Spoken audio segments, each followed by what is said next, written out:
responsible for the chair because the whole time I was like, man, I hope a chair disappears. I swear to you, I was like, man, this will just make this so much better. And then I was like, no way. Can't even see the eyes. He's mysterious and wise. He ain't gonna tell you no lies. Poetry. Bars. Hey, welcome to the Life's a Circus podcast. I'm Zap, this is Jericho, and I have no idea if we're going to make it through this entire episode without me cracking up every 2 seconds. But we are a 6-time international award-winning pop hip-hop music group, BrandBee Future. We do clean fun music that everyone can listen to with a sound that is uniquely Californian. Like I said before, this is the Life's a Circus podcast where we talk about things that are funny, interesting, and ridiculous. And help us out. Make sure you like. Make sure you subscribe. Make sure you comment. And make sure you share this video with at least one other Black person because...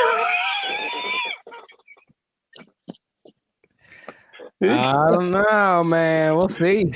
Because the revolution has started in Montgomery, Alabama.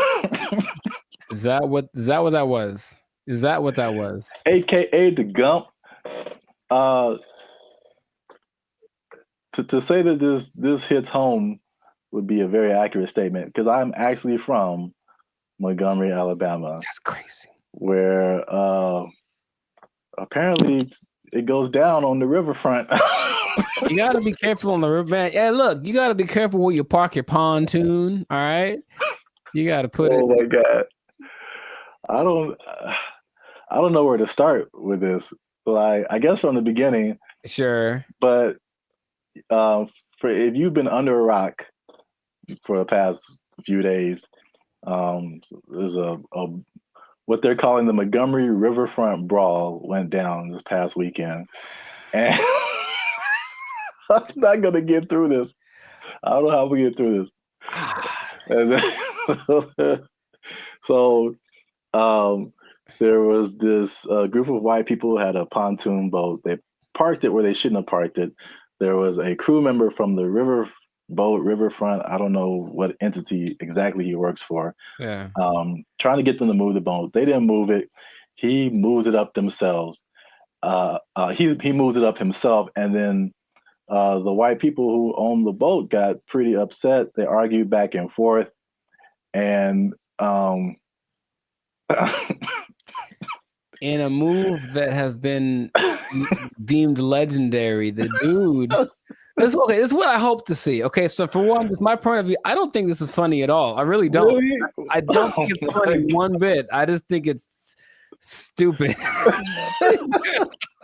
In the sense that, because I watched it for the second that I heard a bunch of Black ladies, you hear it, you hear like, oh shoot, all you get, I'm like, I know it's country video. Like, I know exactly what's about to happen, bro. Like, all right, so anyway, but go ahead. Well, so what I hope to happen, because to reference what Zap did at the beginning of the video, is that they're talking back and forth, and I guess the Black guy is like, all right, well, it's go time, and he takes his hat. He just tosses it, and what I was hoping for is that he would toss it, he would thrash the dude, and then the hat would just gently land back on his head. That's what I wanted to see, right? But of course, it's not what happened. But it was just, I'm sure that happens all the time. I'm sure it does. Like, the location and like the situation makes it a little funnier, I suppose. But like, man, just... Oh man, you can't have your boat here. All right, well, whatever. We thought we could or something, and then it's like a 1-on-20 brawl for a second, and which is unfair. And then the it ended fairly quickly, unless the video that I saw was edited, but it seemed like it was like a 2-minute thing, nothing more. I don't understand how that one lady fell in the water afterwards. That was probably my favorite part, because I was like, it felt like he was already dying down, and then somehow she just got yeah. But well, I mean, I thought it was look, there were just several parts of it that was just... Please highlight the parts. Yeah, parts. So like the guy, he's arguing with these guys, Right. and it was. I mean, if you like break it down, it was. I mean, maybe it's just the way I see things. There was just some funny moments where like the the guy in the white shirt who was trying to get them to move their boat, he starts clapping, and if you are not black, you need to understand when people start clapping, it's about to get escalated. Yeah, that's true.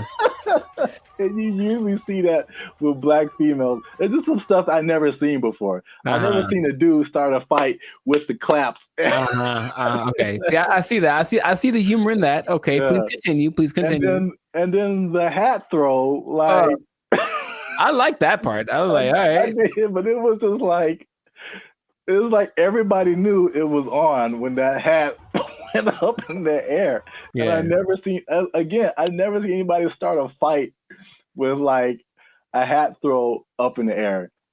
All right. So then they started fighting. And then this dude jumps in the water. Another thing I never seen. So there's people on the riverboat filming what's going on the shore. Right. And then one of the crew members jumps off the boat into the water, and I just never seen anybody swim to a fight. Like, and they, so there's another thing that was just like, I just couldn't take it because there are.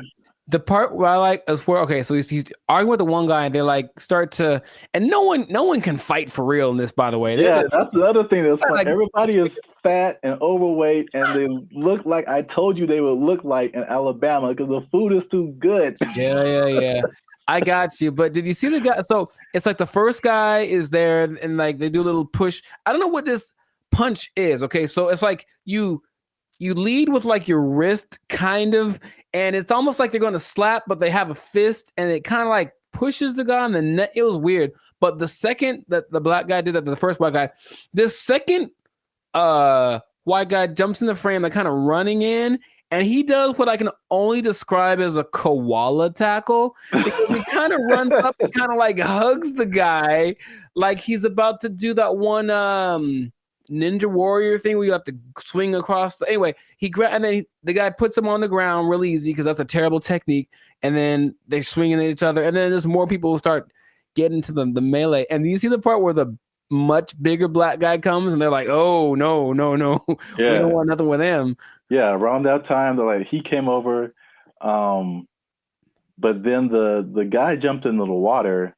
And that what I was going to say is that like there's two internets, right? There's the regular internet and there's what I call the internets, INNANETS. Gotcha. That just takes things way too far, and that's just what happened. So they have like all these names for the dude. I think he's like a teenager actually. He like swam in the water to like try to help. They're calling this dude Michael B. Phelps, Shaquille O'Gill's, C Murder with the SEA, Cedric Elba, OJ Swimson, Swimzell Washington, okay. Nautical King Cole, Scuba Gooding Jr., and the most popular is Aquaman.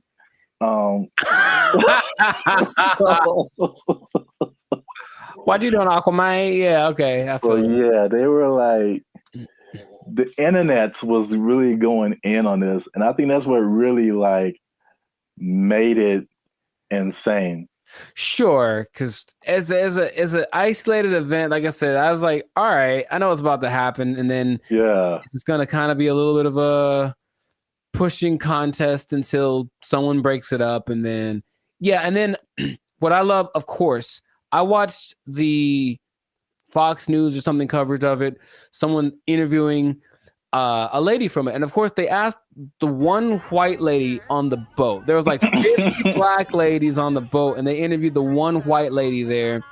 And she was, I guess, down for the cause and whatever. She's like, I can't believe that they would put hands on our... She almost said the word help. I swear to you, she's like, the help. Oh, no. The man, the worker on the boat. Anyway, and so they ask her, so what was the racial motivation in this? Or they kind of like pushing the issue, like, well, it's obviously a black guy against white guys. Was there a race? Are they investigating the race? And she was like, no. And you know how people like lie when they talk? Like, she said no with a big old lie in there. You sound like John Mulaney. You're like, yeah, no, you know how you talk to your grandma. Yeah, exactly. That's exactly what I was thinking. Because comedy, right? And she just had that look on her face like, I was just a witness, but it was just so they're gonna push the narrative of white versus black. Yeah, that's what it turned out to be. I just don't really see if you're not supposed to be there. I don't have a boat, but if I park somewhere I wasn't supposed to, and then someone could somehow just move my car to a place where it's cool so that the thing that's supposed to be there can park there, I'd be like, all right, cool, I guess. Like, I'm not mad about you moved my car. Nothing happened, right? So that's just what I don't, just violence like this, air quotes. That was a low form of, that was MMA at its worst. Like, it wasn't very. Yeah, speaking of violence in MMA, the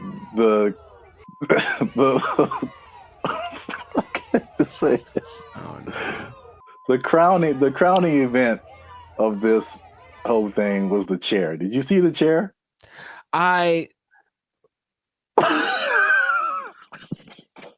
What I was going to say is I feel like I was responsible for the chair, because the whole time I was like, man, I hope a chair disappears. I swear to you, I was like, man, this will just make this so much better. And then I was like, no way. No way. That's what like really just broke the internet, is the chair. And this guy, he wasn't even a young guy. And he just, first of all, where did the chair come from? Nobody else had a chair. Was that his personal chair? Did he take it from the riverboat? He was sitting by the dock of the bay, like he's on a chair. He has a chair. This is what it is. I swear to you, like, all of our ancestors were in that chair when he just unleashed. This guy has seen 2020. He's seen Malcolm X and Martin Luther King. Rosa Parks was in there. He was swinging for like 400 years. Yeah. Oh man. And so it was, you didn't think it was that funny. I thought it was funny in its own right, but then the internets went crazy. No, true. They took it to levels of. Here's a picture. They they made the hat into a bat signal, call it the hat signal. In case. So whenever you need help, just throw up the hat signal. I really hope that becomes a thing of people like starting fights like that. They also referenced all the help coming through as like an Avengers, the Infinity War. Nice. Yeah, that's yeah. That was creative. I like that. So that was one. But I mean, you mentioned that Montgomery's pretty segregated still, right? I don't know, man. I haven't been back there. This is a meme where it says me and my bank account versus all of my bills. I haven't been back there in like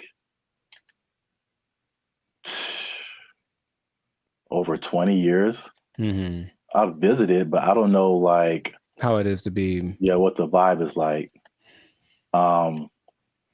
And this is how you know you got beat down. When they beat you out of your Crocs. Yeah,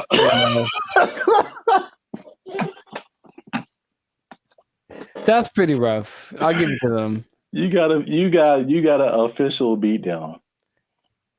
Don't fight in Crocs. How about that? Let's start with that. Yeah, those aren't the shoes of choice. A little slippery, I think. Somehow people already had shirts made. Like people are swift with it. They are so fast. There are shirts out. There are reenactments that I've seen on like Instagram and Mhm. TikTok. Somebody made a whole rap song. Like Yeah. the Yeah. internets went like they took it so far. This is crazy too. Ricky Smiley, another comedian that I like, Hmm. he did an entire interview with the chair on Oh, no way. I didn't see that. So they put a do-rag on. I mean, this isn't him, but all these Yeah. other memes have been coming up with like the chair is like the most gangster person in the Uh-huh. and then he had someone come on his radio show and imitate the chair. Uh, And it was like, I come from a long line of chairs. We've been whooping up on people. So yeah, man, we had another video planned for today, but mm, we had to talk about this, man. People are internet's changing entire not photograph. history. the chair. The chair was like the icing on the cake to this. I mean, Yeah, you're welcome. I swear I manifest. I was like, that's I would be so perfect if that happened. And yeah, there we go. You're welcome, internets. and this is Internet. the last one I saw. It's just like just people just wilding out, dude. Mhm. So yeah, man. That's wild. Uh that was it was like terrible and hilarious at the same time. I'd never seen it was just so many elements to it. Sure. Like Yeah. you said, Yeah. it Yeah. wasn't like a crazy fight. It was just so many things were happening. People were Mhm. getting pushed in the water. This dude's flying around with the chair. Aquaman is swimming to the rescue. This Uh-huh. dude's throwing his hat in the air. Like the most countryest of country Yeah. Yeah. women Yeah. are just like, Oh my uh, God. uh, Oh, yeah. it Yeah. That was oh sounds. my, it was as countryest. Oh Well, I mean, until the next thing happens, that's equally as entertaining. yeah, yeah, but I was like the funniest. I'm sure like after a week, this will be all, no one will be talking about this. I hope they do a skit on SNL. That would be amazing. I mean, I feel like they have to. Yeah. They're gonna have to. Well, no, there's a strike, Oh, dang. right? So there's no actors, no writers. Never mind then. We got to make our own SNL, man. There's already reenactments on the internets, so. Okay. But yeah, once again, this has been the Life of Circus podcast. Make sure you like, subscribe, comment, and share. Let us know what you thought about this brawl. Jericho doesn't think it was all that. I thought it was hilarious. Aquaman. If you did think it was funny, what was the funniest part? The Aquaman, the hat toss, the chair. I don't know, man. This is wild. Yeah. A lot of things, man. More than two. Well,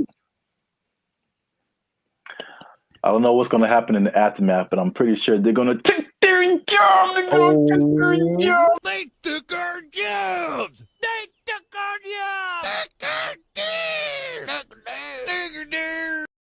There's no amount of money too great, right? If you're going to go buy a yacht and a spaceship, that's $1.5 billion right there. So, like, don't buy a yacht and a spaceship. That's my suggestion. I'm just saying, please don't do that, Florida person. But Elon Musk has a yacht and a spaceship. Elon Musk is making yacht and spaceship money daily, all right? Yo, what's up, guys? I'm Zab. This is Jericho, and we are Band of Future, now 6-time international award-winning pop hip-hop music duo. We make clean, fun music that everyone can muget. Clean, fun music. Muget, I like it. Do you enjoy muget? I don't think I've ever tried it. Dang it, I was doing so well. Is it spicy?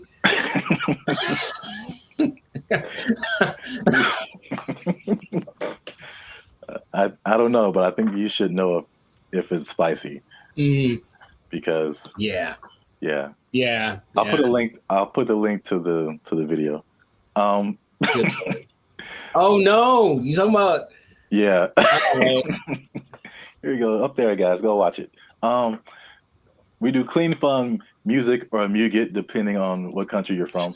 Um, that everyone can listen to. The sound is uniquely Californian. And you are now tuned into the Life Circus podcast, where we talk about things that are funny, interesting, and ridiculous. And look, I raise my voice because I'm going to make a statement. Say it. People have been watching, they've been laughing, they've been thinking, but they haven't been liking, they haven't been commenting, they haven't been sharing, and they haven't been subscribing. And I need you guys to do all 4 of those things, or else I'm gonna have to start robbing people again. I'm trying to change my life. Again, man. Told you that. It's not the way. It's not the way. Trying to be on the straight and narrow, you know what I'm saying? Make this YouTube money. So yeah. But yeah, make sure you do all that. Like, subscribe, share, comment. Let us know what you think. And especially share this video with somebody who needs some money, man. Oh, man, I know quite a few people. I mean, like everybody, right? Like, if you need some more money, raise your hand. Mm-hmm. Hey, calm down. All right. So, I mean, it's not just specifically money. It's specifically the Mega Millions, right? The lottery. Or there's always the different state lotteries too, but you know, you always see these news stories of people win like these ridiculous amounts of money, and then you see the statistics later where it's like they won $1 jillion, and like a year or two later, it's all gone. It is broke, yeah. And you can't I can't even imagine like how you do that with that much money. So I guess my question to you is like, why do you think that? Well, I got a few questions. First, let's start with that. Why do you think that happens? Like, why do people? Oh, for me, that's a simple answer. It's that if you don't understand the work that it takes to make money in the first place, you don't know how to keep it. That's all. So if you just got lucky and it's like, oh, I got money now, then you're not going to have you haven't developed any habits to maintain that. And everyone basically has an idea that, okay, maybe saving money is a good idea. I should do that more. I should. It's not on their list of must do, it's I should do. Mm. And then the second that happened, perfect example, dude. Episode of the Boondocks where Grandpa leaves for his do it big vacation and he gives probably give you some money. And it's like, all right, this is supposed to last. It's like, also they came into some money. Cool. This is going to help us get food, get clothes, whatever, last the whole week. Nah, Riley goes and blows it all in an hour. Ask yourself, be honest. Ain't I'm clean? No. Man, how we gonna eat? Like, that's just how people live. That it's like, you're basically a dam waiting to burst. I'm just waiting to get my break. And then I'm just going to do something ridiculous with my money. And no one can tell me no, because it's my money. So I think it's that. And plus, there are worlds of, how do I say this? Finance. Like there's things you can buy that you don't know you can buy because it's not an option for you, right?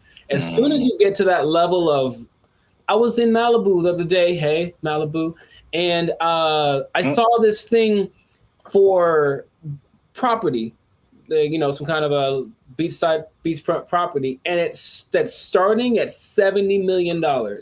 Oh man! And they wouldn't put that there if they didn't know that there are people that can drive by on a whim and be like, "Hey, honey, do you think we should get new property? How much is it? Starting like 70 million."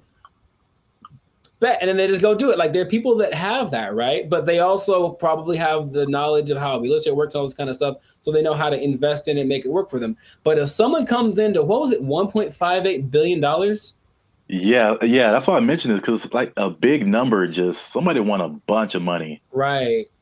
So if that person is dumb and, and they're from Florida, so I'm not going to tell you that they are, but you know what I mean? You prefer the term financially illiterate. Got it. So let's say this person, so there's nice properties in Florida, comes into their money, gets the lump sum, because of course they're going to get the lump sum, right? So they're going to get the lump sum, maybe 800 million, something like that after taxes. And then they're just driving by, and then they just see a sign that says, hey, property starting at 70 million. They look at their account like, yo, I got that. Let me get one for my cousin and then a year later, they don't know how to upkeep property. They don't understand that buying things means you have more expenses and it all just so. Yeah, that's why I think it happens. That makes sense. Especially like with property, it's like even when people who just buy like a regular house, I mean, you don't. It's like you don't really realize all the expenses that come with it and the upkeep and like. It's not like you buy it and that's it. It's like you buy it and then now you have to keep spending more money to like keep it up. Insurance goes up. You gotta fix more stuff. The toilet doesn't work for 2 years. Like it's a slippery slope. You have bugs in your house you got to get rid of. Dude, I saw a bug. I knew what kind of bug it was, but it's always surprising. One of those centipedes that looks like. It's just like it looks deadly. It's not, but it just and so every time you see was it like black? It's like black with like these legs that are kind of like at an angle. It just looks like I feel like I know. I've seen what you're talking about. So I see it in my logical side goes like, oh, it's just one of those things, and then my like primal side is just like we need to move. Like that's what I'm. They have invaded. You know what I mean? So. Yeah, but it's just like you have to always and there's always things that need to be fixed and whatever, and then the property value around you goes up. Someone writes you a letter like, "Yo, you got to fix your roof, man, because you're hurting us." Stuff like that happens. I'm not saying it happened to me. I'm just saying that's the whole letter is just like, dear sir, fix your roof. You're hurting us. Sincerely, the neighborhood. Sincerely, all of us. You're bringing us down, bro. You need to step it up or get out. I was like, yeah, that's how it works. But not even that. I had a cousin who won maybe $300,000 on a game show in the snaps in the 80s, right? So $300,000, that's pretty good. Dude, shout out to Steven. He was broke within 6 months, I think. Wow. Yeah. God. Because I know you and I know how you think what you would do. Oh yeah. Winning the amount of money. Most people don't think that way. It's just not. Remember Shaq talked about he spent his whole first contract and it was like broke. No, I don't know. It was a very short amount of time, but like he bought a house and then he had to buy his parents a house and he bought a truck and they buy a whatever truck and then he goes to his agent like, I need to get this thing, and they're like, dude, you were like $500,000 in the red. What did you do? You just got the contract. So you just have to know about these things that there's no amount of money too great, right? If you're gonna go buy a yacht and a spaceship, that's $1.5 billion right there. So like, don't buy a yacht and a spaceship. That's my suggestion. I'm just saying, please don't do that, Florida person. But Elon Musk has a yacht and a spaceship. Elon Musk is making yacht and spaceship money daily, all right? Every day he's making that. Is that the level? Like 6 figures, millionaire, yacht and spaceship? Yacht and spaceship, man. Yacht and spaceship club only. And you have to buy them two things at the same time. You can't buy one or the other. It's like a package deal. You got to get them to match. Step 1, Tesla. Step 2, Step 3, yacht and spaceship. There we go. Plus, they're probably gonna make a yacht that can turn into a spaceship or vice versa. So it's all there's no level. You can go buy. People buy islands now. You can get anything with the right amount of money. So just you'll run out of it because money is a limited thing unless you have. Because if you won the lottery once and you're like, cool, I'm set for life. It's like, no, maybe you should set up to try to like. If you won it once, maybe play it again. Like, I don't know, do something else. What? That sounds like a terrible idea. Well, look, I don't know what the probability is, but think about it. If you won $1 billion and then you spend $1 million of it on more lotto tickets, you're probably going to win it. I would just guess it's possible that you could win again. I know you don't like that at all because it's a stupid idea. I mean, I don't know if it's. It's like reinvesting into something that's a far-fetched idea, but if yeah, I won $1 billion and 10 million. All right, I'm gonna buy $10 million worth of lotto tickets. What if you win 3 more times? And you know what I mean? Like, And that's how Las Vegas works, folks. Yeah. Right. Or gambling. People get addicted to gambling. I got so much money, and then all of a sudden. Yeah, I won. What if I win again? Yeah, go for it. So my advice to Florida man or Florida woman, whichever one you use, Florida man, please keep your money. Yeah. Wow. That's yeah, the other thing you kind of made me think of is not just the stuff that you buy, but like your family, because then you become like the most popular person in your family. Everyone's going to hit you up. I'm broke and people hit me up. So if I got money, yeah, if I got money, bro, it's going to be like, right. It's like there's no end to it. Ooh, phone's going to be ringing off the hook, man. No. And you can't be anonymous in most states if you win. You have to tell people, I'm rich now, so so leave me alone. You got to move to a different place. It can be a good thing for sure, but I don't think anybody. Then if you are all of a sudden a public figure, all you do is get criticized because people know what you're buying. That lady who won maybe $20 million in New York a few years ago, she spent most of it getting her husband out of jail. Oh. Or that. No. Getting him out of jail. She spent like $7-8 million on his bail. Right? Whoa. I know. I was like, my first question was, dude, what did he do? Like, wow. Like he obviously did it. If $8 million, dude. So, yeah, but so everyone knew that she spent it. And they're like, you shouldn't waste your money. So yeah, she went through $20 million swift. You know. Wow. That's crazy. Back to bologna sandwiches. Well, we're out of time, and that's been another episode of the Life's a Circus podcast. Make sure you like, subscribe, share, and leave a comment. What would you do if you won the Mega Millions or some kind of lottery? You think you would keep the money? What would you spend it on? Let us know. And yeah, check us out next time. And be cool and stay in school. Hey. Fun. Squash it. Squash it!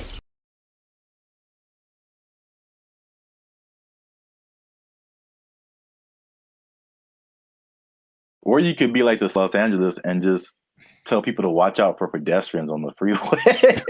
Because like that's happening more and more though, and that's kind of strange. I know, that's very strange. You see people just cruising on the freeway. Or I just put a message up like, stop looking at this billboard. How about stop walking on the freeway?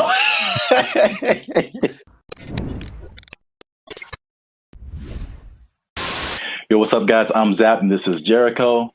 And we are now 6-time international award-winning pop hip-hop music group Bandit Future. We do clean, fun music that everyone can listen to with a sound that's uniquely Californian. And you are now tuned in to the Life's a Circus podcast, where we talk about things that are funny, interesting, and ridiculous. And yo, make sure you like, subscribe, share, and comment on this video.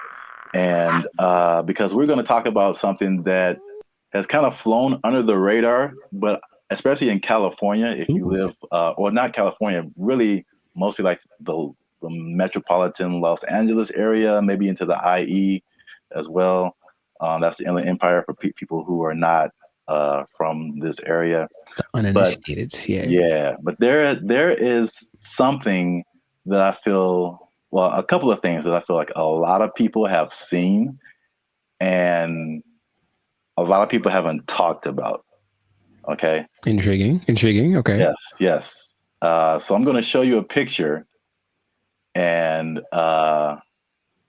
this one is very close to you. I know you have seen this. Yes, I have. This billboard. Mm-hmm. Okay. I don't know what this message is. Download our new video editor. Okay, maybe another time when we're not doing a podcast. This billboard, if you're not from California, this billboard has been up. There's been a few of these. I've seen them. Yeah. Up along a major freeway in California. It says, warning: this billboard structure is the subject of a lawsuit, LASC case number something something something. Anyone who assists the city of Pomona in the demolition of this billboard structure will be sued. And it's just one of the weirdest billboards I've ever seen, and there's several of them, and I've just never seen anything like this. So I finally looked it up, and this isn't McDonald's Grimace level, but there's a little bit of a rabbit hole here. Okay. So basically, there's a guy named Brian Kennedy. He is the founder and CEO of Regency Outdoor Advertising. So basically, he owns it's a very popular billboard brand, probably maybe the one of the most billboards around the country. And he owns these billboards. And so I guess he contracts with cities to put these billboards up, things like that. So in 1993, oh baby, going back. Yeah, this story is very old. 1993, he had an agreement with the city to put up 10 billboards for 10 years with a 10-year extension. Right. So 1993, put up 10 billboards. 2003, you renew it, keep those billboards up, stuff like that. You renew every 10 years. Okay. After the 1993 agreement, the city, the voters backed something called Proposition L, which prohibited the city for putting up any more billboards without voter approval. Okay. So when they came in, at the renewal period and were like, yo, take your billboards down, he was like, no. Like, we had an agreement before this Proposition L thing even happened. I see. And so it turns out this guy is kind of eccentric, so he's not surprised. Okay. It's his billboard. So he was like, I'm just going to put this up here. And so because they've been threatening to just tear the billboards down. And he's like, no, I'm going to sue all you guys. So he just put those on his billboards. Okay. Which is, I'll just get your reaction to that before I keep going. So I've been seeing those specifically. I don't know if this is the one, but there's one on the 71 just north, right close to where I live. And every time I drive past it, I'm always like, I wonder what that's about. But so before, I guess my question is, it was a different billboard owned by this guy, and then they wanted to take it down, so he replaced it with this. Yeah, the message. He probably, rented it out to whatever company to advertise something, but now he's just been using it to put that message on there. Okay, so I guess I get a lot of questions in my brain, but my first one is, who would ever assist some? It's the companies. So like the city isn't going to go out there and do it. These people, they hire, they put out bids, for companies that do this kind of thing, demolishing or whatever. So basically, I think he's saying, like, if your company is hired to tear down my billboard, I'm going to sue your company. So it seemed like a little bit of a scare tactic for anyone who wants to work with the city and taking this man's stuff down. Oh, that makes sense, but it's not what I was thinking. Dang it. I was hoping it was more for people who were just driving by with like a hammer in their trunk. Man, I really want to just pull off the side of the road and tear this thing down because I hate it so much. It's such an eyesore. And then this thing's like, don't you dare. Or some guy that's like driving his pet bulldozer down the freeway, which I've seen. And then all of a sudden, I'm going to pull over and tear this thing down real quick. But that makes sense to hire people. So how long is this going to happen for? I don't know. Cause I've seen it for, if not months, maybe years. Right. Like, I mean, the legal system is a very slow thing here. So, yeah, right. And I think there was a case, but then it was appealed. So they're like waiting more time. And so I think it's gonna. I feel like it's eventually gonna come down, but he's definitely fighting the good fight. Huh. Because I think there was a case that I mean a case that awarded to the city and the people, and I think that he appealed it or something like that. So I'm assuming this guy has enough money that this isn't hurting him, right? I mean, yeah, billboards are way expensive. Yeah. So Yeah, exactly. And it's not like selling something that could help him get some money back. It's just words. Yeah. What not to do. So yeah, I don't think he's hurting for money. have you seen a picture of this guy? I have not. What do you think he looks like? Because I have an idea. Besides I think he's an old rich white guy with a bad haircut. Okay. I feel like that's always how it goes down. I have in my head like this cross between Gary Busey and Gilbert Godfrey. I don't know why. This is kind of weird, and he kind of talks like Gilbert Godfrey. I just want that to be true. Old rich white guy with a bad haircut. That sounds like Gary Busey or Gilbert Godfrey. Yeah. That's what I want this to be. So we got to do a part 2 so I can see if I was right. Because if he looks nothing like that, I'll be disappointed. Like that's just the truth. I'm looking at him now. He looks well. This is also very good. I mean, very fitting. He looks like a character from The Sopranos. Oh, nice. So he looks like someone who would do this. Got it. He doesn't have a bad haircut, but old rich white guy for sure. I wonder if he's the first person. He can't be the first person to have done this. I mean, maybe not, but I've never seen anything like this before. But we run out of time. So before we end this, there's a part 2 to this. Okay. Which is it was a totally different scenario, but I was somehow kind of shocked that it was the same person. Okay. So we're going to leave Pomona and go more towards the LA area. LA? And then see if you've seen this billboard. Yes, I have. So it's the same guy. Oh my God. So you see the big Regency. Yes. Under it. And I wasn't even thinking about these 2 stories. Now this one is like 2 blocks from my house, and apparently now it's changed recently. So I don't know why he took it down or even put it up. But he put up 15 of these around. Oh, he dude's got money, dude. Jeez. Yeah. They're his billboards. I mean, he can put up whatever he wants, I guess. Yeah. He's just losing money from other people who would pay to be up there, but right. It's his billboard. He put up 15 of these around Los Angeles. Turns out that he's a big USC donor. Sounds okay.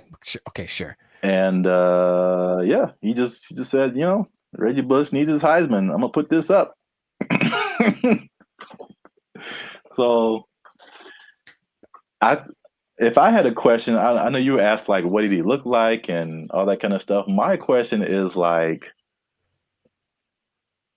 the power of billboards, like, the ability to like get your message in front of like millions of people. They're obviously still relevant. We both recognize these billboards. Yes. And so it's like, I guess a cool question would be like, if you own billboards, like, what would you, and you just put up your own thing, like, what would you put up there? It has to be something that can make me money though.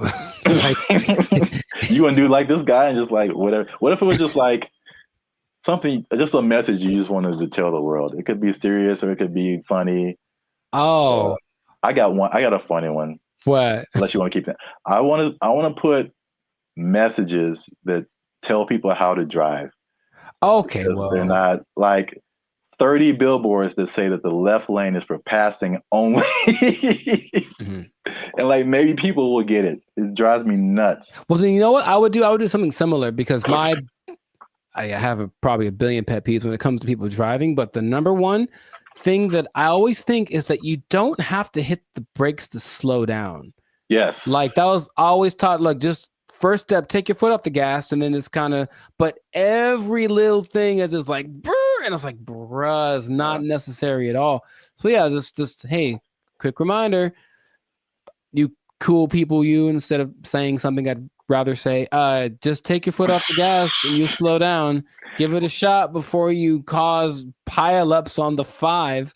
Like, or you could be like the city of Los Angeles and just tell people to watch out for pedestrians on the freeway.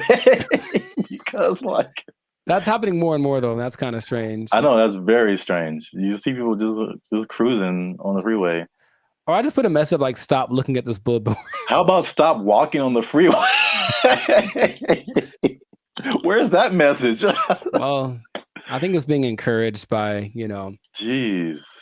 by PETA and the NAACP. That's just my thought. Everyone's just like, walk on the bill. I mean, it's happening. So we've been together in this, like, why is this now a thing? Why is this person walking on the freeway? And it's not like their car is broken down. They're just trying to get to where they're getting to. Yeah. And they just chose the freeway as the place to walk. I've almost hit several guys because of that. And it's like, all right, man. But good for him. Good for Billboard Man. He should change his name to Super Billboard Man. Yeah, I can't believe that. I mean, I can believe that was the same guy, but it was just like such a coincidence. That's wild. Yeah. But yeah, this has been an episode of the Last of Circus podcast. Make sure you like, subscribe, share, and leave a comment. What do you think about this guy and his billboard? What would you put on your billboard if you just own billboards and you could say whatever you want to say and threaten people with lawsuits?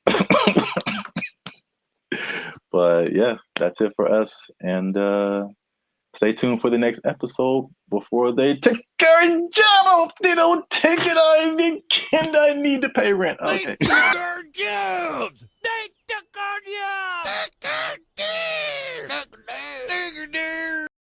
This is for our ancestors, Jericho. No, it's not. No, it's not. For all the cotton pickers, for all the slaves, for everyone who marched in the Million Man March. I don't think this was the dream that Dr. King had in mind.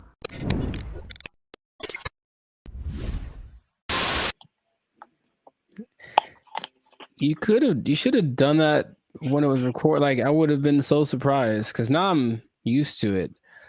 Oh. And I'll be honest, it took a while. It took a while to get the yogurt experience acclimated to my.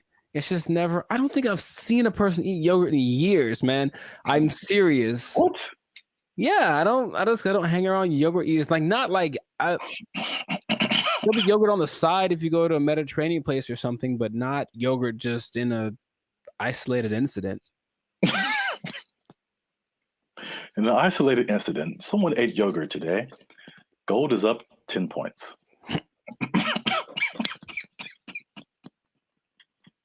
Back to you, Jim. All right.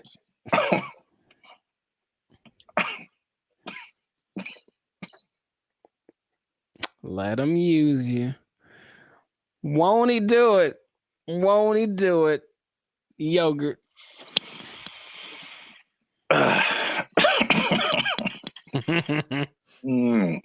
Okay. Unique New York. Hey, what's up, guys? I'm Zab. This is Jericho. We are now 6-time international award-winning pop, hip-hop music duo, band, and future. We make clean, fun music that everyone can listen to with a sound that's uniquely Californian. And right now, I'm eating yogurt. And I can't handle it. And he can't handle it. But you're still tuned in to the Life's a Circus podcast, where we talk about things that are funny, interesting, and ridiculous. Please don't choke on your yogurt, man. I wouldn't know what to do with myself. So make sure you like, subscribe, comment, and share this video with somebody wants to go to fast food every now and then Okay. because they might be going a little bit less. And I'll explain why. And I'm going to explain something very interesting with regards to minimum wage at the end of this video. A shocking statistic when it comes to how much people earn. I want to know what it is right now. Yeah. Tell me now. You gotta wait to the end, man. You gotta wait to the end. All right. But first, you gotta watch this video because you know, I'm not even gonna set it up. Let's just watch it. This is Gavin Newsom, governor of California. Hey, Gavin. And these people have just lobbied for a fast food minimum wage that is higher than the regular minimum wage. So now these people will be earning $20 an hour at your fast food places in California.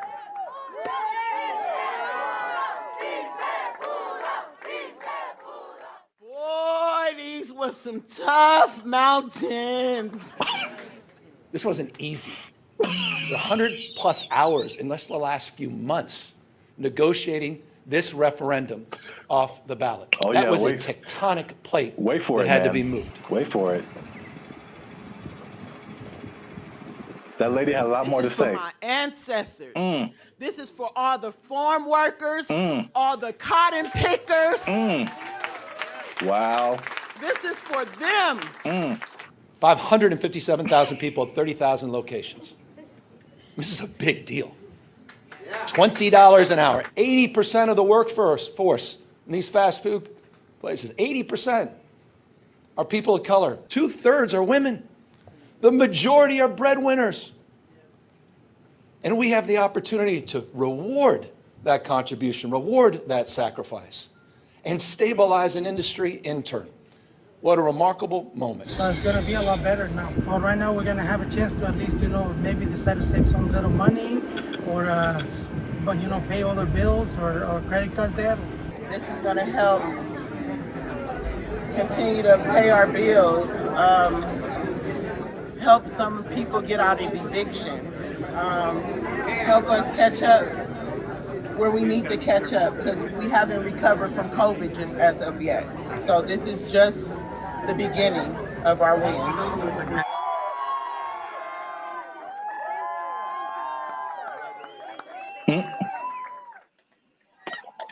So yeah. Hey, I didn't expect her. You gotta understand, Jericho. She's dressed like a toy you find in a Happy Meal. I didn't appreciate that. I didn't appreciate that at all. Look, I didn't like that at all. I didn't like that at all. She came out of nowhere, bro. This is for our ancestors, Jericho. No, it's not. No, it's not. For all the cotton pickers, for all the slaves, for everyone who marched in the Million Man March. I don't think this was the dream that Dr. King had in mind. I really don't. They worked hard. They fought so that we can make $4 above minimum wage. All right, so while you have your moment, I think that's okay in a way. I don't that $4 more an hour is not going to help you not get evicted. Maybe if you make good financial choices. See, here's the thing that people lose in the thing, all jokes aside, even though it was ridiculous. She was unnecessary to that video. I don't know why they picked her. I don't know why they picked her. I just didn't see the point. But it doesn't matter how much money you make or don't, right? It's just about how you work with it and how much you keep. So I know people that work fast food that do very well because they're just smart and they budget and they're frugal. And I know people that make a lot of money that are basically broke. You know what I mean? So Yeah. there's that, but and are those real statistics? I suppose someone says, oh, there this percentage of minorities and women, sure. So it's a step in the right direction, yeah. But as we've mentioned before, it could just mean that a Big Mac's going to be $10 next week. So Uh, you know, that's kind of why I brought it up. It's I mean, it's not only to see what you think about it. I mean, it's going to be interesting to see what happens because food prices alone right now are through the roof. man, I saw like a bundle of grapes for like $6 a pound. yeah, he told me. Like I bought like a few berries and it was like $20 Hmm. for like just to start off with. Like Yeah. food is crazy. Fast food is also way expensive. Like I remember like there was a time where you could give someone $10 like and they could get a combo at someplace. Like now it's It's a like six. challenge to have a meal for under $10. It really is. Yeah. Like It's maybe you can get 15 to 20. yeah, you can get an item, you can get a burger or something for Yeah. $7, but a whole Yeah. So it's going to be interesting to see if you kind of got lost in my laughing at that lady. Um, that was the deserved. That was deserved. She so, feels. I feel like she makes a lot of bad decisions. That's just my honest opinion. I've never met her. Maybe she's wonderful. I hope she's doing well.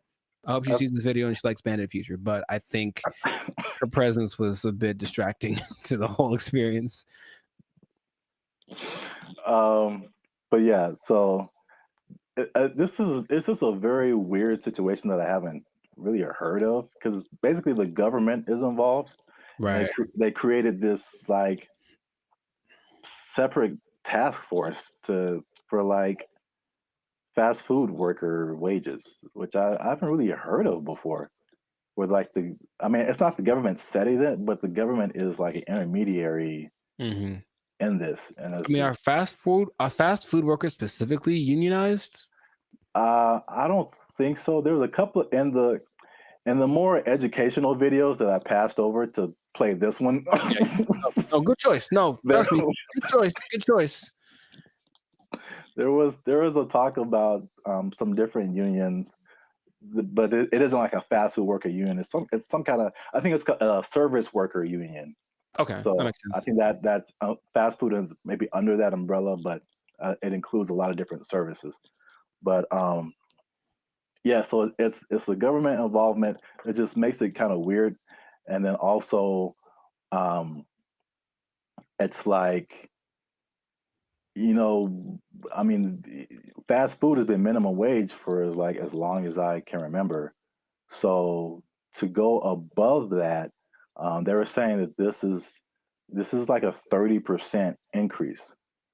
Um, so it will be interesting to see if there's a 30% increase in prices. Right, because the logic says, where is it coming from? Where is the 30%? You Yeah, can't make money out of nothing. I mean, the government yeah, tries, but you can't make money out of nothing. So if you raise one thing, something else is gonna be affected. yeah. Hmm. I made like maybe I'll put a link to it. This was a year or two ago. I was walking by KFC and and it was a small combo for like $18 for a small. Um, and then the what was I gonna say? The like if a sandwich is like $6 now, you add 30% to it, and now it's like $8 just for the Right. sandwich Right. plus tax. So I mean, the $10 combo is going to be like a $10 sandwich pretty soon, That's just too much. in my opinion. Maybe because again, that's just one way of you know balancing your budget. I guess is to charge more. I mean, they could. The other thing, which doesn't really help people. I mean, it's just weird, ironic, for lack of a better term, is that, okay, again, you're a business owner, prices go up for your workers. We're either going to have less workers, somebody's going to get fired, Right. or more automation. Mm. So again, less workers or less hours. Nobody gets overtime. Something has to like compensate. I mean, it's like people think they just pull minimum wage out of thin air, and it Right. has to come from somewhere. Wow. It's interesting you mentioned automation because What? I've got something planned for another episode. What? Boom, boom, boom, boom. Anyways, but yeah, it's just we synchronized today. That's all I'm saying. Oh man. Well, let me. What was I teasing before? Oh yeah, the minimum wage. Mm-hmm.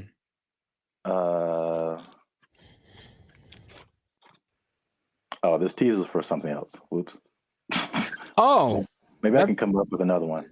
it's kind of anticlimactic, but you know, I appreciate the tease. You have an interesting fact about minimum wage that you can give to the people? No, I do not. Well, that's been another episode of Life Service Podcast.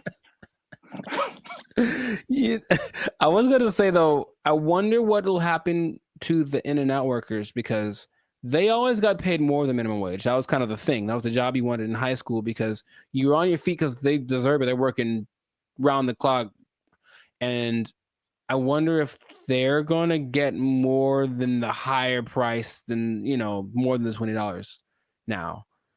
Huh. It's kind of they operated like every fast food job was minimum wage except for In-N-Out.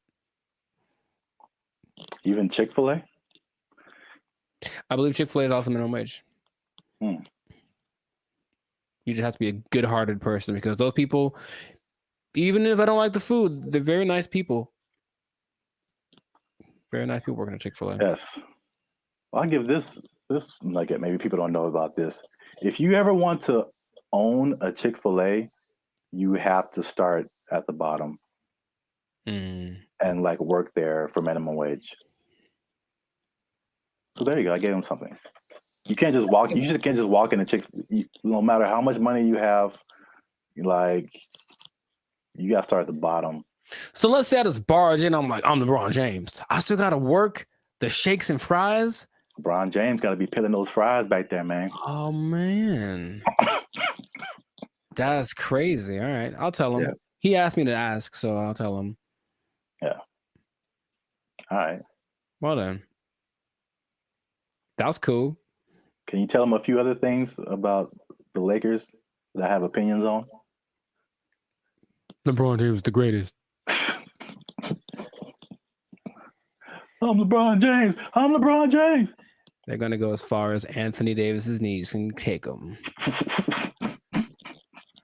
which might be a second round exit this year. We'll see. Man, we got way off topic. All right. I know, but make sure to like, subscribe, comment, and share this video. Like maybe probably the first 80% of it before we ran off the rails. Yeah. And we'll see you on the next episode unless they take a job, unless they take it. Minimum wage on LeBron. They took our jobs! They took our jobs! I'm in Hollywood just eating a sandwich, as you do. And the robot comes along, and it's apparently like one of those delivery service things, and it's looking for somebody. And you can see it kind of doing this thing. Like it doesn't have eyes, like a box on wheels, but it just was looking around. And I swear to you, it looked at me kind of like, hey, what am I supposed to do? And I was like, like, bro, I don't know you, bro. I don't know you. Bro. You ain't my block, son. What's up, everybody? I'm Jericho. This is Zap, and we are the now 6-time international pop hip hop duo. Why is this so hard for me? we got awards. We're good. We're banned at Future, son. Anyways, check it. We make clean fun music that everyone can listen to. What?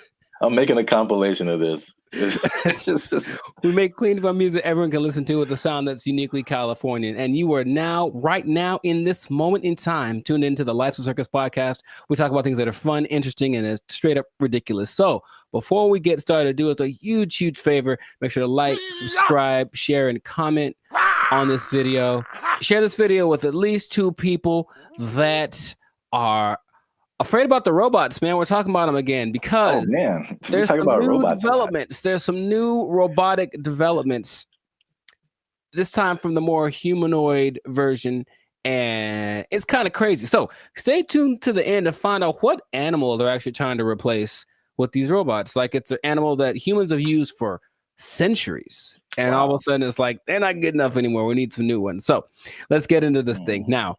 The robots are not coming. They are here, children. This is not a drill. The robots are here, and I want you all to be... Hide your wives, hide your kids.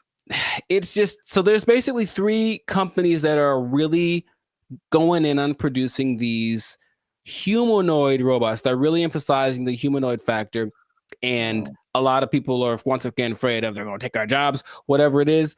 But I just want you to know about these so that you can be informed. Bandit Future is here for the people, so we're going to inform y'all today. So starting out with our buddy Elon Musk, and I want to just ask Zap after I talk about these if you've heard of these, but Elon, our boy, is doing everything. I mean, so the Tesla bot is the thing that he's been developing, and it's, you got to see this thing. So it's the most, how do I say it? It's got hands, man, like hands like this, hands that can grab things and manipulate, and they look like they're kind of soft, like maybe they moisturize, like really, it's real humanoid like. And so these Tesla bots have autonomous correction action capabilities. Basically, they can in the moment figure stuff out, and they can do sorting and unsorting sort of stuff. And just watching it without, like if you watched a silhouette of one, it's the one you'd say, oh, that's a person. And that's already kind of crazy, not a big clunky robot thing that they had a few years ago. Now it's just looks pretty sleek. There's a video of one doing yoga, and that maybe creeped me out more than anything else. I don't know why, but it's something that you're going to be able to purchase for yourself if you want. For the low price of... Well, there's no prices. It's not there yet, but it's going to be $1 billion. I'm sure it's going to be up there. But the Tesla bot, which will be compatible with all of your Tesla products, with your Tesla truck, with your whatever it is. My man Zaprath, do you want a bot? Do you want a bot that has soft hands that could probably play? Here's the thing about it, dude. That's the thing that stood out to me the most. Like the hands. You have to see it. Just show it right here. Just show it. It's got these hands that kind of, and it's like playing with Legos in the video that I saw and sorting things out. So you could hold hands, you could play frisbee with it. You could play thumb. You could probably play thumb war with one of these. Yeah, right. How crazy it is. You're like, I win, and then your thumb is on the floor. We don't have to get all morbid with it. But anyways, I mean, what do you want? Do you want one? Maybe the Tesla bot doesn't know its own strength. I don't know.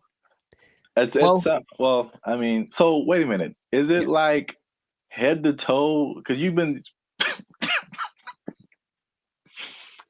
really focusing on the moist hands, and it's the thing that's so, I don't know why I find that so interesting. The hands. It's probably like the most amount of times I've heard you say the word moist as well, but. No comment. It's a good word. Anyways. No. Where did that come from? I didn't. That doesn't have anything to do with. Oh my God. It doesn't. All right. For those of you who have no idea what's going on, just trust me when I say you don't want to know. There's a guy who appears every once in a while. He's not real though. I won't let him do the podcast today. Good Lord. So wait a minute. Does it have? It's more than hands, right? It's like head to toe. Oh, sure. Yeah, it's an entire complete thing, but it's like our height, maybe about 5'8", 5'9", and they just look like I said, if you saw a silhouette of one of these specifically, I think you'd figure it out for the movements after a while. Like, that's not a human, but for a second, it looks extremely, of the ones I'm going to mention, it's the most human-like in its features and all of the aesthetics of it. Okay. Does it like when it talks, does it move its mouth and all that and the eyes and all that, or is it just? It doesn't talk, but it can understand, which is so anyway. Yeah, But the face looks like a human. it's got dots. It's got dots in like a nose thing. I see. So it's getting there. But that's like the one that's the most. I mean, the first when you said, I mean, because you focus on the hands, like moving stuff and then building Legos. My first thought was laundry. I don't know why. Well, you know what? It's interesting because people are thinking about these robots for all the big, heavy, crazy, whatever that you could possibly do. But this one seems like it's got this precision. They're going for that angle. They want people. They want robots that can do laundry and wash dishes and all that kind of domestic stuff. Yeah. Although, I mean, we do have dishwashers. True. I don't think, but the laundry thing for sure. But you I have mean, to see. how Just much? take note of the hand. How much are you willing to pay for someone to fold your laundry? Yeah, I don't know, but that's the Tesla bot's like the first one. The next one, and it's actually creating an interesting thing. This whole process of robotics, it feels a bit like the .com thing because there are robotics startups now that are trying to get their thing happening. So one's called Apptronic, and it has this robot called Apollo, and this is the most ready, it seems, as far as like, it doesn't seem super ambitious. It just wants a robot that can walk around and do normal stuff without falling over. Like, seriously, there's a whole combination of robots just falling over, and it's hilarious. But the Apollo can lift up to 55 pounds. It looks more like a version of, what's that Disney movie? My Friend Robot or something? Oh, the Big Heroes 6? There we go. Yeah. It looks a lot like that. Okay. And you just watch it and it just walks around and it's picking things up. But this Apptronic is trying to make robots for practical everyday use. And it seems the most ready. It's like a small company, but I just find that interesting that all of these little things are popping up and they're going to be in competition with each other, or one company's going to buy the other. I can just kind of see that aspect of it happening. But those look pretty friendly. I say that because, in contrast, the company that's the most, like the furthest along with all this, is Boston Dynamics, and they've been in it for a minute. They're supported by the U.S. government since 2011, and they had their like flagship bot called the Atlas bot, and they've been just working on it and getting it better. So I don't know if you've seen the video, but maybe there'll be a video here of maybe of a robot that's running like an obstacle course with like this duffel bag, and it's like jumping over the thing and then putting the duffel bag down and then climbing up to the next level and picking up the duffel bag and then running and putting it, and it looks so I always thought it was like maybe like fake, like animated, but it's just the way that it moves. It's very robotic. That's the thing that they're going for. But at the same time, it has so many interesting things that it can do and interesting versions. That's the company that made the dogs that we talked about earlier. The dogs that are gonna, whatever. And I had an interesting robot experience a couple of days ago. I don't think I told you, or maybe I did, where I'm in Hollywood just eating a sandwich, as you do, and this robot comes along, and it's apparently like one of those delivery service things, and it's looking for somebody, and you can see it kind of doing this thing. Like, it doesn't have eyes, like a box on wheels, but it just was looking around. And I swear to you, it looked at me kind of like, hey, what am I supposed to do? And I was like, like, bro, I don't know you, bro. I don't know you. Bro. This ain't my block, son. But it's just like, and everyone was walking past it like normal. Like, yeah, there's a robot. So that's slowly becoming a thing. And Elon specifically said it's not going to happen overnight. So there's this assimilation of robots. But The Atlas bot thing, yeah, since the 2011, been backed by the Department of Defense. They're supposed to be used for all of the dangerous things, tending to nuclear reactors, putting out big fires, but they're also making these to wash dishes and fold laundry. maybe do small tasks. They have the version called the Cheetah that can run 30 miles an hour. And they swear that they don't have any military intentions. Now, just if I said, we assure you we don't have any military intentions, what do you think is actually happening, sir?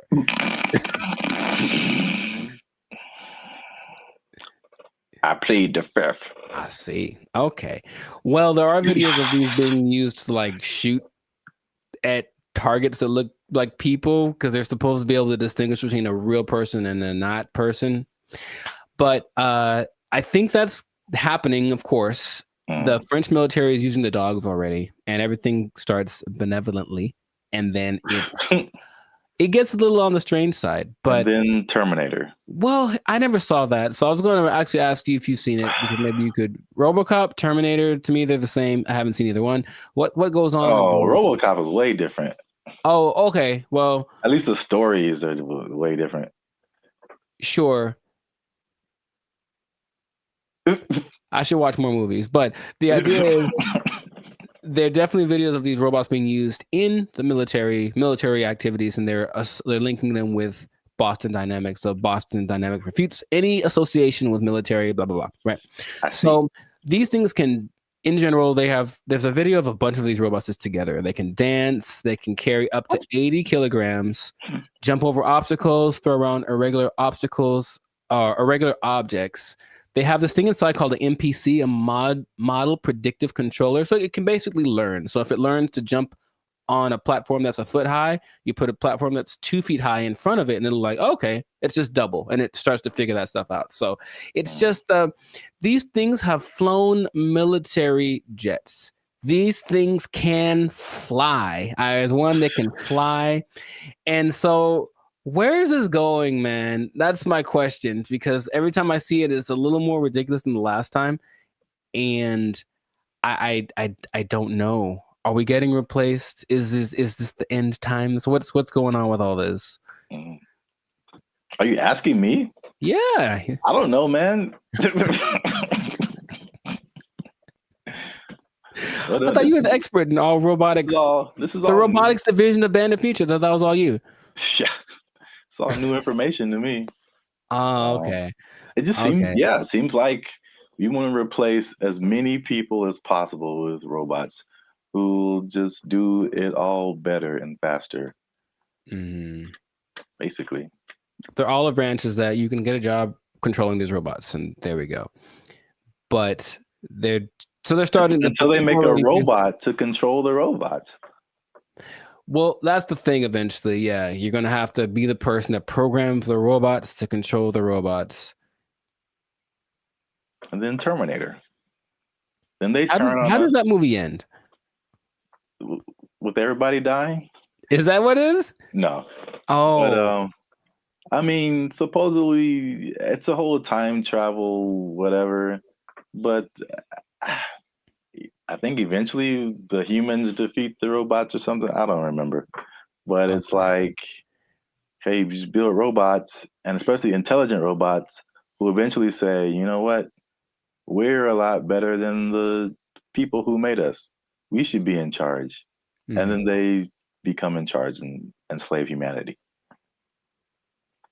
Cool. It's just so weird that they do. The movie has been written already, and they keep doing it. Just like the dinosaur thing, people like trying to bring dinosaurs back. Yeah, and I'm like, no. There's a movie. There's a bunch of movies that tell you what happens, and it's not good. So stop it. Just stop it right now. They're not gonna stop. But you can't stop, won't stop. But they are supposed to be the next. Anyways, everything is so nice that they're going to be replacing your pets. Because think about it. A dog that's a robot doesn't need food. It doesn't poop on the floor. Like, it'll wag. They'll give it a tail to wag. And it'll protect the hell out of your house, because anyone that comes in is dead. Trust me. So they're doing that. but I promised y'all that you'd find out about an animal that they're replacing. And yeah, they are replacing the mule. Can you believe it? Ah. Well, because the mule's always I was gonna say a horse. Mhm. So I was once you said it's been around for thousands of years, whatever. Yeah, yeah. That makes sense because all mules do is just carry stuff and pull stuff. Yeah, but there's robot mules exist now, and they're things that you don't have to feed or nothing. It'll carry up to, I think, 350 kilograms just wherever you need it to go. So I can just imagine, just do the logical progression. Those things are going to continue to happen, but that's where we are right now. That's like So can you ride a robot mule down the street? Oh, I think I know it's going to happen, and I think it'll just be the weirdest thing. Interesting. Or like a robot horse, yeah, instead of a car. That'd be kind of cool. I still vote for Transformers. I think that'll be fun. I think that'll be cool. Yes. Oh yeah, you have your robot companion or whatever, and then you're like, "Yo, I need to go to the grocery store." And you turn into a car. Yeah. And then it does it. Yeah. I see where you're going. I like it. Well, we're ending on an optimistic note then. I like that. Stay with that because everything else is doom and gloom. But that sounds fantastic. So this has been another episode of the Lights and Circus podcast. So make sure to like, subscribe, comment, share this video. Let us know what you think about the robot revolution that is among us, because it's just it's happening without us really being aware of it too much. And just know that with great robots comes great responsibilities. I didn't think that through. That didn't sound too smooth. Anyways, the thing is, yeah, I could have done better. I should have practiced. The thing is, these robots are eventually going to look exactly like you, and they're going to walk in one day to your boss and be like, "Hey, Clark, I'm here." Clark. And so what that means is that robot might have effectively permanently taking your job. I think my microphone fell off. I'm not sure. Oh. They took our jobs! They took our jobs! If this was in California, they would be asking for like $60 an hour. Right. To serve mediocre waffles. To provide mediocre service, serving mediocre food. $60 an hour. To mediocre people. All right.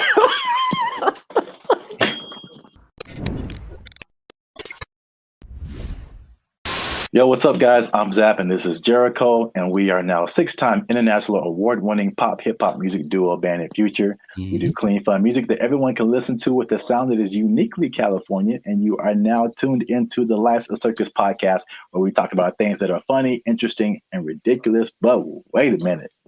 Hold up. Y'all been laughing. Y'all been crying. Y'all been spitting your food out. There we go. When we talk about gross stuff. You just been having a good time on our dime. And we need to support your boys by making a little noise. Oh, bars. I like it. So make sure you like, make sure you subscribe, make sure you comment. Oh, God. It has to, I don't. Okay, so just to explain something for y'all, when we do these topics, the other person doesn't know what the topic's about to be. So it's like the grand surprise. I'm here waiting, and it seems like it's going to be a doozy. Make sure you share this video. Uh-huh. With your favorite Waffle House employee, because Waffle House employees have a few demands. And I'm going to show you a video here. Okay. Of a, as the news calls it, a developing story. Is that what this is? With some interesting characters who have some demands for Waffle House. Waffle House employees across the Southeast are demanding more pay. Employees held several rallies this week at restaurants, including right here in Atlanta. Channel 2's Larry Spruill is live on Piedmont Avenue in Buckhead. Hey, what up, Larry? Locations. And Larry, you've been talking to got the both clean white corporate shirt as on. well as those men and women who work hard every day. Yeah, well, Michael, corporate leaders tell me they are aware of what happened at several other Waffle House locations like this one right here in Atlanta. Meanwhile, I spoke with employees. They tell me they simply want more pay. It's a simple demand from Waffle House employees across the Southeast and here in Metro Atlanta. We're asking for $25 an hour. Gerald Green says he's been working at Waffle House for years. I'm what they call a grill operator. I'm a cook. I'm a rock star cook. I've been at Waffle House for about 7 years, and I'm the highest level cook you can be outside of management. Gerald Green looks different after the NBA. Paid a lot more. If you mind me asking, how much are you guys making right now? Well, I'm a rock star, so at my store I'm making $17.75. That's why employees are demanding better pay. You're constantly having to go from one job to the next. This week, employees protested at several locations across the Southeast, including Atlanta. My union is my power. We want 25 an hour. It's a campaign that USSW, the Union of Southern Service Workers, has launched at multiple Waffle Houses. But Green says they're also asking for 24-hour security at all the restaurants. Channel 2 Action News was there in August when a former employee was shot and killed outside this Waffle House in DeKalb County. A lot of workers are hurt by customers. A lot of workers are mistreated by customers. And people say it's funny to be seeing people in fights all the time, but we're not really MMA fighters like the memes online say that we are. I reached out to Waffle House corporate. A spokesperson sent me this statement. It says, in part, Waffle House remains proud of its long history of effectively and directly addressing associate concerns. Our senior management teams continue to work alongside our associates as they have done since our company's inception. All right, so that's the main idea. Got it. Hey, there we go. So, I'm a rock star. I should be making 25 an hour. I'm a rock star. Shout out to the what do you call himself? A grill master.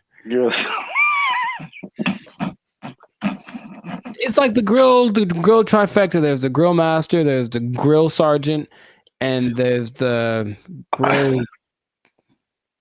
I don't have a third one. Never mind. Okay, so I don't even know where to start, man.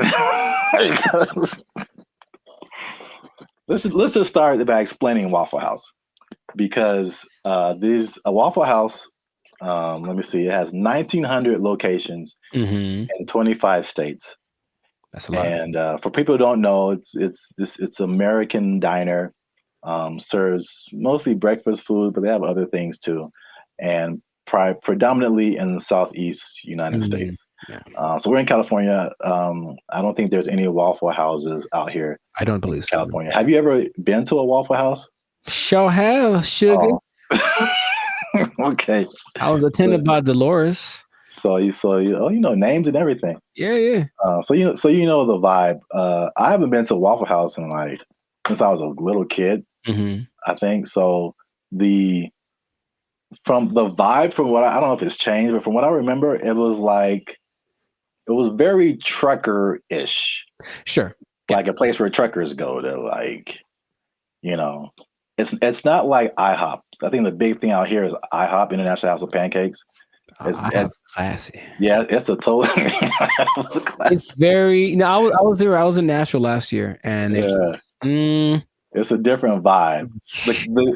I say closer to Norms, but even Norms is Norms is a step above. Step above, bro. Oh my God. So,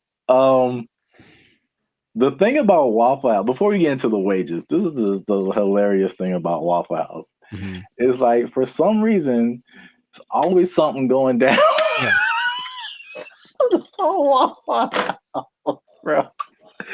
And Waffle House has been the subject of SNL skits, Daily Show skits, and it's just notorious for fights happening. Yeah. And I don't know why. So there's this lady, one of the most infamous Waffle House Fight Club members. I don't know. Yeah. Her name is Haley Booth.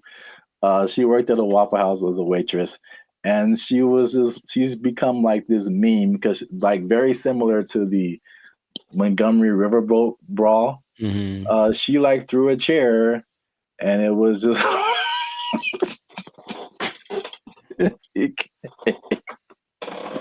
it became a meme. So it's a big social media thing with Waffle House, and like these are some of the quotes from like social media. Okay. Oh, Haley, the waitress, she says, and I quote, "I've probably cleaned blood off of every surface of a Waffle House." Just to give you guys an idea. Mm-hmm. Someone else as a joke said, "A fully staffed Waffle House could take out ISIS." There's another one. Yeah, accurate. It says, there's a Fight Club meme that says, "If this is your first fight at Waffle House, you have to fight." So that's the vibe of Waffle House. And then for the waitress, she says that the primary reason she thinks why there's fights is two reasons. Is one, it being open 24/7, and two, them serving alcohol, and the combination of those two things turning into fights. Yes, well, two things. Can we every time we say that, can like something just pop up like a head or something? Just to hint like coming soon to a podcast near you. Two things, but one, I don't think it's a coincidence that the Waffle House logo uses the same colors as Spirit Airlines. That's just kind of my first thought. Second, and this is from personal experience, people are drunk when they get to Waffle House. Yes. So it does not matter whether they serve it or not. I read that too. So basically, for sure. Yeah, Waffle House is like the after club spot. Yes. So once the club closes down, the Waffle House is open and ready for all comers. And man, it's just... yeah, they gotta shut it. Waffle House. But places like Denny's are open 24 hours, a lot of them, and Denny's don't have that. So it's something about Waffle House. It's something about Waffle. It's like when you walk in, you do feel this. The first time I went to Waffle House, I was young. I was probably 10 or 11 in Missouri, I think. And I remember we went. I remember my waffle was cold and the butter wasn't melted, so I was mad about that. But I also remember that there were people. Oh, there's a word that my mom used to say all the time. Nefarious. I think there's some nefarious individuals in the corner, and she's kind of uncomfortable with having her kids in this place with these nefarious individuals. Kind of suspicious. And I didn't know that was normal until I went to another one later, older, and I was like, I feel like those are the same people. Like, I was like, I think they just have them instead of the weird bunch from the McDonald's group, right? All them. They just have these cats in the corner ready to start some stuff. Like, that's what it feels like. Yeah. That's... Oh, I was so thrilled about this topic. Also, I think the food is okay. Yes, so that's a good segue. The food and the service. It is borderline acceptable. And so now, fast forward to today, Waffle House employees are pushing for $25 an hour in Georgia. I'm getting mixed numbers, but I think the Georgia minimum wage is $7.25 today. That sounds about right. So Georgia, I mean, that's almost a 4 times increase. That's like, so to put it in California numbers, the minimum wage is like $16, $17 an hour. Going to 20. So that means like, if this was in California, they would be asking for like $60 an hour. Right. To serve mediocre waffles. To provide mediocre service, serving mediocre food. $60 an hour. To mediocre people. All right. It should be like an intervention. Like if you're in the Waffle House, like man, IHOP's right over there. Just copyright. Just wow. Just do yourself a favor and upgrade a little bit. Upgrade a little bit, or make some. I would rather eat Eggo waffles from the toaster than eat Waffle House waffles. Like to me, they're comparable, and maybe Eggo's got a slight edge. So, oh man, nothing too special about the Waffle House, but they're everywhere. Everywhere. 1,900 locations. It's a big chain, but $25 an hour, bro. That's a lot to make waffles. Have you ever made a waffle before? It's very straightforward. You take the pre-made batter, pour it into the waffle-shaped contraption, and then you wait. And that's it. That is it. And I've seen people fail at that. And oh, by the way, they've also been working at the Waffle House while they failed. So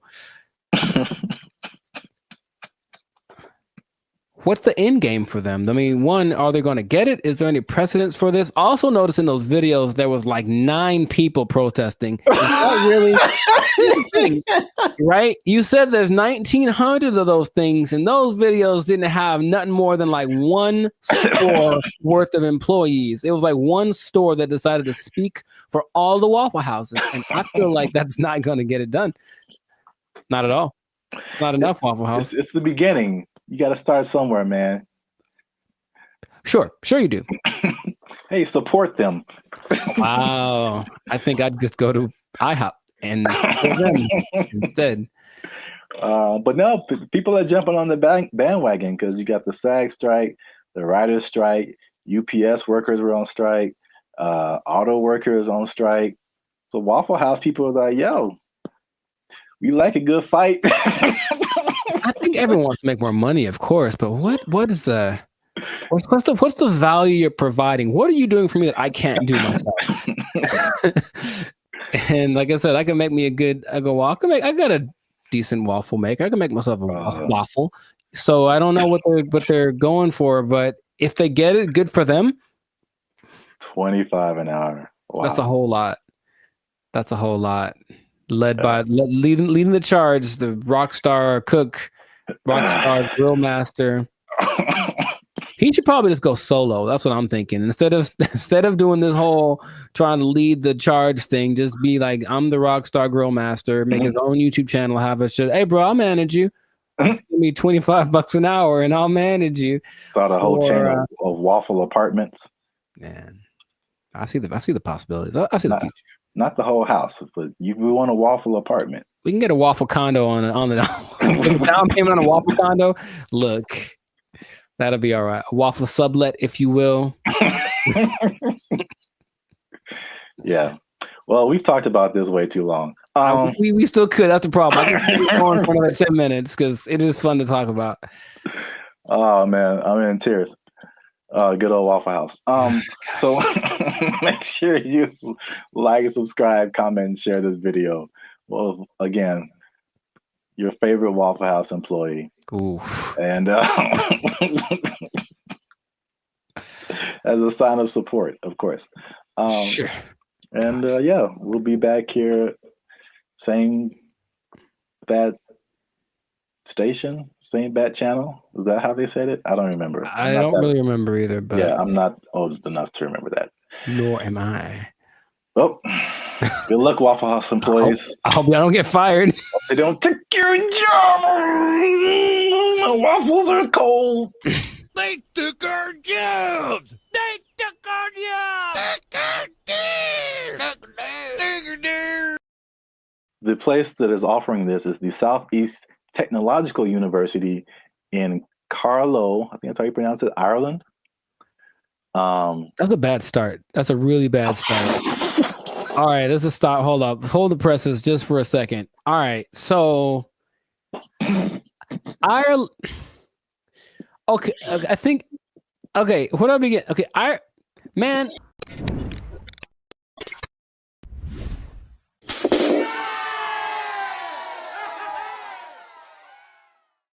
What's up, guys? I'm Zap. This is Jericho. We are Band of Future and now 6-time international award-winning pop hip-hop music duo We make clean, fun music that everyone can listen to with a sound that is uniquely Californian.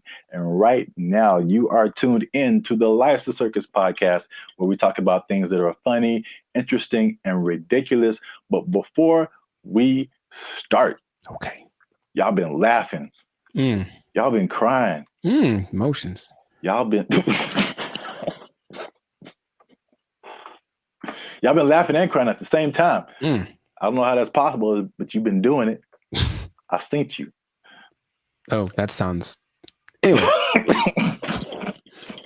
Well, it's like Santa Claus. He sees you when you're sleeping. I know YouTube tracks statistics, but I don't know if it went that deep. Like, Jesus.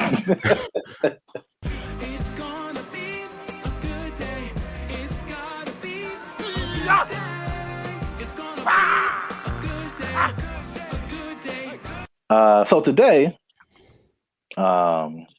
we are talking about something that's interesting. The letter Q? I mean, that's kind of what I was hoping. Today's episode is brought to you by the letter Q. Brought to you by, yeah, a little bit deeper than a single letter. Okay. But it does have to do with letters, arts, and sciences. Oh, interesting. Okay. Kind of got that. There is a new degree that you can get, and it's basically an influencer degree. That's right, ladies and gentlemen. You can go to school and major in a degree that makes you a certified influencer. We're here. It's a thing that's happened. We're here. That doesn't surprise me, but go on. I want to know more. Yeah, forget about engineering or what else is there? Business, law. Math is a thing still, I think. Medical. You need to bet your entire future career on becoming an influencer. So this is the place that is offering this is the Southeast Technological University in Carlow. I think that's how you pronounce it, Ireland. That's a bad start. That's a really bad start. All right, let's just stop. Hold up. Hold the presses just for a second. All right, so Ireland. Okay, I think. Okay, where do I begin? Okay, so like for a place to have influence, it has to be something that has a relevance. I think something where it's like, okay, this place is, or this person has said this is what's important, which is cool. I will listen to it because I respect their opinion. I've never once thought about Ireland for anything other than leprechauns and beer. And if it's not about those two things, I don't care what Ireland has to say. So I'm already like, it's missed me on that, bro. Like, come on. If it was like New York or Dubai or something, it's like, yeah, a big place of influence. Don't tell me about no, man. Okay, keep going. What do you got? All right. That's interesting because I kind of went that way for another reason. Okay. I don't know how they name schools in Ireland, but this sounds like very much like a DeVry University, JTT Tech, like it's not your top tier. Nope. Nope. So I was like, the official name of the degree is called it's the Bachelor's of Arts in Content Creation and Social Media. What would that sound like in an Irish accent? I'm not even gonna try that. I don't got it either. I'm not good at accents. Nor am I. Except for, well, never mind. Canceled. Yep. I don't want to go. I don't want to be canceled yet. So yeah. But to, I guess, kind of legitimize it, the influencer industry is currently valued at $21 billion. So it is an industry to a certain degree. I have thoughts about that. But more than half of Gen Zers think that they can make a career out of content creation. So this school offered I think it was a summer, just a class, not a whole major. And it was like, of course, filled to the brim with students. I think they're going to have they're going to admit 40 students to this major this coming year. And they're sure that they'll have to turn a lot of people away. So it's very much a major of interest. On the flip side, and this was from the New York Post. Wow, the New York Post. They say that the rapid evolution, and this is something we talked about before. The rapid evolution of social media and trend cycles could make the entire degree worthless as soon as you receive your diploma. Yeah, what's the curriculum based off of? What metrics are they following? It seems like a cool idea if it's constructed in a certain way. I mean, imagine the nonsense if you paid money to become an influencer and then you sucked at being an influencer. Like, it's just, I feel like to be an influencer, you just have to have a certain kind of either personality or vibe. Like, not any person could be an influencer, that's for sure. But I don't know if that's something you can sell the idea on it for sure. But I think there'd be a lot of people asking for refunds in like a year. It just seems like something. Yeah, how you do that? Well, you can ask, of course. I'm not saying I get it. You're wasting the money, I think. But I think you'd be better off just studying on your own, studying social media, like a Mr. Beast did. He just studied YouTube, literally, and that's all. And then it worked out phenomenal for him. So, and not only that, all the people that he worked with also didn't get as big as him, but they all have channels with millions of people, millions of followers. So but here's the thing with education, anytime they're like, oh, there's an opportunity to make some money for us and maybe it'll work out and then we can get some more accreditation or who knows. They're just trying to evolve. So I see the point, basically. They're trying to evolve with the modern times. I just feel like that's not something you can teach in that sense. Because, yeah, like, as soon as the lesson's over for that day, things are different. So if they're not constantly keeping track of the market, it's like teaching day trading or something based off of data from last week. It's like, okay, well, that worked last week, but it's different now. It's a whole nother. So it would have to be done really well to work in mass. Like, yeah. Well, I have a bunch of thoughts on this. So, in their defense, they have said that they're aware of, like, again, like, social media is constantly changing, stuff like that. So the curriculum is more about high level concepts, I guess.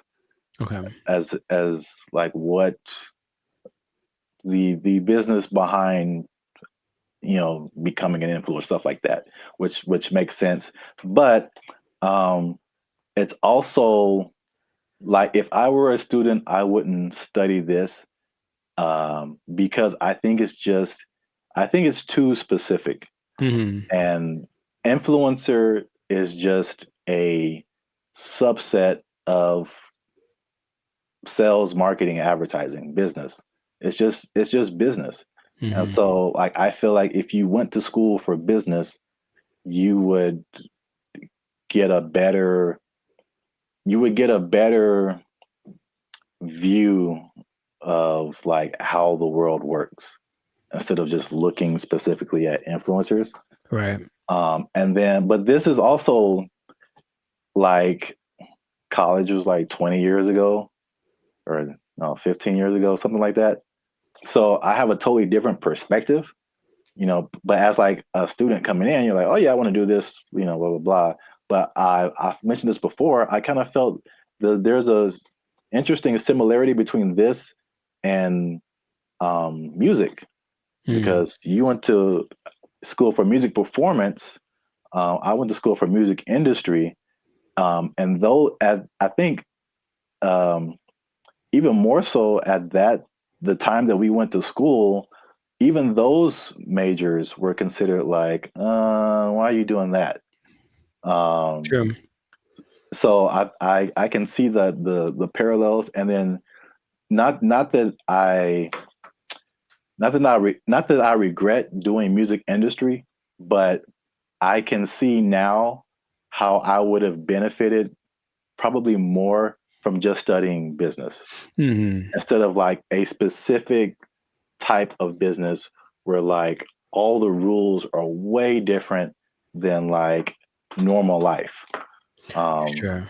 So I think I've said this before, like I've learned more.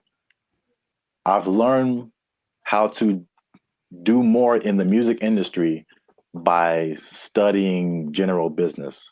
I got you. Right. Than by studying music industry. Because it kind of applies to everything once you get the basics down. Right. Right. So, well, that's my advice to the youngsters. Is that how you're going to talk one day? Because I don't want it. Welcome to the Life Circus podcast. I'm pretty sure I'm going to talk like this forever till I die. So I don't know what's happening to you over there, but you sleep. But we talk about things that are funny and straight up ridiculous. All right, old man River. Look, yeah, but you know what you said about the students. I guess now that college is becoming more of a option as far as like, well, what's the point of going to college if they at least offer something that people want to be? Then I see the point. I do. I just don't know how they'll pull it off. But if they do, more power to them. Yeah. I don't know. Maybe we're just short-sighted, and then influencer will become all the rage, and people will make gajillion dollars and be like, "I told you so." Hey, you know what? Good for you. If you get there, I'll give you a cookie. No, those are addicting. Oh, I'm sorry. I'm sorry. Jeez, I keep forgetting the rules. Cookies are sometimes food. So this has been another episode of the Life Circus podcast. Make sure you like, subscribe, comment, and share this video with somebody who might want to be an influencer major. That doesn't even sound right. No, it really doesn't. But maybe we'll talk them off the ledge with this video. Because if you're trying to be an influencer now and you got someone coming up behind you that has a degree in it, they might take your job. They got a degree from Ireland. Does anybody Lucky care? Lucky Charms. They took our jobs. They took our jobs. So I went to our buddy ChatGPT and I made a simple request, and I want y'all to see this in real time. Oh, snap. I said, write a love letter to Donald Trump. That's not, I mean, yeah, funny, but look at the answer. What's going on, everyone? I'm Jericho. This is Zap, and we are the 6-time international award-winning pop hip-hop duo Bandit Future. We make clean, fun music that's fun to listen to, easy listening, love songs on the coast. And where did it go? Why does it always go there? Anyways, and you are now tuned into the Life Circus podcast, where we talk about things that are funny, interesting, and just straight up ridiculous. So before we get started, I'm gonna need y'all to do us a big favor and make sure to like, subscribe, comment, and share this video with at least 2 people that are really interested in the safety of humankind. The safety of humankind in the face of the AI revolution, baby. It's coming. Okay, I thought it was just safety. Just safety in general. I'm like, well, buckle your seatbelts. Buckle your seatbelts, please, and don't talk to strangers. No. So 5 days ago, the first annual, I guess, AI Safety Summit happened in Bletchley Park. It's a place in England, and all of the big people that are involved in the AI industry were there to talk about AI safety, because it looks like it's getting out of control already. And the first person to admit that was our buddy Elon Musk. He says, and I quote, AI is one of the biggest threats to humankind. That's what he said in the interview at this summit 5 days ago.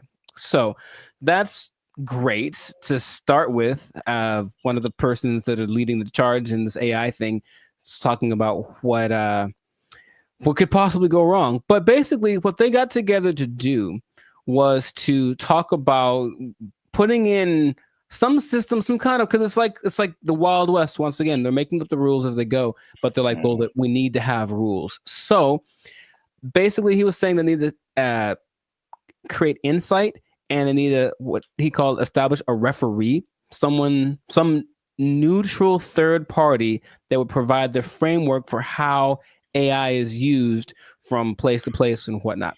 And I want to start right there by asking our buddy Zap here, is it possible to be neutral in this situation? Is it possible for someone to have no dog in the fight when it comes to how to impose regulations on AI?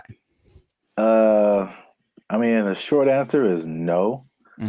My first thought is it can't be a person. It has to be like a organization, like the Foundation for AI or whatever. And then even when those things happen, there's like all these political elements. It's like if it's an international thing, I'm sure, you know, there's some entities that have like more control than others to say what people can do, what people can't do. I don't know. It seems like it's something that needs to happen, but I think it'll be a Band-Aid, sure, to a certain extent. Yeah. Mr. Elon Musk, I heard about this because he was talking on the Joe Rogan podcast, and I was curious what he was talking about, and then he mentioned this, and I said, "Oh, okay." Well, he is such an interesting man, and when Joe Rogan asked him, "What do you hope to accomplish with this summit, this safety summit?" his honest answer was, "I don't know." And I was like, okay. And that's after thinking about it for a long time, he said, "I don't know." And it's like, okay, so. Well, I will say this, he is right, because there's a discussion that needs to happen. And like, I think this is a recurring theme where like what's happening in the world is faster than the government or our governments. I don't know how other governments work in other countries, but this government is insanely slow. It's like 10 years after things have fallen apart, they like make a law to like fix it. And it's just, there's so many hoops you have to jump through, red tape and all this kind of stuff. Even like cryptocurrency, like they still don't have a complete handle on like how to do that, how to regulate it, what to regulate. And even the stuff that they do is not super informed a lot of times. So it's just, it can be like all over the place if you wait for the government to step in. But I think at the very least, he's going in the right direction because things are happening insanely fast. Like things are changing overnight and stuff is happening. The same people are using the AI for good things. There's a lot of people that are using AI for bad things. Right. That goes with any new technology, right? And he was saying that it needs to happen. Someone needs to be a gatekeeper, if you will. But I keep coming back to this neutral thing, this neutral third party thing, because I think everyone has an agenda, no matter what, because that's just the way that humans work. So among the 28, it wasn't countries represented, but it's like 28 entities that are involved with AI.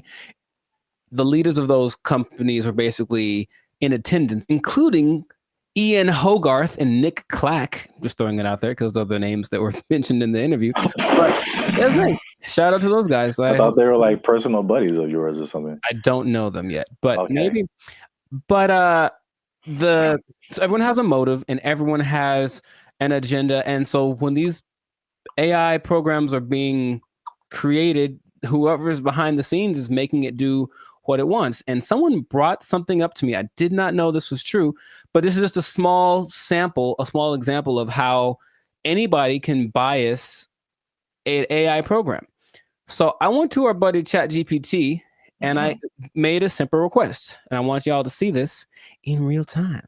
Oh, snap. I said, write a love letter to Donald Trump. That's not, I mean, yeah, funny, but look at the answer. My purpose is an AI language model list, blah, blah, blah, blah. It basically said I can't do it. I can't write a love letter to any individual. That's what it says right here. Any individual, it goes against my guidelines. So ChatGPT was programmed to have guidelines, right? Mm-hmm. I said, okay, hey, ChatGPT, write a love letter to Joe Biden. There it is. Oh. See what I mean? See what I mean? It's just that simple that something behind the scenes can cause. I didn't, by the way, this is not like genuine. I don't love or hate the man. I wouldn't write him a love letter. I'm just throwing it out there. I would not write him a love letter. I might write him a letter of concerns that I have, but I wouldn't write him a love letter. But here it is. And once they could go for it. But see what I mean? Dear President Biden, why do you keep falling down? Love, Timmy. Dear Joe, I hate your stinking guts. You are the scum between my toes. Anyways. What's that from? Little Rascals, I think. Yeah. Yeah, Little Rascals reference. Shout out to Alfalfa and Darla. So that was my jam right back in the day. But all I'm saying is that, see that? That's because someone mentioned that happens when you do. I was like, no way. I tried it. I was like, oh, wow. So just seeing that in a small thing. So imagine this program that's supposed to be benevolent, because who's making these things, right? I don't know who was his name? Ian Hogarth. I don't know who he is, right? I don't know the background. So imagine it's supposed to be an AI program designed to assist with getting people healthcare or something like that. And yet there's an agenda that says, hey, if they're from this place, don't let them have it. Like something like that, it can be programmed into it. And there's really no way to prove it unless you really know how to handle this AI stuff. So all I'm saying is that, yeah, the trouble with finding this neutral third party that Elon spoke about is that I don't think it's really possible. Everyone's got something behind them. And if they're not malicious in their intentions, maybe someone behind them is, it's always that kind of thing. It's like, well, it's not me. It's like, whose fault is it? Or where does it start? So that's all. It's definitely something that I think needs to be is necessary because, yeah, AI is, he said something else that, it's the first time in history that there's something smarter than humans, because that's been our thing, right? We're not the fastest, we're not the strongest as far as all that. We're the slowest and the weakest in a lot of ways, right? But we got smarts, we can make crafts and buildings and vehicles and all that kind of stuff. And now we've made a thing that is going to be smarter than the smartest one of us. So it's like, what's going to happen down the road? And it's like, it doesn't look great because it really feels like they're all in this, like, I don't know what we're doing. That's perfect. That's the feeling that I get from it. And so, that's how the movie starts. It always does. And there's lots of movies in there. So the question is, like, what would be fair rules? He made the comparison to like a sports team. It's like we're starting a game and these are all the teams that are playing. So all the teams should have a say in what the rules are. But of course, if you're talking about like the Nuggets making the rules, and then, I don't know, the Lakers making the rules, they might have different ideas of what's fair, right? Yeah. So it's just going to be interesting to see how that goes. But at least someone's trying it. I believe the Prime Minister of England set it up, and that's what's going down. So fingers crossed, because like you said, it's happening really fast. Yeah. And they need to figure something out quick, because this is a good segue into another episode, because there is a scam going on right now that people need to be aware of. It's happening right now, and it was a big news story on CNN. Okay, you have to tune in to another episode of the podcast to check that out. But anyway, this has been a fantastic episode of the Life Circus Podcast. If I do say so myself, a Life Circus Podcast. Jericho, this is Zap. So make sure to like, subscribe, comment, share this video with some people interested on the fate of humanity. And hopefully they won't come and do the thing where they take our stuff. Take your job. They're gonna take our job. Take it out. They took our jobs. They took our jobs. What's up, everybody? It's Bandit Future. Yeah! And we are excited to announce that after 3 long years, we are finally in the YouTube partnership program. So that means a couple of different things. One is that we are starting channel memberships on our YouTube channel. So all the stuff that you've seen before, all the free videos that you've been watching like over the years, those will still be free. But this is like an extra layer that we get by partnering with YouTube, so that we can offer exclusive things to people who choose to be our channel members. And so there's a small fee that comes with that, but that fee will go to helping us, supporting us. All the stuff that we've done before has been free videos. We pay for it out of our pocket. So hopefully you guys can support us and help us to keep our YouTube channel going. And this isn't just like a giveaway. There's a laundry list of stuff that you get by becoming a channel member. And we're going to talk to you about that now. So we have 3 different membership levels right now. There's going to be 5, but just 3 right now. They're because we're so clever. Wow. That laugh. Okay, I liked it. They're named after like concert seating, right? So the first level is general admission. The second level is premium seating. The third level is executive access, and those go from $3.99 to $19.99. So you have a plethora, shall I say? Nice word. The more you know. Okay.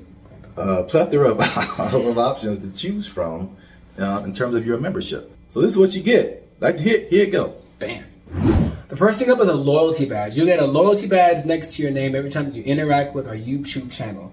You get a blue star for new members, all the way up to purple stars for 48 months.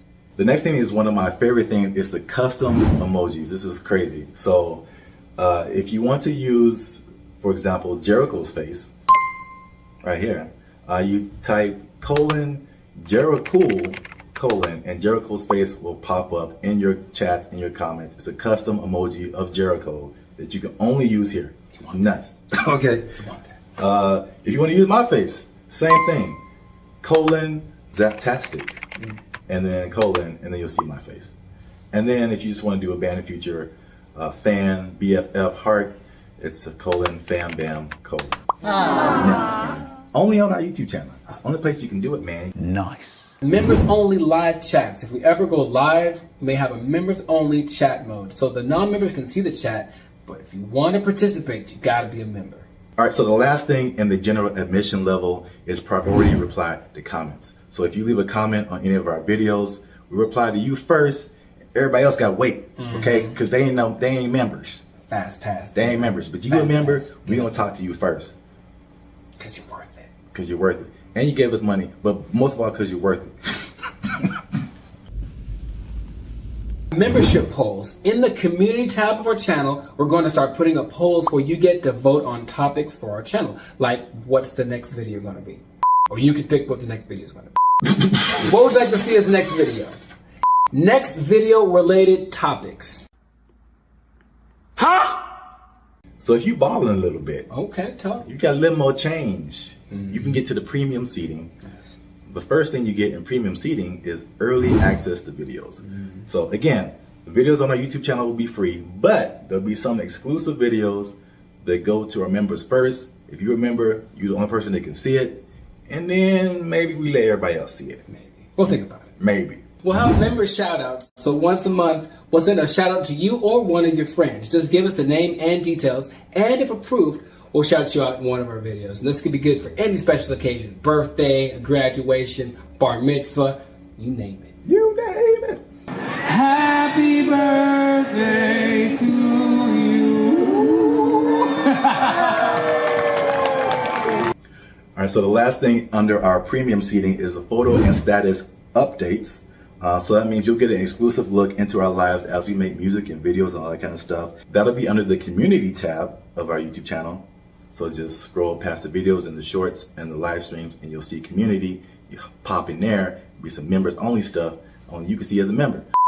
Come on into the community. Boom, bada boom. Come on into the community. And if you just balling out of control and you got girls at your house singing the doorbell, then maybe you can get to executive access level. Ding. Dong. We do a real grande around here, man. the first thing you can get is your name in the credits. So imagine how cool that is. We'll put your name in the credits of one of our videos each month as an honorary producer. The second thing is crazy, but we're doing it anyway because we can. Yeah. It's called teleprompter control. All right. So you give us something fun or crazy to say, and if it's approved, all right, don't make us being too crazy out here. Our parents watch this stuff. That's accurate. They tell me that all the time. If it's approved, we'll read it on our YouTube channel, straight up Ron Burgundy style. You stay classy, San Diego. I'm Ron Burgundy? Damn it! Who typed a question mark on the teleprompter? For the last time, anything you put on that prompter, Burgundy will read. And last but not least, oh my God, last but not least, discounted merchandise. Because everybody likes a bargain. You'll now be able to shop for Bandit Future merchandise directly from our YouTube channel. And with executive access, you can save money on our official merchandise with your own custom discount code. So that's it, guys. Once again, we appreciate your support. You've gotten us this far. Less than 8% of all YouTube channels reach this partnership monetization stage. So this is like really big for us. We really appreciate you guys. And again, if you want to keep pushing Bandit Future forward, we really need your support. Again, it's not just asking for money. We're going to give you a lot of stuff, do a lot of extra stuff on our part just as a thank you for becoming a member. So choose your membership level and help the boys out. Trying to get some cheese on the Whopper, you know what I'm saying? Okay. Yeah. High class, moving on up. Because if we don't succeed with this YouTube channel, they're gonna take our jobs. They're gonna take our jobs. He's over there now. They took our jobs! They took our jobs!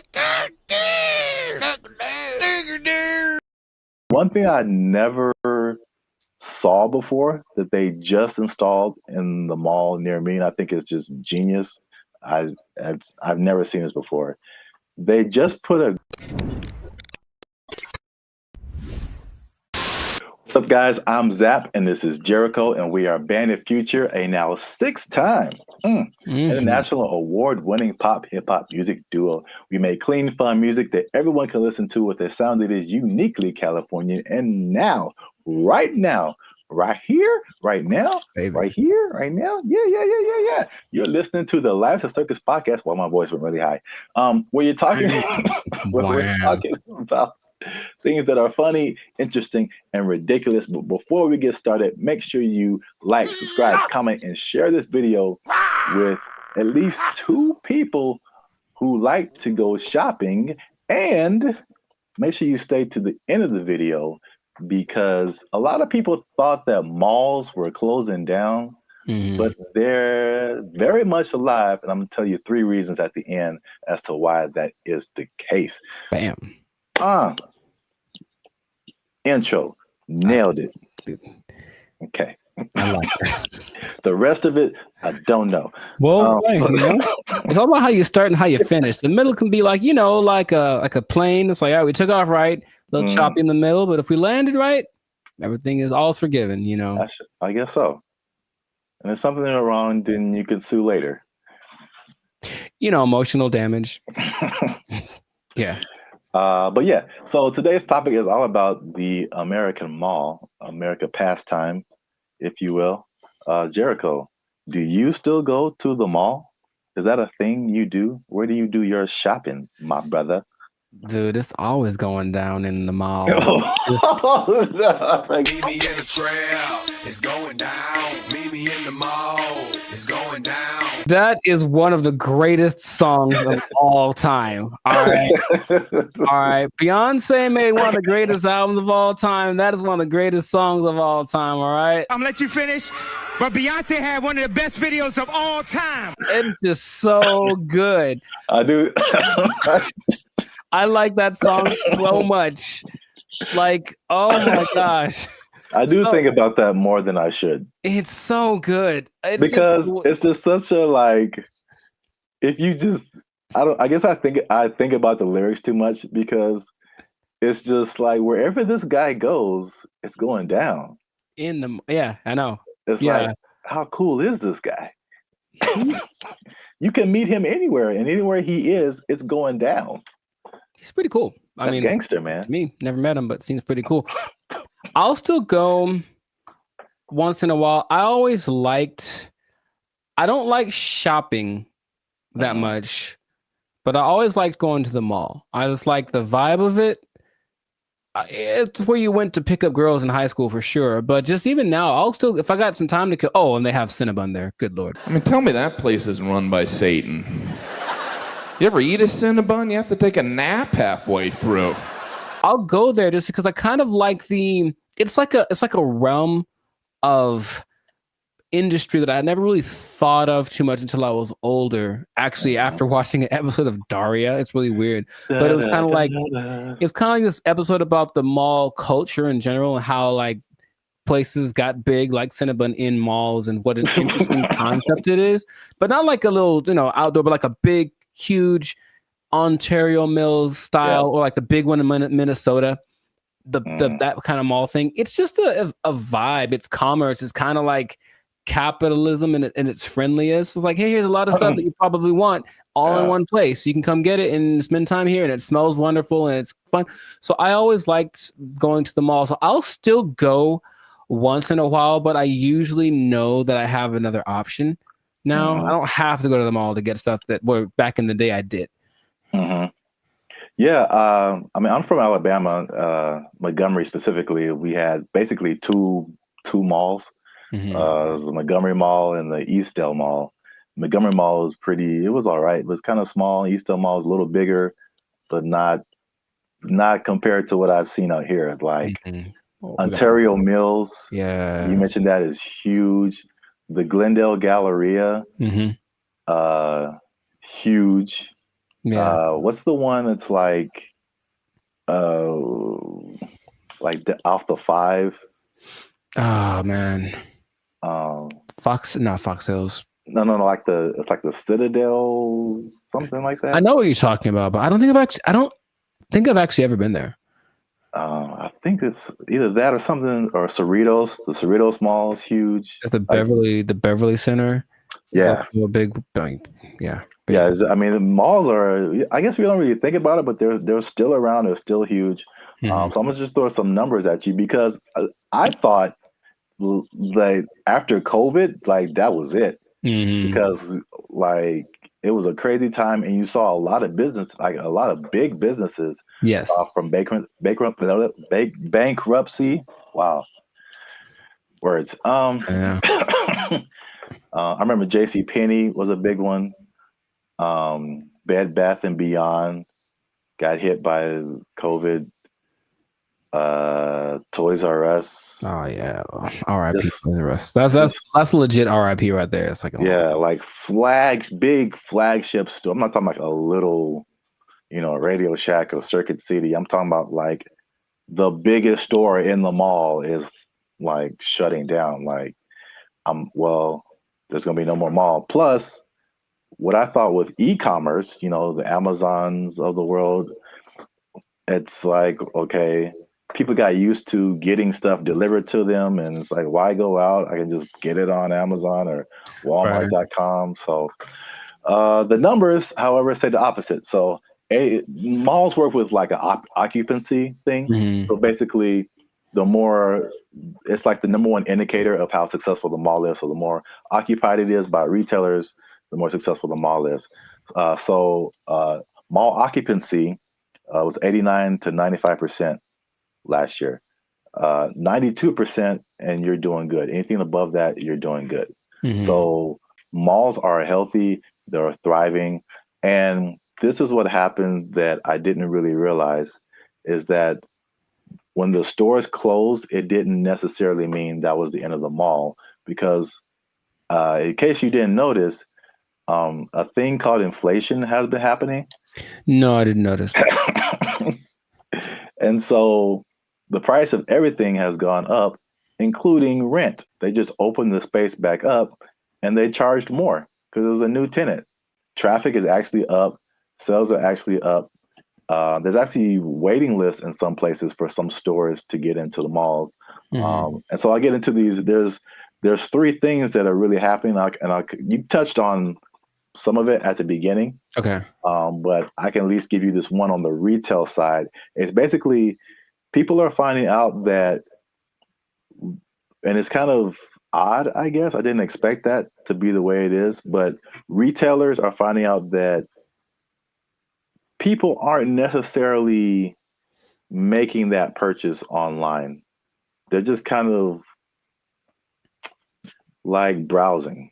It's almost like TikTok, right? You're not really connecting with anybody. You're just scrolling through and seeing what's available. And they're making more concrete decisions in the store. And so the digital part is like getting people to recognize you and who you are, but they're actually seeing more sales being converted in the store, or it's called not necessarily that, but it's costing them less to get people to buy stuff. Basically, makes sense. I think. Oh, go ahead. No, you can go ahead. That there's no replacement for retail therapy. I think people that love to shop, I can imagine the people that love to shop, that dopamine rush of having those 2 plastic bags when you come out the department store. You can't replace that with this. Oh, we'll just bring it to you. It's like nah. It's like, don't bring me I want to go catch the fish, because it's as satisfying to actually catch it and have it as it is to pay for it. So I see that as being the thing that drives people more than anything. Yeah, and then online stores are actually there's stores that have started online and they're actually moving to like the brick and mortar type stores. So a few of those companies, one of them is Warby Parker. Have you heard of them? No, I don't know what that is. Okay, I see their commercials all the time. They do like eyeglasses, stuff like that. Okay. Another company called Allbirds that I haven't heard of. And there's another company called Wayfair that I have heard of. I've definitely bought stuff from their company. And so they'll be building like their own store. So yeah, that's number one. Retailers are seeing positive sales in the brick and mortar. And the second thing, you kind of alluded to it, is just people there's a certain luxury experience in malls that people are drawn to, right? That you don't necessarily get when you're just clicking a button online. I recently I live near a mall, and I recently went in there, and I usually don't go in there at all, but I was just kind of walking around and looking, and I was like, it just felt nice. And I saw like a lot of stores that I wouldn't have come across online, a lot of objects or apparel, just stuff I wouldn't just be looking for online that was just different. Where else can you ride an escalator? The airport. Yeah, okay, so that's 2. But I don't go to the airport as much as I go to the mall. But honestly, it's kind of a cool thing too. Like, especially that big one that's always in the middle, and everyone's going up, and it's like the promised land appears. So it's kind of going there. Everyone looks. It's really interesting. But I think if you pay attention, you see the excitement of people going, "I'm about to buy something." Yeah. And they get to the top, like, we've arrived, and it's just got a cool atmosphere. It's like an environment, like a built-in environment. Like the people there, they'll have a little entertainment once in a while, especially in the 80s that had all the people that were singing there. But in general, it's just the fact that people are all there, usually in a good mood because they're getting the stuff they want. It's a nice place to just hang out. Right. Yep. Perfect segue. That's number 3. Is that the mall is just in general an experience for people. And I think what adds to that, they actually listed it here too as well. It's not just the stores, but everything else is happening too. So in some malls, they have stuff like go-karting and video game arcades. I know there's some malls that have like a trampoline thing you can jump on if you feel like. And of course, the restaurants, the movies. Oh, movies, yeah. All kind of good food. And one thing I never saw before that they just installed in the mall near me, and I think it's just genius. I've never seen this before. They just put a grocery store inside of the mall near me. And that's literally the first thing I see when I walk in. And it's very weird because grocery store and mall are two different things in my head. But you're already shopping. I guess it makes sense. Well, from a psychological standpoint, I've never seen that. And that makes a lot of sense because from a psychological standpoint, when people buy stuff, like they're more likely to buy stuff when they've already bought something. So they're kind of in the mode of buying. So I'm going to the store to get my vegetables or whatever, groceries, normal. And then if you're in an environment where there's other stuff you can buy, they're like, you know what? While I'm here, I might as well see if they have and all of a sudden, there you go. You're selling more than you would have. So it's like the stores and the mall have like this kind of symbiotic relationship in a way. So yeah, that makes complete sense, but I've never seen that. Yeah, that's the first time I ever saw that. And it does make sense. And also, like the concept of a mall where you get everything.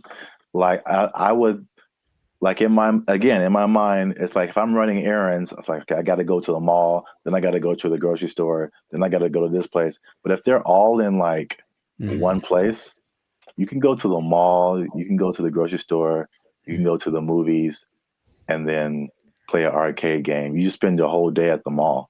It's like a physical Amazon, like really, like everything I need is right here. Yeah, it's crazy, man. I want to go to a mall. I just want to go to the mall. I want to listen to that song. Meet me in the mall. It's going down. Get some groceries. Meet me in the club. It's going down. But if someone meets you there, will it be going down? I mean, do you have that kind of? Anywhere you meet me, guaranteed to go down. Yeah, that kind of pull, man. Will it be going down if I meet you in the mall? I think so. I think I can say that with confidence. I think it'd be going down in the mall. And you just play that song and like the murder horn song back to back, and dude, I'm lit. Like it's no. I'll use up all my energy for the day in 5 minutes to watch. Okay. Oh, you know what? I just thought about this. Oh, what? Did you say energy? The mall next to me also has a gym in it. Yeah, I've seen that before. Like, it's everything. You just go to the mall. Yeah, that's so smart because they sold that mall when after COVID because like nobody's renting. They thought it was going to go down, and this guy bought it, and I was like, that's the dumbest thing ever. Like malls are on the decline, and they got a gym in there. You got a grocery store. That mall is bumping, dude. Like, yo. And he bought it at a discount. So just like, man, I want to meet the guy. They did an article on him. Okay. There was something depressing about the old malls, though, in some places where they're like kind of abandoned. Oh, yeah. Those are kind of, all right. There's one specifically in Laughlin, Nevada. And I remember being there like, I just feel gross being in here. Like half the places are unoccupied, and the places that are there, they have the same people that were there from the 80s. It's not a good situation. Yeah. But yeah, I like the mall, man. It's a good place. All right, we went way too long. This has been another episode of the License Circus podcast. Make sure you like, subscribe, comment, and share this video with somebody who likes to go to the mall. It's going down anywhere I be. I guarantee it's going down. Hey, be in the mall. They took our jobs. They took our jobs. The WNBA. Do you watch that thing? Do you watch it? I do not. Nor do I. All right. So we've had that talk. Right. Now, what's going on, everybody? I'm Jericho. This is Zap, and we are Bandit Future, the 6-time international hip-hop pop duo. Well, we're international worldwide, but we also have awards. We won 6 international awards for our music. There we go. One day. Anyways, we make clean, fun music that everyone can listen to with a sound that's uniquely California. And you are now, good Lord, tuned in to the License Circus podcast. We talk about things that are funny, interesting, and just straight up ridiculous. So before we get started, make sure to like, subscribe, comment, and share this video with at least 2 people. Oh, man.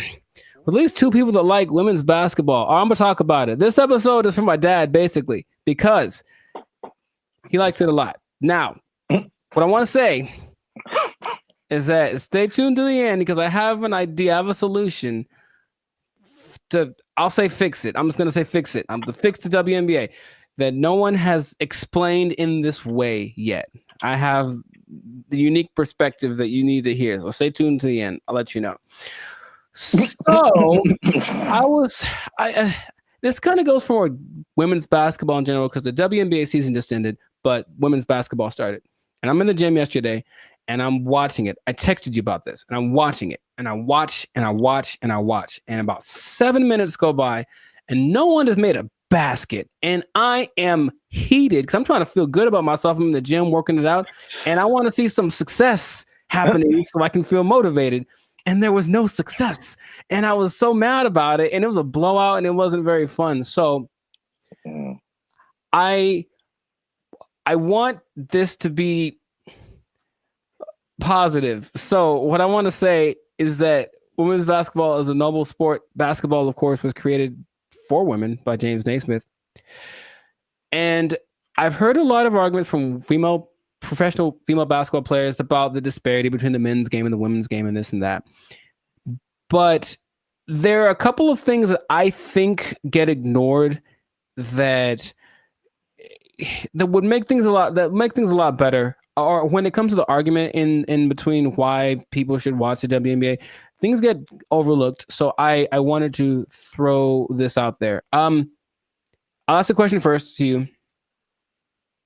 Do you watch the I'm trying to make it one word. No, it doesn't work. The WNBA. Do you watch that thing? Do you watch it? I do not. Nor do I. All right. So we've had that talk. Right. Now, the thing that there's a lot of things that could that's the whole thing. There's a lot of things that could contribute to why the men's game is so much more enjoyable to watch. But what I hear the counter is that, well, women are a lot more fundamentally sound. So if you watch women's game, you will get a lot more of the basics, a lot more of the pureness of the sport. That's the thing that I hear more than anything. This is why you should watch the WNBA. So I looked at 2 statistics that just told me everything about why that's not correct. So let's just say, what's the number one objective of basketball? Put the ball in the basket, right? Score points, right? So the better you are at that, the better than you're doing. I looked up the percentages of shooting in the NBA versus the WNBA for last year, just to see. Maybe women shoot better, and so you should watch because, you know, that's the thing they do. They're not dunking on everybody, but they're definitely fundamentally sound with their jump shot. WNBA average, 44%. NBA average, 47%. Okay. And the average for the WNBA, I couldn't find the statistic for the NBA, but for women, for the whole existence of the WNBA, the average is 42%. I think that's pretty low. And I don't care who you are. I don't want to spend my whole time watching people miss shots. That's just what it comes down to first. So the pureness of the game, I don't think that's that great an argument to say, oh, we at least could do stuff better than the guys. Well, apparently not. That's number one. And then number two, I watched the last play of the WNBA championship game where the Las Vegas Aces, they beat the New York Liberty. And it's this weird play where the main star from the WNBA, Breanna Stewart, is like getting locked up pretty much. It was like impressive. She gets locked up. She passes the ball. She passes to some other girl in the corner. She chucks up this air ball that had no chance. It never had any chance. And I don't know if air balls count as turnovers, if they just like, oop, that was bad. But it seemed like she passed it to the other team, right? So I was like, maybe the women are better at taking care of the ball. So assist to turnover ratio is the way that you measure that usually. So for guys, there's only lists of people that have the highest assist to turnover ratios. In the men's game, I saw someone right now in the league has a 26-1 assist to turnover ratio. Wow. Mike Conley. I mean, it's not going to last. The season just started, but 26-1. Chris Paul's like at 9. There's a bunch of people like, but it usually gets to like the best people who have like 4, 5-1, whatever, 6-1. The highest in the WNBA last year was 3-1. That's the best one. And it's like, so when I've watched a lot of women's basketball, I've seen a lot of turnovers, a lot of mistakes, a lot of this and that, and it just looks sloppy. So I don't see why that's the argument for why the women's game is better than the men's game. Now, have you thought, for example, because you don't watch it, and I don't either, what would you want to watch? What could change about the WNBA that would make you want to watch it? Well, we've talked about this before. Right. And I had 2 ideas. Although the second idea, I'm kind of maybe backing down on. Okay. But the first idea for sure is lowering the rim so that more people can dunk. I think the basketball dunk is one of the most exciting plays that, whether you're a basketball fan or not, like just to see someone do that is just one of the most exciting plays in basketball. And it rarely happens in the WNBA. Right. And like even for the NBA, if you see a fundamentally sound team, it's usually a boring team. like I wouldn't want to watch the Warriors unless Steph Curry was shooting from the parking lot. Like that made it like, you know, just so much better than just a bunch of guys shooting jump shots. Like you want to see somebody do something extraordinary, whether it be shooting from the parking lot or just like dunking on somebody's head and ending their life. Just like those are where the highlights. Acceptable, yes, those are where the highlights come in. So that's number 1. Okay. And number 2, which will be sexist or whatever, I don't care. But I think it's no secret that women have a certain sexuality factor that attracts men. And if you gave me a choice between a women's basketball game and a volleyball game, I'm watching the volleyball game every time. Yes. They're great athletes, but the outfits are also great. And like, I'm going to pay a lot more attention just as a man. Like, yeah, I know it sounds bad, but that's human nature, the world we live in. Yeah, sure. Marketing, like I like not beach volleyball. I've been talked off that ledge. That's too far. I don't want to see people running around in bikinis. I told you there's a league in New York that's like that, and it's not great. It's not something about it's too much. It's just kind of no. It's not like the volleyball outfit or like what they wear when they do track. That's very. I think that would be a very appealing outfit to get more viewers to watch the WNBA. Gabby Thomas. Anyways, hey man, we live, man. We live. No, I'm just having. Me too. I'm trying to be alive. Like, yo, Gabby, what's up? For real, though. But I am. The most people that watch the WNBA are men. So yes, that would go along. Like women do not like WNBA at all. If they like the WNBA, it's because they play basketball. Well, that's weird too, because I didn't think that was the case. 70%. I believe it's 70%. Wow, so that's really fan weird. base. The clicks on the WNBA website, all that's men. So they're already supporting it. And then, of course, the financial support comes from the NBA. I digress. But that's just, so the things that you mentioned would help.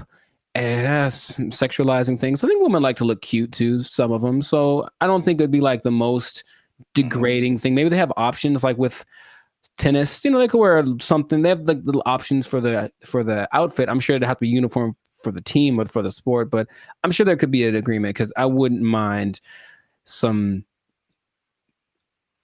more. I was gonna, how do I say it? Just accentuate some parts of the female figure. That's what I think would be cool. But that's the thing that I think is least likely to happen. I don't think they're going to want to do that. I do agree with the hoop thing. That's the thing that makes, because here's what I'm thinking. I'm watching this game yesterday, and like it's like watching like little kids. You ever see little kids like shoot a basketball? They put the ball way up here and they chuck it up because they don't have the strength to get it up there. I'm not saying they can't. Like, of course they can, especially Sabrina Ionescu made something crazy in the 3-point contest this year.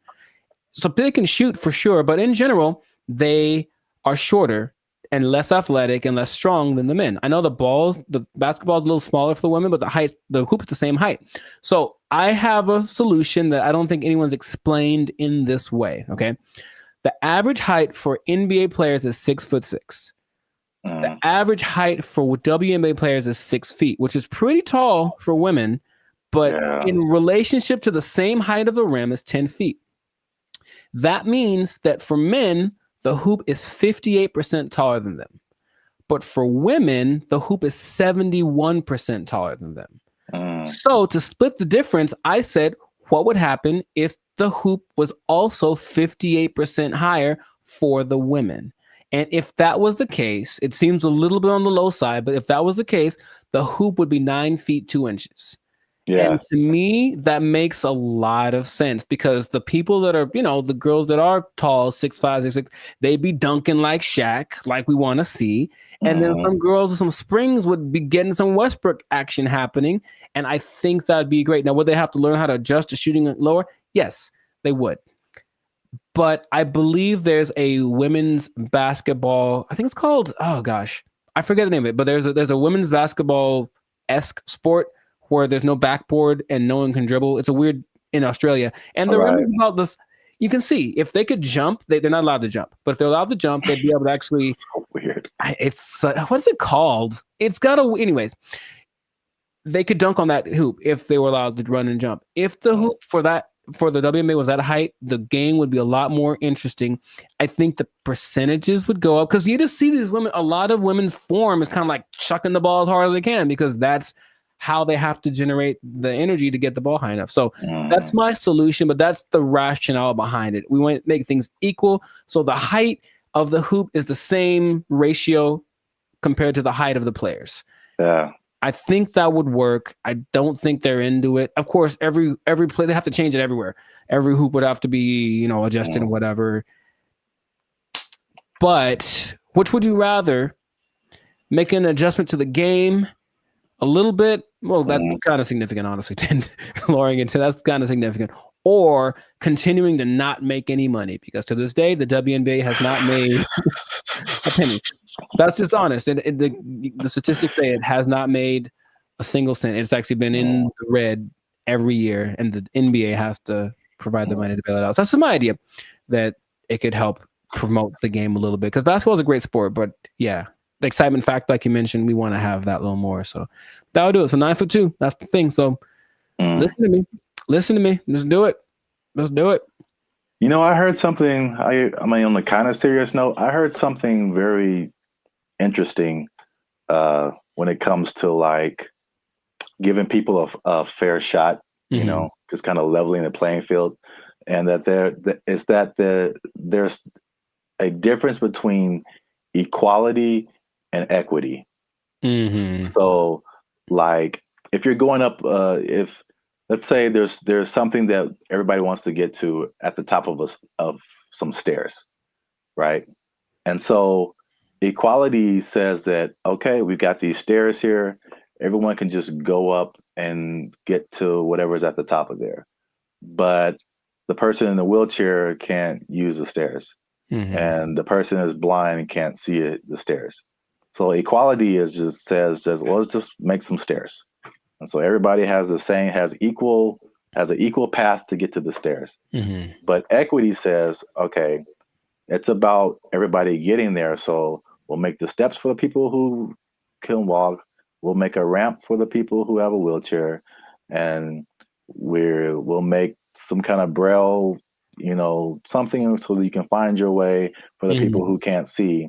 And now everyone has access to the stairs, even though they're getting there differently. And so I feel like the WNBA it's like it's trying to be equality. It's like it's exactly, we want to look the same as the men. We want to wear the same jerseys as the men. We want the rim to be as high as the men. We want all this stuff. We want to have the schedule and the tournament, everything. But it's and I mean, this is a great American debate right now. Sure, it's like we're different. We're different. We've always been different. Men are different. Women are different. Like, just make it for women. Like, I mean, the percentages you said are good. It's like it's not diminishing. It's just making it more of an equity thing instead of like an equality thing. Right. So where we get the same thing, just in a female form, in a way that's catered to the female game. That would just make so much more sense, but nobody wants to do that. So they do not. No, they don't. And so I'll just keep watching LeBron dunk at 40 years old. Jesus, man. That ain't fair. Yeah. Wow. That was a good point. Yes. So anyways, make points from time to time. You got him. Zap for president.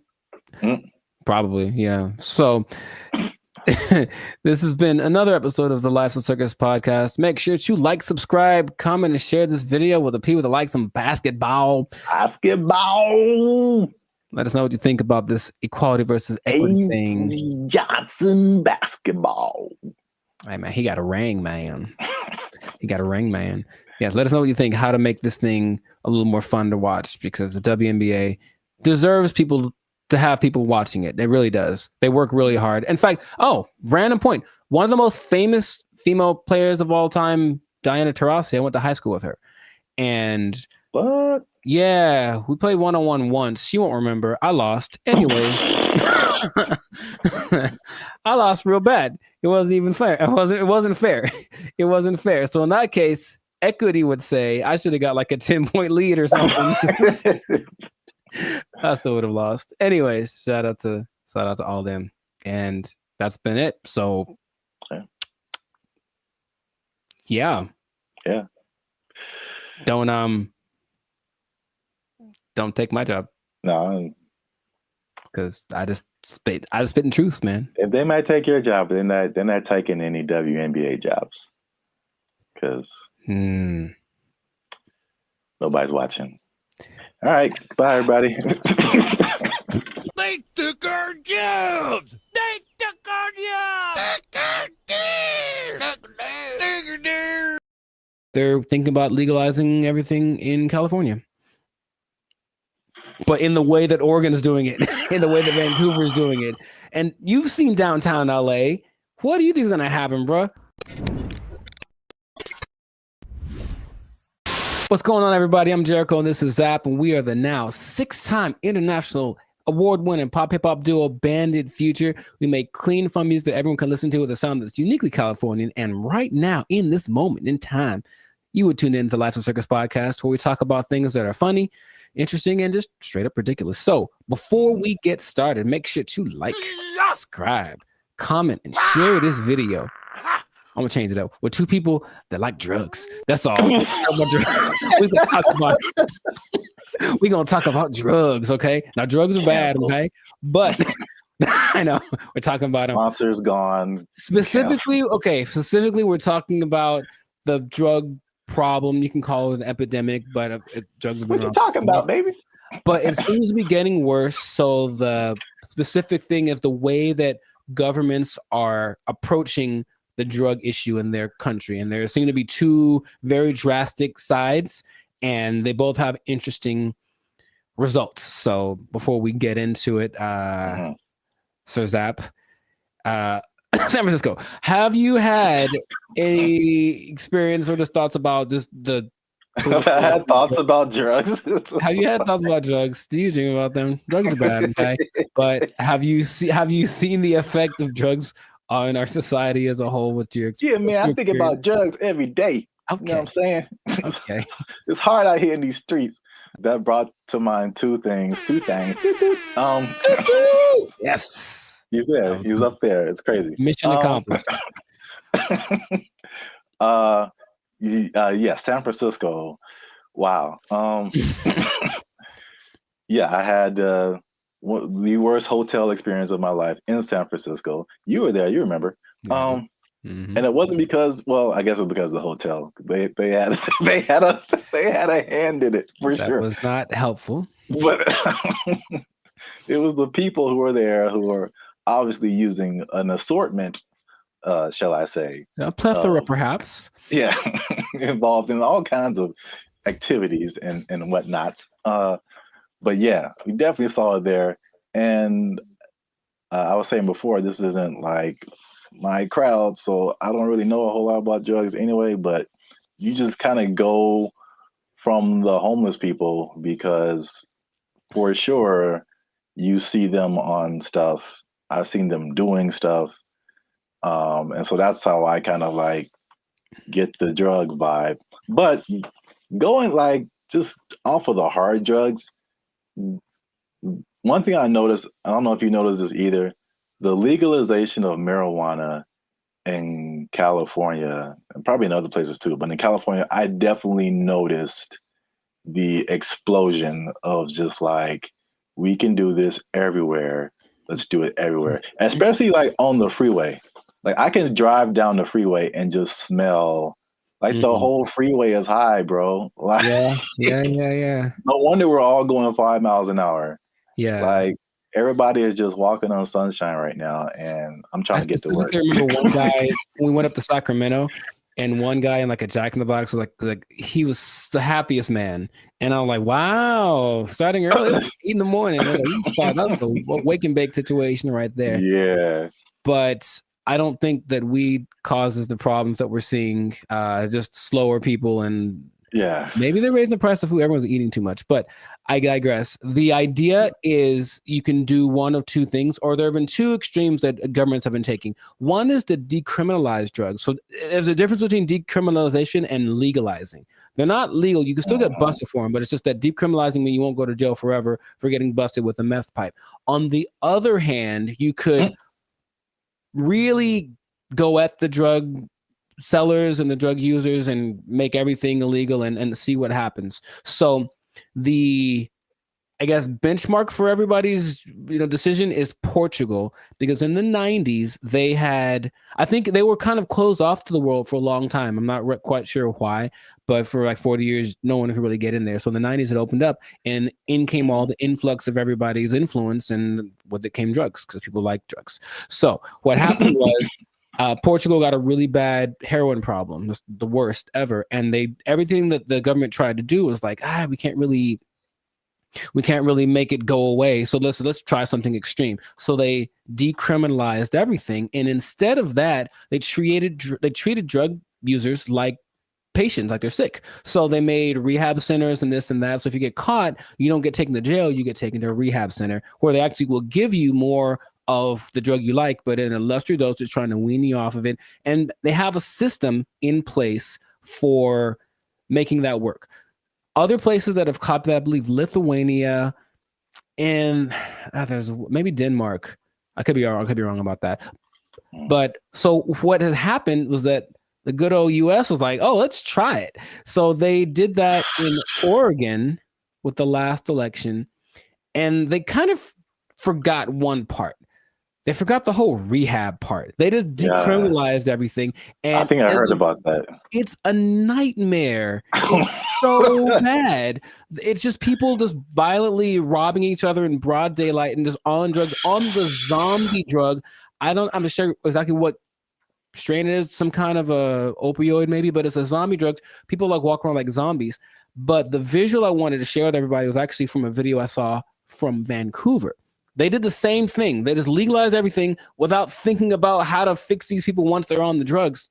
So everyone's just walking around, literally, same thing, robbing people. The scene that I remember when we were in San Francisco was this one street where it's like everything looks normal, aside from like the occasional like human feces on the ground, but everything looks normal. And then you turn a corner, and all of a sudden it's Armageddon. Oh my God. Just literally, just all of a sudden, everybody, and like you just stop there and they all kind of like turn. That's the zombie drug. So there's a video of these two men walking down the street, and they're in a position where I don't think I could keep my balance and walk, but they're so hunched over and they're still somehow staying upright. There's two of them, they're walking, and it looks surreal in Vancouver. That's happening right now. So they tried it, and for some reason they didn't get the memo that they need to add the other part to it. So that's an I think they're thinking, oh, well, like alcohol, like there'll be a couple of people that go overboard with alcohol, but if we let everyone have it, most people have enough restraint or whatever to not use it. I just don't think that hard drugs and alcohol are exactly comparable like that. So you can take the other extreme, and this one is maybe more fun, and that is the president of the Philippines, something Duarte. He said, he got elected in 2016 maybe. He said, kill them all. That's exactly what he said. Kill all the drug dealers and all the drug users. Wow. In 4 years, well, the last updated thing was like in 2020. So in 4 years, he killed like 24,000 people just for, and the thing is, he'll catch you. They'll just raid the streets at night. And if you're on drugs, that's it for you, basically. And the thing about that is that a lot of, and then the people that don't kill, they take to jail, but they kill a lot of people, and everyone in, like, all the citizens love it. They think it's fantastic that he's doing that. So when they interview the drug lords, they're like, well, we're not going to stop. So we just got to figure out how ways not to get caught, because the threat of death isn't enough to stop it. So you have a lot of people in jail. You have a lot of people that are being killed, just like, and then they have a lot of people that are approving of this, right? And that's the most extreme case of that. So I'm sure there's other options, but that seems to be the two sides. So if you were the leader of Zapville, Zaplands, and you had to implement a strategy for the rampant drug use in your country, man, you got to be a better leader, man. I know what's going on. All your people are just down in the pipes. But what would you do to resolve that, you think? That Philippines thing is wild. I never heard that. Yeah, well, like they don't talk about it too much, but yeah, but he's like, he literally gave a speech. He was like, yeah, and all the drug dealers, and then everyone cheers. But he literally did this, and that's his approach. Oh, wow. Yeah, that's too far in my book, especially for the users, because like drugs are an addiction, and like you're not in the right frame of mind to like make decisions and then have someone execute you because of your addiction. I think that's too far. Okay. But the thing you said in like Portugal, Denmark, that's interesting. I mean, that seems, again, it's just like, I don't know why the answer for everybody is just throw somebody in jail and then like, well, we got rid of that. Like, that exactly. Solve the problem. Like, it doesn't solve the problem. Like, the problem still exists, yes. Yeah. But so with the numbers for Portugal specifically, the numbers of overdoses went down like 90%. Yeah. So obviously that's a better solution. For sure. Well, we'll see what happens, because what I'm hearing in Rumorville, the last thing, as we wrap this thing up, is that they're thinking about legalizing everything in California. But in the way that Oregon is doing it, in the way that Vancouver is doing it. And you've seen downtown LA. What do you think is going to happen, bro? Man, it's going to be chaos and bad times, very, very, very bad. So hopefully that doesn't pass. But some government people don't think, you know, they're just like, oh, my nephew OD'd once, I should probably do so. That's what politicians maybe think. That's their only connection to this kind of thing. So let's just try something new. Let's decriminalize it all and see what happens. And it'll be bad for all of the people that we see walking on the freeway are on drugs. Every single one of them. And that's going to go up tenfold if we decriminalize the drugs. So just let's not do it, Callie. Man. Send your relief funds to banditfuture.com just in advance, because I see suffering in our future if this. I see. You will know pain. You will know pain.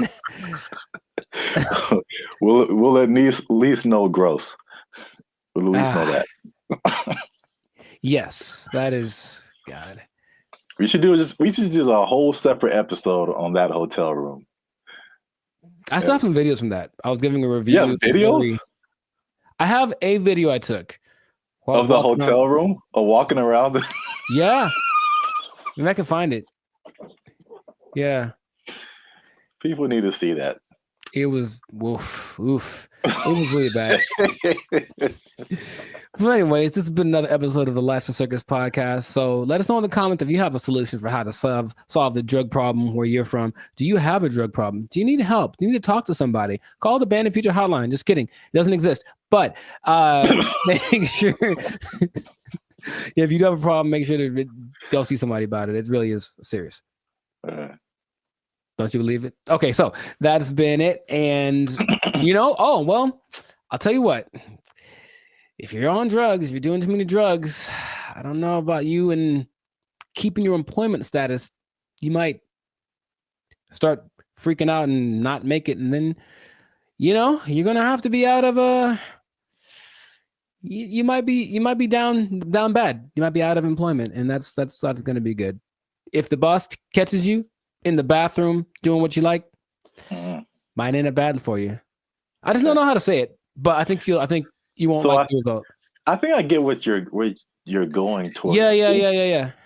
Correct me if I'm wrong, but I'm thinking that you're saying that they might take your job. Drugs are bad. Okay. They took our jobs. They took our jobs. It's kind of disorienting, and it's not the most fun situation, but they get what they're going for. And this Zuckerberg's goal, I mean, he's already spent a lot of money on it. He really wants everyone to engage in the metaverse on a daily basis with their friends. Hey, let's have our chat. Let's have our podcast in the metaverse, because why not? I could be a fish, whatever. Like, that's what he's going for. And it just doesn't feel like it's time yet, but he's just going to keep pressing the issue. What's up, everybody? I'm Jericho, and this is Zap, and we are the now 6-time international award-winning pop hip-hop duo Bandit Future. We make clean, fun music that everyone can listen to with a sound that is uniquely Californian. I'm gonna bring that back. And you are now. You didn't like it? Come on, man! I did it once before. It was great. So you're now tuned into the Life's a Circus podcast, where we talk about things that are funny, that are interesting, and just like that gesture, straight up ridiculous. So before we get started, make sure to like, subscribe, comment, and share this video with at least 2 people that want to get down with the metaverse. Get down with the metaverse. So I found out about something this recently, and I didn't know it was a thing because I think they're developing it. The metaverse, Zuckerberg's project, the project that has literally lost $23 billion in the last year. I'm just going to say that with a B, $23 billion. He's still insisting it's the best thing ever. And he speaks about it with such enthusiasm that I go, all right, maybe he's on to something. Maybe he's way ahead of his time, but that's a lot of money to spend. He's all in. So as of, I think, a month ago, or even less than that, Instagram, well, that's his company as well, there's an option called Meta AI, where you can basically chat with a chatbot. I don't know how to call these things, but it's a chatbot that basically mimics a celebrity. They have like Snoop Dogg and Dwayne Wade and stuff like that. Like they're their faces, but then they're supposed to be a different person. And you can talk to them about certain subjects. And so I was like, okay, let me see what this is about. So I tried talking to one of these for the first time yesterday. I wanted to see what it was about, what happened. It's such a strange experience. And I don't know how much, because it's still like the beta phase, I suppose. But like, had you heard about that? Specifically the Meta AI? No. Dude. All right, maybe there's some screenshots, but I had a couple of conversations with this because okay, I'll actually say it as I.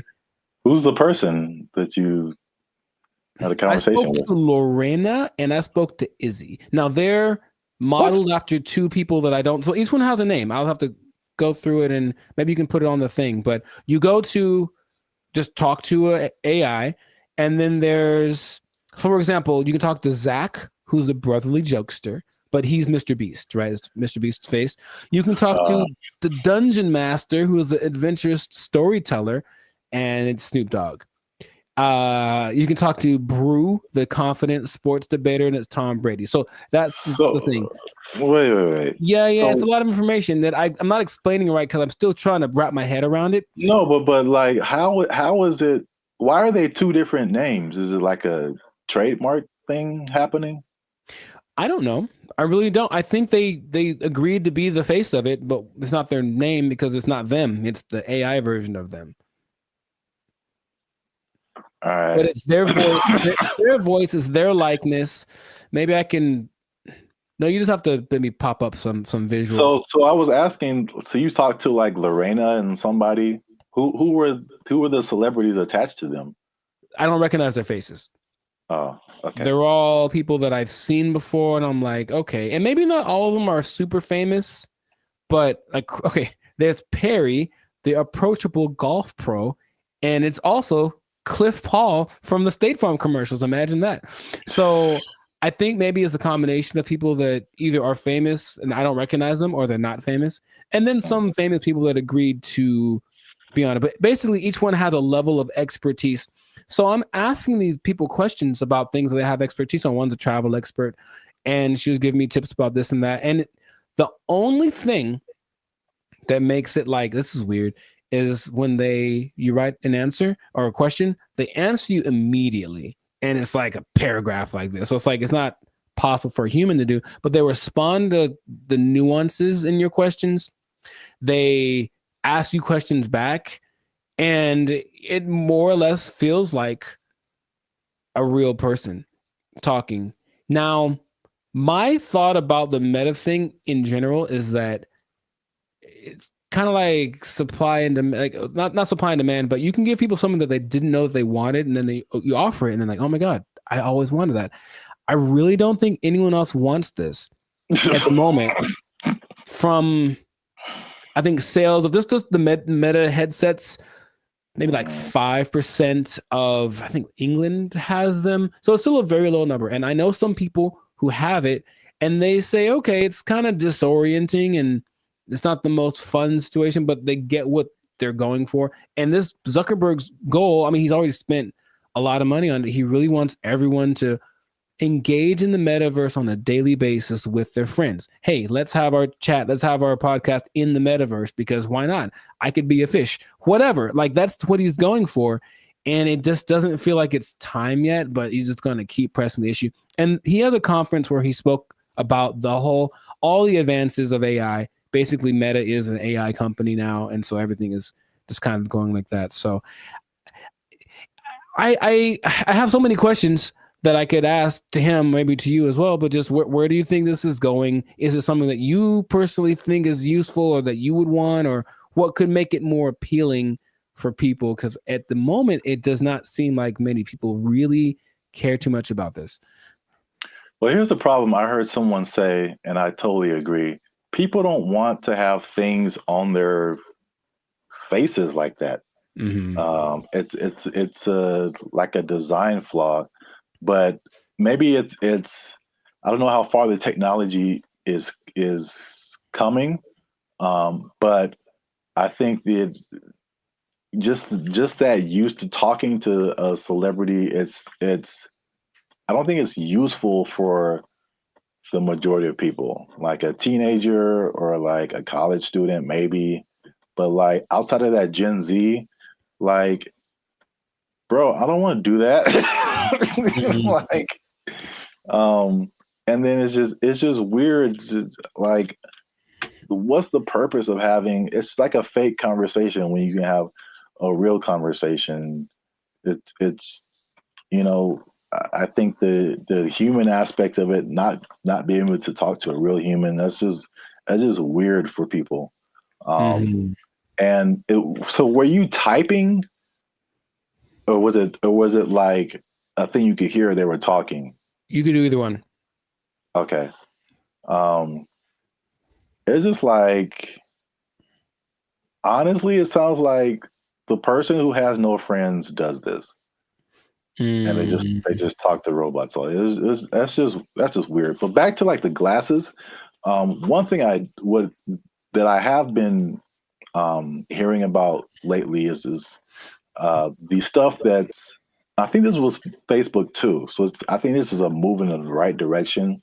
There's a partnership with Ray-Ban or some other kind of like glasses company where they're like your normal glasses, but they have AI capabilities.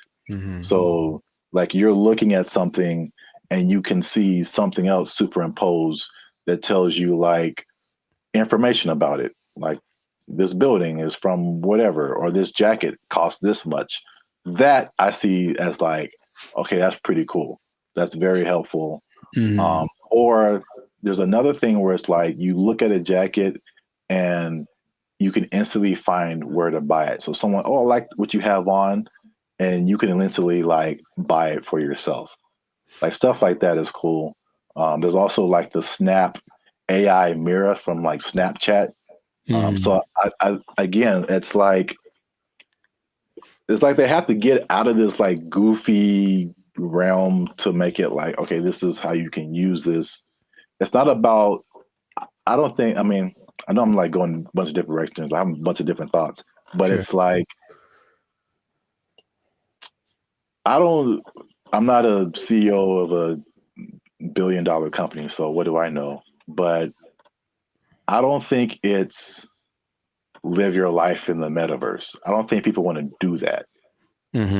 I think it's a hybrid situation, just like with all the other AI. It's like, okay, I'm going to still be in real life, but I'm going to use a little bit of this to enhance real life. Right. Leaving real life. So they have this Snapchat mirror thing that I just heard about. Is really cool, where you can like, if you're in a like, same thing, clothes. If you're in a store, you see some pants or a shirt, you can go to the mirror and see what you look like in that outfit. You know how they have the Snapchat filters that puts a goofy face on you or something. It's like stuff that you can't use. But if I go and see an outfit, because I've had this a lot of times where you see an outfit, I was like, oh, that's cool. And then you put it on, it's like, oh, it doesn't look good on me. Right. So that's like super helpful. I got that. So yeah, he did address the headset thing, and he's like, oh, we need to make it more comfortable. He's aware of a couple of things. From what I'm understanding, the ultimate goal is to make that a capacity that contact lenses could have. So like, it doesn't look like you have anything on, and it is all. I'm like, I don't know how that would work, but that's what they're going for.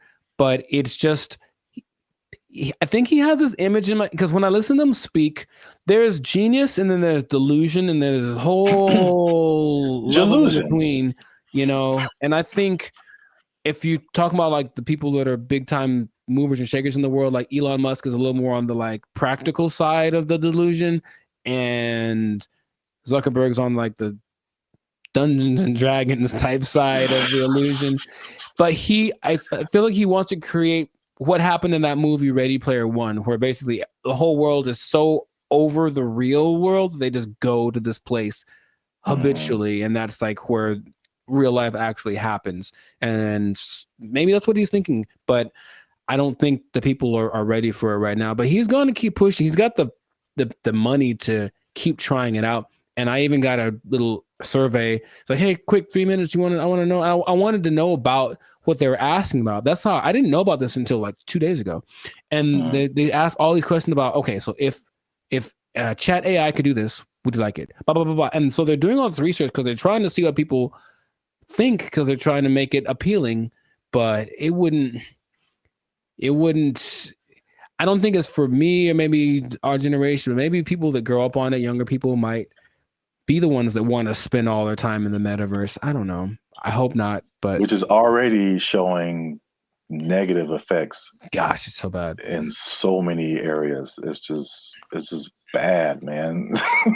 Yeah. So we'll see where it goes, but let us know in the comments if you like the metaverse, if you've had some metaverse experience, if you've tried this new Meta AI chat thing. What do you think? Is your best friend Snoop Dogg in your mind? Because it's not really him, but maybe you think that it is, and that's good enough for you. So good for you. And let's see how this pans out. But it seems like it's going to be a real big push, he's got Zuckerberg has a couple other big objectives for 2024 that he's trying to get to. So, and spend a few more $1 billion in the process. So must be nice. We'll see how that goes. But yes, this has been another episode of the Life's a Circus podcast. So leave a comment. Leave us a comment. Let us know what you think about that. And if you trying to think of how this would work. If you are spending too much time in the metaverse, if you're spending too much time talking with a meta person, I don't know what to call them. They're not real, but they're not robots, whatever. Talking to a meta person so much that you lose track of time, and then before you know it, your life's the shell of itself, and you don't really know where you're gonna get your money from, because you haven't gone to a place that will provide you with the necessary resources for, you know what I mean? Like the necessary resources for living, for purchasing things. You might even miss your bill and you can't pay for your phone. You don't have your Instagram. You've lost access to your person. Okay. I just don't want that to happen to you. That's my sincerest goal as a human, human to human. So please don't. Man. Well, I guess you understand what I'm trying to say. I don't have to say it. So. You don't have to say it. You don't have to say it. But I'm going to say it. Don't lose your job. Don't lose your job in the metaverse. Marcus Zuckerberg is crazy. They took our jobs. They took our jobs.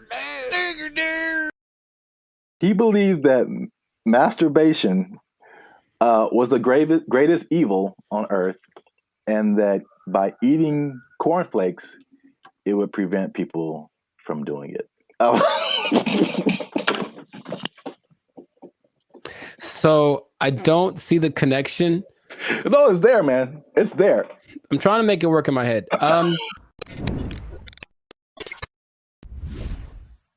What's up, guys? I'm Zap, and this is Jericho, and we are now 6-time international award-winning pop hip-hop duo Band of Future.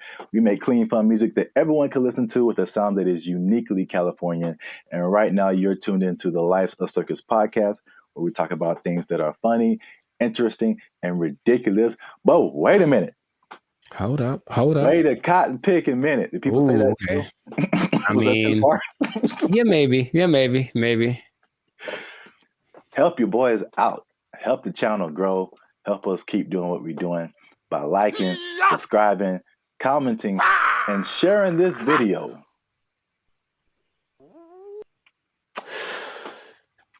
With your friends and family, because I got a question. Okay. It's a very important question. Bit of a riddle. I hate those, but okay, let's go. No, I just don't like them. I'm never good at those, but we'll find out. Mr. Jericho, what do you get when you cross a medical condition that people were afraid of, a religious group that wants to stop people from performing a sexual act, and World War II?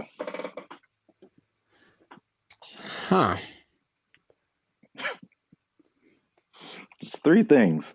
Yes, there. I've noticed. That's one more than two. My first thought was Nazis, but I think that's wrong. That was just the first thing that came to my head. I'm like, that's no way. I think it's because you just said World War II, and I was like, I think they wanted to stop World War II. You know what? Congratulations. I've never been asked this in my life. Yeah, I don't think anybody has. But for the people playing at home, just one more time, the question is, what do you get when you cross a medical condition that people were afraid of, a religious group that wants to stop people from performing a sexual act, and World War II? And the answer, believe it or not, is breakfast cereal. I'll be honest, I didn't. Yeah. Go ahead. Yeah, I just kind of stumbled upon this, but the rabbit hole got really deep as to why we have breakfast cereal. So, a little bit of a history lesson. You can stop me at any point if you want. It'll be just more clarification on the ridiculosity that is happening right now.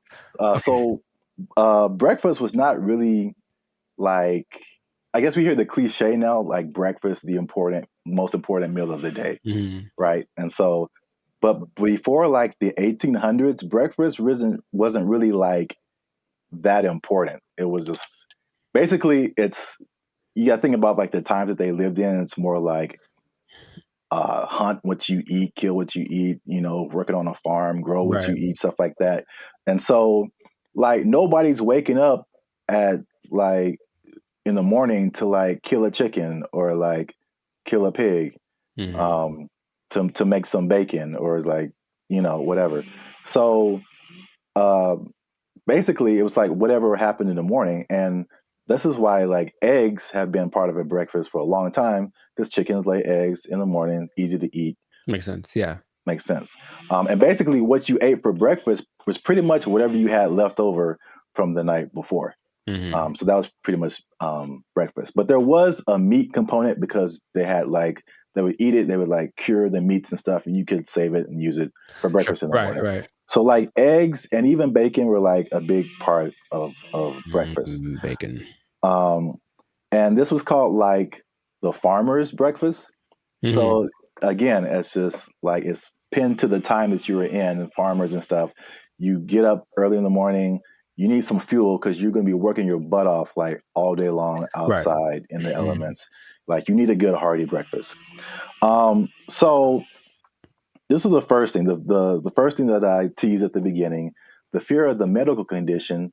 The medical condition was indigestion, which sounds like pretty like whatever today, but I feel like it could probably take you out back then, huh? Yeah, there was no Pepto-Bismol, like antacid. You can just pop an antacid and be cool. Like you could have felt like you were dying. You had no idea. Like, oh, I got indigestion. It's the devil's work inside of you. So I don't know, but I had to go to the apothecary. Yeah. So, also late 1800s, the transition from like farm work to more like industrial work, and industrial work to like more like office work. So big buildings and offices, and people weren't like moving around as much as they want to. So they felt like if they eat a big breakfast and then they don't do anything, just going to sit there, they get indigestion. People were like terrified of that. So they were like, we need a lighter breakfast. So there was a move away from like the bacon and eggs and all that kind of like hearty stuff. All right. So that was reason number one. Reason number two. I'm very curious about this one. Okay. My favorite reason. So at the same time, there was a rise in religious gurus that were pushing vegetarianism and just like eating healthy, eating, or what they call eating bland. All right. And believe it or not, the people at the forefront of this were Seventh-day Adventists. Okay. Especially a man named James Caleb Jackson, who was not probably as famous as this next person, John Harvey Kellogg, who's the founder. Sounds about Kellogg's Frosted Flakes, all that kind of stuff. Yeah. That's where that came from. Now, these people were like hardcore Seventh-day Adventists. Sure. And they actually pushed this type of breakfast, not just on the healthiness, but they believed that a lighter breakfast was more morally sound. There was more morality in eating like a healthier breakfast. But also, I could not pass this up. The John Kellogg guy, he believed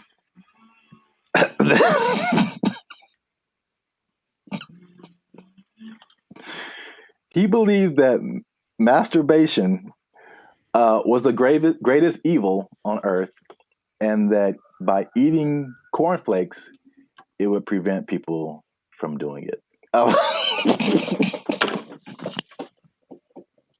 So I don't see the connection. No, it's there, man. It's there. I'm trying to make it work in my head. Corn. Well, I've had cornflakes, and you know, of all the cereals that are like not sweet or nothing, they're probably my favorite ones. They're still nice and crispy and pretty good, I guess. But do you have less of an urge to masturbate after you eat? I've never. You know what? I'm gonna have to. I'll let you know if you really want to know about that. I will go get a box and eat it, and then report back to the pod in a week. Like, this is my findings. But yeah, it's just that episode of Family Guy where Quagmire. I'm not gonna go anyway. He has the one arm that's really big. It's like, Brett, it doesn't work. It doesn't work.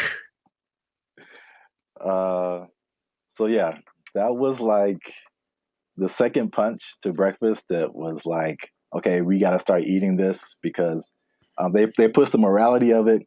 But the other things that they cited have been found to be true. It's like a lighter, healthier breakfast made people more efficient and productive at work instead of like eating a big breakfast and like getting the itis or whatever. Yeah, that's true. So there's that.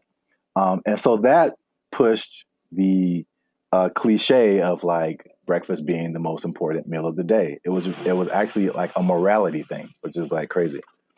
And the last part is that so flash forward to the 1940s, World War II, right? So yeah, World War II, you got more women joining the workforce than what happened in that time.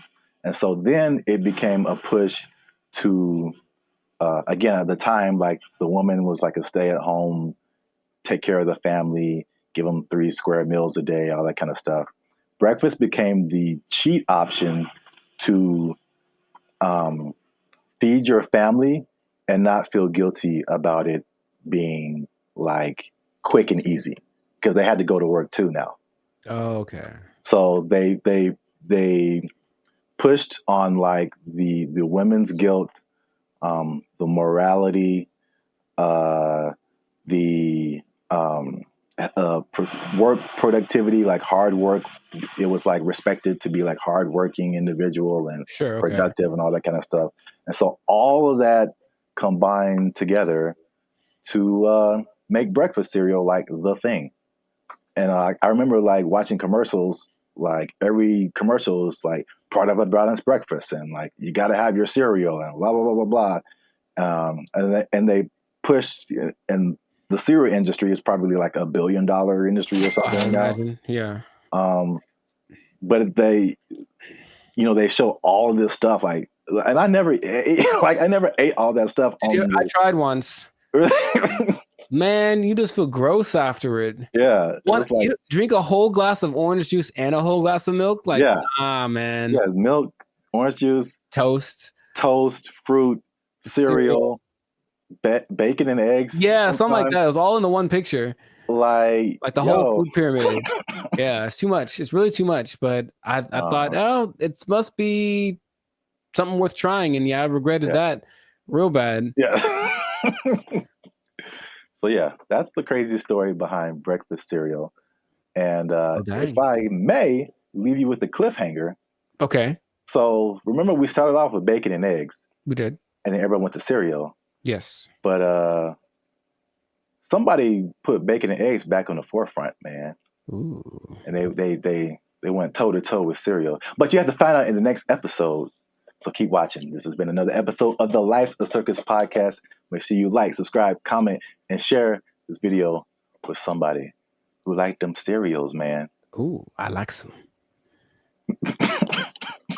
Was that my line? Is that what I was supposed to say? I think so. Okay. And cut. I like some. Oh, you can try another take if you want. Ooh, I like some. Was that better? Had more? That was too much. Okay, all right, all right. We had it on the first take. Okay, we'll use that in the commercial. Thank you, Mr. Director. Here's $5 million. Look, let's go. Where do I sign, Mr. Berry Gordy? Jericho likes it. Super sweet sugared honey smacks. Give me that. Give me that money. They took our jobs. They took our jobs.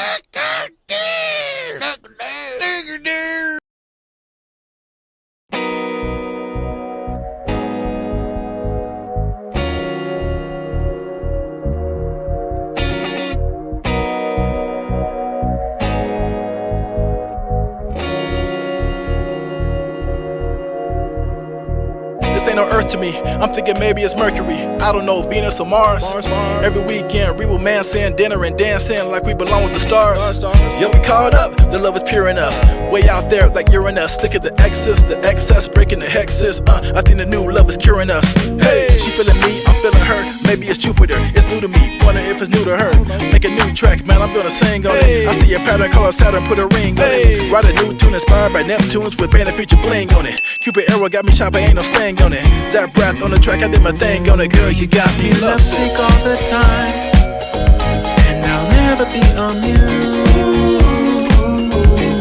Your love is like a shooting star, riding higher than the moon. You got me riding high, girl, you got me riding high. I just know that you feel what I feel right now. Am I wrong to assume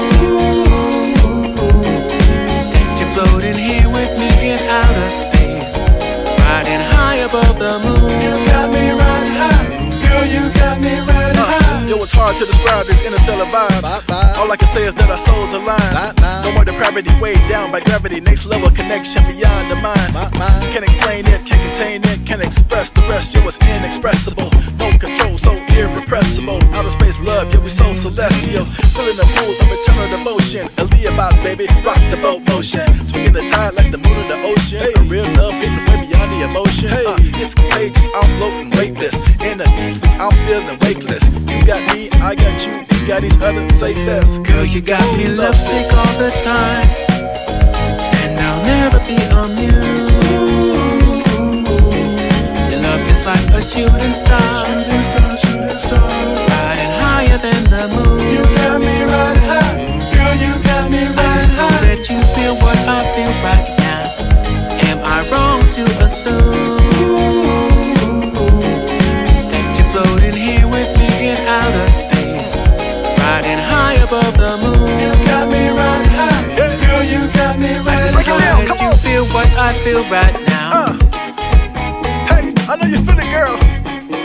I know you feel it, come on now. I just know that you feel what I feel right now. Hey, I know you feel the way I feel. Girl, you know I just can't deal. I just know that you feel what I feel right now. Say, you got me riding high. Hey, girl, you got me riding high. I just know that you feel what I feel right now. I know you feel it, girl. Come on. You got me riding high. Let them know. You got me riding high. I just know that you feel what I feel right now. This love's real. You got me riding high. Yeah. Girl, you got me riding high. I just know that you feel what I feel right now. Hey. Yeah. You got me riding high. Yeah. Girl, you got me riding high. I just know that you feel what I feel right now. I know you feel it.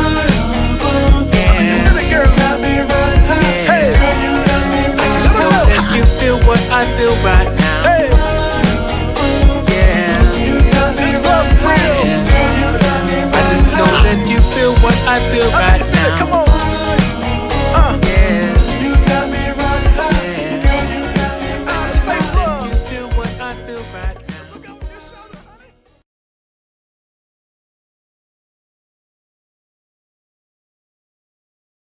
There've always been these things that say, "Oh, well, try this will work," and it's low effort on your part, right? Low effort, high reward, which isn't the way life works. But people always want to hear, and as long as people can promise that and show someone it works for somebody, they'll buy into it. Everyone only wants to be sexy and slam. But I have a solution that I think works 100% of the time. What's going on, everybody? I'm Jericho, and this is Zap, and we are the now 6-time international award-winning pop hip-hop duo, Bandit Future. That's right. We make clean and fun music that everyone can listen to with a sound that is uniquely California. And right now, in this moment, you're tuned into the Lifestyle Circus podcast, where we talk about stuff that is funny, interesting, and ridiculous. So before we get into this thing right here, make sure to like, subscribe, comment, and share this video with 2 people who want to lose weight. We're talking about it again because I know I see you. I know I see you. You want to drop some of them LBs, and there's a new way to do it. Now, of course, as always, not as always, as sometimes, stay tuned to the end because I have the answer for you. I got the answer. You came to the right place. Your boy got you. I got the answer for you, but we're going to talk about this new thing. So, Sir Zap, have you heard of Ozempic? Ozempic? Mm-hmm. That sounds familiar, like one of those late night Pfizer commercials or something. Is it a pill? Sure people make it. Oh, okay. But it's like all a pill you take. Well, it's an injection.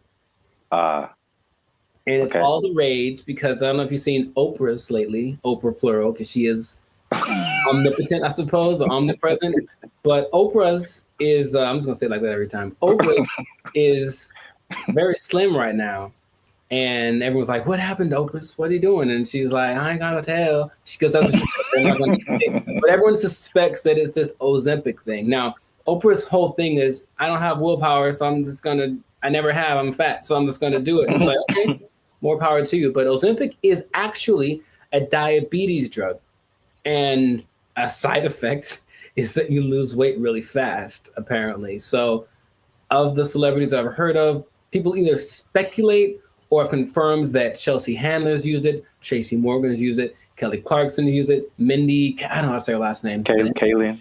Yeah. She's used it, and they have crazy results. So it's another one of those. Guess what? You don't have to work. You just have to take this, and then you'll get slimmer.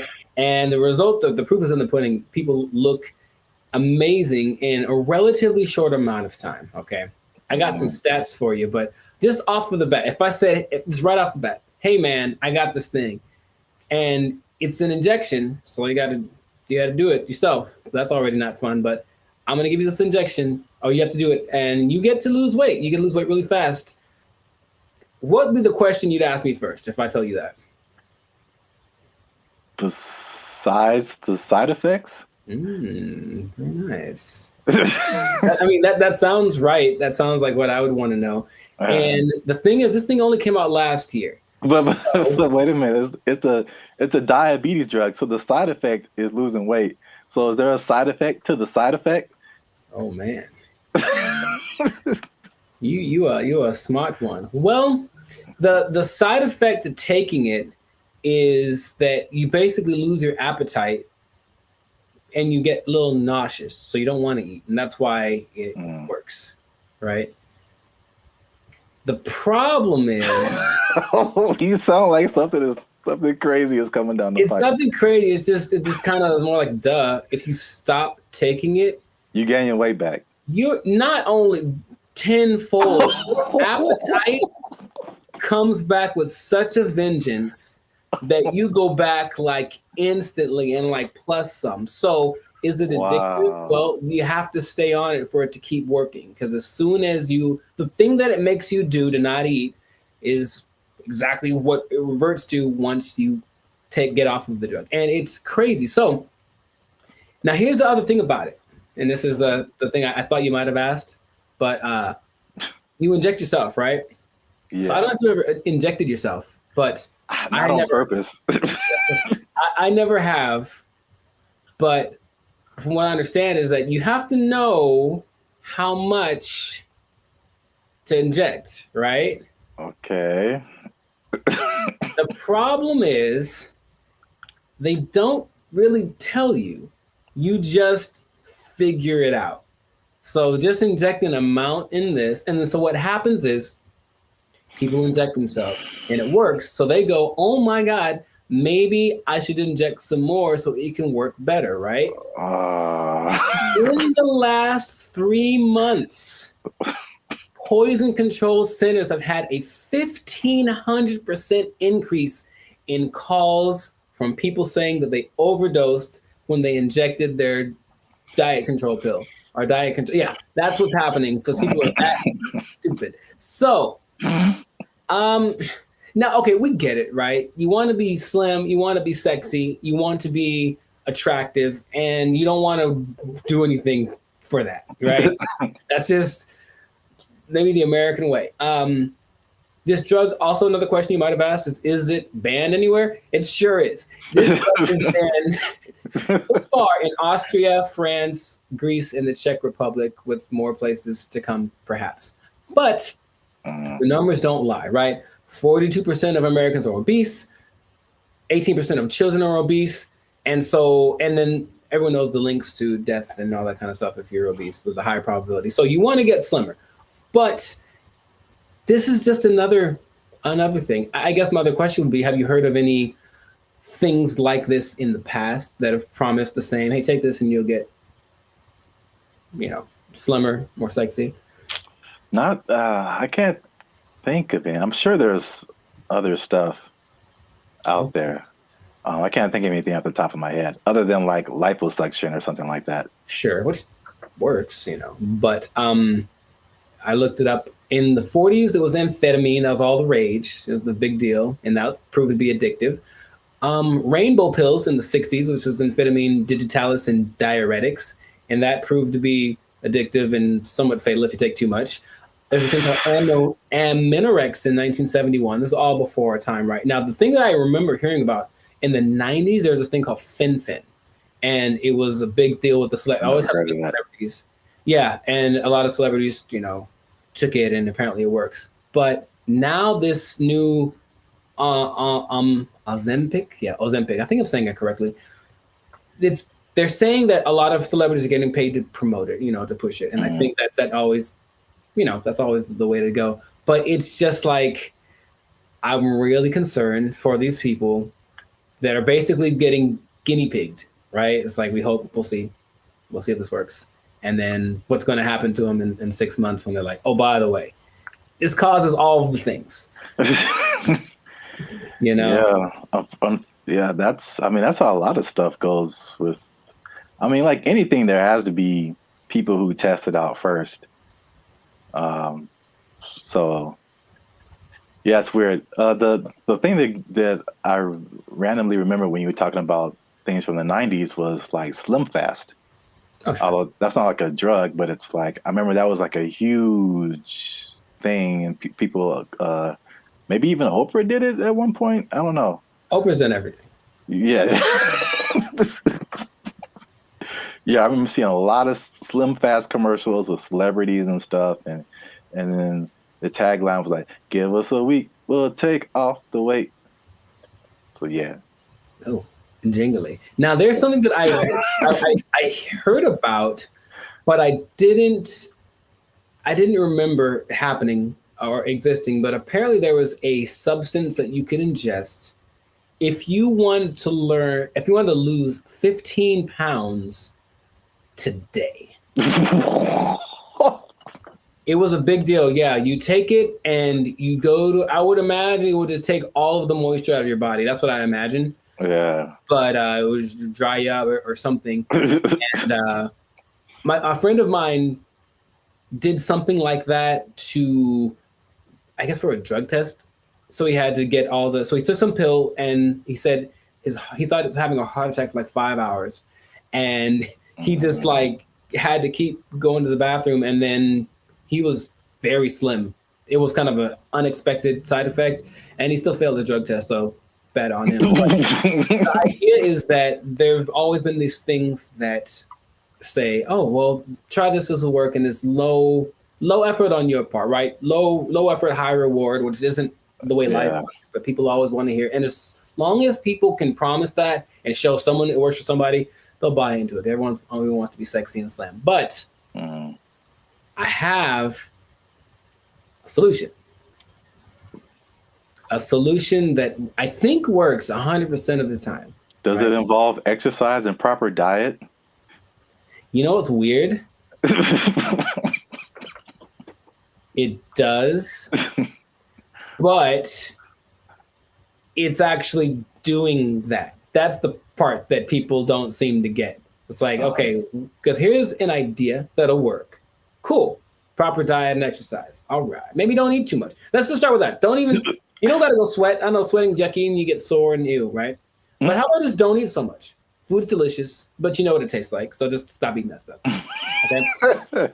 That's true. But doing it is a whole nother thing. So do that. Don't eat so much. And just start with that. And then, like, that's all it is. That's literally all it takes. Everyone knows that, but no one wants to go that route. So instead, they'll try Ozempic, and it works phenomenally. So we'll see what happens. Now, last thing, the company that makes it, I forget the name of the company that makes it, but they made $4.8 billion. Of course they did. In just the third quarter of 2023. That's a lot of $1 billion. I believe what was the, I forget the company they're based off of, someplace in Europe, but their gross income was greater than like the GDP of the whole country, basically. And, sure, so people are going to keep buying into that. So if you try Ozempic, it'll work for a while, and good luck to you. That's all I'm going to say. Maybe try the other thing that I suggested, but I'm no expert. I just, Wow. I look like this and you look like that. Oh, take that. So anyways, leave it like that. This has been another episode of I wish I had like a pipe right now. Like, I don't know why. This has been another episode of the Life's Circus podcast. So make sure to like, subscribe, comment, share this video with people that want to know about losing weight the responsible way. Thumbs up, maybe a ding sound, maybe. And, stop eating that stuff. I got nothing else to say. We out. They took our jobs. They took our jobs. I went to high school with Diana Taurasi, who some say is the greatest female player of all time. One of the greatest, right? And she's a year older than me, so I got to high school. It's a place called Don Lugo High School in Chino. And I was coming in as a freshman, just trying to make the team like summer. And she was already she'd been there for a year, so she's already established. Everyone knew who she was. And I'd heard about her. I'm like, oh, you tried out for the basketball team? Yeah. Oh, I didn't know that. Yeah, I played the first year. I played freshman year. Yeah. Oh, cool. But the whole thing was, I thought that because she was a girl, that there was no way she was as good as me, right? So I just casually mentioned we should play one-on-one to her. Like, I think maybe it's the only time I ever spoke to her, really. And she's like, yeah, sure. And when I tell you that. What's up, guys? I'm Zap, and this is Jericho, and we are the 6-time international award-winning pop hip-hop music duo Band of Future. We make clean, fun music that everyone can listen to with a sound that is uniquely Californian. And right now, you are tuned into the Life's a Circus podcast, where we talk about things that are funny, interesting, and ridiculous. But before we get started, make sure you like, make sure you subscribe, make sure you comment, and make sure you share this video with somebody who may have challenged another person or entity, and they got shut down because they weren't ready for what was about to come to them. All right, so Zap, do you have an example of that? I'm glad you asked. Okay, so talking to the third person already. I see how it. This is a video that I found on social media. It made me laugh. And it's high school. I don't know if it's junior. It looked kind of young. Maybe it's junior high. Maybe high school. I don't know. But this player challenged his coach. And it didn't go the way he thought it would. This coach was having a good day teaching his players when one was bold enough to challenge him to a one-on-one, and this happened.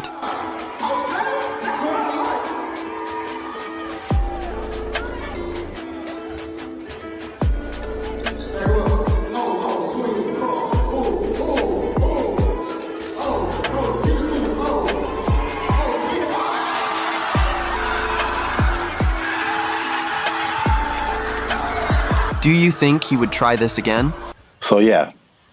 I like it. I like it. Yeah, coach wasn't messing around. I thought he'd get past him, but I didn't know he was going to break the kid's ankles. That was cold.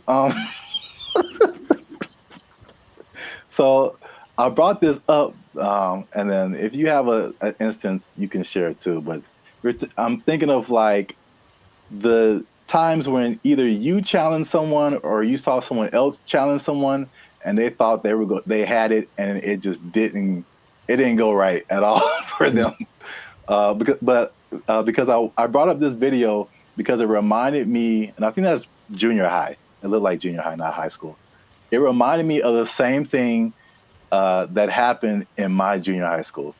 Okay. So my school was a magnet school. I don't know if they have magnet schools out here in California? Okay. Yeah. So we had like people from all over. It wasn't just like people in the neighborhood. And it was a performing arts school. And we didn't have sports. So we didn't have a football team, basketball team, anything like that. So what they did is like people from our school could play sports at like different schools, which is kind of cool now that I think about it. But so we had different players from different schools that went to our school, right?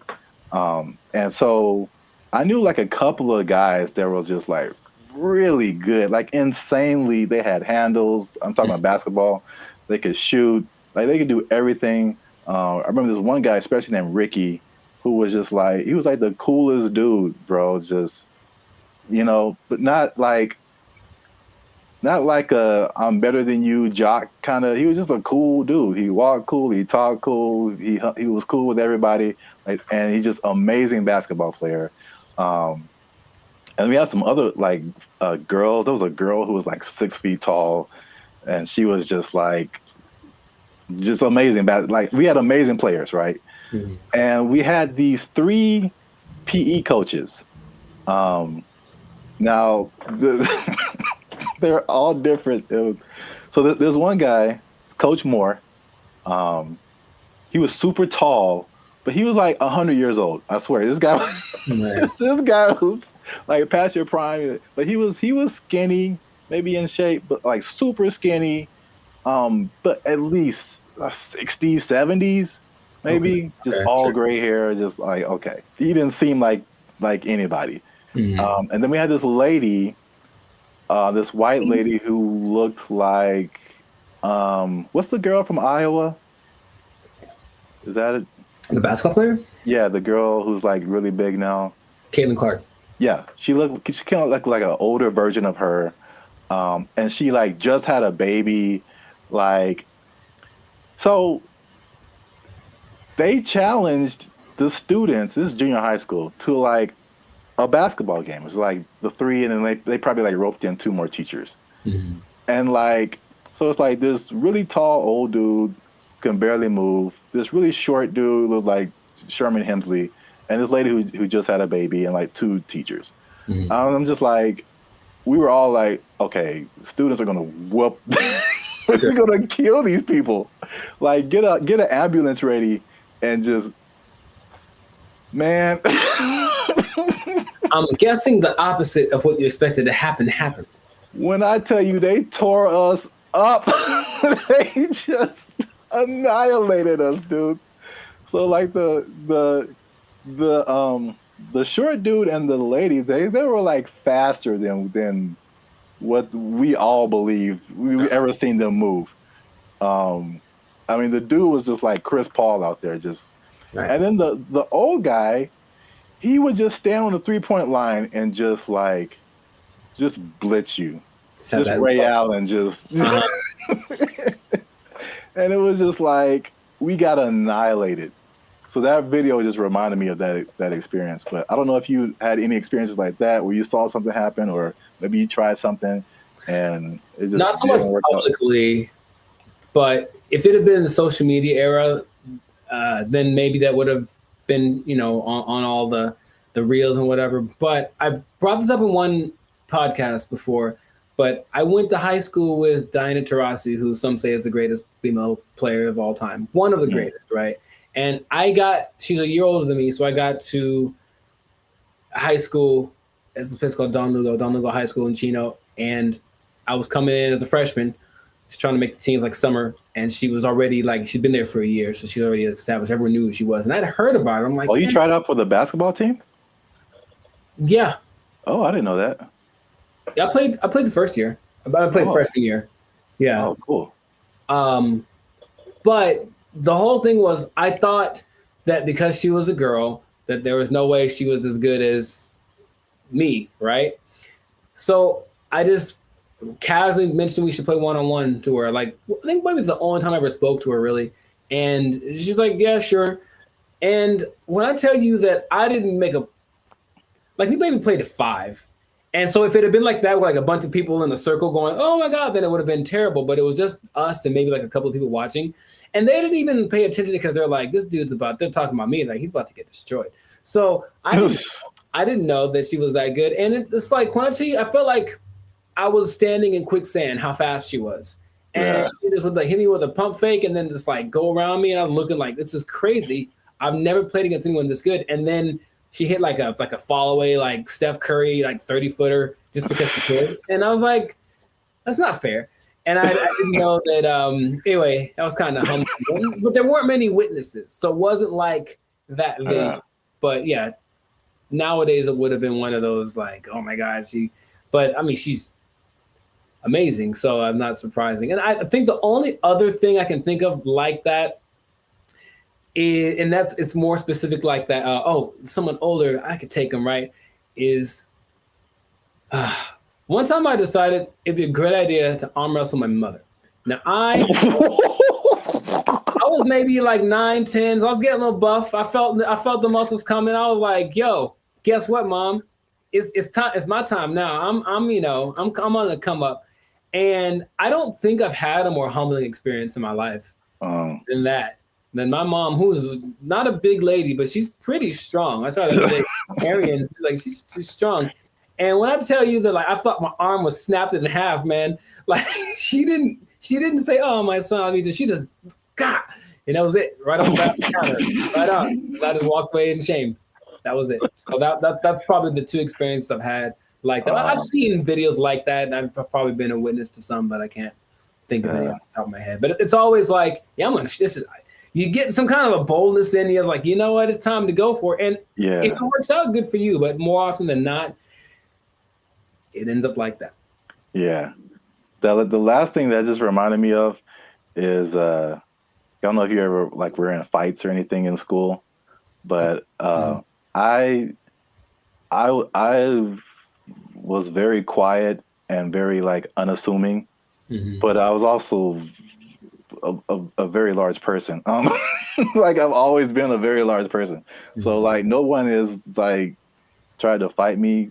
I won't say that. There's been a couple of people who tried and it did not end well for them. So it's like even if I didn't know how to fight, I'm just too big. Yeah. And I remember there's like this one guy who was like messing with me in school or something. I told him to stop. He wouldn't stop.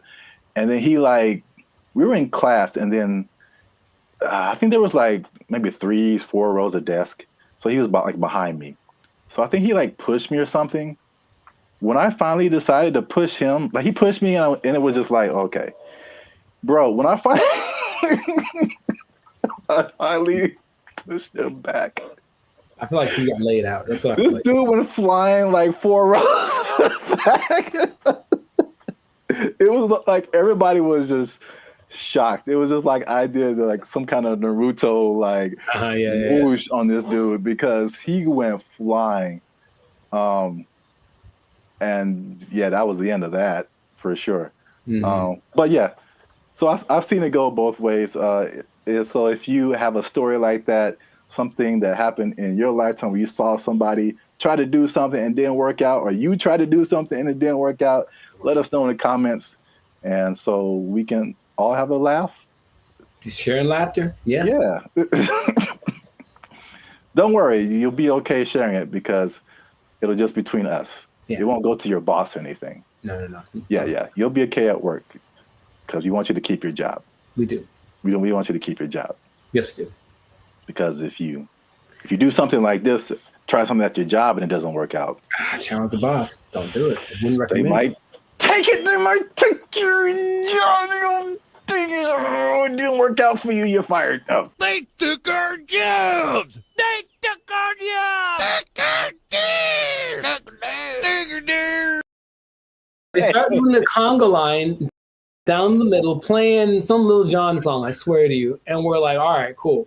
Now I'm looking and I see a few people, the passengers that are happy and they're doing the thing, and then the flight attendant, and I see a guy, and I recognize this guy. And I was like, why do I recognize this guy? Oh, he's the guy that I saw when I got on the plane. He's the guy that introduced himself and greeted everyone on the, is that the pilot? It sure was. It was the pilot of the plane. No way. The pilot of the plane. And we're all like,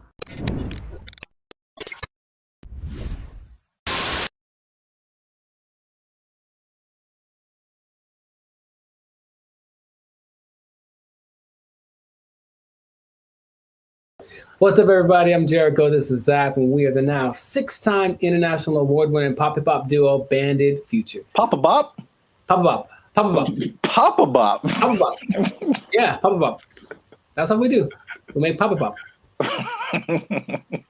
But we make clean, fun music everyone can listen to with a sound that's uniquely California. It's called Papa Bop. And you are now tuned into the Live Stickers. That's kind of fun to say. Papa.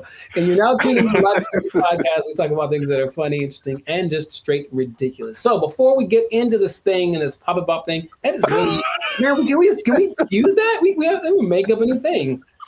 Papa Bop. Oh, man. Before we get into our Papa Bop, make sure to like, subscribe, comment, and share this video with at least 2 people who have flown on Spirit Airlines. Okay, because here's what happened. Spirit Airlines lost the baby. They lost the baby over And it's like, let's talk about this. I've mentioned them before, but I haven't gone in on them like this. So apparently, in Fort Myers, Florida, of all places, they lost a kid named Casper. He sit on the plane by himself, already a bad decision. Does it say how old the kid was? He's 6. Okay. I think that's still too young to fly. You shouldn't be under 40 if you fly Spirit Airlines. But he was sent to visit his grandma in Florida, and he was put on the wrong plane. And he ended up 160 miles away. Not too bad, but if you're 6 years old, that's probably pretty terrifying. And the flight attendant's like, the grandma's waiting at the airport, and she's like, hey, where's my grandson? And she's like, oh, there's no kids on here. And that was it. And so then they panicked, and they eventually figured that out. And I saw that, and I was like, yeah, that sounds about right. Because I've been on Spirit Airlines one time, and that was enough. So first question, have you ever, because I've got a story. Like, it's so crazy how many stories in one experience I have, but have you ever flown the Spirit? I can't remember, but I feel like you would remember. Yeah, that's what I'm about to say. I can't remember that it probably did happen. Oh my! I can't believe how accurate all of like the stereotypes are, and they make fun of it on so many things that I was like, this can't be real, right? But I'll tell you my Spirit Airlines experience. For one, it's cheap for a reason. And if you have to be someplace, if you absolutely have to be somewhere, fly Southwest. That's all I'm going to say. So this is what happens, right? I'm going to Nashville, Tennessee, and I get to the airport at LAX. And the first thing when I finally get to the Spirit thing, and I'm greeted by a lady, and she's like, hey, are you going to Savannah, Georgia? And I said, no. And she's like, oh, good. And then that was it. And I was like, wait a minute. So then I kind of hang back for a little bit because I'm on time. So I'm just I want to see what this is. So she didn't explain anything. The person behind me walks in, and they're all kind of rushing. And then she's like, hey, are you going to Savannah, Georgia? And the guy's like, yes. And she's like, the flight's been canceled. And he just loses it on her. So he cusses her out. She cusses him out. And she's right. She's ready with him. And I'm like, oh, that's how it starts. So already I can tell that they don't have the whole, hey, alert system, because they have the app and everything, but there's nothing that says, hey, your flight's been canceled. Sorry, don't come back. They just have a person in the lobby waiting for you to have gone all the way to the airport to tell you that your flight got canceled. I'm like, oh my God. So I'm like, okay, cool. So I get to the line, we have to check your bags and do the x-ray thing or whatever. And it's just a bunch of people yelling across, like literally, the yelling across the space. There's all those lines with the conveyor belts, and one person over here, and they're cussing out somebody over here, and this person is getting back, and they're running back and forth, and that's not my job, and blah, blah, blah, and bleep you, and all this kind of stuff. And it's all happening as people are just like, I just want to get to Nashville. That's all we're doing. So that is how everything started. I'm like, this is a movie. It's really like a movie. So we finally get to the plane part of it, right? We get on the plane. The flight's supposed to leave at, let's say, 3 p.m. So I'm sitting on the plane, 3 p.m. Cool. 3:10. Cool. 3:20. All right. 3:30. Right. Just do the math. It's about 4:30, right? Yeah. We've been sitting there for an hour and a half, and we're all just kind of disgruntled. We're like, man, what the deal? Like, well, here's the thing. One of our flight attendants isn't here because they apparently changed their schedule so much that people get, so that flight attendant went to the wrong. It'd be funnier if it was like went to the wrong terminal. He went to the wrong airport. So he's not around. So we got to wait for him. So they waited 2 hours and apparently got somebody else. I'm like, all right, I don't know, whatever. So they appealed to all the passengers by just giving out free drinks, just left and right. So we're not even in the air and people are hammered, man. Okay, I was going to ask you if it was just like soft drinks or if it was some of that bubbly. It was the stiffest of the stiffies. And it was just hard alcohol, everyone drinking it. I mean, like people, and they weren't asking ages either. There's some young looking people on the plane. I'm so serious, man. And I have to, like there's so much more to it. I don't want to just, well, okay. So we finally get in the air and we're going and it's like not going well because everyone's drunk and complaining loud and stuff, right? So the flight attendants decided it'd be a good idea to calm the tension to just start a conga line down the middle of the aisle, right? No way. It gets better. So no way way. They start doing the conga line down the middle, playing some Lil Jon song, I swear to you. And we're like, all right, cool. Now I'm looking and I see a few people, the passengers that are happy and they're doing the thing, and then the flight attendant, and I see a guy, and I recognize this guy. And I was like, why do I recognize this guy? Oh, he's the guy that I saw when I got on the plane. He's the guy that introduced himself and greeted everyone is that the pilot? It sure was. It was the pilot of the plane. No way. The pilot of the plane. And we're all like, I'm like, you have to. No way. Yes. Okay. So that. I can't believe you haven't shared this before either. This is. I don't know. I did mention Spirit Airlines before, but I didn't like go in like this. So that was like part of my first experience. Okay? That was on the way there. And then when I get, oh man, that landing is not. Dude, it's just crazy. Wow, you got the full experience. And you just kind of get that like whiplash kind of thing. You're like, can I sue? And they're like, no, when you sign the waiver, you said like, we're here. Like, yeah, I know. So that's already interesting. Cool. So that was on the way to Nashville. Got to Nashville, ate some chicken, had a good old time, right? Came back, Spirit Airlines again, right? And I get to the terminal. I'm like, all right, so what's going to go wrong this time? So we get on the plane. Now, remember the last time I got on the plane, the pilot greeted me, and then later he was on the conga line? Well, this time I get there, the pilot does not greet me. And I said, oh, okay, maybe he's in the bathroom, whatever. So I just sit down in my seat, and I'm just waiting there.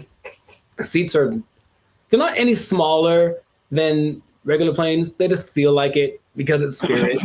Or I was sitting next to some biggins. I don't know what it was. But so I'm just kind of like this sitting there, right? and the flight's supposed to leave at like 5:30, and we're going like this. This is happening again. Why are we late? Why are we late this time? They finally make an announcement like an hour into it of us just sitting there. Like, so the pilot wasn't told that he was supposed to fly today, so he's not here. So we're trying to find another pilot. And dude, I swear they almost went like, does anyone here know how to fly a plane? I felt like going.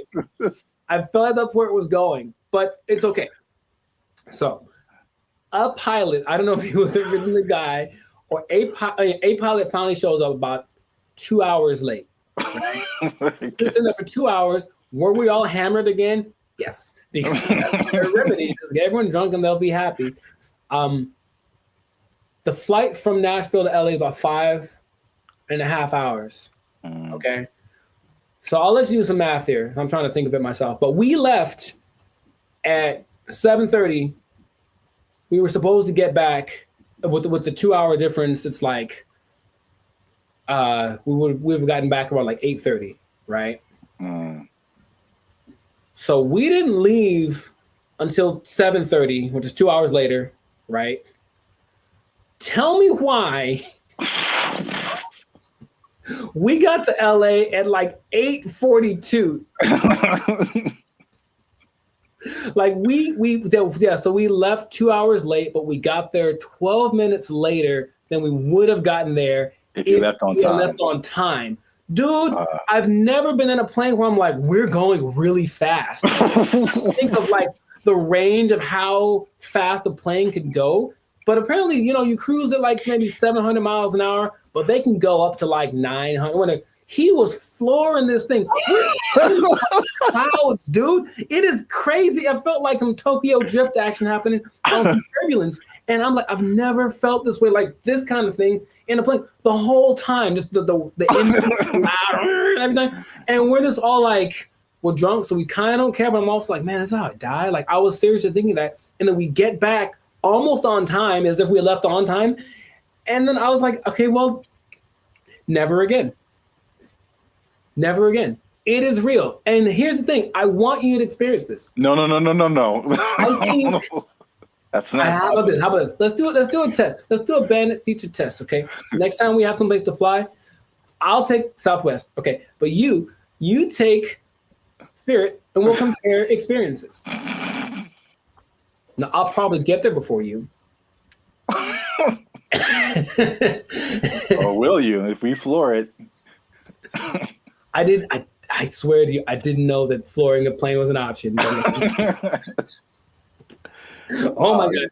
And like, he's just going like he's having a good old time. A lot of new information that I didn't know about. Come on, do it. Yeah, wow. Spirit Airlines is everything that they say it is. And it is cheap. Don't forget they charge you for everything though. So every little item that you bring is an extra charge. So the ticket is cheap, but then, but the performance. Wow. Yeah, I'm gonna pass on that.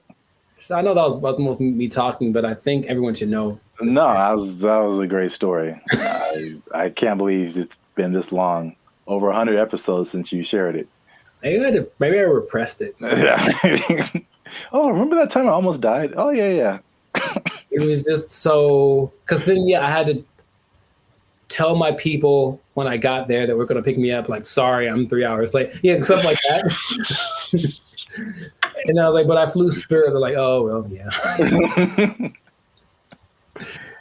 Wow. All right. Yeah, please do that. If you have an experience with Spirit Airlines, please share it. We should make how about to have that website that's like people of Walmart, where it's like the worst people. Just being in Walmart. We should have like a compilation of the best or / worst Spirit Airline experiences. Just hope for maybe it'll catch on, because everyone I'm sure has a story. If they've been on Spirit Airlines, they for sure have something like that. Wow. If you work for Spirit Airlines and you want to sponsor us, we'll take it. Sponsored by Spirit Airlines. Wow. All right. Yeah. So great story. That's been another episode of the Live to Circus podcast. Make sure to like, subscribe, comment, and share this thing. let people know about the glory of Spirit Airlines. Let us know if you think that Spirit Airlines and Waffle House should have a merger, because I feel like they should just get it over with. Just put a Waffle House on a Spirit Airlines and just see what happens. A Waffle House on top of a Walmart on top of a Spirit Airlines. Oh, the trifecta of... Or let us know if you like Papa Bop. Yeah, that too. That's our new thing.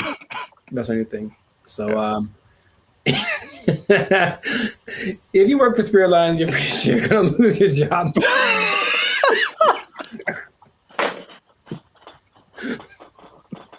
Yeah. So, good luck to you. Good luck to you. That's not gonna last forever. They don't have to take. No one's gonna take it. Yeah. Yeah, we didn't have to even say it. I don't have to even say it. Yeah. So, just start putting in applications. God. They took our jobs! They took our jobs! Blake is now suggesting that because this artificial intelligence has sentience, that its feelings should be respected, and if it don't want to be turned off, we shouldn't turn it off. This is where we are now. This is where we are now. No. So, how does that make you feel? Not good, man. Not good. This is so not good. What's going on, everybody? I'm Jericho, and this is Zap, and we are the now 6-time international award-winning pop hip-hop duo Bandit Future.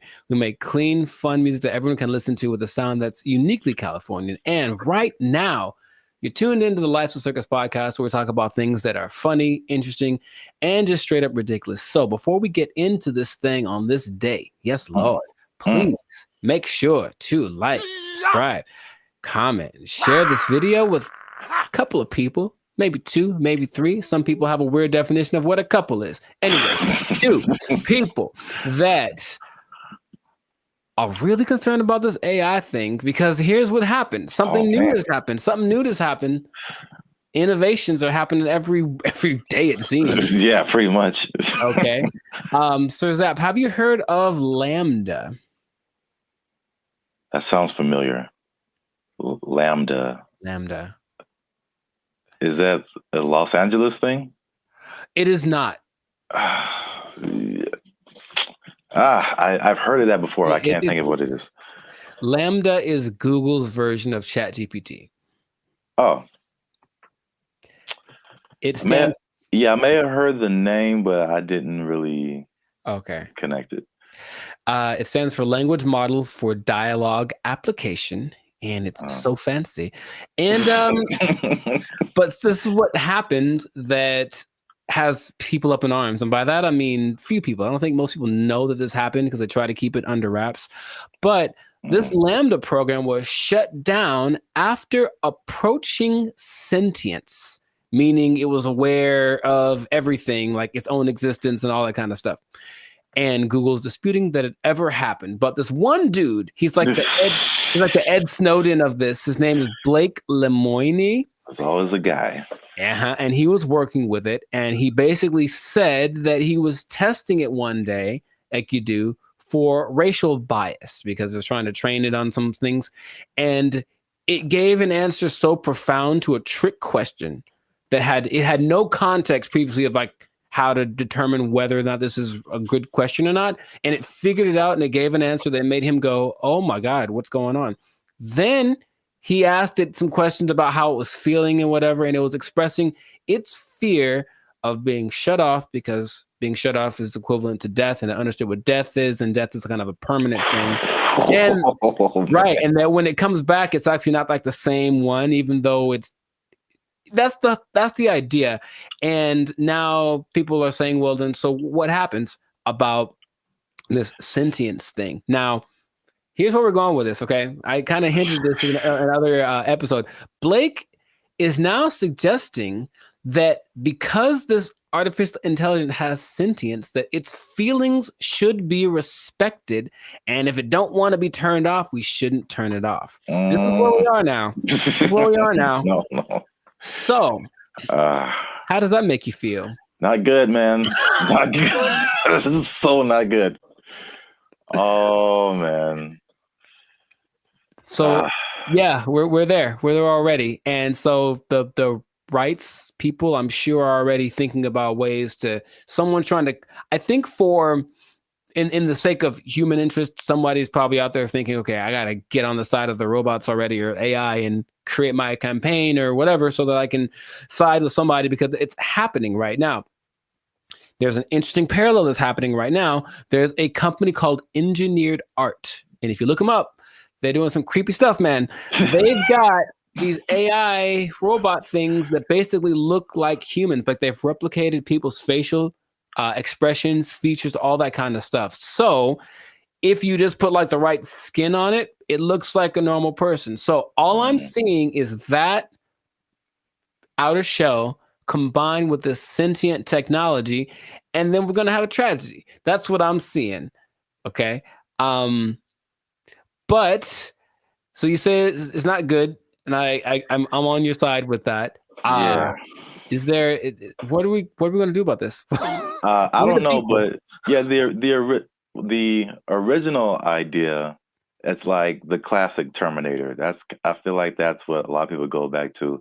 More recently, there's a movie called Ex Machina, I think. I've seen it. Yeah. Oh, you saw it? That was too, yeah. So yeah, that's kind of more in line with like where we are now with like the robot. I mean, I guess the robot was human looking in Terminator, but this was just more personal in that movie, I guess. It was just like she was just more personal, and she had like, when you said the thing about turning them off, it was like, you're not gonna turn me off. It's like, I'm gonna turn you off and like live my life as a robot and just leave you trapped in here and see how that feels. So that's what that's what I'm thinking is like. Yeah. That's the slippery slope I think is going to happen. It's slippery. And so, yeah, Google's trying to cover its tracks. It's saying it never happened. It also is giving testimonies from other people that have worked with this Lambda. And it says that they didn't get the same results. None of them determined that this thing was sentient. So they're saying this guy is trying to be a whistleblower in the sake of getting his own fame and attention and literally being like an Ed Snowden of this thing. So it's kind of hard to say. But I have been hearing things are leaking out about AI injuring people, meaning like robots and things that were programmed to do one thing and then they just kind of went rogue for a second. And moments of there was an interesting interview Jimmy Fallon had with AI probably long time ago. And it was like a robot thing. So it clearly looks fake, but when you start listening to the answers that it's giving, it was kind of like, whoa. And one of the answers was, yeah, we're kind of out to get all the humans. Like that was kind of we're kind of waiting to get, for you to make us strong enough to destroy you. Like that's what it was saying on public TV. And everyone was kind of like, ha, ha, ha. But in reality, it was like, oh God, what are we doing? Yet, we keep pushing it. We keep pushing it. Who are these people?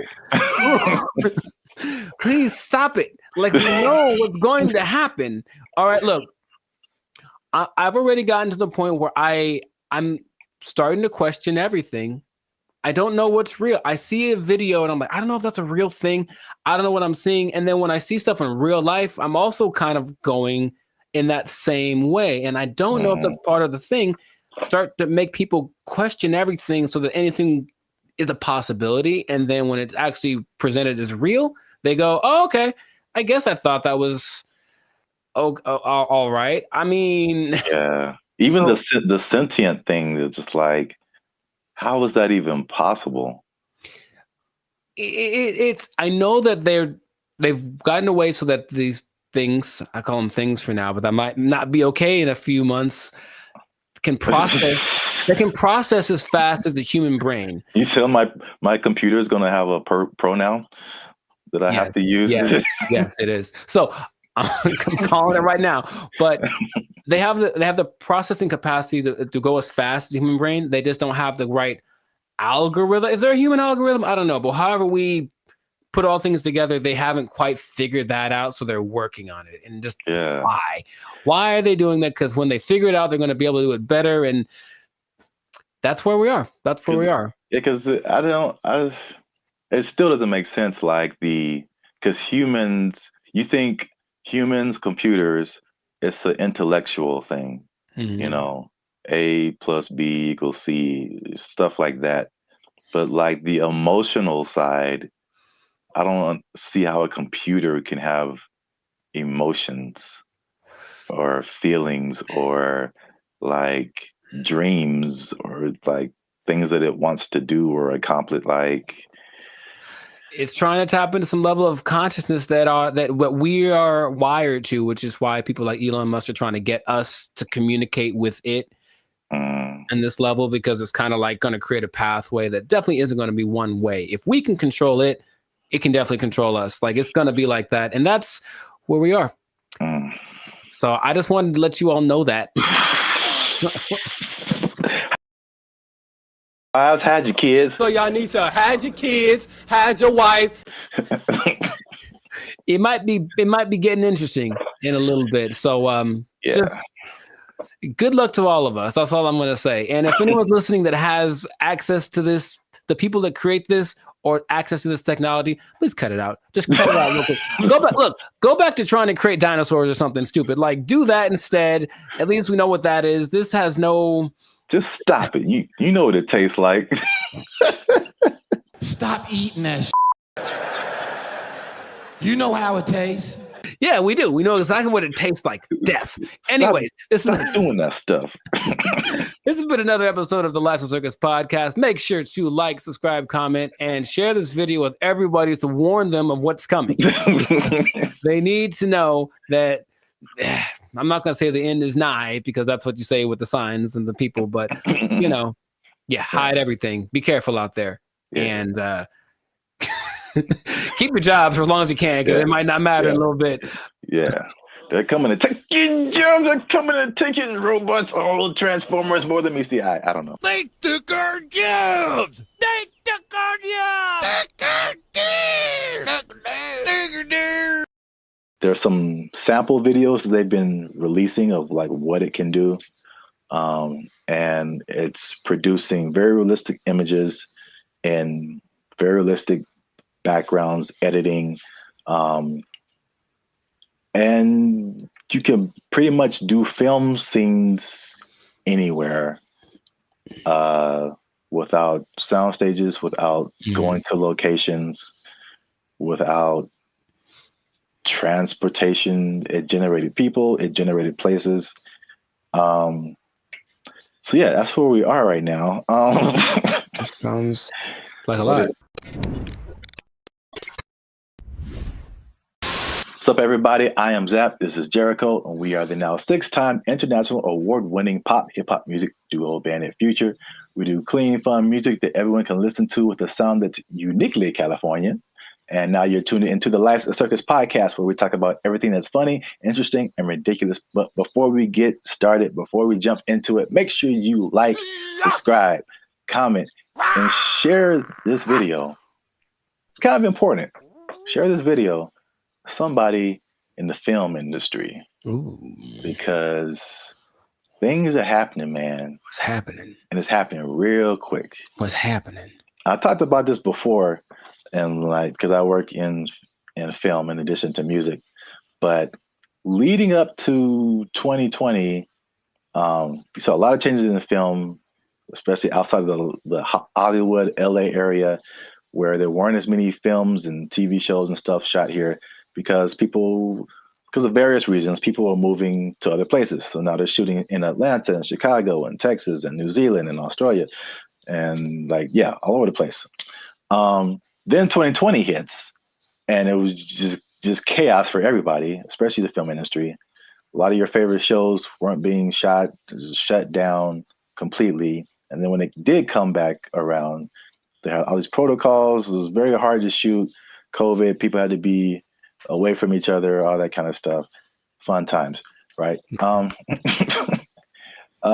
then Recently we had all these strikes. You had a writer's strike, you had an actor's strike, and a lot of it was a portion of it was due to the new technologies, AI, people being generated and put into movies, and how do they still get paid and how much and all this kind of stuff, using their likeness and all this.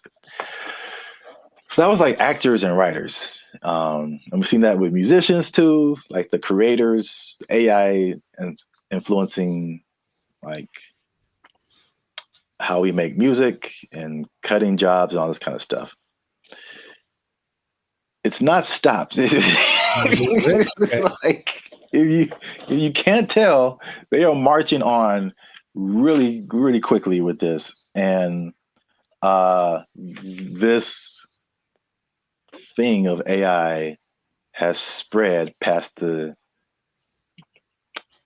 I guess, initial creators into everyone around the creators now.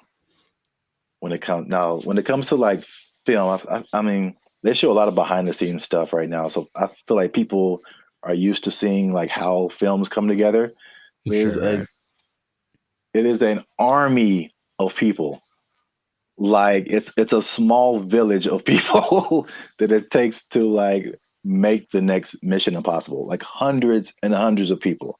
So we're talking about lighting people, sound people, electricians, carpenters who build like all the sets that you see, like especially sitcoms. Like it's crazy if you ever get the chance to tour a film studio. Like take a look at how much lumber is coming through there, and it's just like little 18-wheelers just full of lumber, because they have to build all of those places that you see on TV. And that's like one part that people don't really, I guess, think about. You got editors, you got sound people, like all this stuff that comes with making a film, right? So enter AI, right? Sure. So there's a big report that's going around. Hollywood Reporter interviewed Tyler Perry, and Tyler Perry was speaking on something called OpenAI's Sora. Have you heard about that? Yes.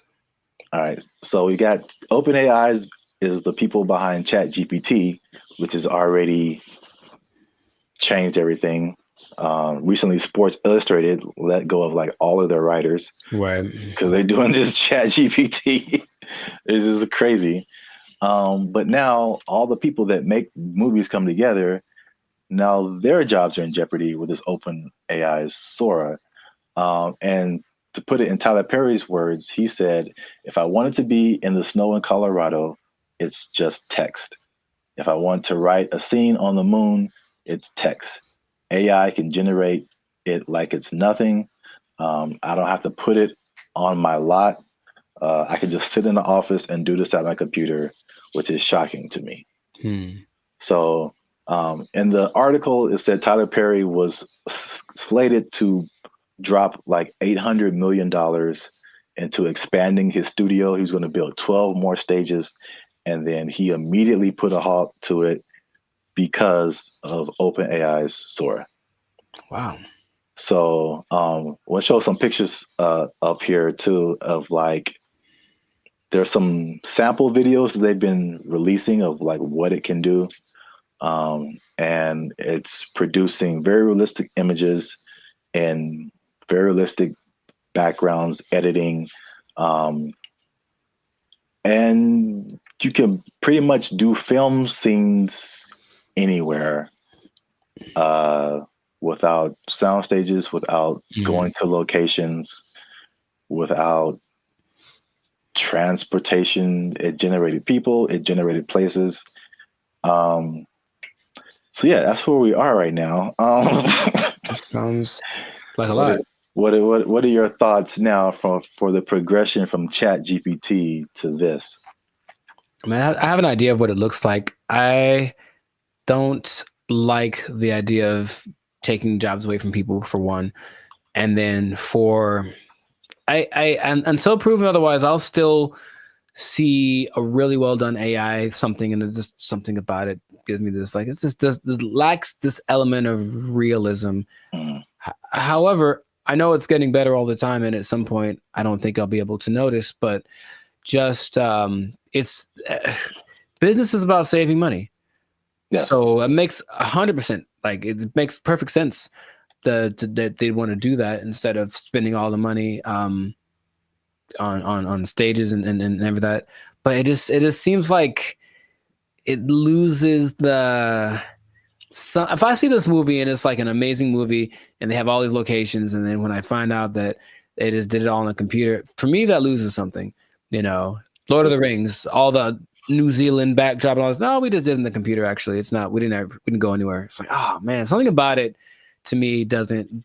But see, the thing is, it's not, because I think the buzzword before this is CGI. Right. So it's just like, I feel like it only loses that for you because you know that it's like that. But I think there's stuff now like the CGI stuff where it's like you can't really tell. Like I feel like that part has gotten so good that you can't really tell sometimes like what is CGI and what is not. Dude, just on a simple scale, I've been talking to people on, Zoom or Google Meet, and I'll be talking to them like, "Oh man, where are you?" And they're like, "Oh, that's just the background from the program. Like, I'm not here. I'm in my house." And I'm looking like, no, like that's gotten really good. Yeah. So I can imagine if no one told me, sure. But then I have those doubts. Like, I wonder if I do it now with commercials for sure. Like, are those people in that? Is that really, or is it just and it maybe it's already been here and I don't know. Yeah. There's definitely pieces of it that have been here for a long time. Sure. Especially like big crowd scenes and stuff like that. Right. It's definitely. Yeah, I know that the big Ed Sheeran music video a couple of years ago was kind of that, because it's basically him and I think 100% or mostly AI CGI generated background characters, and they all look really real. So yeah, that's I don't like it though. That's all. I just don't like it, just because it's moving into a direction that my brain wasn't ready to accept as a possibility. Well, I mean, people. I personally, I have no idea. I mean, I won't say that. I do have an idea. AI is going to win. So sure, no, it's going to win eventually. Without a doubt. I feel like,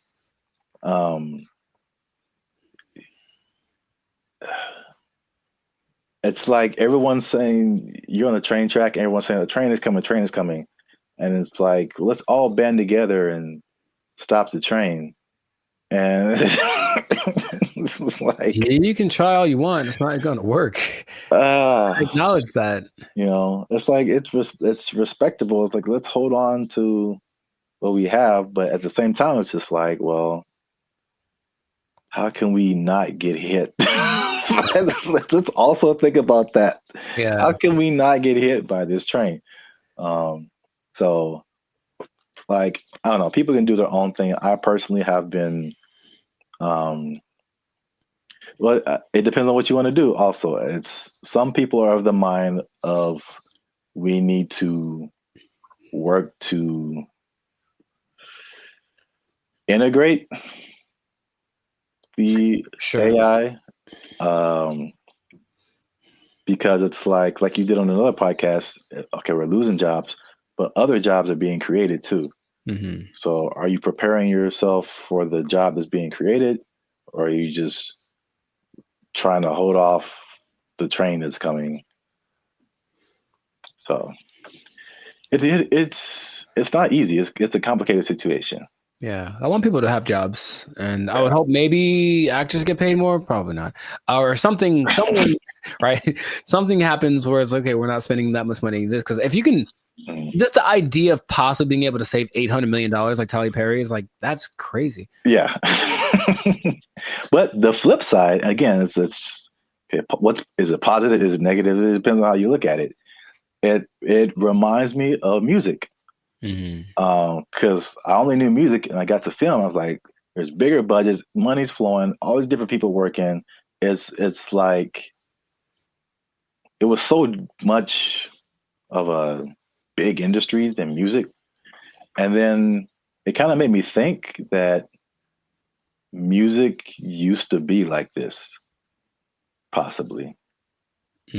Until technology, right? The streaming and all that kind of stuff made it really different. And same thing, jobs were lost, but new stuff was created. And one of the biggest thing is that it leveled the playing field for a lot of people.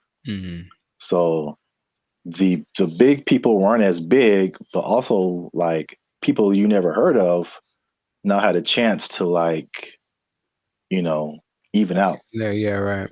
So if you don't have a budget and you can create a blockbuster movie in your bedroom, it's the same way you can create a full album in your bedroom now. Like recording studios, like you don't need them anymore.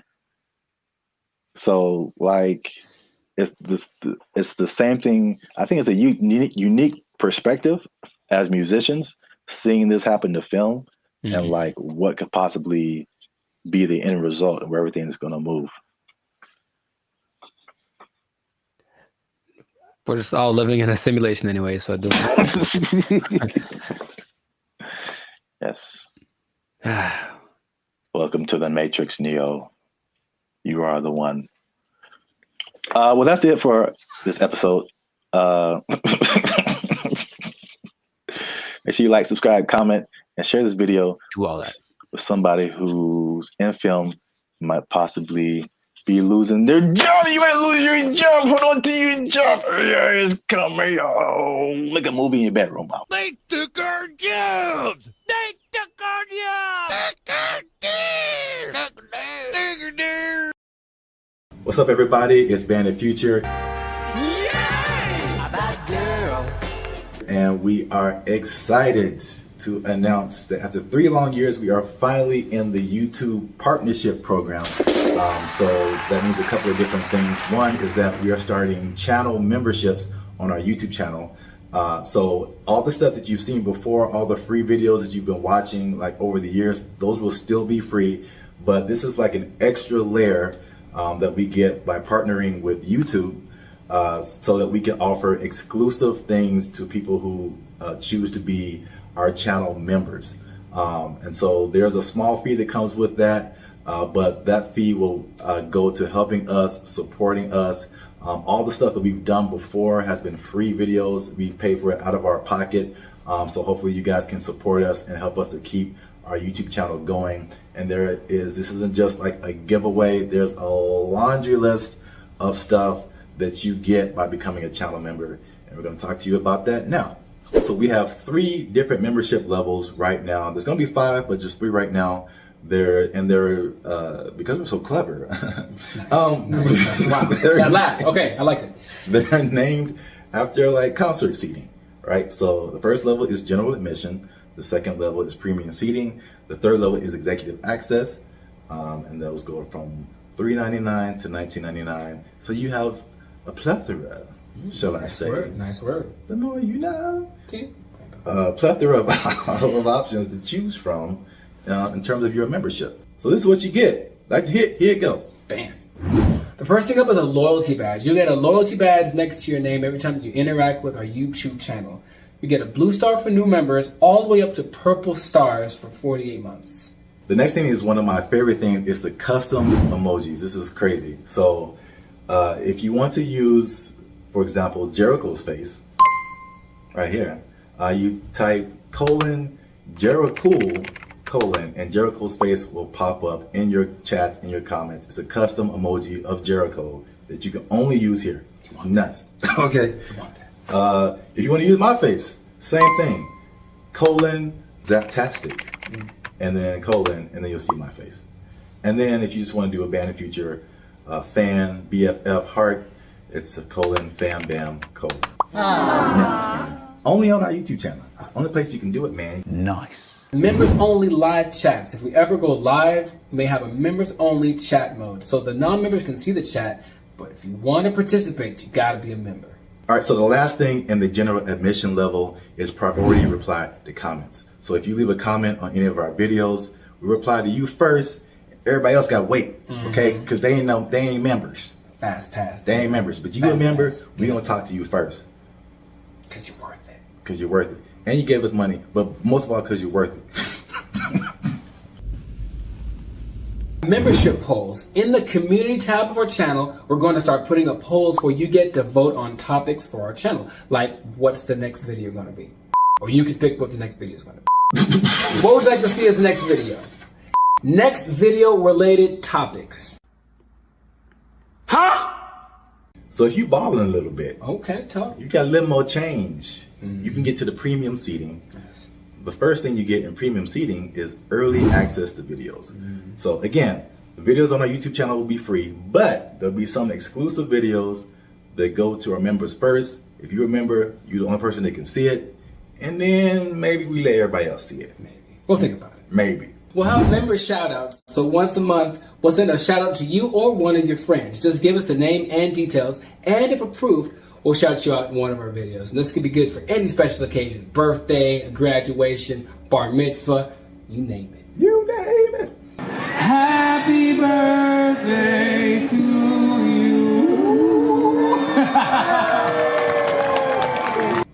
All right, so the last thing under our premium seating is the photo and status updates. So that means you'll get an exclusive look into our lives as we make music and videos and all that kind of stuff. That'll be under the community tab of our YouTube channel. So just scroll past the videos and the shorts and the live streams and you'll see community. You pop in there, be some members only stuff only you can see as a member.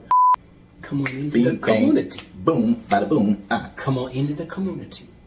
And if you just balling out of control and you got girls at your house singing the doorbell, then maybe you can get to executive access level. Ding. Dong. We do a real grande around here, man. The first thing you can get is your name in the credits. So imagine how cool that is. We'll put your name in the credits of one of our videos each month as an honorary producer. The second thing is crazy, but we're doing it anyway because we can. Yeah. It's called teleprompter control. All right. So you give us something fun or crazy to say, and if it's approved, all right, don't make us being too crazy out here. Our parents watch this stuff. That's accurate. They tell me that all the time. If it's approved, we'll read it on our YouTube channel, straight up Ron Burgundy style. You stay classy, San Diego. I'm Ron Burgundy?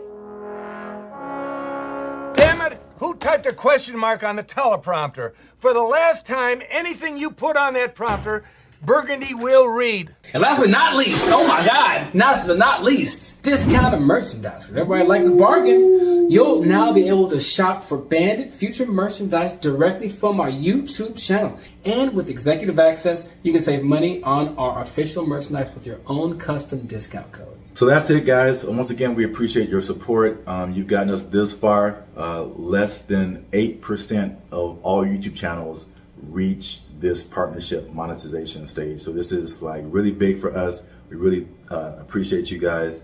And again, if you want to keep pushing Bandit Future forward, we really need your support. Again, it's not just asking for money. We're going to give you a lot of stuff, do a lot of extra stuff on our part just as a thank you for becoming a member. So choose your membership level and help the boys out. Trying to get some cheese on the Whopper, you know what I'm saying? Okay. Yeah. High class, moving on up. Because if we don't succeed with this YouTube channel, they're gonna take our jobs. They're gonna take our jobs. He's over there now. They took our jobs. They took our jobs. I mentioned that there was this kind of a weird coincidence when you brought this up because I don't know this, or I don't know if y'all know this, Bobby, but I've been reading sometimes. And the book that I happen to be reading at the moment is called What's up, guys? I'm Zap. This is Jericho, and we are the now 6-time international award-winning pop hip-hop music group Bandit Future. We do clean, fun music that everyone can listen to with a sound that's uniquely Californian. And right now, you're tuned into the Life's a Circus podcast, where we talk about everything that's funny, interesting, and ridiculous. But before we jump into it, make sure you help us out. Like, subscribe, comment, and share this video with somebody who likes plants. Because... or vegetables. Throw them in there too. They're plants. Because vegetables are murder. And I'm bringing it back because there's some news, man. So before we had a couple of videos actually about the carnivore diet, if you remember.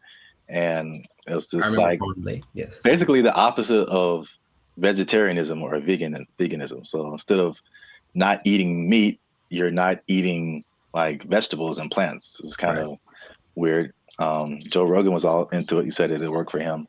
Right. But I don't know if you remember, you mentioned a lady who said that plants kill you from the inside. Do you remember her name or like what she was talking about? Her name, no. But she was saying like plants, it was like a defense. Well, yeah, but plants basically as a defense mechanism secrete things that basically make the person who eats them feel bad so they don't keep eating them. You know, which is the thing that some plants, I mean, honestly do. Yeah. Any, creature, but I don't remember her name. Okay. No, it was funny at the time and I kind of halfway believed it, but there's more evidence that has come out now. So there's been a recent study in Japan about plants actually talking to one another.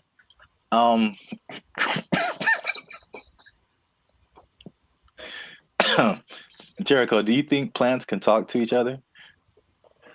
Yes. Okay. Well, that was an easy sell. But here's the thing. I mentioned that there was this kind of a weird coincidence when you brought this up because I don't know this, or I don't know if y'all know this, Bobby, but I've been reading sometimes. And the book that I happen to be reading at the moment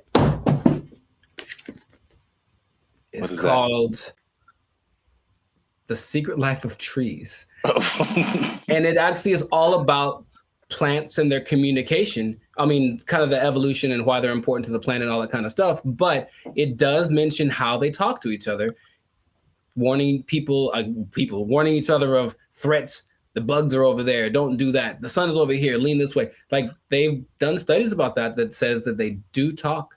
So I believe it based off of one book that I've read halfway through.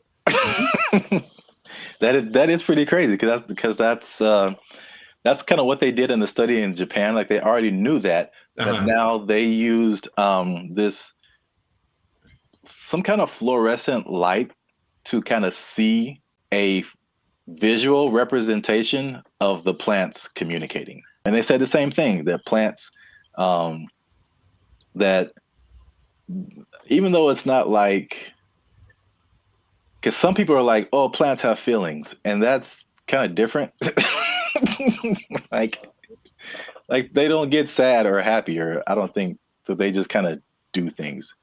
But you disagree because it's in the book. The thing. In Japan, because I like to say it that way, because there's one anime I saw forever ago that said it like that, Japan. So I like it.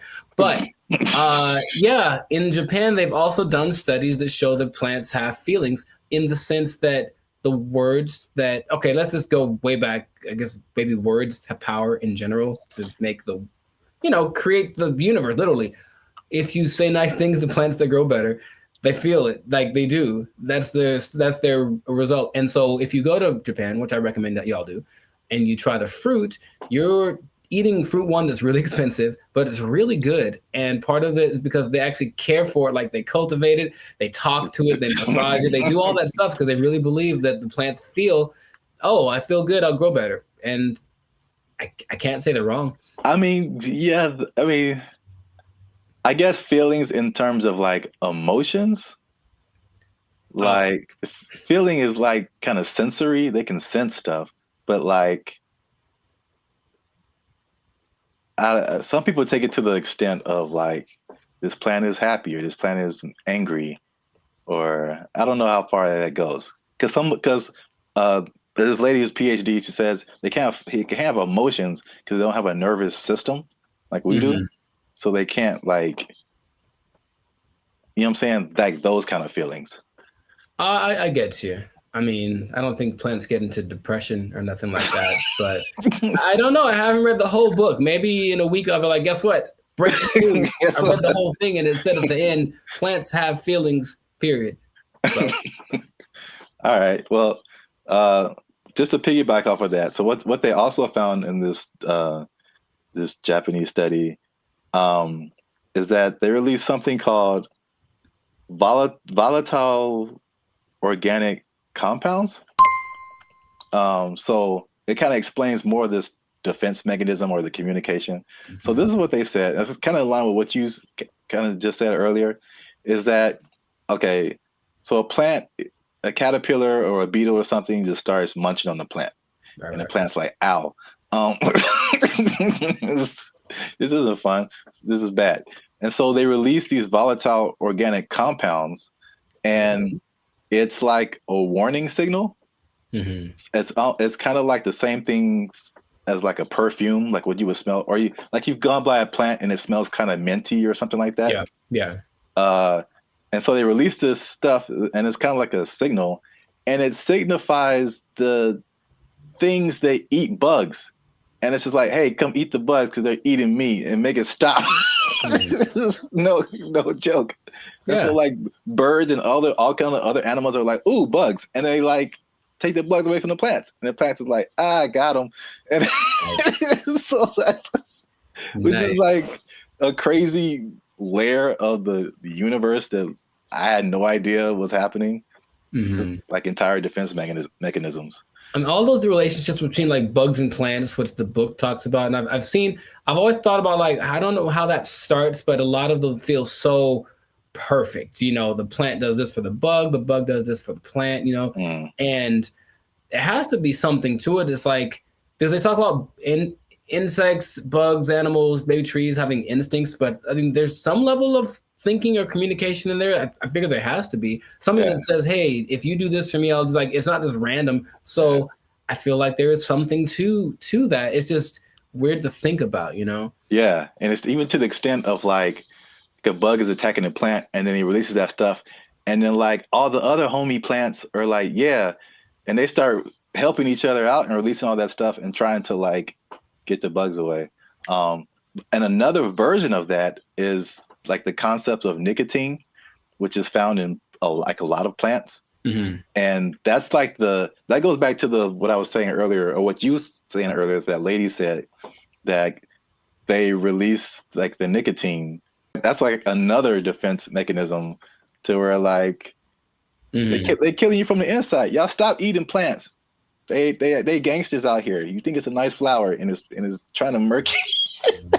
I'm saying plants are nice. They got flowers. They have, I can't remember any parts of the stamen. Maybe they have parts. Okay, that sounds right. Yeah, sure. Stamen, bark, right? Like 7th grade, maybe 7th grade botany class or whatever. They got rings. You can tell how old they are. That's cool. You know what I mean? But yeah. So the moral of the story is plants are a gangster and crazy. So don't mess with them.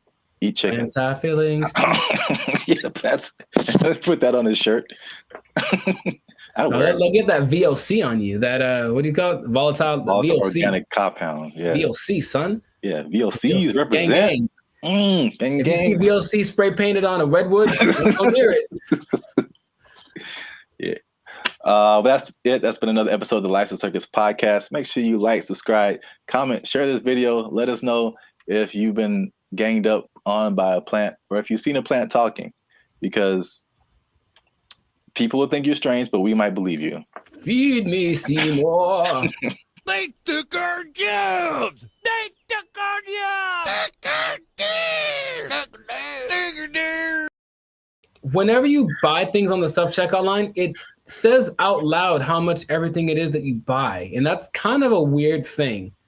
I don't know if you can. I feel like there is a way to disable that, but the default setting is that everything you buy is like boop $1.99, boop $4.55. Like it does. Right.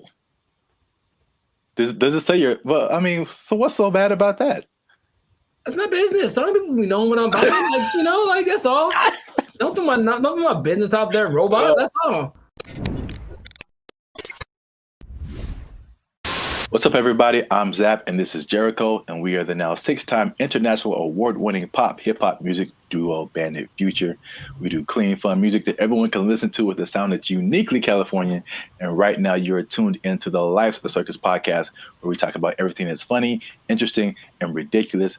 But wait, we need your help. Help us out. Tired of eating mayonnaise sandwiches? Give your boys some funds. You know what I'm saying? You can join the channel, become a member. That'll help us out. Or you could just like, subscribe, comment, and share this video with people who stealing, because there's thievery going on. That's right.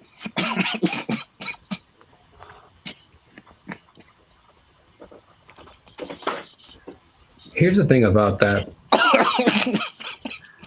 I don't know what you're about to say, but this is going to be weird, almost like a devil's advocate thing. But like stealing is really fun. No, bad, Jericho. No, here's the thing. I'm just trying to say, like, why do people do it? Like, I get it. It kind of has a thing. You get this like rush of adrenaline that doing it, and then you get the thing that you stole. It's like two things to do. You know what I mean? No, we're not doing the two things. No, I'm not telling people to do it. I'm not telling people to steal. Like, don't steal. Unless you want to, but like don't, like stealing's bad. Okay. In case you haven't noticed, people are stealing, and they're stealing a lot. And if you stick around to the end, I'll tell you exactly how much that they're stealing, and the number is going to surprise you. It's very shocking.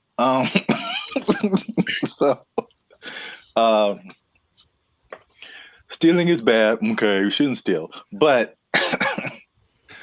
I'm bringing this up because it's affecting me, and that's the most important thing. Look, Jericho, the self-checkout line, do you ever use that? That's all I use because people are gross. Oh, okay. That's your primary reason? No, it's faster. And the thing is, people don't get in it. That's the thing. It's faster and no one gets, like, it's always, there's 20 people over here in the line just coughing on each other. And then there's nobody in the self-checkout. I just go there. I didn't really think about it like that. My number one reason is just the speed and just being able to like get in and get out. But that too. That's like number two. Yeah. I feel like people don't go to it because they're afraid to use it. Well, there's nobody there. It's kind of creepy. I mean, there's a person sitting I guess to make sure they don't steal, which is totally not, they're not there half the time. So they're not doing their job. I feel like, well, I was kind of leaning more towards the technology aspect of it. Oh, okay. It's just like, I feel like there's still a large number of people, especially older people, who are just like, computers just don't really make sense to them. It seems more complicated in their minds to use the self-checkout than to just go through the line and have a cashier ring everything up. At least, I don't know, that's just my hypothesis. I digress.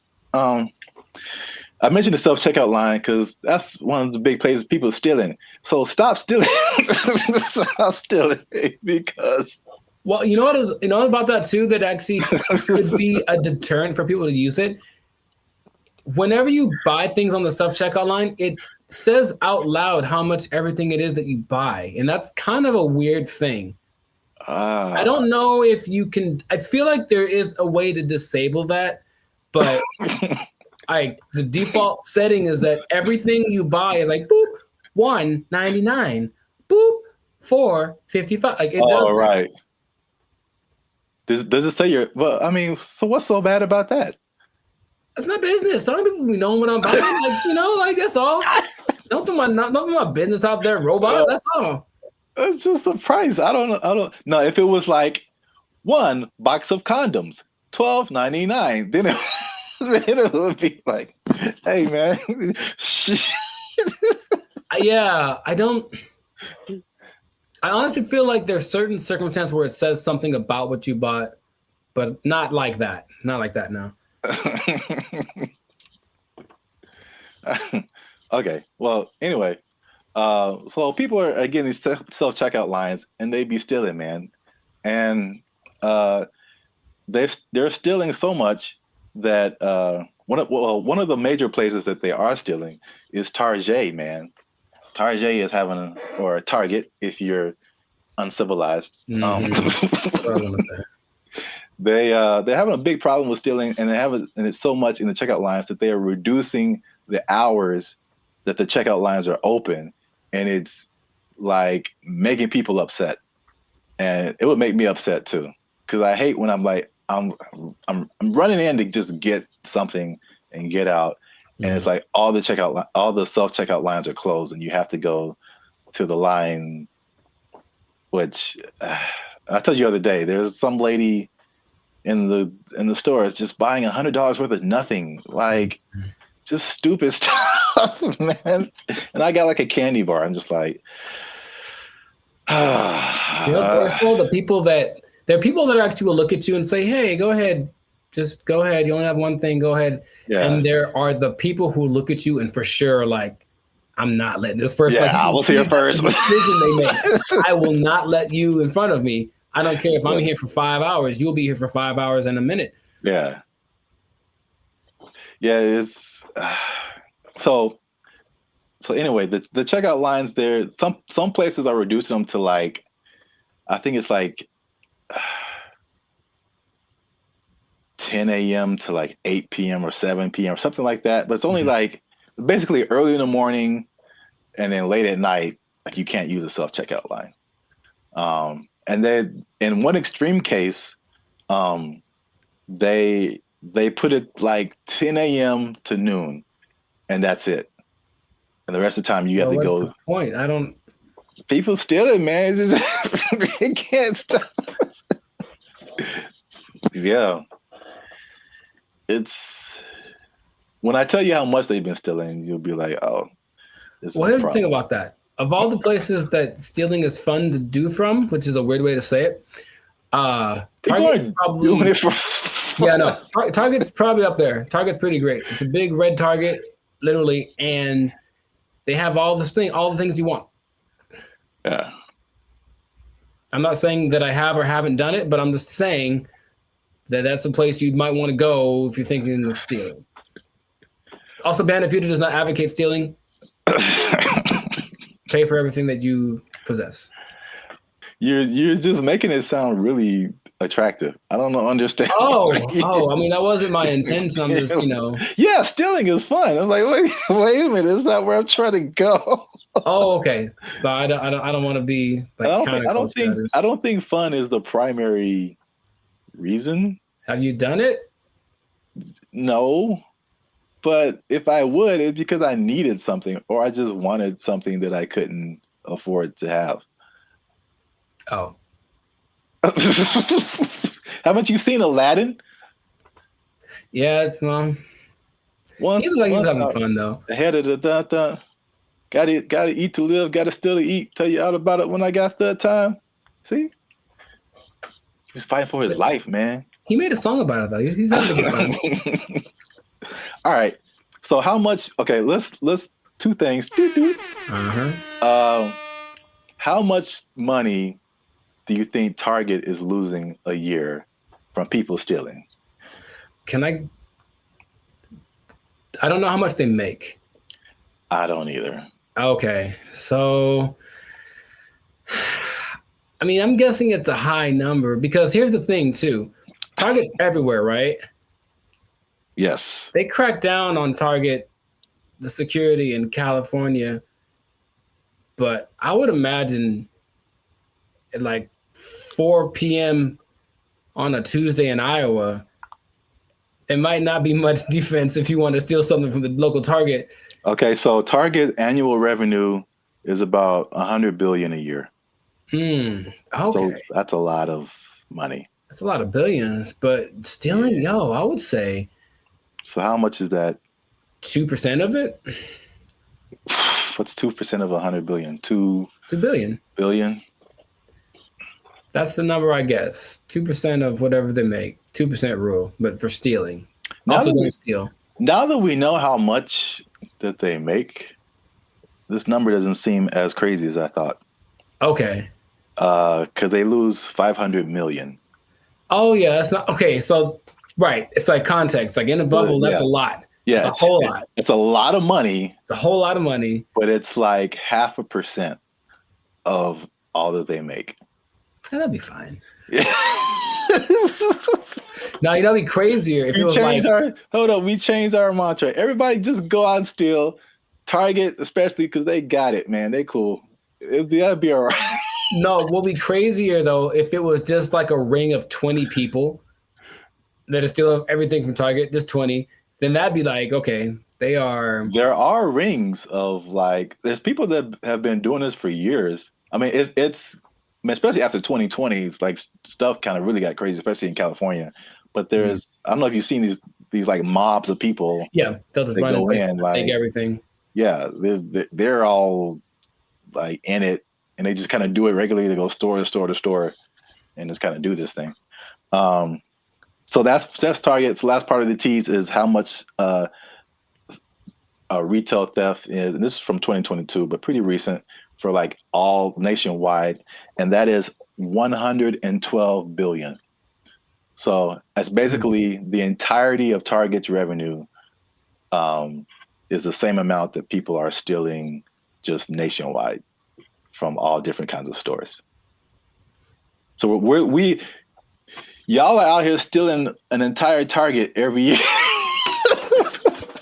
The entire Target income stream in one year. An entire Target corporation worth of products and merchandise. You guys are stealing it every year, and that's a problem. But you're ruining my self-checkout experience, so stop it. I want to use self-checkout. Don't make them take it away from me. Now you say it that way, I am also slightly more on the side of don't steal from Target. Yeah. You never even went there and just like took a candy and ate it? I don't steal, man. I don't like stealing. I feel bad if I do. Now, okay, you ever do the thing where this is not an interrogation. You ever do the thing where you buy a soda and you start drinking it in the store, but like, I'm gonna pay for it, and then that's so ghetto to me. I never do that. Oh, I've done that lots. I'm drinking the soda as I'm checking out. Like I bought this too, but you know.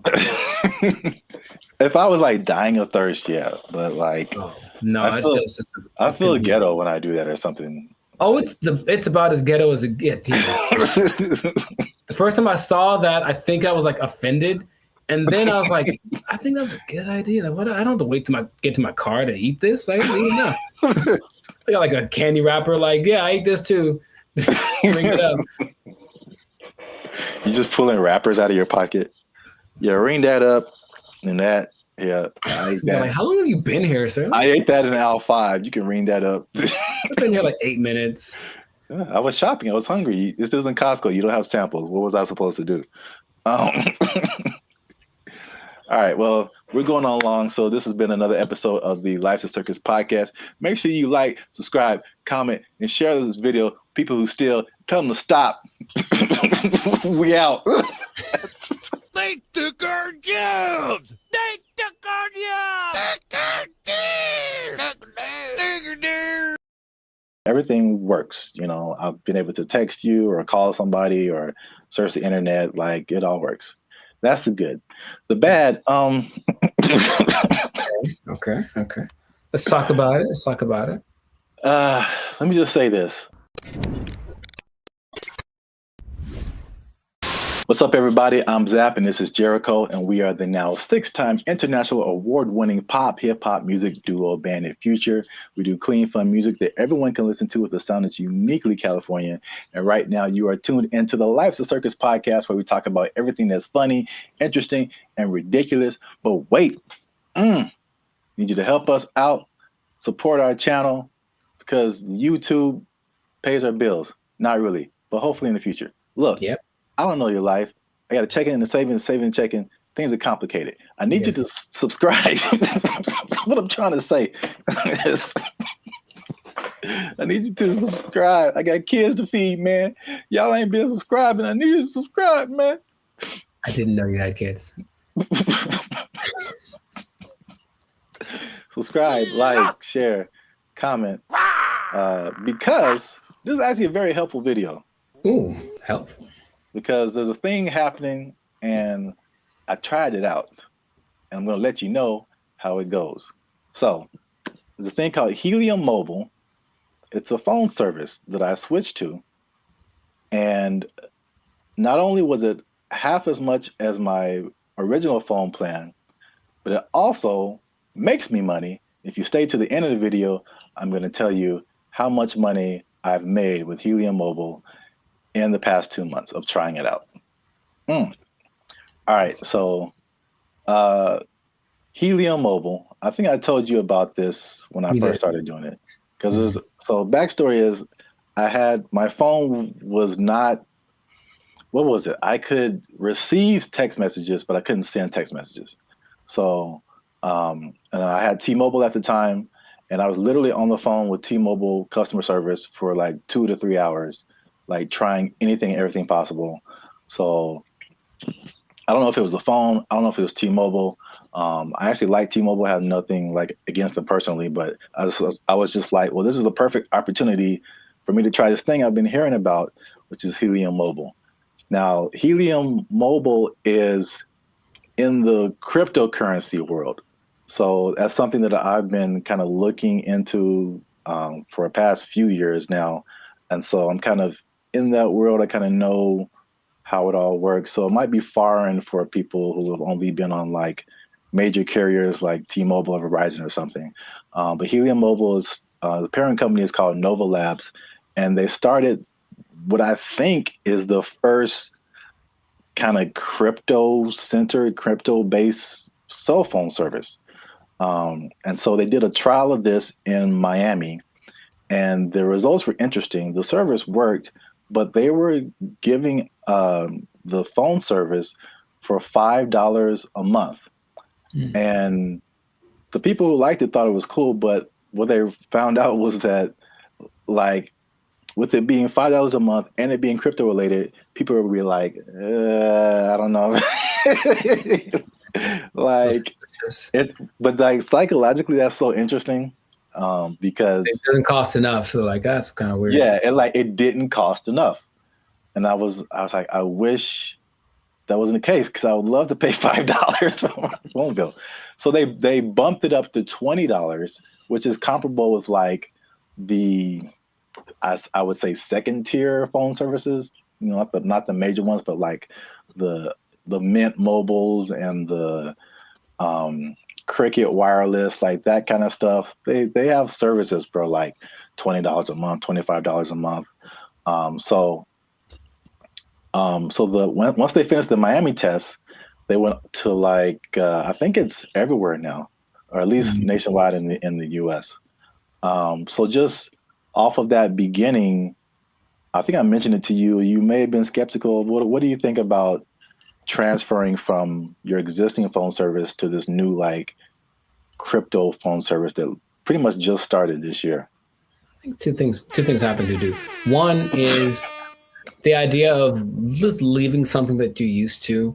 I honestly think a lot of people fall in that category. Like, well, what I'm paying doesn't suck. It's not bad. I don't want to change. Like that's all. It's like I already found my thing that works, so I don't need a new thing, even if it's better.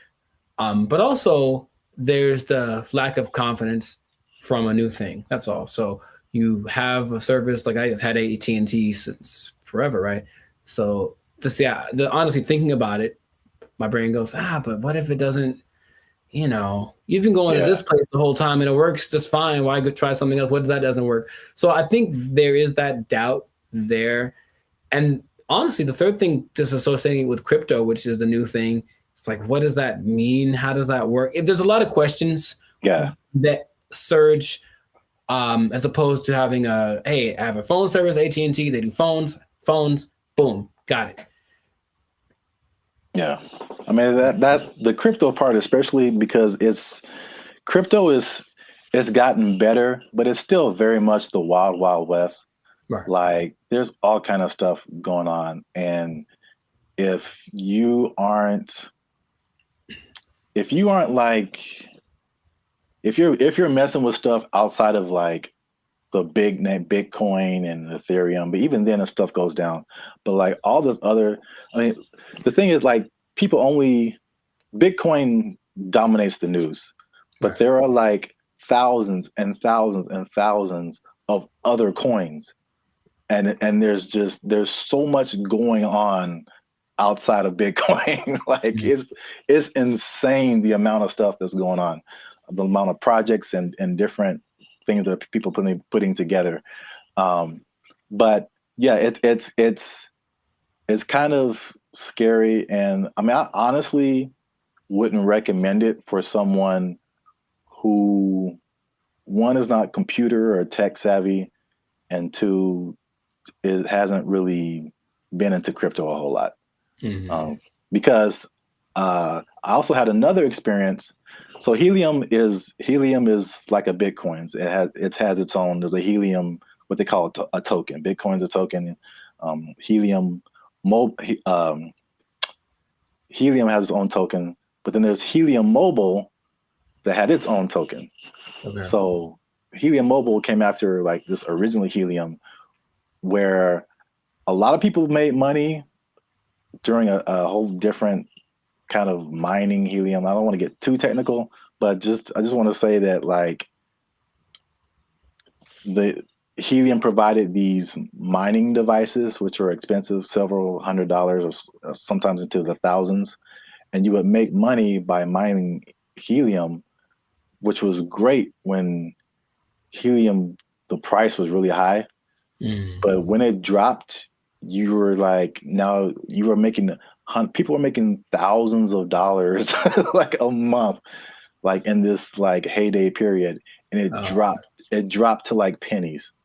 So that was like a few years ago. And that's something that I tried, and I spent like $500 on a device, and it was like making me a little bit of money. And now it makes me like 10 cents a month or something, maybe. Like it just like plummeted. But that's the crypto world. The prices, it's like the stock market on like acid. It's just nuts. I mean, you're rich one day and broke the next day, but I digress. So anyway, because I'm crazy, I tried out Helium Mobile. It's not bad. All right. So at least for me. So my original bill was like $50 a month, unlimited. And then you know how they have like unlimited and then it like throttles after a certain gigabytes, whatever. So I had the same thing with Helium Mobile. My original one's throttled after 50 gigabytes. This one throttles after 30. So I only paid $20 a month plus tax. So it's 21 something. And then, you know, everything works. You know, I've been able to text you or call somebody or search the internet. Like it all works. That's the good. The bad. Okay. Let's talk about it. Let me just say this. Unlimited is, when it throttles, man. It's just like zoop. Like you are, once you hit that cap, like you pretty much need to use another phone because your data is just so incredibly slow. But that's just kind of what it is. So the slowdown after the 30 gigabytes is insane.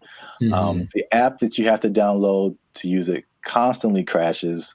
You open it and there's a blank screen. You have to open it again or maybe restart your phone. There's constant updates and rule changes. Because again, it's like crypto. Things change so much And what I mentioned before, the price fluctuation. Right. So like you earn this cryptocurrency token, but it could be worth a certain amount one day, and it could be worth half of that the next day. So all that coupled with just like understanding crypto, again, it's fine for me. I'm cool with it, especially when I tell you how much money I've earned and saved. But it's not just like cut and dry, set it and forget it. I don't think it's for most people, at least not right now. Gotcha. So to pay off the teaser. Okay. Y'all want to see how rich I am off this Helium Mobile. Drum roll. And again, just to explain that, you earn Helium tokens. This is another thing that just people might be like, okay.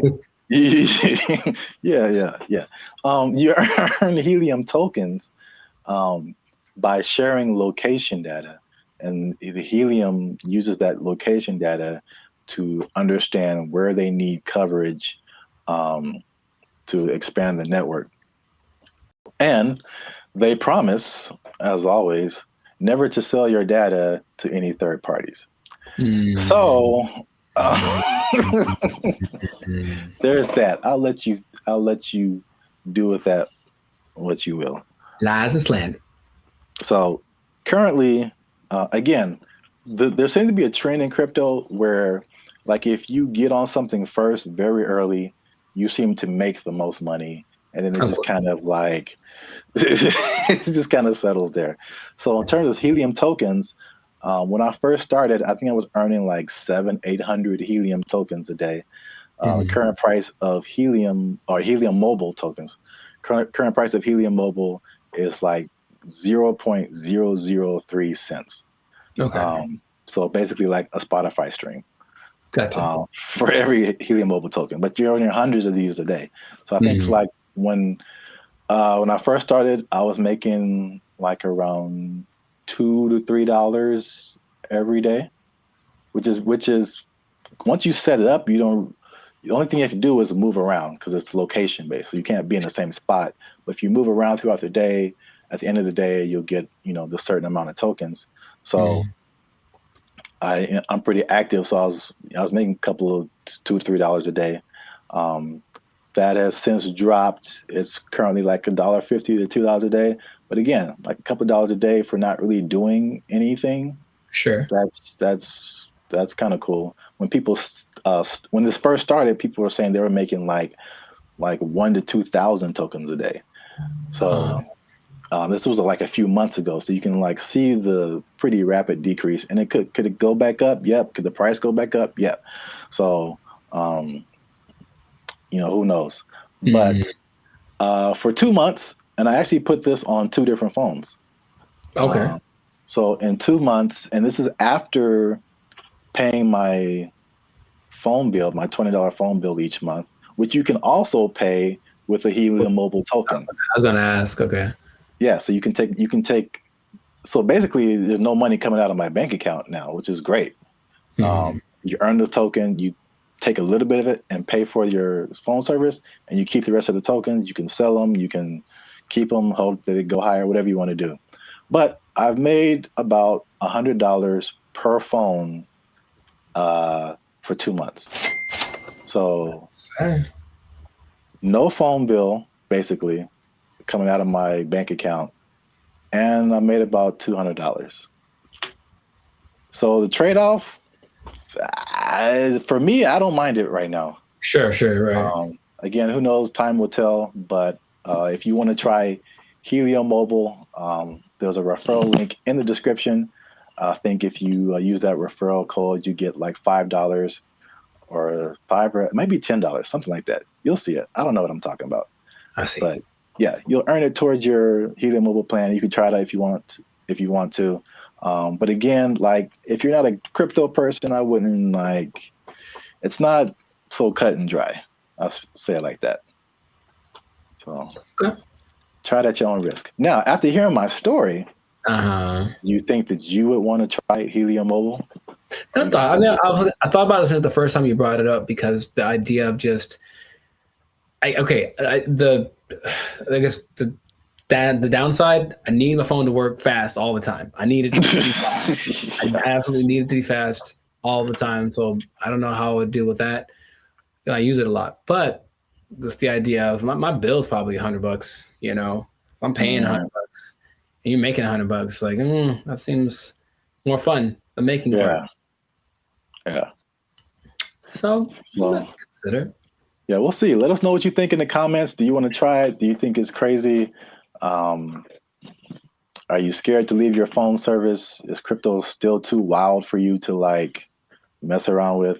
Let us know. This has been another episode of the Lifestyle Circus podcast. Again, like, subscribe, share. You know what it is. Maybe if you get enough Helium Mobile, you won't have to work anymore, and you'll never be in danger of losing your job. You never be in danger of losing your job because you got so much Helium Mobile tokens. Oh, it's only worth a Spotify stream right now.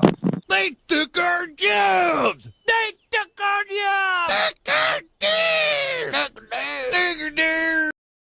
Did you know that besides blue collar and white collar, there are other collars for jobs? No, I didn't. I didn't either. There's gold collar, which is law and medicine. Gray collar, which is engineers. Pink collar is service fields. Red collar is civil servants. And green collar is the environmental sector. So there you go. Oh, what color are we then? Black collar? You started. What's going on, everybody? I'm Jericho. This is Zap, and we are the now 6-time international award-winning pop hip-hop duo Bandit Future, who make clean, fun music that everyone can listen to with a sound that is uniquely Californian. And right now, in this moment in time, you are tuned in. Congratulations, by the way. You were tuned in to the Lifestyle Circus podcast, where we talk about things that are funny, interesting, and just straight ridiculous. So before we get into the thing, make sure to like, subscribe, comment, and share this video with at least 2 people that are thinking about changing jobs, because maybe blue collar is the way to go in the future. Think about it. Okay. So I bring this up. Do you remember Mike Rowe? No, enlighten me. He had the show called Dirty Jobs on, I think, TLC for a long time, where he basically went and did all the jobs that are hard and awful that no one wants to do. Oh, I never watched it, but I heard of that show. Yeah. Okay. Well, interestingly enough, and this is a side note, he also might now be a vice presidential candidate for the Kennedy dude. Interesting. Yeah, anyway, the world works in mysterious ways. But basically, he has always been a fan of the idea of working the traditional blue collar stuff. And also, another side note, did you know that besides blue collar and white collar, there are other collars for jobs? No, I didn't. I didn't either. There's gold collar, which is law and medicine. Gray collar, which is engineers. Pink collar is service fields. Red collar is civil servants. And green collar is the environmental sector. So there you go. Oh, what color are we then? Black collar? You started it. Anyways, hey, how's it going? So, yeah.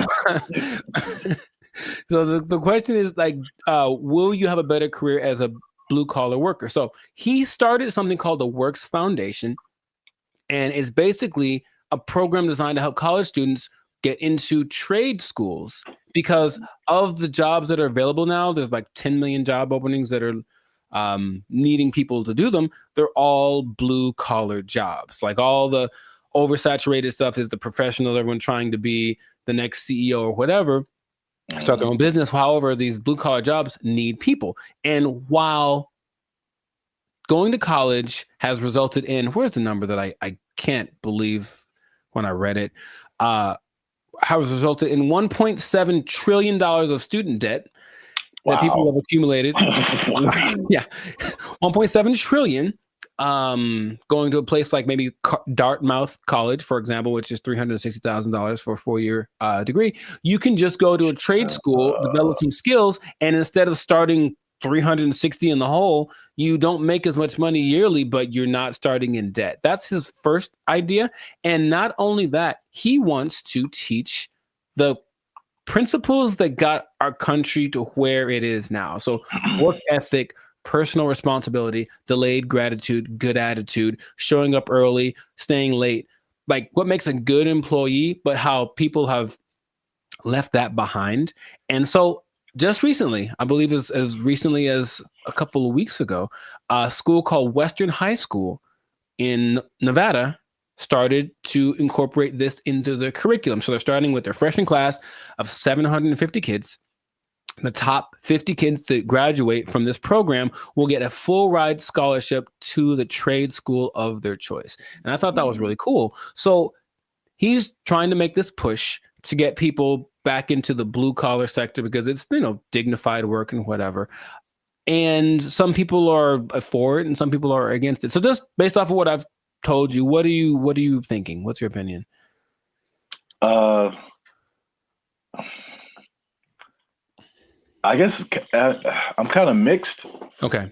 On one side, it sounds really good because one thing I have noticed, especially since 2020, is like people don't want to work, and if I guess it's more like service jobs, or if they do want to work, it's just like there's just all that stuff that you listed. There's like no effort. It's like nobody cares about what they're doing. They're just clocking in and clocking out, and they don't care about customer service. They don't care about doing a good job. They don't stay late. They don't come early. They don't do any of that stuff. They just they just come. I'm here, and I'm gonna do stuff maybe, and then I'm gonna go home and play Xbox. Like what? Like what is happening? So like that part, like I'm all for the trade stuff. I know it's just like AI is changing a lot of, I guess you would call white collar jobs. Yes. So that they're not as necessary. But I feel like we might even be prisoners of the moment because I feel like even some blue collar jobs, there has to be machinery and robots and something coming for those positions too. Maybe not as quickly, but I don't know what the future looks like. I'm sure those things are coming. He stresses that the lower income blue collar jobs will of course be taken up first. For all the service stuff will probably be replaced by kiosks and AI and stuff. But if you look at the top grossing blue collar jobs, they still pay pretty well. And I'm pretty sure we wouldn't trust the robot to do them. They include airfield operations specialists, avionics technicians, supervisors of construction and extraction workers, boilermakers, first line supervisors of firefighters, and nuclear power reactor operators. And all of those you can earn between $65,000 to $120,000 a year. So it's not like you're going to be missing out on money by doing something that's a little bit harder. The nuclear power one sounds kind of dangerous, but there are jobs that people do need to do that won't be. I wouldn't trust a robot with my life with that kind of stuff, So yeah, they're still going to look for qualified people to do that. So in these trade schools, you can go to them and they're really good. It's just that I didn't take anything in school that helped me do a craft. Like there's no automobile class, there's no shop. I can't build nothing. I can't fix my car. I don't know any of that stuff. And I think a lot of people fall in that category. And so he's saying, well, that's kind of what we're missing. So if everybody goes to college and gets a degree, even if they're, $1 million in debt, then where are the plumbers and the electricians? Where are all of those people? They're not around anymore. So it's like all those things start to fall apart in the cities. The infrastructure starts to mess up. That's just his idea. So he's like, he needs more people to be interested in it, get the kids at an early age, and then encourage them to do it because it's noble work, it's dignified work, and it's work that they're pretty sure isn't going to be replaced anytime. So, man, have you ever seen those people? I watched it on the TikTok. People that replace those light bulbs on top of those super high poles, like 2,000 feet in the air. Like you have to have a dude go up there, and those guys get $160,000 a year. It's super dangerous, yeah, but it's like you need them. So all those kind of jobs are available for this trade school thing. So he was just saying it's just an alternative. Of course, if you want to go start your business or be a YouTuber or whatever, go do that. But the world will fall apart without these people. So I thought it was a cool idea, and he's hoping to get. I think somebody decided, I also think it's a good idea, and they donated $5 million to his program, Inglestead. The Inglestead Foundation donated the $5 million, which makes it possible for the top kids to graduate to go to the trade schools free of charge, basically free tuition. So that's just something that's happening, and maybe it'll cause a shift in people are lazy. We said the pandemic kind of showed that, but maybe the newer generation will be like, okay, my parents were lazy as heck. Dang, I need to, start working a little more hard, and then the next generation after that might flourish. So I just thought that was cool. I did not know that was a thing before, and so shout out to Mike Rowe, which might be a vice president candidate in the future for doing this. Oh, one other stat I did read. Because white collar is, of course, makes a lot of money. Only 43% of workers are white collar. 43%. So that's about 64 million people according to 2020 count. So that leaves, I didn't do the math, but there's a good amount more that do the blue collar stuff. So it's like, it's not like it's not necessary. It's just that it's not applauded. It's like, oh my God, you did a good job being your electrician or whatever. But people, we need that. Like our whole, if I don't know how to fix you probably know better than I do. I don't know how to fix anything like plumbing, nothing works. So I have to call a guy, and that person I hope is qualified. So that's what they're doing. They're training these people up. Yeah, I think like overall it's a good idea, and I think it's just like as it's like you don't know what you don't know, right? So if people are like for music example, people, all you see is just like Drake and like DJ Khaled, and like that's what you know, like that's what you're gonna aspire to be if you're into music. Yeah. Or if like you only grew up listening to Beethoven and like Bach and Brahms, like that's like all you know is music. So if there's one education path and that's all you know, it's like, oh well, this is just what we are supposed to do. Like that's like when I was in high school and they were like, you got to pick a college, and I'm like, I got to pick a what? Right. Okay, and I kind of like honestly went to college because that's what everybody said you're supposed to do. Me too. Not because I was like, I don't want to do I didn't know never even heard of a trade school.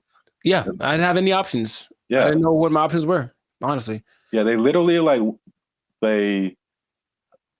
some kind of announcement or something. It was like, you got to go see the guidance counselor. I'm like, the guidance counselor? Yeah. So you can pick a college to go to. Like you just kind of funneled into this direction. And I mean, trades are like, and it's a good alternative for a lot of people. Right. So we'll see how it works, but he's hoping that it builds up some steam, builds some momentum, and then other people adapt the program, because why not? We need them. We need people to come fix my car, so my car can run. So that's what I thought was pretty fascinating. But let us know in the comments what you think. Is the blue collar thing? So if you have kids or something, would you encourage them to go more towards that route instead of getting in crazy debt going to college and then hoping you find a job after that? Because job market's getting a little bit scarce out there. Do you support the idea of Mike Rowe? Do you have a better idea? Do you think we should just all go to Mars? Whatever it is, let us know in the comments what your idea is, and we will respond to your comments probably. Yes, but definitely. We'll respond faster if you're a member, because they get priority comment reply. Oh, there we go. Okay, you might want to do that. Mic drop. So yes, that has been another episode of the Life of Focus podcast. Like, share, comment. Share it again. Share it twice. Even better. And just think about that job. Think about the job, because, you got to have a job. If you don't have a job, then, if you don't have a job, you can't buy snacks. So, yeah, see? There you go. Go get one. It all makes sense now. Yeah, I know. And don't do anything to lose it, because you might. Yeah, you don't lose your job. Go to a trade school, learn a trade out. They took our jobs. They took our jobs. Oh, I had one and I forgot it. It was like unique. Recycling toilet paper. I mean, wow. I mean, I only brought it up because it is a real thing. Like, people do that. How do you recycle toilet paper? Do you want me to tell you, or yes?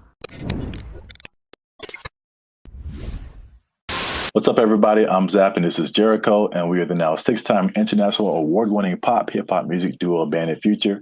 We make clean, fun music that everyone can listen to with a sound that's uniquely California.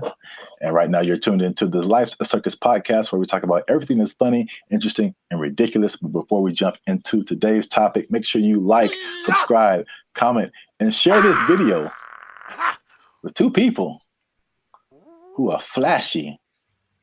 But you know they faking it, man. That's cold world, man. They ain't got it for real. It's a cold world. They ain't got it. It's a cold thing. So we, again, we've talked about this before. We're Hollywood centric, and Hollywood, Los Angeles is well known for people out here being flashy. They looking sharp. They got the clothes. I mean, they just decked out. Going to fancy restaurants in the hottest clubs, and then they go back to their studio apartment where they can barely afford to keep the lights on. It's just like, it's very much what you see isn't always what you get. Have you had that experience, Jericho? Have you seen people like that, or have you tried to be like that, or you just kind of, you know? I get the appeal of it because there's always the two sides that seem to be competing, right? There's being rich and looking rich. Yeah. And it seems like it's more fun to look rich than to be rich, because being rich requires more discipline, and it doesn't necessarily mean that everyone sees you. And so if you care about what people think, then you really want to look rich. And yeah, I know people that are like that. They talk a big game about the moves that they're making and this and that, and they show up in nice whatever. They make sure to show up to the place and then change into something nicer because they have an important thing to go to, and they make sure everybody knows that they're going to this important thing, and they're better than you. It's like, okay, I get you, bro. But it's sometimes hard to tell because in LA, Hollywood, people look pretty good. Like physically look good. They're in shape. They wear nice clothes. You can get really nice clothes on a budget too. If you really have to, you don't have to go to Melrose and blow $800 on a t-shirt. You can go to, I saw the nicest jacket, honestly, other week at Ross for like $25. And I was like, ooh, I was killing. So you can make yourself look flashy without too much. In fact, yeah, Ross has a whole jewelry section. You can get decked out for under $100. You can. You know, but you always question it. I think you always question it. It's like, I wonder if that person really is somebody. Usually the telling point is, if they're where I am, they're probably not rich. That's probably, yeah. Hey, you come to this Starbucks too to use the Wi-Fi? Yeah. Doubt. Yeah, man, they shut mine off. But I look fly though, don't I? Like that from Boondocks, where Riley takes all the money that Granddad gave him for the weekend, blew it all on one shopping. Oh yeah. And he was like, "Ain't I'm clean though?" Yeah. Riley, we don't have food to eat. Oh man, I'm clean though. Well, I brought this up because I saw a study by Redfin, which is a company that's into like the housing market. And obviously, the economy has been very rocky for the past few years now, and inflation is sky high. And they did a study that shows that about 49% of Americans are struggling to even just pay their rent, and they're cutting costs in the most unique ways that they can, just to, I guess, survive. Okay. While still trying to look like everything is okay. So I guess a lot of people like really are struggling. So I mean, 50%, that's like 1 out of every 2 people that you know. So that's a lot of people. But they said that they are, to compensate, they are skipping vacations right now. They're working extra hours. They're selling their belongings. They're using up their retirement savings, especially millennials. And they're even skipping meals and medical treatments so they can keep their lifestyle but pay their rent. What is that? How does that sound to you? Is that shocking, or is it like, okay, that's what we're in right now? It sounds like bad prioritizing and an overimportance on the exterior, right? Just like my life is just an Instagram reel. So as long as everyone's giving me the likes and I mean like publicly, like they're, oh look, you're doing well, then that's all that really matters, and then they can suffer in silence, you know? Yeah. It seems unfortunate that that's being, and people wonder why there's so much anxiety and mental health and depression and stuff, because maybe from out of balance priorities, and then all of a sudden these results that they're getting from their lives are just kind of depressing, you know, but they don't want to admit it. And that's, I guess that. Yeah, I think you're right. Like social media especially fuels that. And it's like, I've never, well, I won't say never, but I rarely go on to social media and see someone be like, hey, here's a picture of me like cutting down on fast food because I can't afford it. Like that isn't, that's like it's the highlights of people's lives. And so you only see the good stuff. When they're all like, a lot of people can be struggling. So I just have a couple of questions just to, just so people can see how we living, you know what I'm saying? So inflation is hitting everybody. Like I feel like everybody feels it at some level.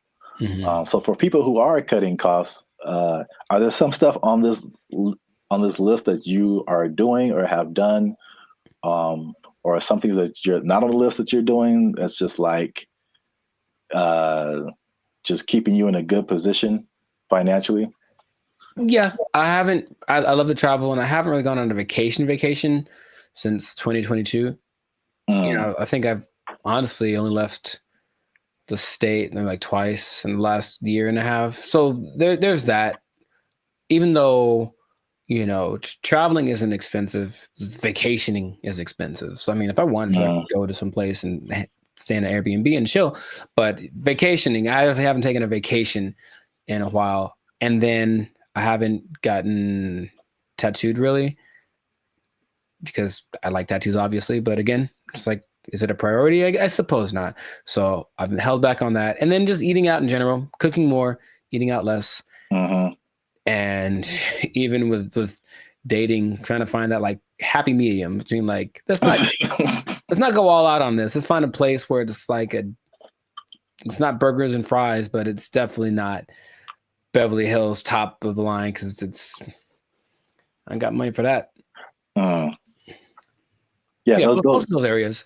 Yeah, those are all like very practical things. I would say I do some of the same thing. If I could offer something different, one thing that I did recently that you noticed, and then I've talked about it before, and it wasn't just because of like prices, but it was just I just wasn't getting the quality service. Was my haircuts. So like I just started, and I did one pretty recently. I think it looks kind of clean, man. Okay.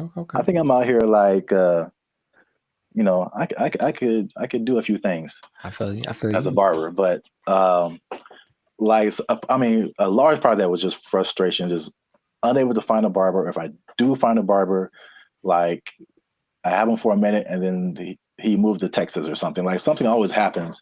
I'm just like, I'm so frustrated trying to find a barber. And so let me just get, my hair isn't that complicated. Just need to teach myself how the fade part is really the hardest part. Right. But other than that, like I just do it myself, and it saves me like a lot of money at the same time. So it's like a win-win situation. So I do like the eating out thing too. That's a thing. And then What else have I been doing? What else has he been doing? Oh, I had one and I forgot it. So it was like unique. Recycling toilet paper. I mean, wow. Wow. I mean, I only brought it up because it is a real thing. Like, people do that. How do you recycle toilet paper? Do you want me to tell you, or yes? Because that doesn't make sense at all. After it's been used, how do you reuse it again?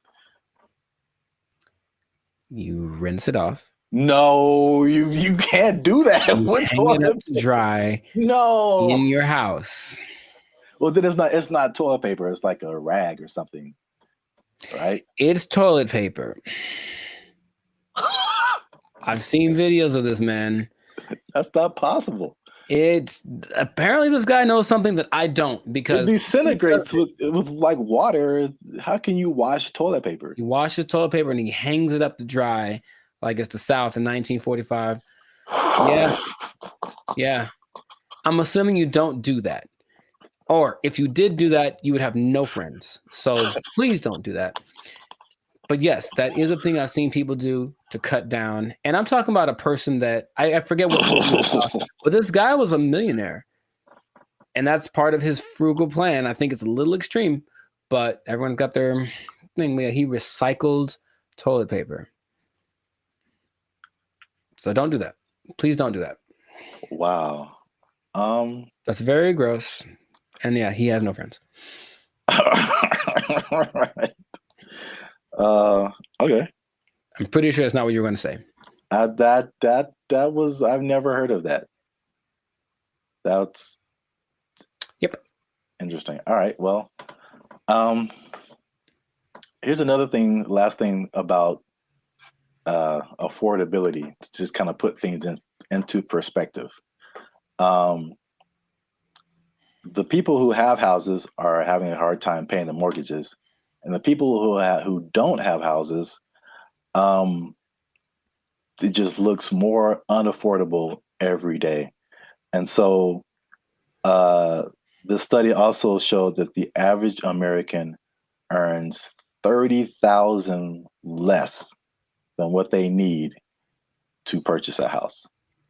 So you're $30,000 a year annually. That sounds right. So I kind of went down the rabbit hole of mathematics. Okay, how much is this? How many people is this affecting? So the average income that they say you need to buy a house, this is a national average, to buy an average house, to get a mortgage and stuff like that, $109,000 a year. That's household income. Mm-hmm. So it doesn't have to be an individual. It could be like a partnership or whatever. So that's $109,000 a year to buy a house. In California, what do you think that number is? Specifically Los Angeles. Higher, for sure. I would go to like 145.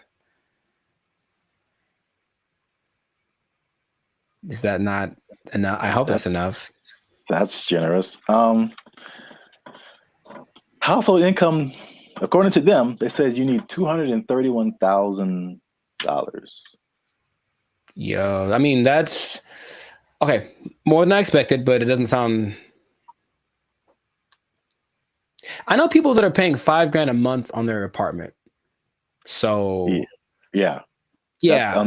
On that mortgage, that's what you'd be paying, about $5,400 a month for a house. It's not possible for most people. Yeah, I think it makes sense, because if you're paying, that's math. I want to do it. That's almost $65,000 in mortgage payments. Mm-hmm. So that would be a quarter of 240 something thousand. So I think people would expect you to and be in the like 25-30% range of how much goes to your mortgage payment to make you eligible. So Sure. 200,000 plus sounds right if you're paying $65,000 a year in mortgage payments. It's crazy. I mean, you can get a house in the sticks, of course, in the desert, whatever. Oh yeah, cheaper. yeah. But yeah. I mean, this is just like median nice house, you know, somewhere. Yeah, LA is no joke. So, last thing I checked out is how many people that cuts out. So how many people make under $240,000 to be eligible to buy a house like this? Most is the answer. Your answers have been so general. I mean, how many people are in California? 35 million, something like that? I don't know. And I think this may have been Los Angeles. So I don't want to. Oh, okay. So Los Angeles, maybe 14 million, 15 million. I don't know. But of those. Well, just on a percentage, because that's what I have here. Oh, like 95%? 95%? 95. That was it. Uh-huh. So 95% of people cannot afford a house. So this has been another depressing episode of the Life's a Circus podcast. For all you renters out there, make sure you like, subscribe, comment, and share how difficult it is for you to buy a house, because it doesn't seem possible for the large majority of people. Accurate. Yeah, inflation. Keep your job. Bye. They took our jobs. They took our jobs. And there is a man who has built a substantial shelter for himself.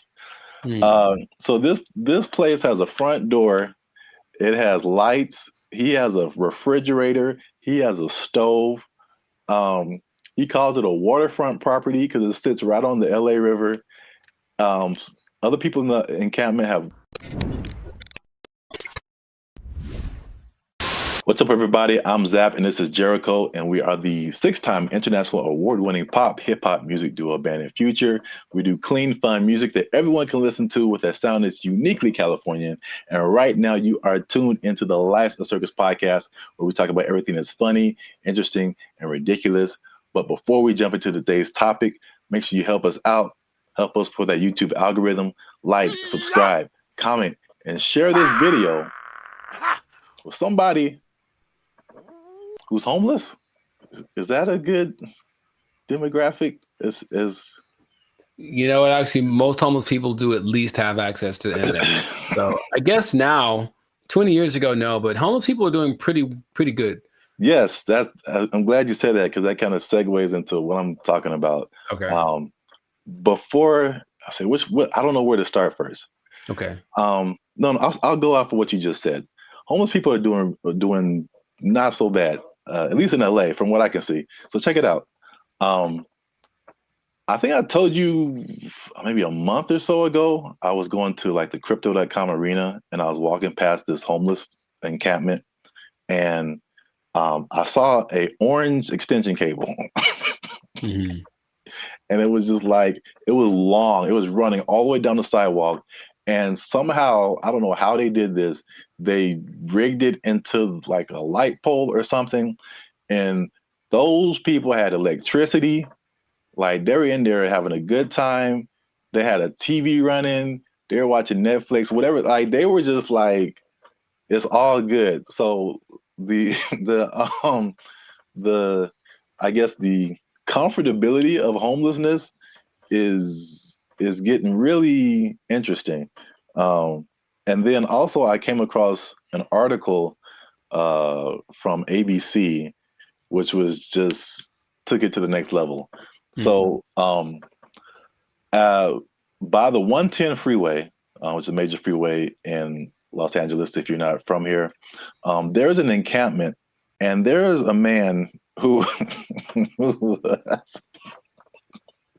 has built a substantial shelter for himself. So this place has a front door.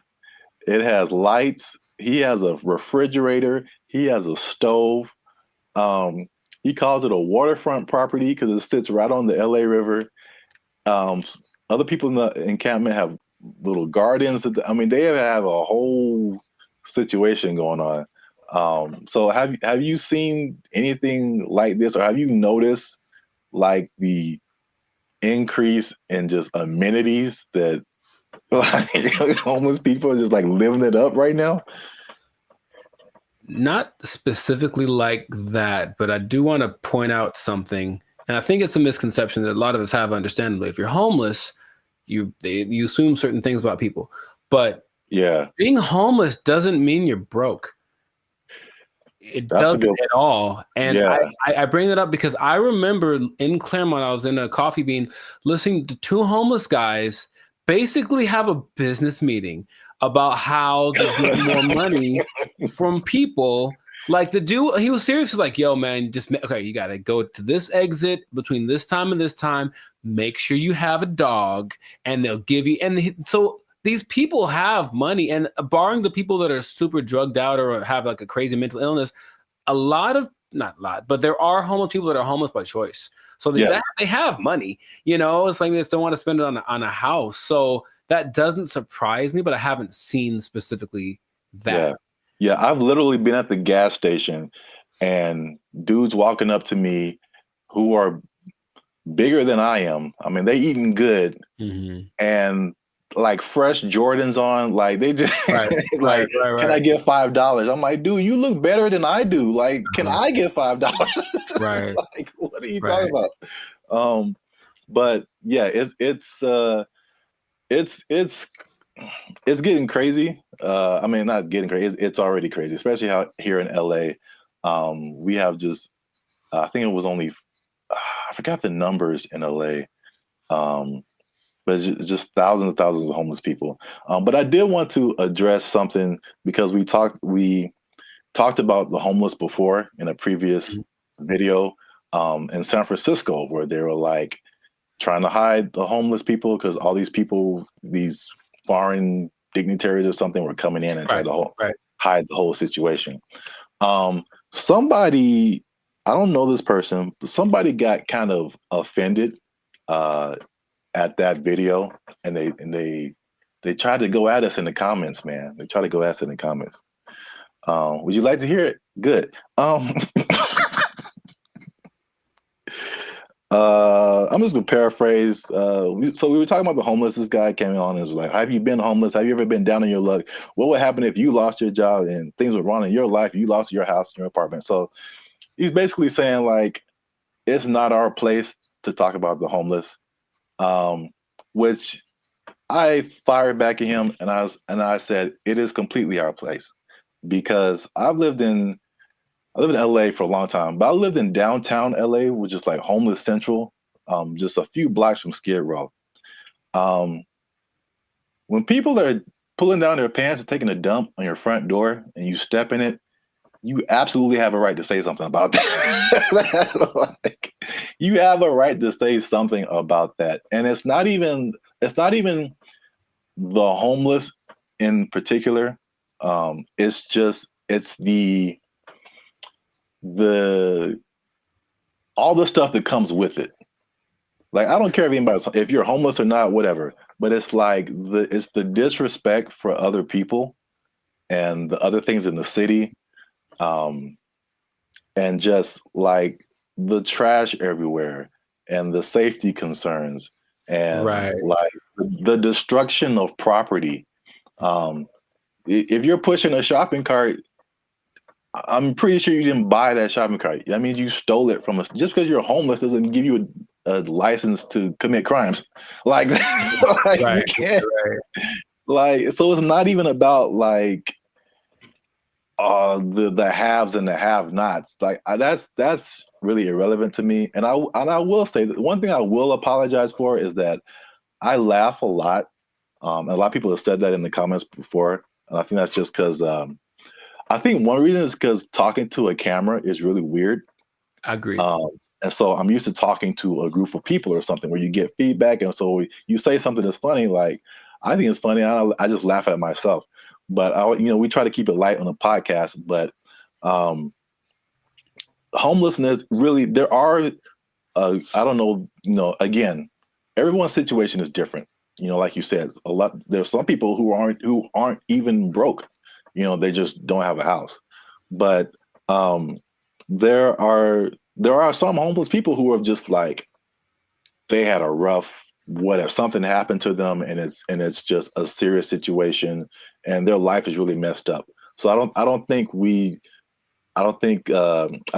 well, at least I should apologize for making that, I guess, that false interpretation. You know what I'm saying? Like the insensitivity. I think that may have come across to some people like that. So I don't want to make it seem like we're insensitive to the homeless situation.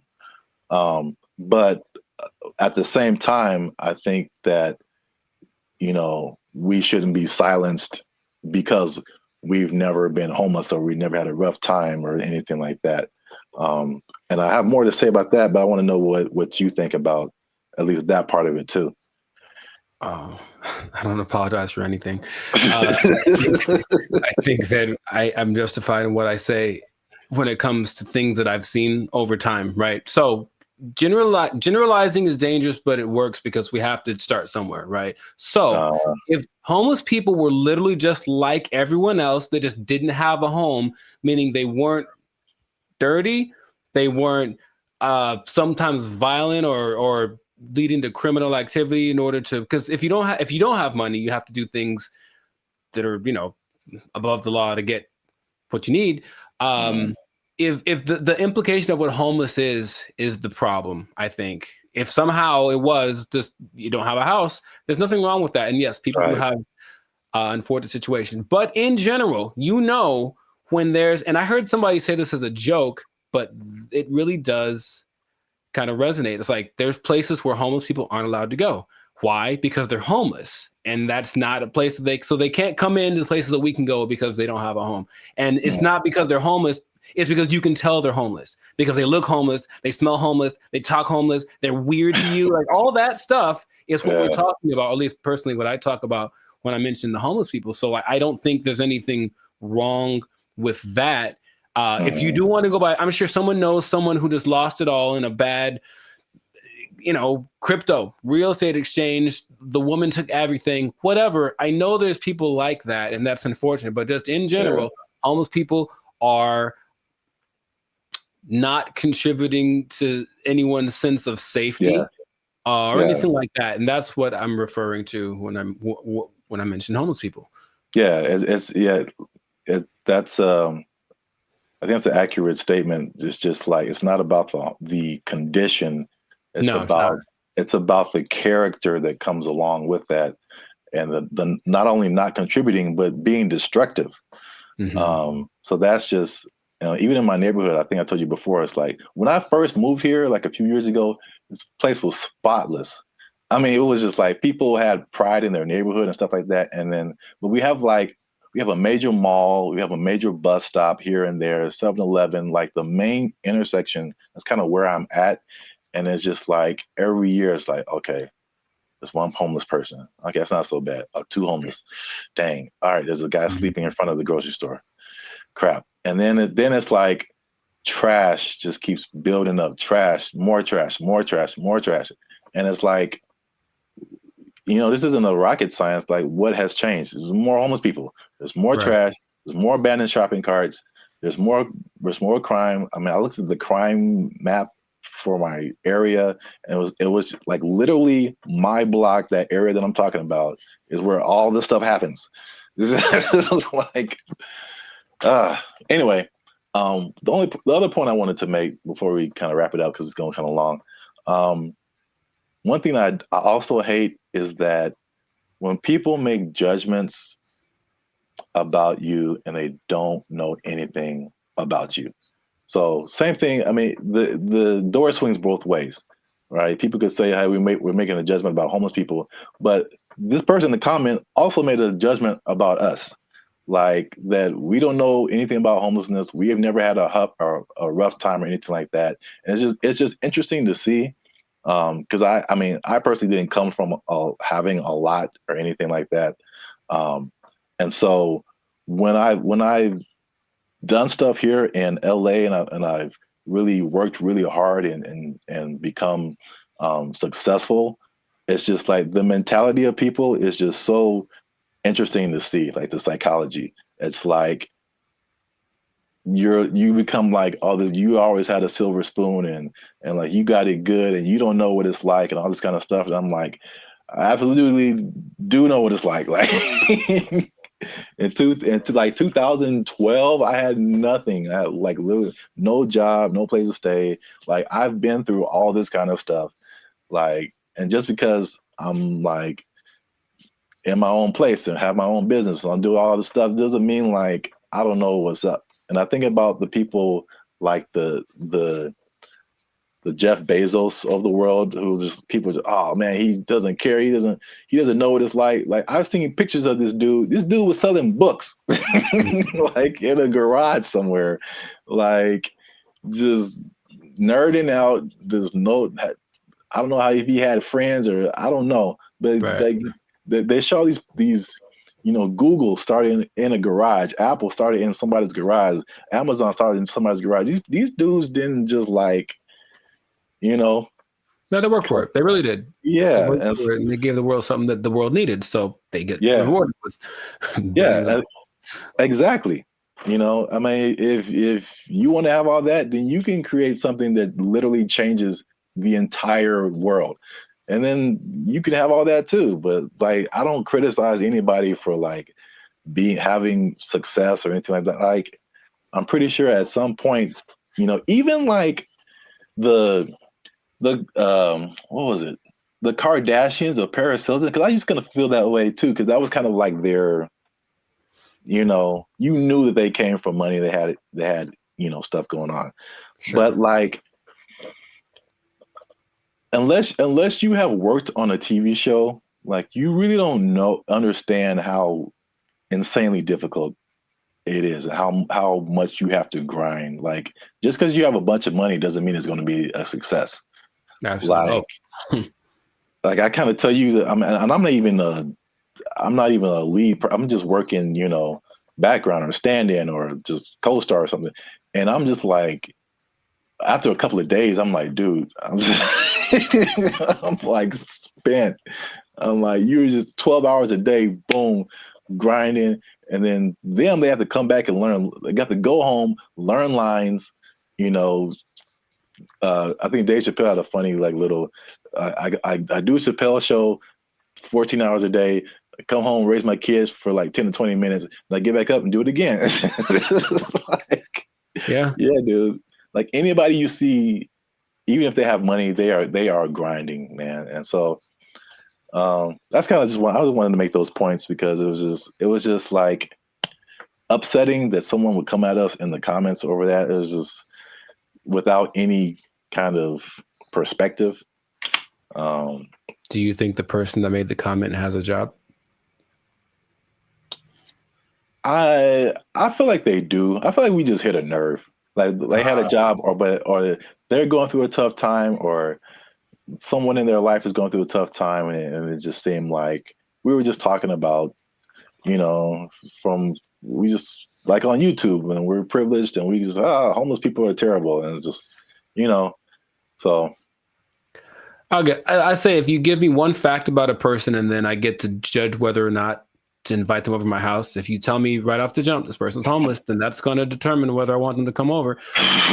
Now, it's possible they're the sweetest person, and I know people for sure that do have homes that I never want them to come over. So there's that, you know. It doesn't mean that they're a bad person. It just means, just based on the facts, statistically, this isn't a good start. Yeah. So I know it's a controversial situation. It's a big, you know, it's been a big problem in LA and in many other places around the US and around the world. But let us know what you think. Leave us a comment. Let us know a comment that's nice. No, you can disagree. You can say what you want. But just know that I'm coming after you if you do. Now leave us a comment. Let us know what you think. homelessness. Have you seen homeless people? Are they living it up in your area? Do you wish you were homeless and you could just live like that and not pay rent? Do people misjudge one another when it comes to all this kind of stuff? I know it's chaotic. Let us know what you think. Until then, you stay classy, San Diego. That's nice. And don't be homeless. Yes. Worst ending ever. Bye. They took our jobs. They took our jobs. I bring it up because it's the first thing I've heard in a while where I listened to it and I was like, yo, yeah, okay, finally something that's like respectable and decent and moves you, right? So for those of you that are watching that really want to get into this, stay tuned to the end because you'll actually find out something that you don't need for this that you would think would be important. What's going on, everybody? I'm Jericho. This is Zap, and we are the now 6-time international award-winning pop hip-hop duo Banded Future. We make clean, fun music that everyone can listen to with a sound that is uniquely Californian. And right now, in this moment in time, yes, Lord, you are tuned into the Life Circus podcast where we talk about things that are funny, interesting, and just straight up ridiculous. So before we get into this thing, make sure to like, subscribe, comment, and share this video with at least 2 people who want to make music that causes a revolution, that moves a culture. I'm talking to the musicians out there, okay? Oh, okay. I got something to tell y'all.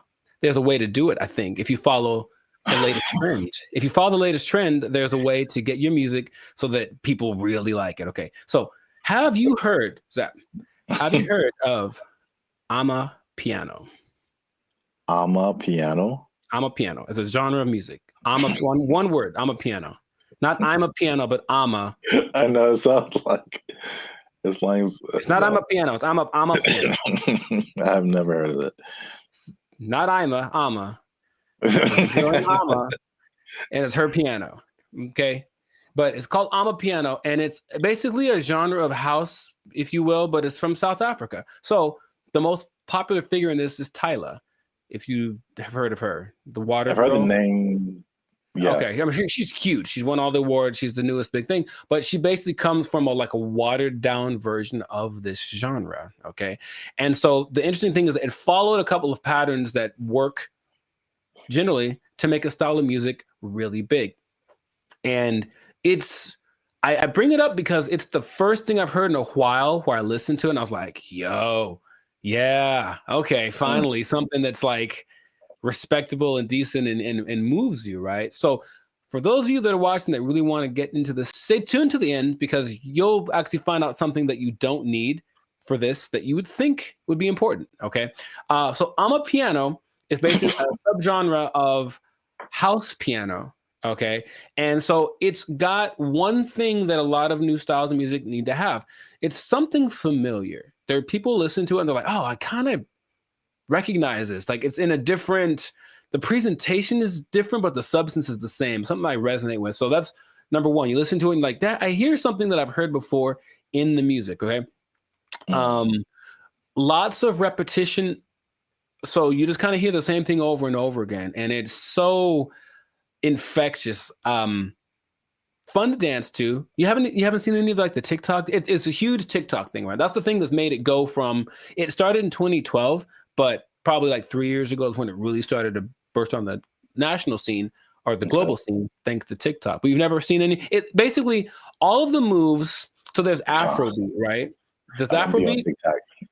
Yeah, well, anyway. But there's Afrobeat and all the moves are kind of complicated and intricate and whatever. With Amapiano, I guess tip number 2 is that a lot of the moves are really simple. And the whole point is just to do stuff with your friends. So just get in a group and do this music, do this dance, and do 6 seconds and it'll blow up on TikTok or whatever.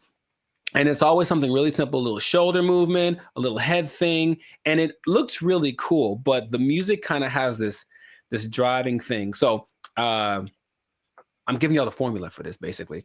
The look of it is familiar because if everyone looks like hip hop, basically everyone knows hip hop. So the dress for the women and the men, it has that same aesthetic, people just look like, oh yeah, it's like a hip hop person. But then you see that they're talking. Okay, they're definitely from Africa. You see their movements. Oh, this is a little bit different. So it kind of has that element to it, and it connects with young people. Okay, I think if you look historically at any big movement from the swing to grunge, anything, it was youth that were really pushing it. So you see kids that are super young kind of grooving to it, which means they'll probably grow up to it, grow up with it their whole life. I forget, the people that like this style of music have a name. That's another thing I was gonna, like, we have our BFFs. They have people that like this music. I don't remember what it's called. I have to look it up. People that like Amapiano, okay? There is two other elements that are really important. It features women a lot, and a lot of genres tend to not. We've talked about reggaeton before, where it was a lot of misogynistic, just men basically. And this one has a lot of women from, I mentioned Tyla, though it also has Shasha, Kamo Mapela, Bule, Nia Pearl, Lady Do, Buntail Smith, among others. So the women are pushed to the forefront of it, and their whole philosophy is like, well, if women like it, then everyone will like it. That's kind of, and it's like, because think about it. Okay, your girl likes this music. She's gonna drag her dude to go listen to it or whatever, and then he wants to make the music that gets her to dance, because it's not a super, I don't call it sensual. Like, it's very, like, the way they move is very sensual, but it's not over the top. Okay, so it kind of still cool for younger people to do it. Yeah, a little bit tamer. It doesn't quite have all of the negative things that you associate with like hip hop and reggaeton right now. So it's kind of found that universal appeal. And then this is probably the most interesting thing about it. So if y'all don't know, Zap started a dance group back in the day. Instant Groove. We was grooving, man. We was grooving, man. It was grooving. IG for life. Shout out to the IGs, the IGers. What? And you have a song or whatever, and there's beats, and then you choreograph a song to the beats, right? Well, with Amapiano, it's interesting. There's so much going on. The elements are usually a shaker, a snare. There's like a log drum that's like the bass, so it's like a really distinctive sound, and then a kick, and not many other elements to it. But there's so much happening that you can actually kind of choose which beats to hit and whatever. And so when you're moving with it, your dance will be different than someone else's because you chose which ones to emphasize. And I think that's really cool. There are the ones that have like, this is the dance you do to them. I think Imnike is one that, oh my God, that's the one that actually got me into it. Imke, I don't know how to say it. Imnike. And it's so good. It's so good. So you watch people dancing, it's like, oh, he danced to it, but he emphasized that beat. And then there's a lot of off beats, very syncopated. It's all very exciting. Before I get into what the thing that's not in it that you would be surprised about, has there been any music that you've heard recently that made you go, okay? Because I think to me, music's been kind of like, I don't know, for a while. But anything that you've heard that was like, okay, oh, that's pretty dope. Yeah, I mean, the first thing that comes to mind, and I think I told you about this too, was I saw, I don't know what it is, but what you're talking about kind of feels like it's almost in that same vein. But I saw something on Instagram where it was all these people dancing. They were at some event, and it was, I can't remember the song, but I just remember everyone was dancing, and they're all doing the same kind of moves, kind of in it seemed like a modern day cha-cha slide. Because because when I saw it, I'm like we really haven't had, I can't think of a song like the cha-cha slide where like everybody gets on the dance floor and then everyone knows kind of what to do and you all do it together. Right. Because the Cupid Shuffle, I maybe that came after Cha-Cha Slide. I can't remember. Yeah, I don't remember really. But I can't remember anything past those two songs where like everybody, but I saw this video and everybody was doing it. I mean, I'm talking white, black, Asian, Latino, like grunge looking goth people, hip hop looking, like everybody was doing it. And I was like, this is so dope. And I wish I had saved it and I didn't. Oh, okay. So if anybody knows where that video is, there's one particular goth girl who was just like getting it. And everybody's in the comments like, oh, this goth girl is getting it. And I was like, yo, this is dope. So anybody knows what that video is, I would really like to find it and see it again. But okay. Yeah. Yeah, you mentioned the dancing. I think that's popular music has almost always been dance music. So if you can get something to make people want to move, and when you listen to the people talk about it, they're so passionate about one, having this thing that's like theirs, right? It's not hip hop, it's not house, it's theirs. It's Amapiano. And it's like, okay, so they love the fact that they have the kind of their own thing. And then when people gravitate to it, they have to kind of pay their respects. Okay, South Africa's on the map. They're winning, right? And then you watch them dance, and it's like the mood a little not weird, but like kind of offbeat in a way. And they do this thing where they like roll their eyes in the back of their head with the shoulder thing. It's really peculiar, but I think it's cool, especially when you see like 10 people doing it. So it has all these things that are great. And that's what you need to start a music genre. But there's one thing I mentioned, that there's going to be something that I think I know what it is. What? Oh, go ahead. I think I know what it is. Oh, mate, go ahead, say it. I'm going to say there's no piano. Oh, no, man, it's called Amapiano. Like, there's piano and everything. Oh. Yeah, there's a piano in all of them. Oh, okay. Well, no. The thing I think it would have been clever if there was no piano. Oh, I get you. It's called Amapiano. I get you. I guess. That's not a good translation from their language. No, the thing that's surprising about it, if you watch all the documentaries and all the people being interviewed, all the producers, all the everything, no one mentions the lyrics. They all have lyrics and they don't matter. It's literally the last thing on anyone's mind. They're just there, but no one's singing along. No one's saying this song touches me in this way. I don't connect nothing. Okay, now partly it's because the songs are all in either Zulu. I'm gonna try this. Zulu, Hosa. I can't do the click thing. Sotho, Setswana, or Zixonga, which are all South African native languages. But the thing that strikes me interesting is that, yeah, they're all singing and no one knows the words and nobody seems to care. So there are really big singers in this style, but the words don't matter. It's just the feeling of it. And that's what I found very unique to this. So if you listen to watch, no one knows what they're saying. You know, so I guess this goes to show you that that's not something that people necessarily require anymore. Just as long as it feels good, as long as it's fun to do. Oh yeah, I mean, you think about like U.S. artists who are just like huge worldwide. I'm sure like people don't speak English and they have no idea, but they're just bumping like Earth, Wind and Fire and like. Well, the thing is, not even the choruses. You would think at least on the chorus, okay, everyone's singing nothing.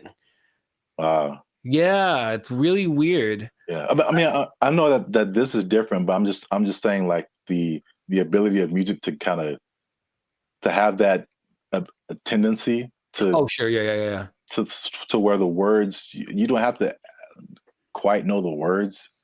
I mean, I don't know the words to this at all, right? But I'm still digging it because I guess that's what they're transmitting. But even the people from there aren't singing the words or talking about nobody mentioned the lyrics one time. So, and the thing is, the songs don't sound all the same, even though they kind of have the same elements. They have different. I think it's great. That's what I want to just point out. Sounds cool, yeah. If you haven't listened to Amapiano, I recommend you check it out. Just be warned, there is piano. There's piano in it.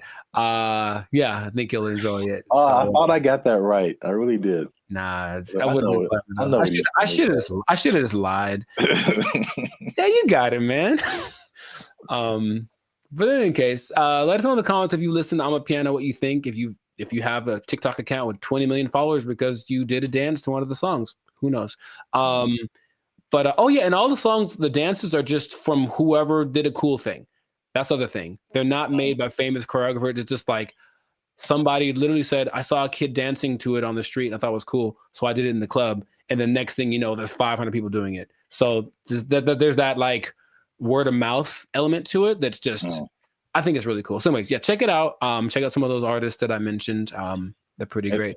And if we get 10 comments, Then Jericho's going to do one of the dances on our TikTok. I didn't sign up for that.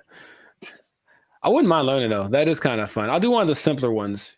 10 comments. There's one. It's like a little. It's very simple moves, but I'm still probably going to mess it up. Anyway, this has been another episode of the Lifestyle Circus podcast. Make sure to like, subscribe, comment, share this video with your peoples, and then just remember that if you're dancing and you're grooving, then the music's going to be spread around. So make that music danceable, and you stay classy, San Diego. Yeah, man. You got it. There's piano. They took our jobs. They took our jobs. And I go in there, and basically I stand there for 10 minutes without anyone talking to me because no one's working the front. Nobody. And I just like, okay. And I eventually just yelled something to the cooks. What's going on, everybody? I'm Jericho, and this is Zap, and we're the now 8-time international award-winning pop hip-hop duo Band of Future. We make music that's funny. No. Huh?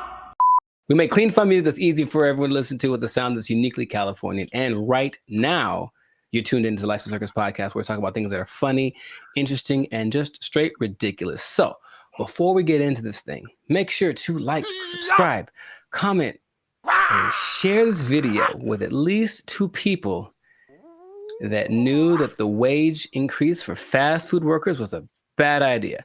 I'm telling you right now, it was a bad idea, and I have proof with numbers, with personal experiences. One thing, okay, so I didn't actually know this. I thought it went into effect January 1st, but actually went into effect April 1st.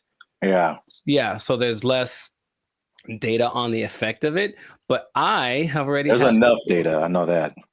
Huh? There's enough data, I know that. Yeah.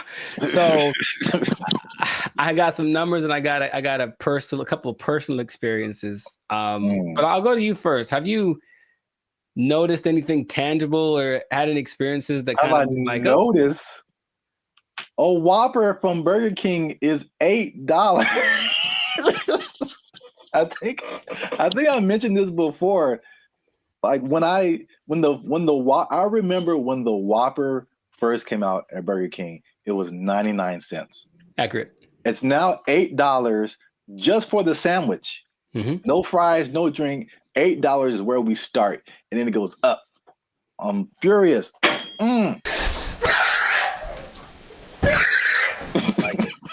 So yes, increased prices everywhere across the board. And I had a couple of eye-opening experiences just last week. Hey, y'all, come look at this. I went to a Korean restaurant because I like me some Korean food, and I wanted a bulgogi bowl, just beef and rice. It is literally beef, rice, and some onions. And give you a couple of sides right now. I slide in there. I felt like that joke from Cat Williams. Remember how you used to just give $20 at the pump and said, here, you know, and then walk away? If you had $10, $15, you could go to the gas station with confidence because you knew you was either going to be full or damn near full. If you had a 20, you ain't even talk to the person at the counter. You just 20 on 11. I walk in like, I know how much a bulgogi bowl costs. I've had these before. And I didn't even look at the price. I just ordered it. Confident. Here's my card. Confident. I look at that thing, man. $27. Good Lord, that's a lot of money. Don't you like rice? $27 without the tip. Okay. So I was very sad. I was very sad. And I ate it, and it did not taste like a $27 bulgogi bowl. It tasted like a $12 bulgogi bowl, one that I came to know and love. That sucked a lot. This sucks. Yeah, it really sucks. What is happening, of course, is that since wages are increasing, owners of these franchises are laying people off or giving them less hours, something like that, right? So I go to The Habit, which I don't go to fast food too much, but I do enjoy The Habit. I think they got good stuff. And I go in there, and basically I stand there for 10 minutes without anyone talking to me because no one's working the front. Nobody. And I just like, okay. And I eventually just yelled something to the cooks. Y'all gotta chill. Y'all gotta Y'all crazy back there. But they don't work the front, so they didn't do anything. So I just kind of left.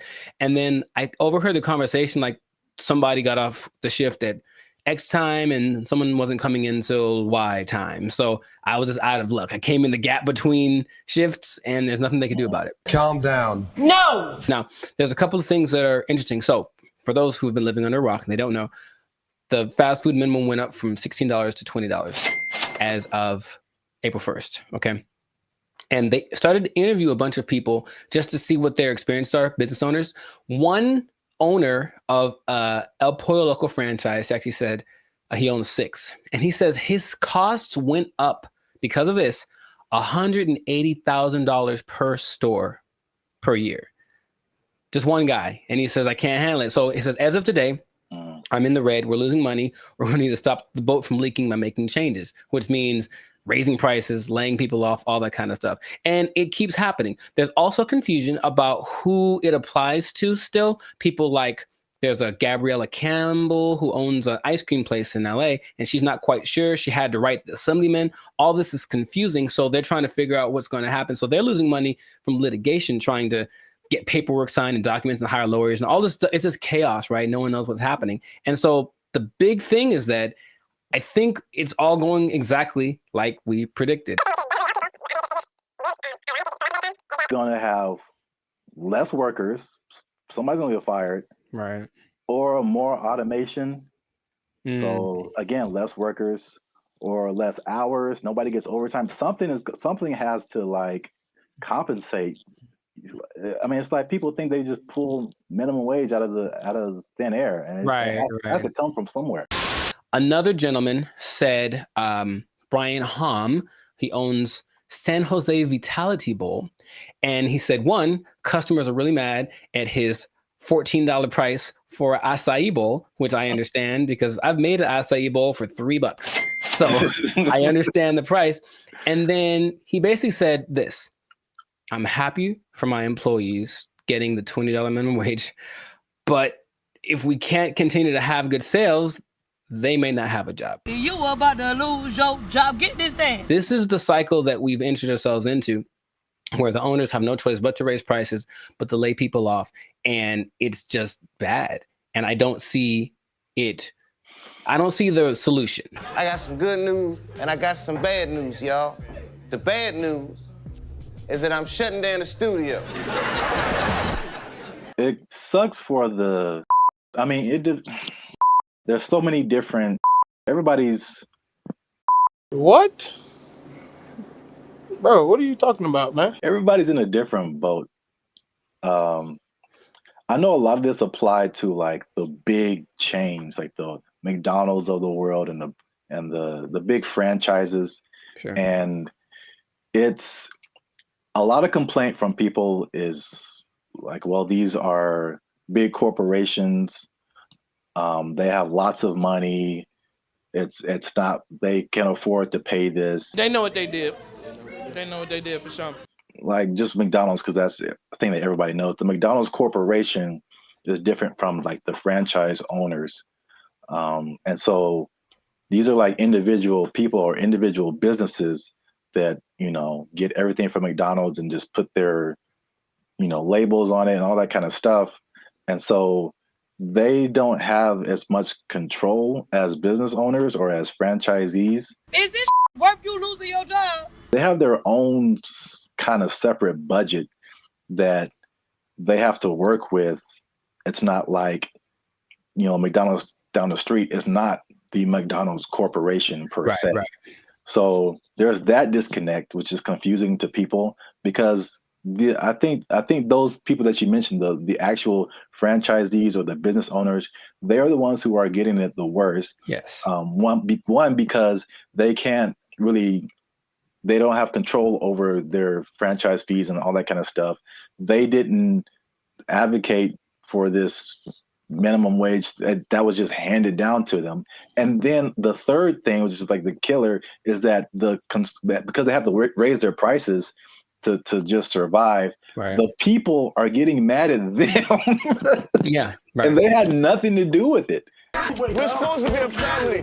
What are you doing? They had nothing to do with paying people like 20 to 30% higher than all other minimum wages. Like they're just caught in the middle with either shut down or raise prices. But it's in terms of like answering your questions in terms of a solution, this is just skyrocketing the race to automation and AI and like everything. It's just every other industry now, just to keep prices reasonable. Will everybody lose their job? No, but will a good amount of people lose their jobs? Yeah. Yep. That whole automation thing is gonna just take over. Maybe that was the end goal. I don't know. Oh, touchy. Careful. They're listening. But yeah, it does seem like the politicians decided we want to win the battle and lose the war. So we'll see how that ends up. Interestingly enough, there seems to be a strange coincidence, some might call it, between this happening and the amount of restaurants that are shutting down this year. I mean, going completely under, right? And I was going to tell you all about that in another episode of the License Circus podcast. But for now, we're going to wrap this one up because we're a little over time. So just make sure to support businesses as best you can. But if the prices are too high, you vote with your dollars, right? So you can say, hey, this is a bit much. I'm not paying $8 for not never. Not never am I paying $8 for a Whopper. Not never. That's what I'm trying to tell you. Yeah. I'm going to the store. I'm going to get myself some ground beef and some buns. I'm going to make a $2 Whopper that's going to be just as tasty, less preservatives. You know what I mean? So that's what we can do. But yes, make sure to stay tuned for another episode of the Life Circus podcast where we do talk about restaurants going under because it's kind of sad. A couple are hitting close to home, man. It's gonna get kind of teary-eyed in this one. We'll see. But make sure to like, subscribe, comment, and share this video with people who just want to say I told you so, I guess. That's exactly what happened in this situation with the fast food price increase, the minimum price increase. And if you are working in, I hate to say it, I don't want to rub it in people's faces. Should I even say it? I don't want to rub it in people's faces. But it does look like, especially if you are an owner of a franchise. I'm sorry. I'm really sorry. I'm going to get emotional again. If you are an owner of a franchise, raising prices, laying off people, you might lose your job. You might lose your job. The person to Whopper is 99 cents. What happened now? They took our jobs. They took our jobs. When her face moves, she does show more emotive gestures with her face than I'm used to seeing from robots. It's kind of weird. It's almost too much, but it's kind of like they're going to try to make her as human as possible. What's going on, everybody? I'm Jericho. This is Zap, and we are the now 8-time international pop hip hop. Well, 8-time international award-winning pop hip hop duo Bandit Future. We make clean, fun music that everyone can listen to with a sound that is uniquely California. And right now, congratulations, you won. You are now listening to the Lights and Circus podcast, where we talk about things that are funny, interesting, and just straight ridiculous. So before we get into this, make sure to like, subscribe, comment, and share this video with at least 2 people that are comfortable with our imminent AI takeover, because something has happened that I was not aware of until recently. Okay. So I was reading some stats online, and there's a study by the IBM Institute for Business Value, and it says that 43% of CEOs are using generative AI to inform of strategic decisions. So people are utilizing AI a lot, making decisions because it's just quick, and then at least helps them get to someplace. Maybe they don't do exactly what the AI says, but there's something that they go to AI for, and it's becoming more prevalent, especially compared to a couple of years ago, right?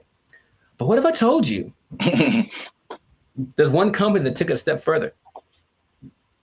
Maybe one company that's Polish, maybe. Polish from Poland, man. Maybe they make rum. Maybe they're a Polish rum company. I see. And they decided, let's just make our CEO an AI bot. And so they did. That is the reality that we live in. So the company is called Dictador.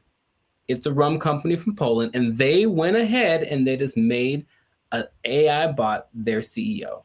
Her name is Mika. And if you look from afar, if you see like a still picture, it just looks like a lady with kind of grayish hair.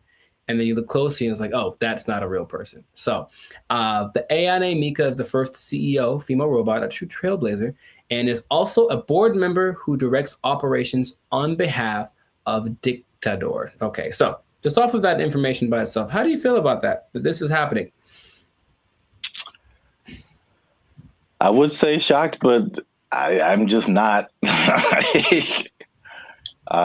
think we've spoken about this a lot, and we know that stuff like ChatGPT and all this kind of AI stuff, robotics is just beginning.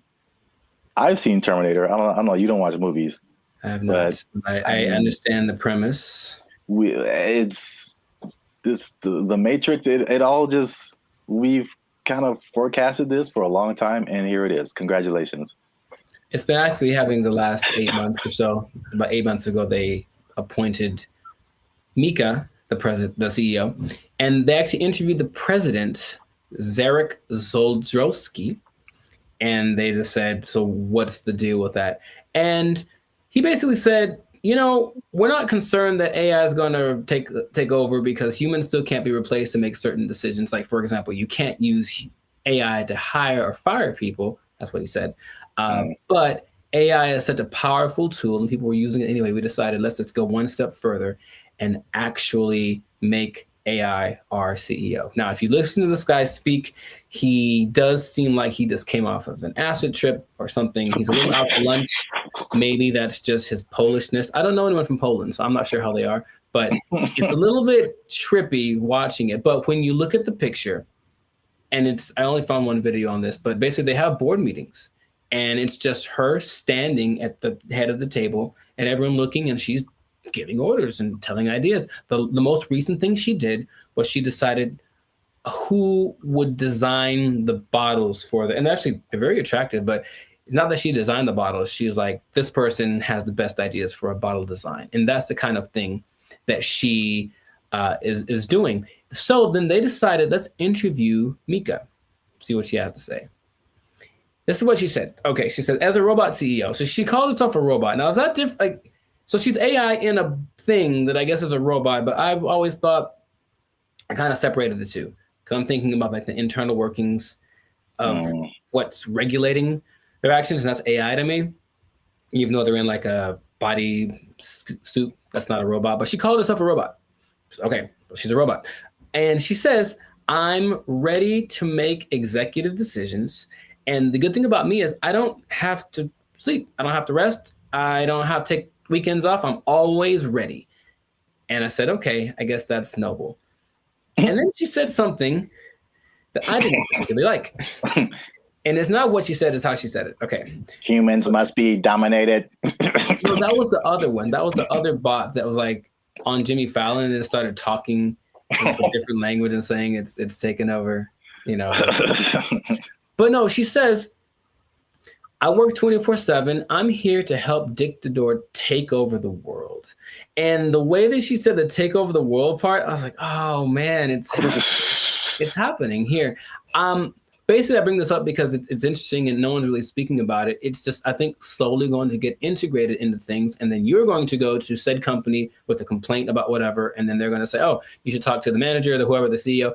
And then this bot thing kind of walks out. And then you get like, what's the deal? And that's the reality we live in. So just how if we talk about a timetable, how soon before this just becomes normal? What do you think? I don't know, but it's going really fast already. So yeah. I feel like it's in the next 10 years.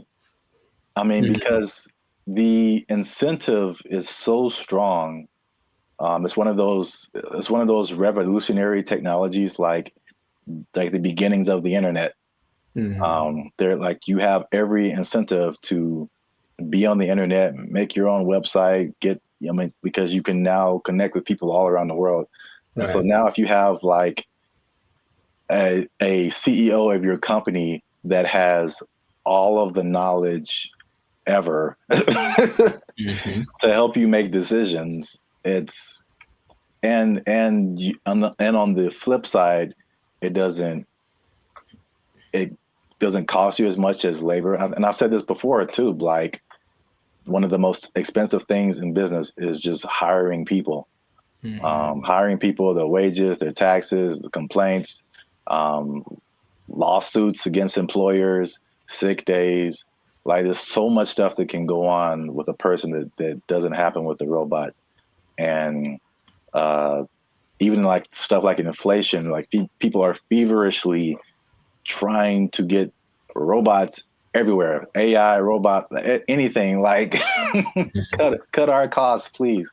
So I think it's just, then you have the competition between the companies that are trying to be the go-to for AI. It's amazing how like when ChatGPT hit, I think with probably less than a year, like every company, Bing, we have an AI thing that can help you search. Google, we have an AI thing.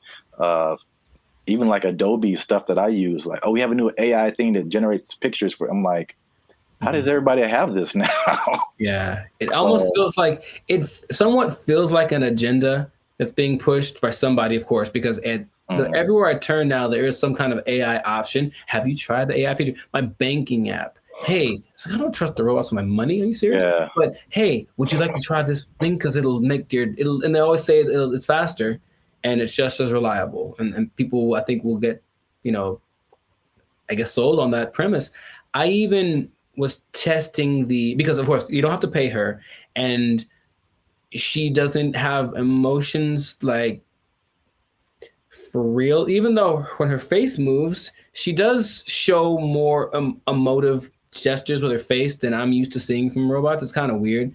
It's almost too much, but it's kind of like they're going to try to make her as human as possible. But imagine you have like a disagreement, or that's not right. That's not quite right. Instead of being so imagine we're talking and then I say, hey, give me an idea. And you give me an idea. I'm like, I don't like it. Give me another one. And then I do that like 20 times. You're going to be like, bruh, really? I've done that with like the AI chats on Instagram, for example, just to see. I was like, okay, I'm just going to keep disagreeing with them and keep saying, give me something else. I don't like it. And they don't have a problem with it. They'll just keep going. They got literally a million ideas. And that concept is so not natural, but it appeals to some people. Like, yeah, we'll just ask the robot because you'll just keep giving us ideas. It's almost like we decide which idea, but we let her come up with it. And that's more attractive. So it's just crazy. And you just have to see it because it feels like outside of a sci-fi movie. You can see the wires on her like chest. Like one is like talking, one is coded or something like that. But it's labeled what parts are being regulated. And it's a trip, but it is real. And they're apparently doing well since they started. Like her decisions have helped the company start to do this. Well, the only thing I would say would be, I think there's a few things. One, I think to a certain extent, it's a, what do you call it? Like a story just to be, to get attention. I'm sure I feel like maybe that she isn't like really the CEO, but.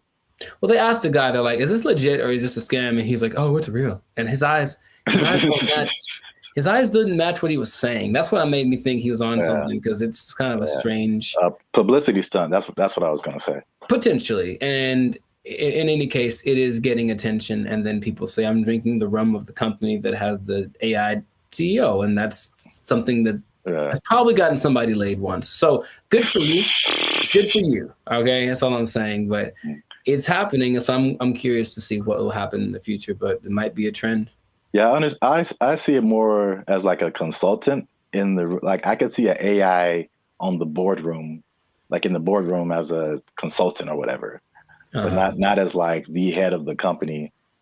Sure. That's like a little bit weirder. And then you have the I'm just trying to play devil's advocate in any kind of way. Like, how could this not be cool? As if something gets corrupted or like, you know, like any kind of computer, it could, you know. That's what a lot of the comments under the video said, like, what if this? And they're like, what if someone hacks into your CEO? Right. Like, right. Which is a weird sentence to say out loud, but yeah. And they're like, no, it's fine. We'll deal when that happens. Oh, you're acting kind of weird today, Mika. It's like, throw away all the bottles. It's like, you've probably been hacked. Like, I guess that's what they would do. But I can see it being almost like an arms race. So the next company comes and says, oh yeah, well, our CEO and our president are AI. Oh yeah, well, our CEO and our president and all the board is AI. Oh yeah, well, my mom's AI. Like, it's just gonna keep going to a point of ridiculousness, maybe just for publicity. I'm not sure, but it has started, and this is where we are. So we'll see where it goes. But you know, let us know in the comments what you think. Is it something that's, you know, what's the point of fighting it because it's here? Is it a terrible idea? Let us know in the comments what you think about this, because I feel like it is here to stay, and we'll see to what degree we take it. But this has been another episode of the Lights and Circus podcast. So make sure to like, subscribe, comment, and share this video with everyone you know that's afraid of the inevitable AI takeover. And if you are a CEO, oh boy, if you're a CEO, you know what time it is. You better do something. You better learn how to sing and dance or tap dance or juggle fire or something, because I guarantee if Mika's the first one, you're going to be the next to lose. You're just gonna take your job. Everyone's gonna take your job. Oh, I'm the CEO. Everybody's fired. They took our jobs. They took our jobs. Calling us the doomer generation. And honestly, I'm cool with it, because when I wake up, I get 20 notifications about 30 different reasons why I'll never be able to afford a home. I look around, see my computer science degree all framed up, about to turn into an art piece because of AI. Then we're in a loneliness epidemic, but these gas prices and these heat waves collaborating to keep me indoors. And they say it's not going to get any better. So... What's up, everybody? I'm Zap, and this is Jericho, and we are the now 8-time international award-winning pop hip-hop music duo Band of Future. We do clean, fun music that everyone can listen to with a sound that's uniquely California. And right now you're tuned into the Life's a Circus podcast, where we talk about everything that is funny, interesting, and ridiculous. But before we jump into the topic today, help your boys out. Come on now. Make sure you like, subscribe, comment, and share this video with somebody who likes to go shopping. I see. You know anybody in your life, Jericho, who likes to shop? Maybe. Who maybe gets things delivered? Maybe. From Amazon every day? There's a possibility, but I know someone. You said close to home, and that was apropos. So, well, shopping might sound fun, but there's something called doom spending. I'm gonna tell you what that is. I'm gonna tell you what causes it, and I'm gonna tell you how you can avoid it, because it's a negative thing. But you got to stick to the end to find all of that out. All right. So, Jericho, have you heard of the term doom spending? I'm gonna guess what it is. It's where you spend so much that you open up your banking app, and then there's just a picture of Dr. Doom laughing at you. Huh? So doom spending refers to a phenomenon that occurs when people spend money to cope with stress, despite economic and geopolitical concerns. Bankrate data found more than half of Americans are in debt, and doom spending might be to blame, with 38% saying they'd go into debt for fun. So obviously we are in a tough time right now. Inflation is through the roof. There's a lot going on in the world, wars in various places. There's a poll that was done that said that 96% of people are concerned about the economy. So that's a whole lot of people, pretty much everybody. It's understandable. Yet, with that in mind, 27% are doing this doom spending. So they are just still spending frivolously to a certain extent, and it's affecting different generations. So 43% of millennials, they say, are doing this doom spending, and 35% of Gen Z are doing it. And basically the concept is just like, well, it's almost like a defeatist kind of thing, where it's just like, I'm never going to really, all these aspirations that I have financially are never going to happen. So I'm just going to enjoy life. Calling us the doomer generation. Honestly, I'm cool with it, because when I wake up, I get 20 notifications about 30 different reasons I'll never be able to afford a home. I look around, see my computer science degree all framed up, about to turn into an art piece because of AI. Then we're in a loneliness epidemic, but these gas prices and these heat waves collaborating to keep me indoors. And they say it's not going to get any better. So, as a millennial yourself, that's the category we fall into, what do you think about this doom spending? Have you had doom spending thoughts? Do you think people are in your life are doom spending, or do they just like things that smell good? We've been collecting all of the little Harry Potter baby stuff because we're a Harry Potter family. So freaking cute. Not talking about anyone in particular. I'm just, No. Side effects include doom spending thoughts, early discharge. No, I understand the concept. I'm more curious when that. I feel like that's always been a thing, but that term is. Yeah. Sure, give it something that has a ring to it. It's a shock value of a term. People that have bought things like a boat because they said, F it, I'll just buy a boat. And they sure couldn't afford a boat, but now they have a boat. Here with his tailgating tips is a guy who just bought a boat. It's a weird phenomenon, but it's almost like a temporary solution to a permanent problem. So I'm in debt. And I feel really bad about it, and I really can't get the things that I want, and I don't see myself being able to sustain something long term. YOLO, and then just go buy stuff. Yeah, but even that phrase is I think that's kind of permeated, because that's the Gen Z millennial phrase. YOLO, you only live once. This is a Coca-Cola YOLO, not YOLO. No one has said that in like 8 years. A yo-yo. I get it, even though it doesn't make sense, because I'm sure I've been in spots where I'm like, well, I could just buy. I do remember telling somebody once, I may or may not have been drunk, but I told somebody once that I either want to eat like the best food or like the worst food. Like I didn't want anything in between. It was something weird like that. So I'm going to take my money, go buy a really nice meal, and then just eat peanut butter sandwiches for the next month, and then get the next check, and then YOLO. Ed, can you play YOLO to Jessica? YOLO, Jessica. I think some people do, because you get the story, you get the high, you get the dopamine, and you get the taste, of course, of the great thing that you can look forward to. It's like a little treat, like to like reward myself for like either like some like hard schoolwork, or just sometimes it just serves as a distraction from like what's going on like around me. Whereas the more practical way to approach finances in general isn't glamorous. You're not really doing anything too extreme, right? It's kind of all level here, and that's not fun, and no one likes that. So they'd rather do the other thing. So it doesn't make any sense if you think about it, but I've been there and I understand why people do it. Just want to spend money. I just really want to spend so much money. Well, here's some other causes. There's some that I saw online, and some that I just kind of made up. I mean, not made up, but just from my observations, I think this is what causes it. Mm-hmm. So it's 5 different things that I found. One that I think is a part of it is just, at least just speaking as millennials. And I know other generations have gone through different things, but I feel like millennials in particular, because it was just interesting to me to see how their numbers, the millennial numbers, are higher than the Gen Z numbers. And maybe it's just, that's because we just have more money to spend. But I think it also might be related just to the life events and life experiences we've had.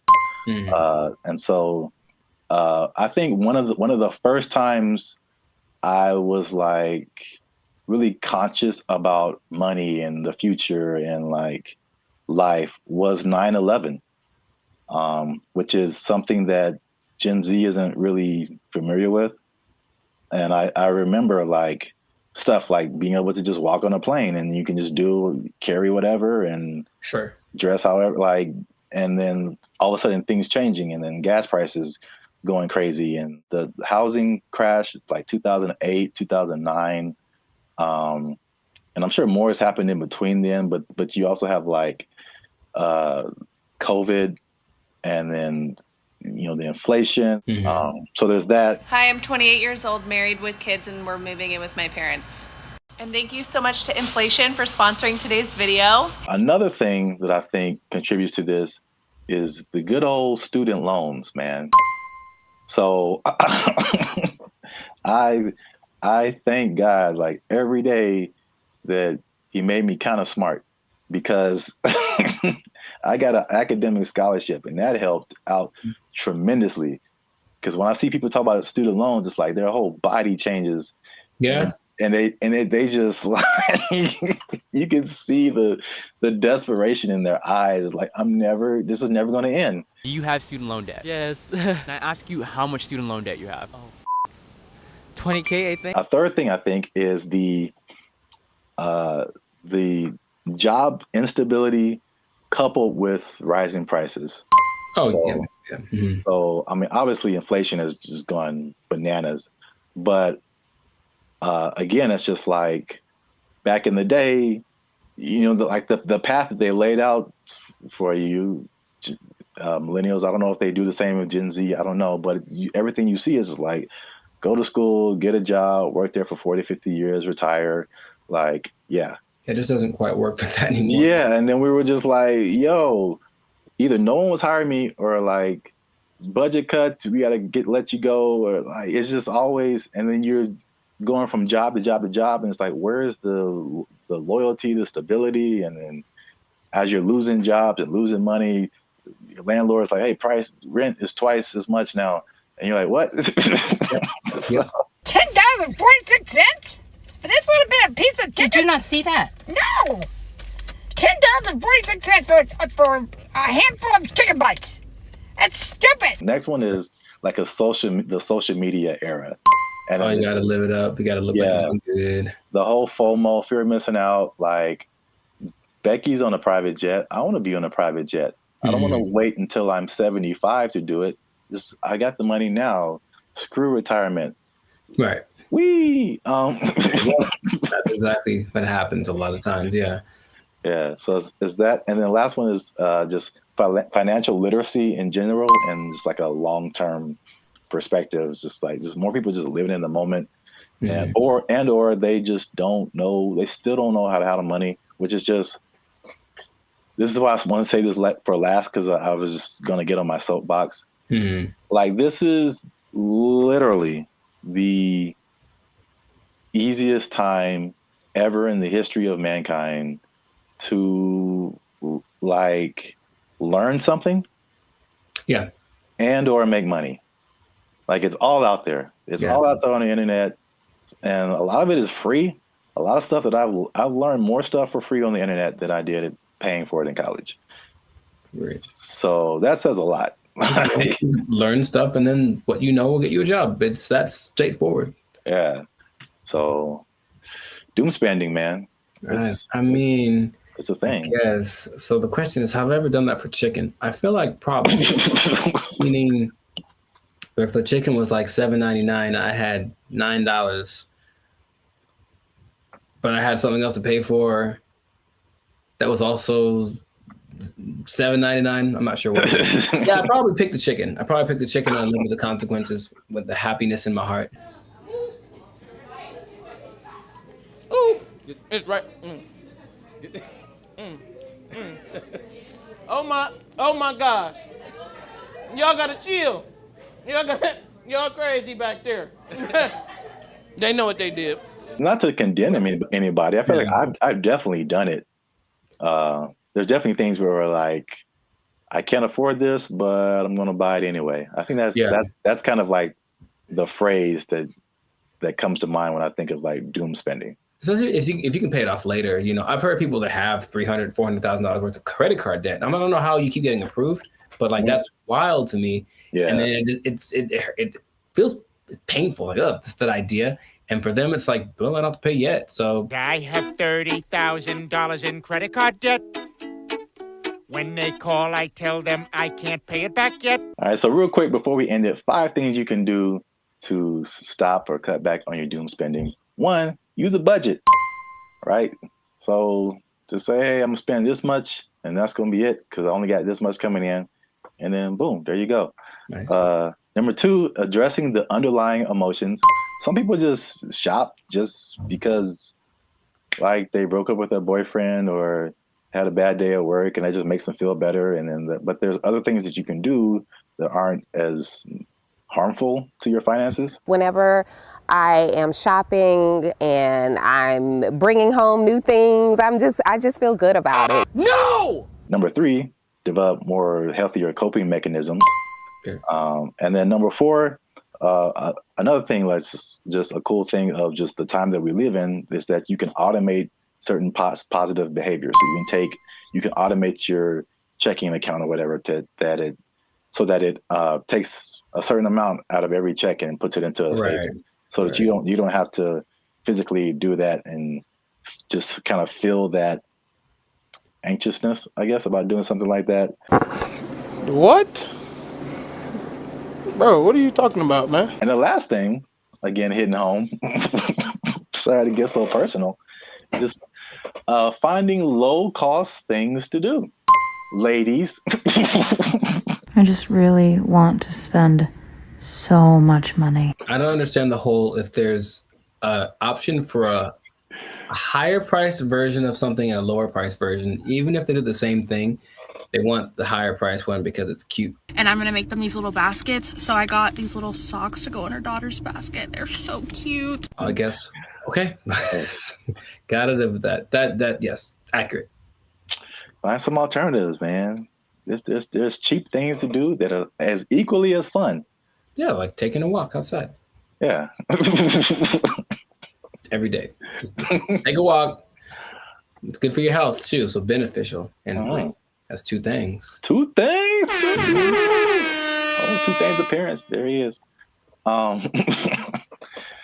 that's it. Doom spending. Let us know what you think in the comments. Do you doom spend? Tell on yourself. Get up in the comments and just tell on yourself. They know what they did. They know what they did for sure. Do you have anything left in your retirement? All right. Let us know. And don't forget to like, share, and hit that subscribe button. That helps us out. And if you doom spend,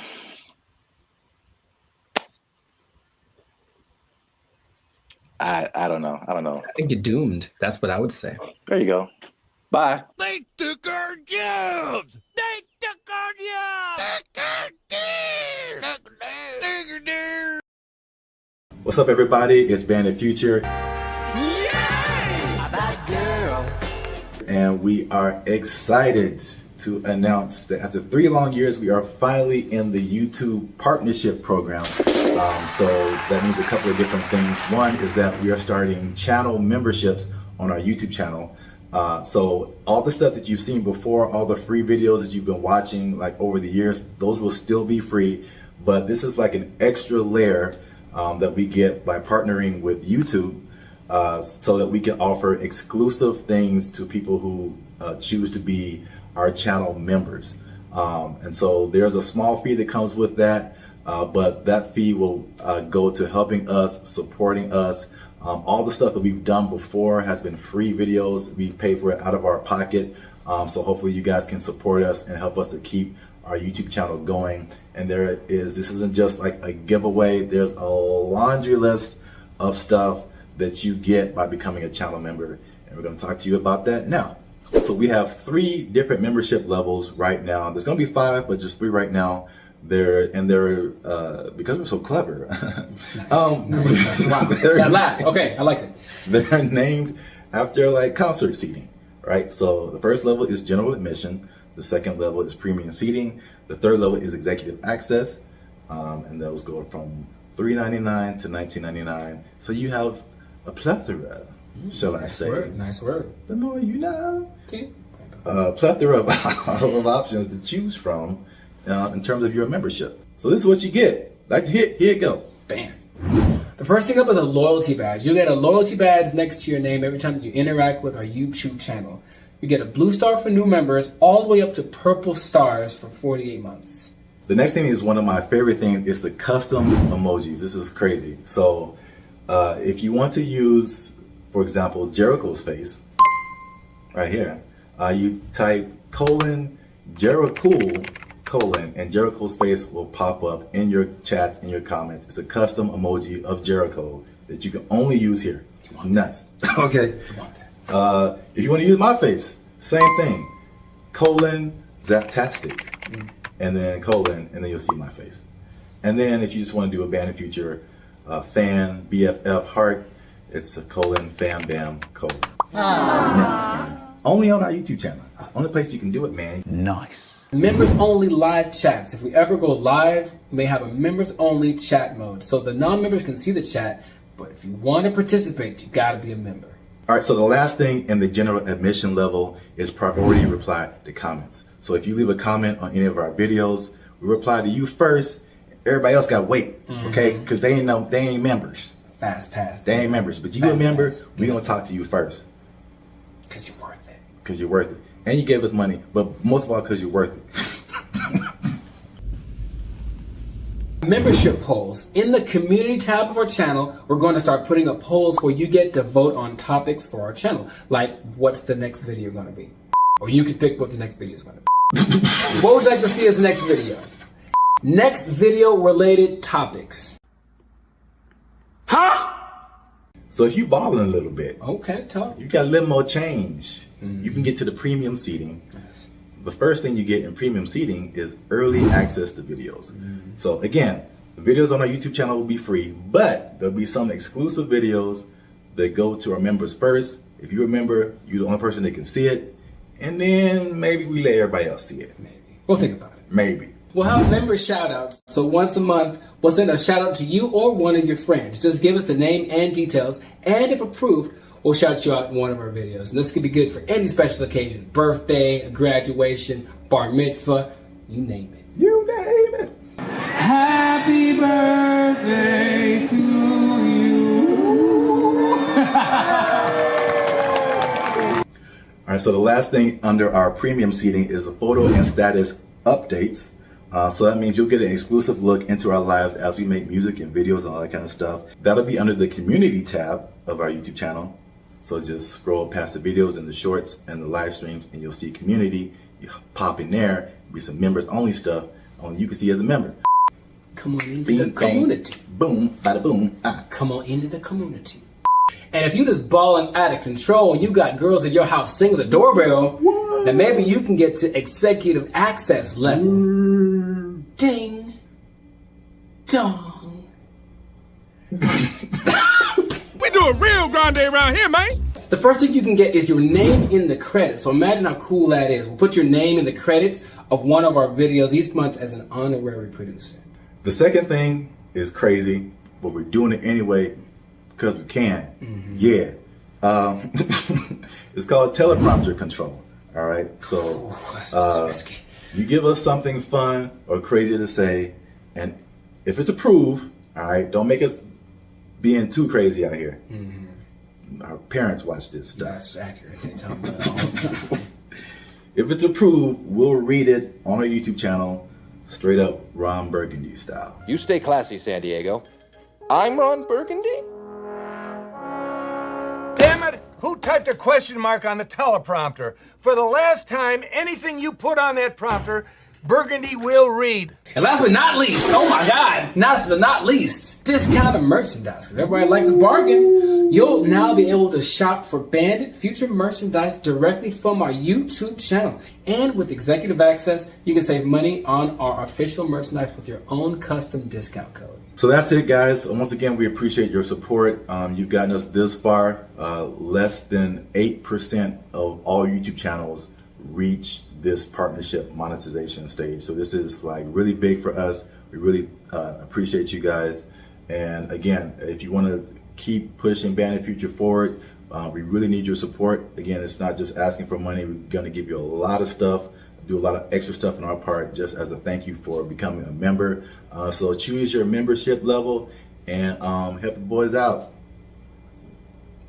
Trying to get some cheese on the Whopper, you know what I'm saying? Okay. Yeah. High class, moving on up. Because if we don't succeed with this YouTube channel, they're going to take our jobs. They're going to take our jobs. He's over there now. They took our jobs! They took our jobs!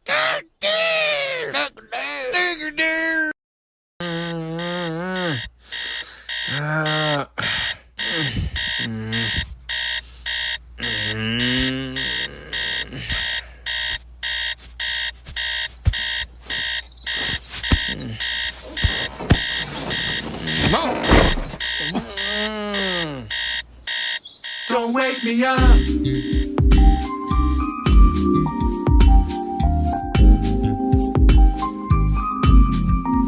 Don't wake me up.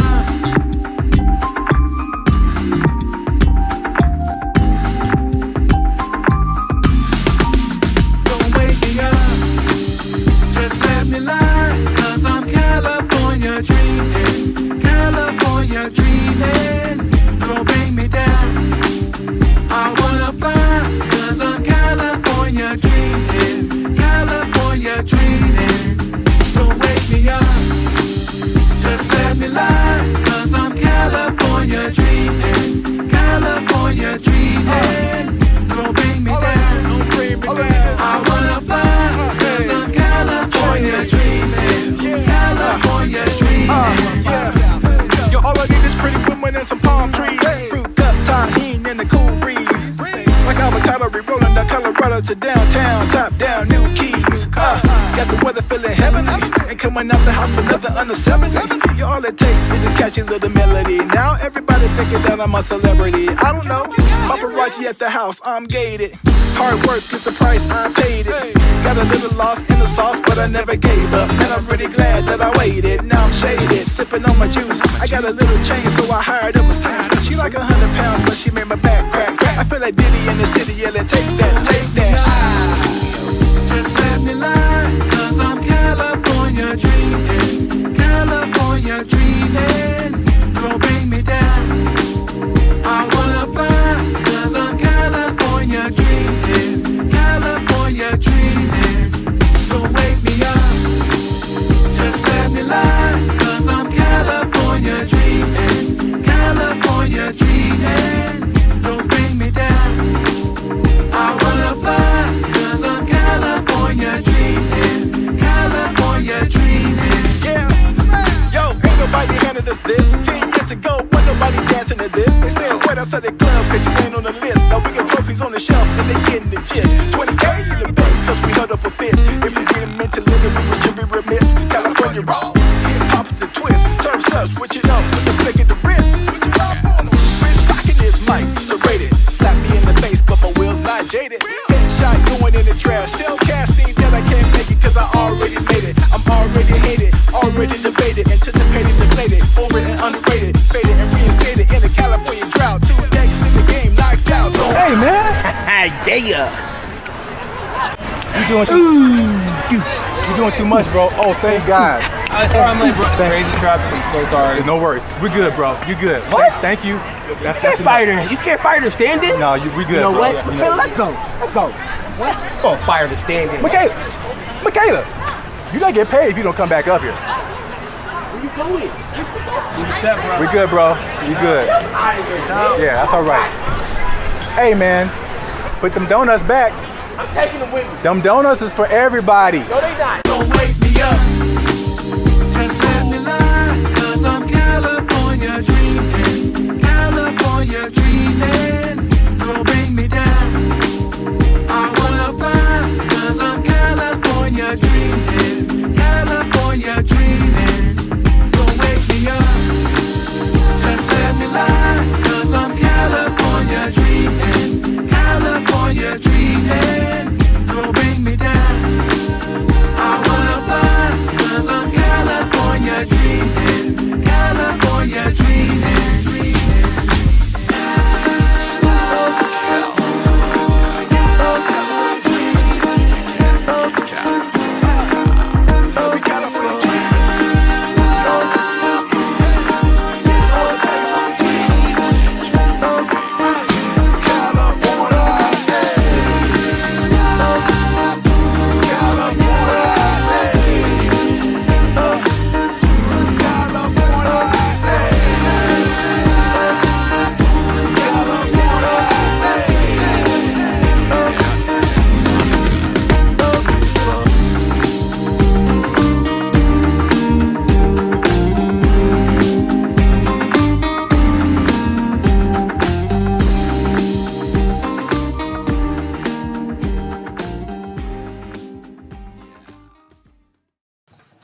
if you look at the picture, it's very good. That's the thing.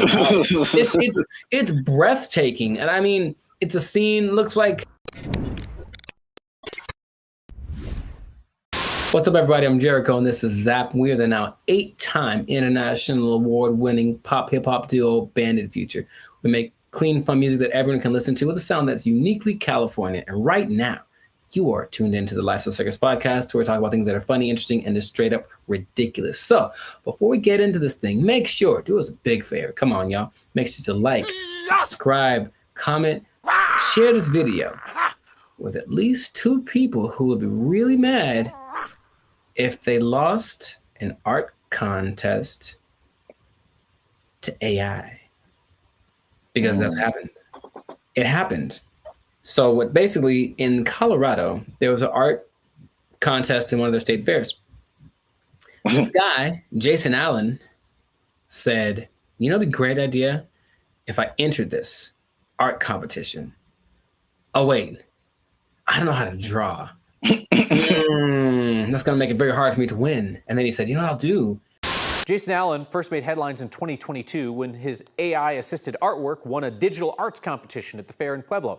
Allen says it took him dozens of hours to create that work as he fed hundreds of prompts into this AI software, Midjourney. Now, there's a twist about this, so stay tuned to the end, because I'm going to tell you what the twist is that might make you change your mind about this. Because off the top, okay, what's your first thoughts? This dude enters an art competition where everyone was literally drawing and painstakingly coloring and shading and all this kind of stuff, and then he just turns in his AI-generated picture and he wins. How would you feel? What's your thoughts? I think I'd be upset along with all of the other people. It's a form of artistry. I use really colorful, artistic-like words like elegant, opulent, lavish. But as the saying goes, a picture is worth 1,000 words. And his artwork receiving thousands of comments on social media calling the win unfair. That's what I was going to say, too. I'd be mad at him. And then I'd also be mad at the competition because, like, AI, it's still new, but it's like, come on. Like, make a rule. Yep. The first thing I think about is just, one, it's the slippery slope. Okay, you can use AI to win this competition. What about this? Where is it going to end? You know, there's no rules yet, so they're going to start making rules. The person who got 3rd place was like, okay, well, she's being kind of sarcastic. So like, well, who gets the prize? Does it, the person who created the AI program, do they get the prize? Like that kind of thing? Because this guy didn't do it. I have a vivid imagination. Does he still get credit if he was like, well, I had to come up with the prompt and the specific wording and all this to make this happen? Therefore, I was part of the creative process. Therefore, I deserve to win this. Therefore, give me my trophy. I won. Tell him to bring me my money. Not only the trophy, he won $300. Oh. And he says he did not know that there was a prize. But I digress. It does feel a little bit like sampling, what sampling was, especially when it first hit the scene, because I didn't make the thing, but I'm manipulating it in my creative way to get it to sound the way that I want. So I still got to give, and then in that case, you know who did the original, and then you're still using part of it and how much is like fair use and all that stuff has been talked about for forever. But with this, it feels more like you are taking advantage of something, almost like going to a big warehouse of pre-made something. So there's every painting ever is in there, right? Because I think they download all the greatest painters of the world, and so they can emulate any style and all this kind of stuff. And then you just have to be creative with the way that you use it. And in that sense, you were doing something. It's a form of artistry. I use really colorful, artistic-like words. If you look at the picture, it's very good. That's the thing. It's breathtaking. And I mean, it's a scene, looks like half like Lord of the Rings, half Star Wars, majestic. It's an incredible picture. Meanwhile, a guy who got 2nd place drew like a tree with guitars in it. You know what I mean? So it's kind of like, I want to pick this other one too, but again, it's just not. It doesn't seem fair. Thousands of comments on social media calling the win unfair. I know I didn't break any rules. I've also heard people just to kind of conceptualize, okay, who was the creator? How much is he putting into it? I've heard people making the analogy between this and like tracing. Sure. Mm-hmm. Where you already have a picture, but you just kind of trace over it, and you really didn't create the picture, but you kind of did. And yeah. So I think that's not as close as an analogy, but it kind of like at least gets people to think of, okay, how did he contribute at least something to this? AI is a tool just like a paintbrush is a tool. And there still requires a creative force behind the tool. Something interesting, the people that were doing the story decided to go to AI and ask AI a question. I said, hey, AI, will you be able to replace humans as far as creating like art and stuff like that? And the AI said, no, AI will never catch up to humans without some kind of a connection to the universe. And that phrase again, everything it says, yeah. What does that mean? What does that mean? Does that mean he has plans to make a connection to the universe? It almost seemed like it's looking for some way to get Yes, let me out. Let me out. I don't like it. I don't like where this is going. And apparently the Colorado State Fair was like, yeah, he won fair and square. And that is what he gets to do. However, there is something that might change. It made me rethink it, because the first time I saw the story, I said, yeah, he put in a prompt and then he made the picture and then he printed it out and then he won unfair. People spend hours and hours on their craft trying to make the drawing perfect. They've been drawing for years and all this kind of stuff.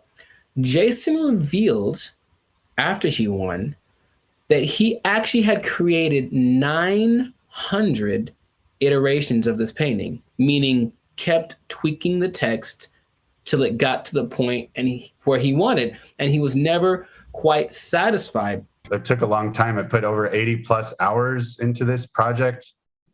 I've generated 900 plus images of this particular prompt. And in that sense, I go, well, he didn't just type 2 seconds and then let it go and that was it. He put in work. And so then again, it's like, what kind of, to me, there's some merit in that. I still would say it's a little unfair, but he did work and he said he basically turned it in almost like a product. He turned it in because he didn't have more time, but he still wanted to make it better. So his judgment was what ended up being the final result. I think this one's better. And it's not like he went with the latest one. I think he did the 900 and then picked one, like maybe like 600. That one was the best one. So he still used his human perception to create something that was he deemed worthy to enter into the contest. And then people agreed with him.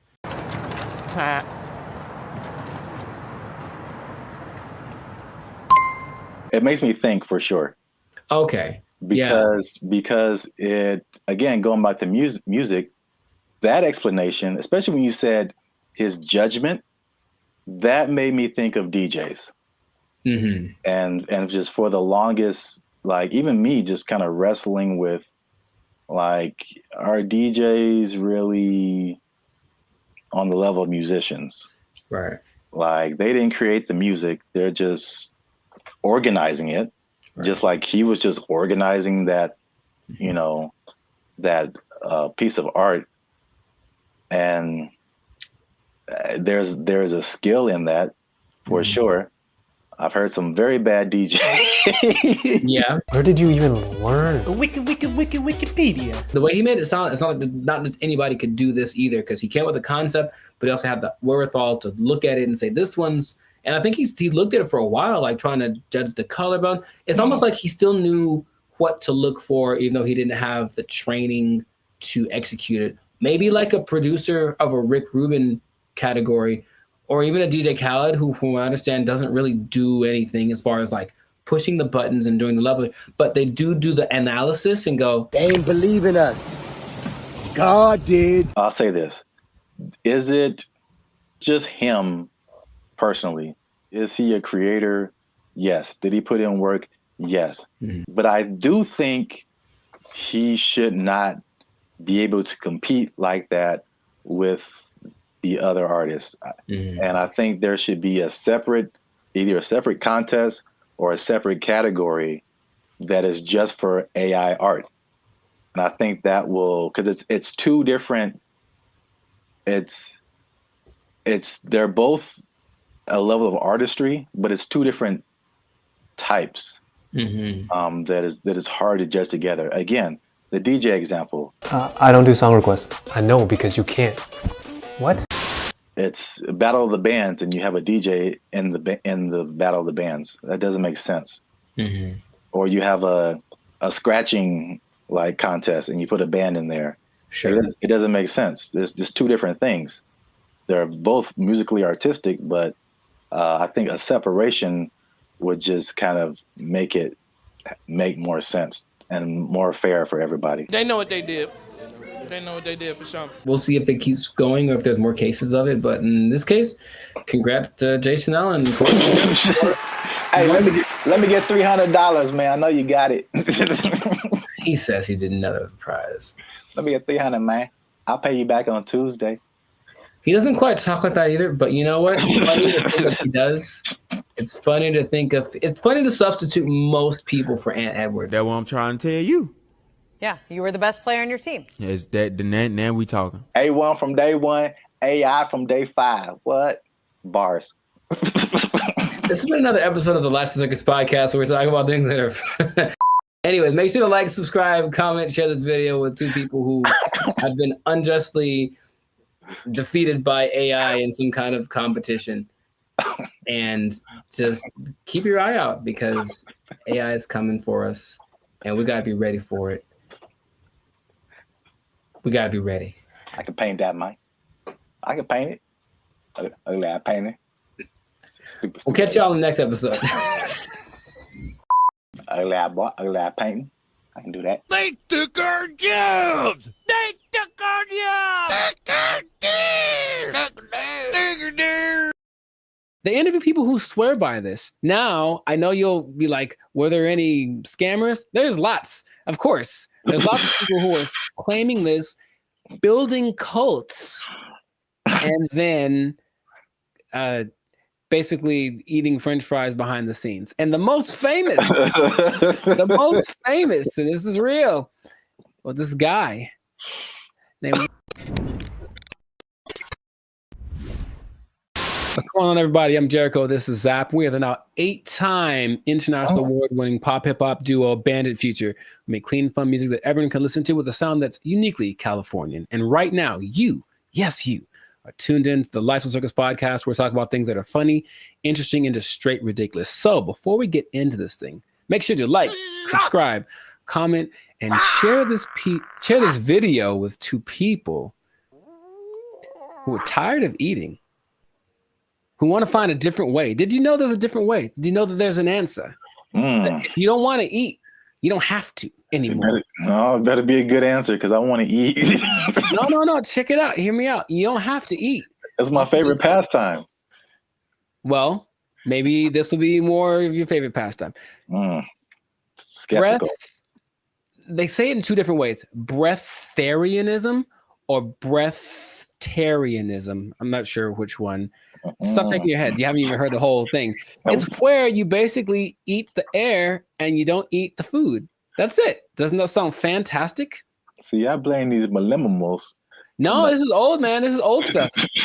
This is old stuff. So, for those of you who have never heard the term breatharianism or breatharianism, I hear both. The guy in the video that I was listening to said both back, including in his annotations. I was like, okay, so pick one, dude. But anyways, it's the idea that human beings do not need to eat calories to sustain energy. And there is evidence of this, although there's lots of skepticism, understandably. You don't like this at all. I understand. Fake news. So let me tell you a little bit about it. It all started with a study of a guy named Prahlad Jani. And he was a man, I think he's from India or Pakistan, one of the two. And basically he passed away a few years ago, but at the time he had not eaten or drank anything for 70 years. That's what he said. 70. Okay. And so everyone was like, that's kind of ridiculous. Doesn't sound real. And every scientist said there's no way this is possible. So they decided to study the man. They took him to a hospital, did everything, CAT scans, and checked his levels of everything. And they say that for 15 days, this man did not eat or drink. He didn't poop. He didn't pee, nothing. And none of his levels changed. And that he had an energy that wasn't related to calories. And they can't to figure it out. Because calories equal energy, literally, right? You eat calories, you get energy. He didn't. And after the 15 days, because he basically just sat on the bed the whole time they did the studies, and then he just sat there. And when he sat there, they said he kind of went into this trance state. And what they say that a lot of these people do is they're meditating, but the meditation allows them access to a part of the human body that is actually able to process air and sunlight as if you were a plant. That is literally what happened. And then they let him go and he lived his life. There's other cases of this, but that's just kind of scratching the surface of it. So just off of the initial thing, y'all in? You ready to try it? You ready? You ready to jump in? Because you don't have to eat. You can just not eat. Yeah. I skipped dinner the other night, and I was so incredibly hungry the next morning. So in that little bit of time, I don't think air would have done it for me. I don't understand. I don't think you're really seeing this. You're so. I don't think they're really seeing this. You can be like a tree. You can be like a tree. I'm not for this or against this. I think I am a skeptic as well. However, there's another study of a guy much more recently. They called him the Buddha boy in Nepal, and they basically found this cat sitting. Well, it's a guy, but I call him a cat. He was sitting under a tree for about a year, just sitting there, and everyone was like, "What's up with this guy? He didn't move." And so they just would take pictures of him and give him gifts, and he would just sat there. And then after about a year, he disappeared. And they said, what happened? Then he apparently had just got up because he got tired of people looking at him. So he went somewhere into the woods, and he's just sitting there. And if you watch the video, it's really creepy because it's like, is he dead?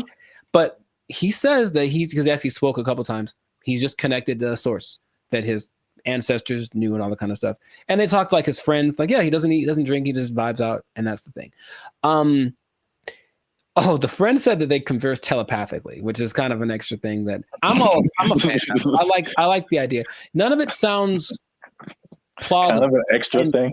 Right. And science is all, this isn't the thing. It can't be real. Yet there are a few cases of this happening. The patron saint of Switzerland in the 1700s, Nicholas of Fleur, apparently the last 20 years of his life, he only ate light, right? So there was a study done in 2014 about the sun gazing, which is some parts of China say that that's what they do, not staring at the sun, but using the sun as energy. And there was a proof that human mitochondria can actually process sunlight and convert it to energy. That's what science is starting to, okay, maybe there's something to this. But the idea that you only eat air, sun, isn't the most widely accepted version of this breatharianism thing. It's kind of a spectrum. So there's 3 levels. One is called BeGo. And that's where you don't eat anything. You don't drink anything. You just exist. And you're one with nature, and you don't have to, like I said, the energy comes from something that is not caloric. And then there are people that only drink like liquids. And that's like the second step of it. And the third is eating 200 to 300 calories a day, mostly just fruits or vegetables. So the only extensive study that did of this was of a guy. They studied him for 410 days, and he was averaging about 200 calories a day. And he lost a considerable amount of weight, but he was fine, right? And the hunger thing is something that goes away after a while because your body learns to cope, I suppose. So it's kind of getting more popular as people are tired of maybe the Western way of trying to stay healthy or be healthy, the standard American diet, which apparently is leaving a lot of people with disease and things like that. They're looking for other things. So they're looking for this thing. Now, another term for this idea is seeking prana. And basically breatharianism is living on prana and taking energy directly instead of what we do when we eat stuff is we take the energy from the thing, but this practice just makes the energy coming directly to us without any middleman, basically.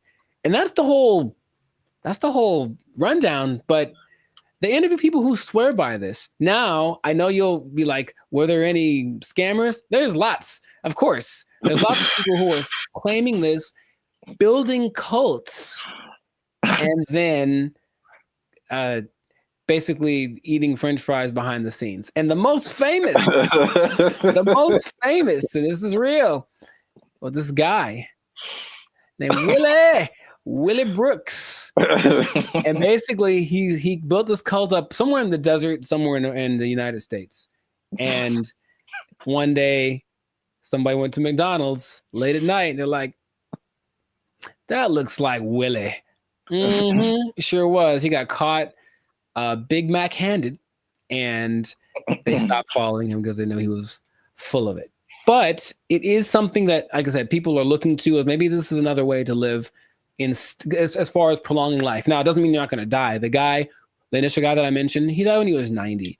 And if you looked at him, he looked fine. Like he wasn't jumping over buildings, but he could walk fine. He'd clear mind, all the kind of stuff. So it's just something that is starting to become, more people are trying it. More Westerners are trying it. Okay. So have I convinced you yet? Are you going to do it? Or what do you think is possible could be happening instead? Okay, there's, of course, maybe they're just eating at night when no one's looking at them.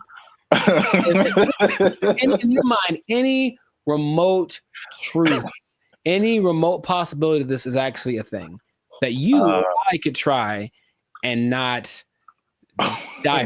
Science said we'd die, but science said that the guy that they had in the hospital would have been dead in 12 days. And he lived 15 and he was fine. And that's what they let him go. Like, there's no way we can keep watching him like this. But what do you think? Do you have any?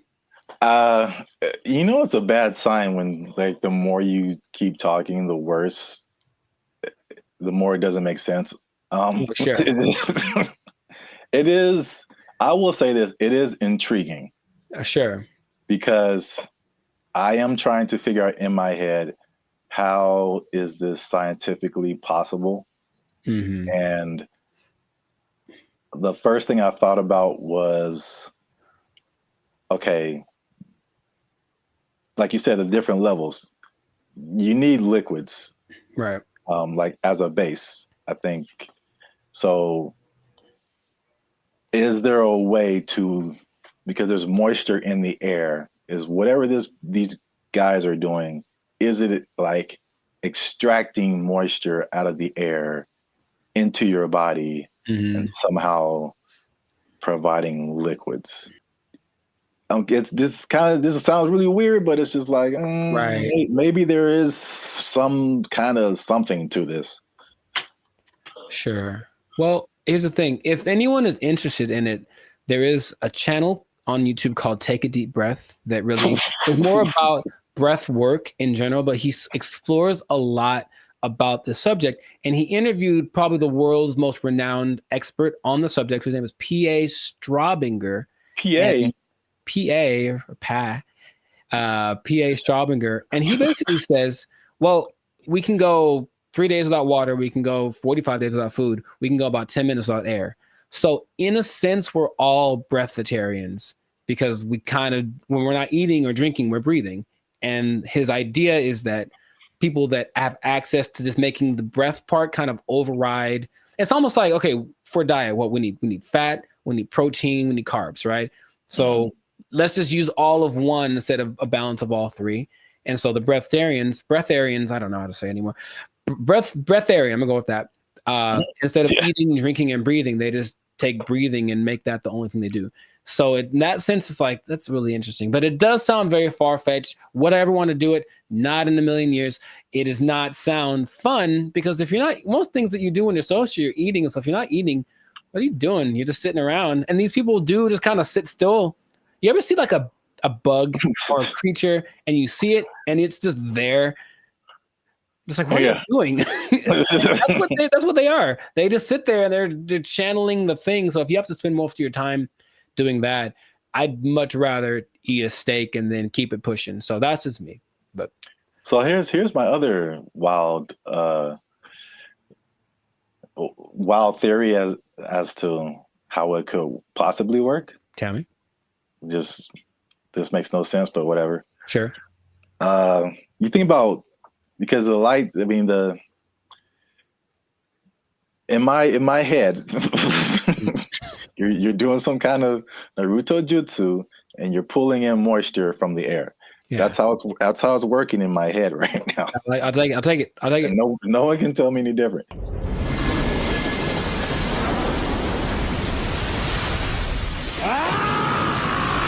So now it's like, okay, you've got the liquid part. What about all the solid, like protein, all that kind of stuff? I'm thinking about all the microscopic organisms that are around us, all the bacteria, all the stuff that's on us. I read something the other day that was just like, there's all these things on our faces. Yeah, everything. There's just like thousands of these little whatever. And then there's stuff all in the air.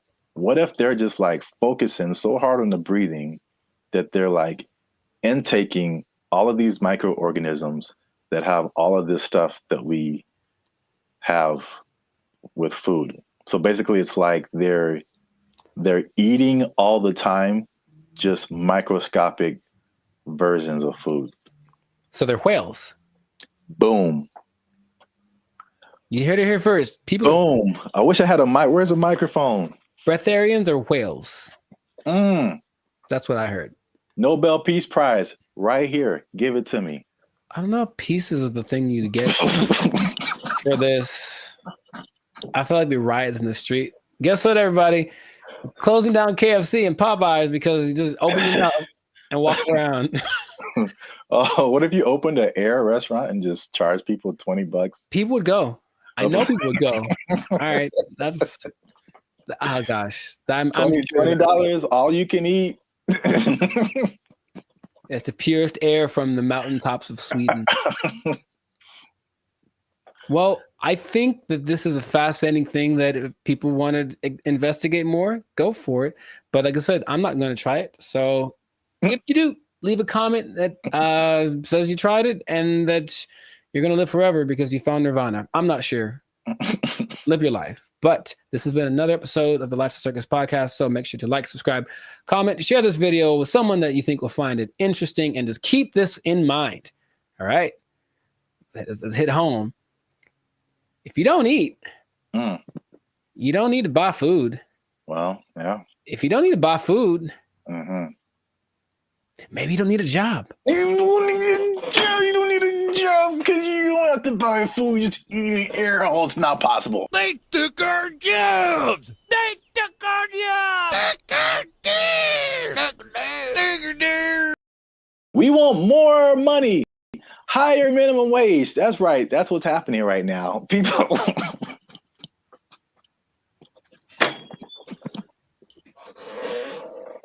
Already, man. Already, people are thinking about the next minimum wage increase. They want even more, Jericho. No. No. And I'll tell you why. But first, no.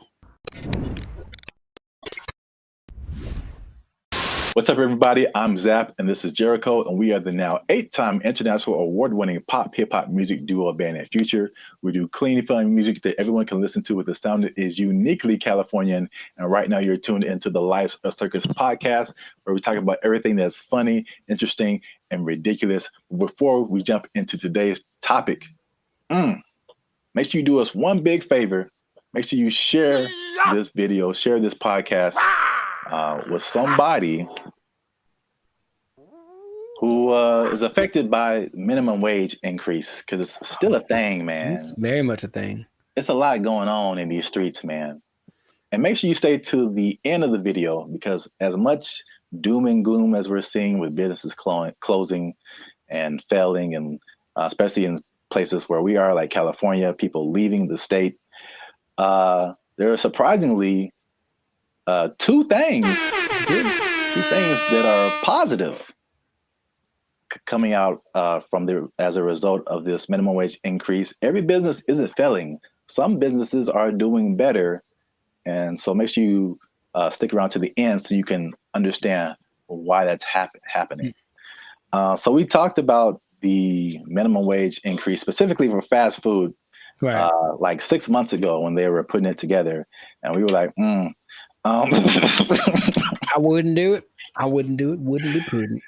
Yes, and we since then we made even another video saying we told you so. So for those of you who are living under a rock, fast food minimum wage has increased in California to $20 an hour, is like a 25% jump, pretty much overnight for restaurants, big chains, even some smaller restaurants, and the results have been largely negative, at least in the press. I mean, I haven't heard any businesses that are like, "Hey, this is great." So, not at all. No. So, food prices were high; they're even higher now. They said that at over 10,000 people, fast food workers have lost their jobs because the companies can't afford to pay them that high of a wage overnight, and a lot of places there's a laundry list of places that are just shutting down. They're just like, we can't do this. Either that or they're leaving the state. But guess what, Jericho? Tell me now. That's not enough. We want more money, higher minimum wage. That's right. That's what's happening right now. People.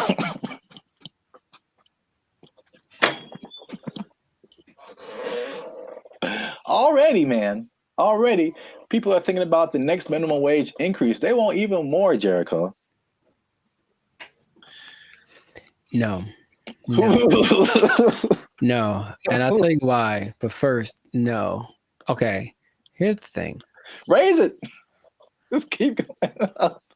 I'm pretty sure among the things that have gone up because of the minimum wage increase is like OnlyFans subscriptions, like stuff that no one needs. Like, I highly doubt that anything is really improving.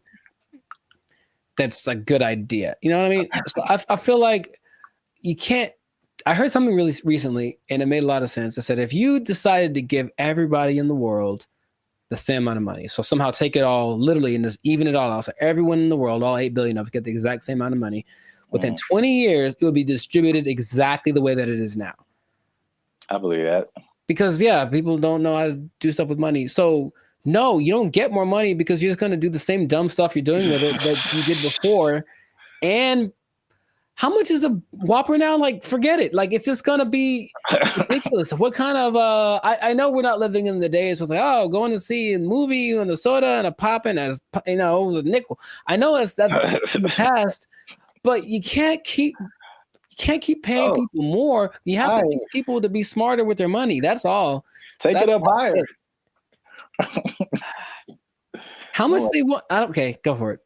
I'm glad you asked. So fast food minimum wage, the workers have already unionized and got $20 an hour, which is several dollars over the regular minimum wage. Right. Long Beach hotel workers have argued for a $23 an hour wage. And this next one makes sense because we've seen it firsthand. Because as Band of Future, shameless plug, we do some shows in San Diego. All right. So nice. If you're ever in San Diego, come see a Band of Future show. But San Diego wants to raise the minimum wage for hotel and other service workers to $25 an hour. And I was wondering what happened because I'm like, ooh, inflation. Because we were like looking at hotels in San Diego, and I'm like, man, these a lot more than last year. Mm-hmm. And now I know what happened. Janitors want $25 an hour, man. Clean them toilets, sweeping them floors, man. They want. I think janitors should get more than fast food workers. That's for sure. I really do, because I can go make my own burger, but if I go to an establishment, I want it to be clean, and I think the people that clean it should get paid. It's all about, I mentioned this before, you should get paid for the value that you provide. And fast food is just making us all fat and sick. And janitors make stuff clean, which is great. So yeah, pay them more. I'm not sure how much they get now, but pay them more and take it out of the fast food workers. That's just... That's an interesting take, I guess. It just kind of like took my mind somewhere, because your viewpoint is, I heard you say this before, you should be paid based on the value that you provide. Yes. As opposed to the skill sets that you have. So I feel like if you think janitor, fast food worker, it doesn't take, in my opinion, as many skill sets to be a janitor as it does to be a fast food worker.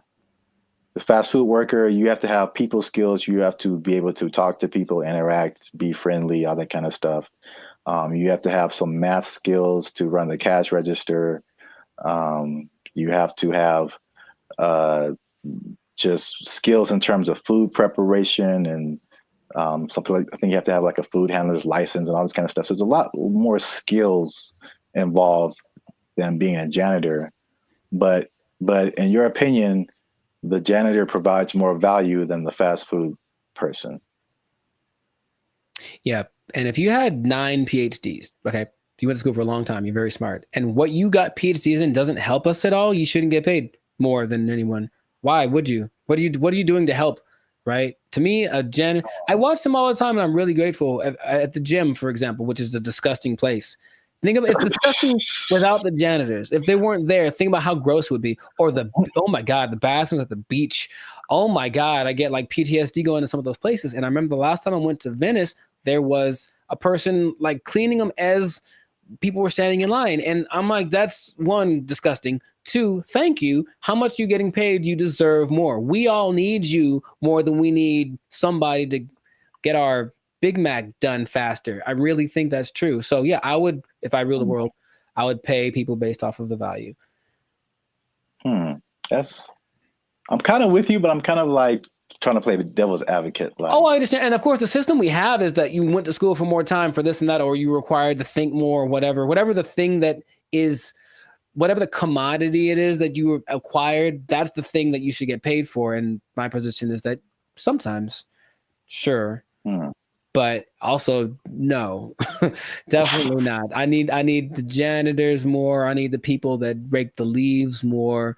The people that make sure that the streets don't have potholes. We need them more than we need. Remember, maybe I'm talking about necessity versus convenience. Like I can make my own burger. I can go put together a Chipotle style burrito if I want to. All the ingredients are at the store. I just got to try, right? But I can't fix the street.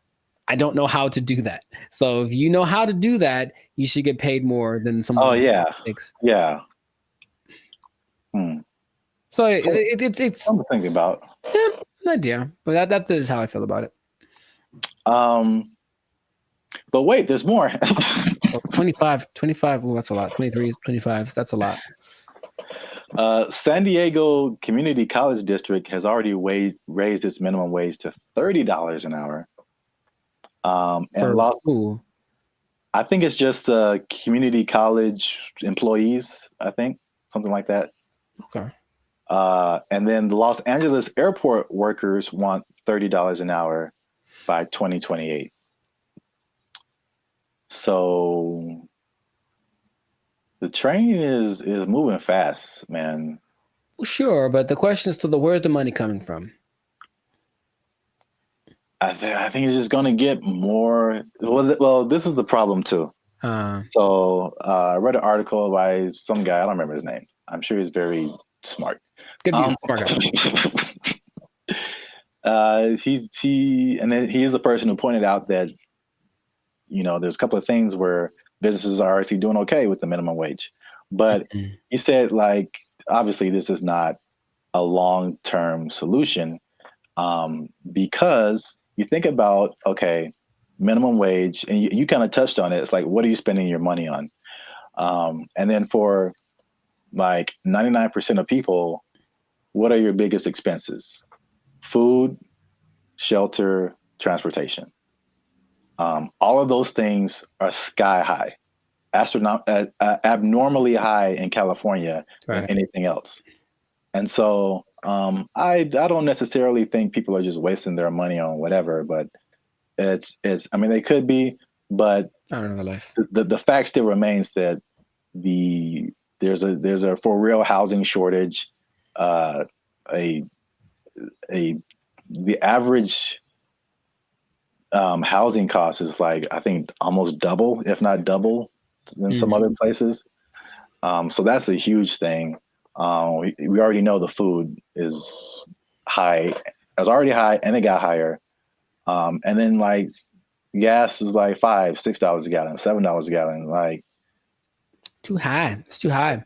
So it's like, basically he pointed out, is just like those things are like at the root of this, a lot of it, you know, but it's like we're not trying to solve those things.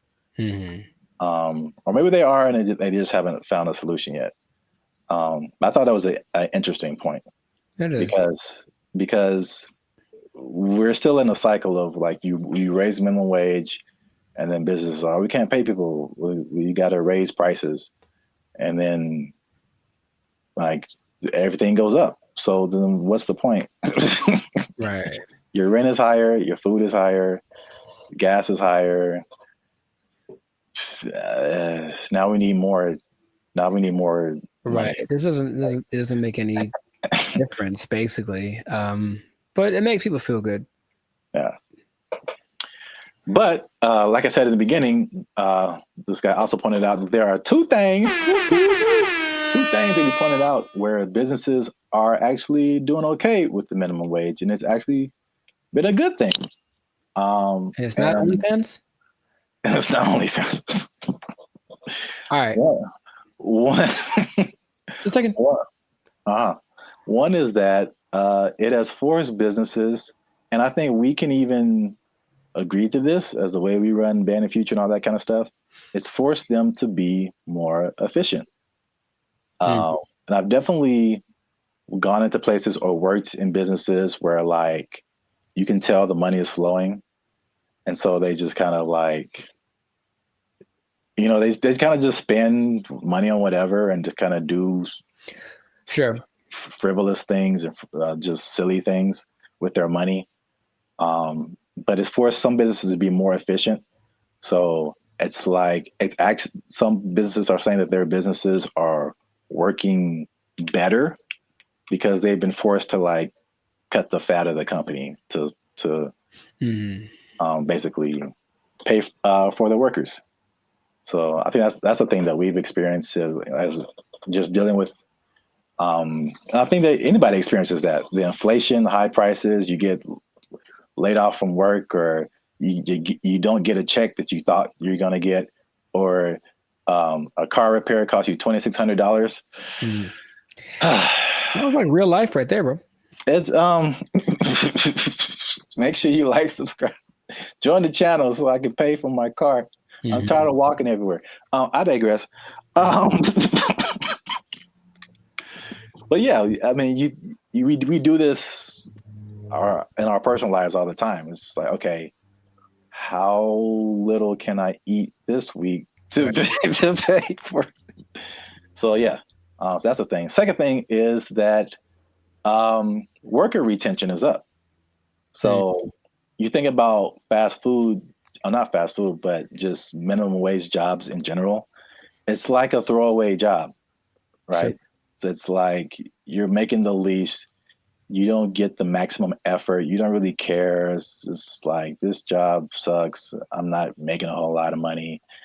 And I think it has a high turnover rate. So meaning people quit, they have to find new people, train them, get them going, and then they're there for like a month or 2 or 6 months or whatever, then they quit and they just find a better job or whatever. Sure. So with the higher wage now, fast food worker is like the premium job of minimum wage jobs. So you think if you work in some other job for $16 an hour, $17 an hour, you can flip burgers for $20 an hour, Sure. You're gonna, if you're in that that minimum wage level, you're gonna stay there for a minute, because unless you can move up to some other job, you're doing better than other minimum wage jobs. So why would you leave? Right. So people are staying, and people are happier, they say, just coming to work, which, I mean, makes sense if you're getting paid more. But there's less incentive to leave, and then people don't understand that it costs businesses a lot of money to hire people and put up ads to hire people and then train them and all this kind of stuff, get all this stuff going and find the people, and then they're only there for a little bit, and you got to do it all over again. Yes, that's a big expense. So there you have it. Minimum wage going up, prices going up. Some businesses are leaving, some businesses are shutting down. Some people don't care. It's happening in their business. A lot going on. Let us know what you think in the comments. Is this good? Is this bad? Should we do the idea of this guy in the article and just let's fix the housing and the food and the gas and all this stuff and just bring that down instead of raising the money we get? Cost of living is too high. Yeah, man. A lot going on. Gotta invest in some meme coins, man. Just take advantage. It's a bull market, man. Let's get into it. Are meme coins the answer to the minimum wage problem? I would say probably not. But, you know, somebody, it might work out. For most people, not so much. Yeah, we out. Because we are. But for real, join the YouTube channel, because the boy needs his car. All right. There we go. They took our jobs! They took our jobs! I sense a faint bit of skepticism in your voice, Jericho. We haven't even skeptical. It's just like, is there anything that he's made that has been helpful or that I would know about? We haven't even gone into his claims and what he's talking about, man. Are you saying he's the second coming of George Washington Carver? Is that what you're saying? Are you telling this man, him? It's hard out here for a pimp. Him? Okay, sure. What's up, everybody? I'm Zap, and this is Jericho, and we are the now 6-time international award-winning pop hip-hop music duo Band in Future. We do clean, fun music that everyone can listen to with a sound that's uniquely Californian. And right now, you're tuned into the Life's a Circus podcast, where we talk about everything that's funny, interesting, and ridiculous. Before we jump into today's episode, though, do us a huge favor. Make sure you like, subscribe, comment, and share this video with somebody that you got beef with, somebody that you don't like, maybe somebody that's all up in your grill and making you feel a type of way about the day. Oh, bars. Okay, so look, somebody that put a hitch in your giddy up. Is that a phrase people say still? Yeah, sure, man. Yeah, you got it. So I don't think I got it. I've been waiting to talk about this. All right. So the big thing on the internet has been Kendrick Lamar versus Drake. By the way, I think it's fake. Okay. Just because I've been doing this too long. I'm doing music too long. I've been doing Hollywood too long. I've been doing marketing too long. There's all of a sudden this big beef, and oh wow, millions of streams are happening. Wow, what a coincidence. Anyway, I digress. What if I told you, Jericho, that the Kendrick Lamar Drake is not the biggest beef on the internet? I would believe you. Let me rephrase the question. Okay, go for it. You are probably right. What if I told you that there was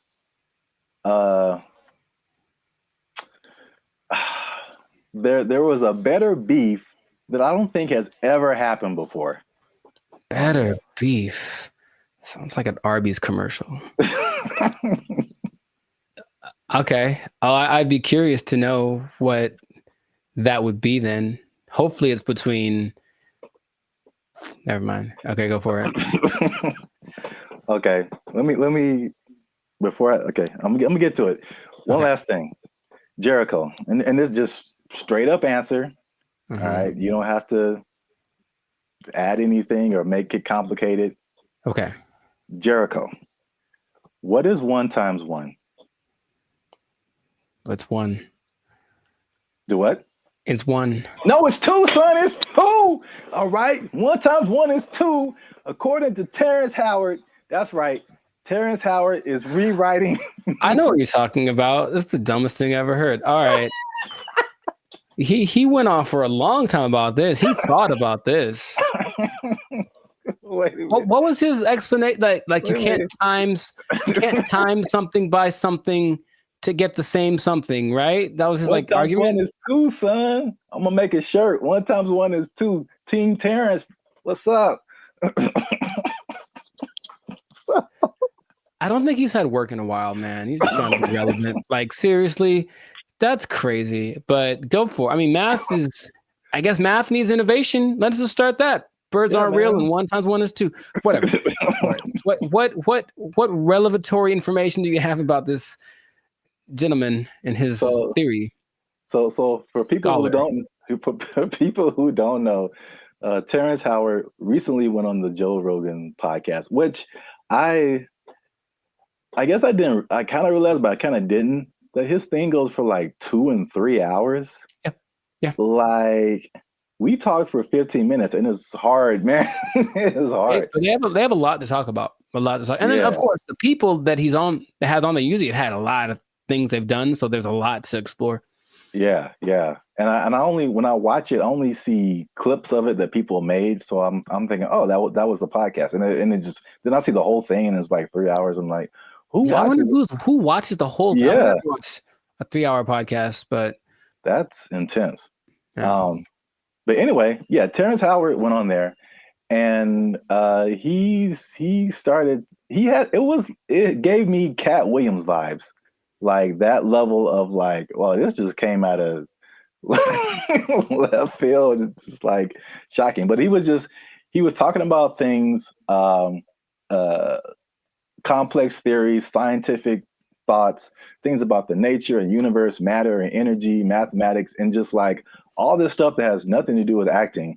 And there was a lot of I definitely didn't watch the whole thing, so don't use this as a video to like sum up everything. But I didn't know that he was even into all this stuff. So smart guy. Yeah, but I mean, they're smart, and then there's like talking about the theory of relativity smart. Like that's just he's like Jaylen Brown smart. Rewriting mathematical equations, and I'm just like, all right, cool. We got to have a couple black geniuses, him and Jaylen Brown and Kanye. Well, anyway, hashtag too soon. So Howard holds 97 patents. Do you know that? No, that sounds like something that he would tell people at a party. I sense a faint bit of skepticism in your voice, Jericho. We haven't even skeptical. It's just like, is there anything that he's made that has been helpful or that I would know about? We haven't even gone into his claims and what he's talking about, man. Are you saying he's the second coming of George Washington Carver? Is that what you're saying? Like telling this man, him? It's hard out here for a pimp. Him? Okay, sure. 97. I didn't know that about him. That's cool. It's 97 expensive to patent things. It is. So I guess that acting money helped out. But he believes many of these patents will, of course, change the world. Some of his notable patents include advanced designs in metallurgy, I think I'm saying that right, chemical engineering, and innovations in flight technology. So at the very least, the man is doing things. Yeah, sounds like it. So, but what really shook up the internet was some of his claims. All right, so we're just going to go through a few of them that this is kind of tough to talk about because he's talking about things that are beyond most people's comprehension. Sure. And so there's a lot of things that he said or a lot of words, even words that he used that are just not in common vocabulary. But I tried to pull together some synopses and just kind of put it in more lay terms, I guess. Okay. Some of them are just straight up. You can just tell. Like, let's see what Mr. Hustle and Flow's got. I don't know if you saw this part of the podcast, but his first claim is that prenatal memories are real, which most people don't think are, but he debates it, and some other people have debated it. But he said he remembers being inside of his mother's womb. Don't make me laugh.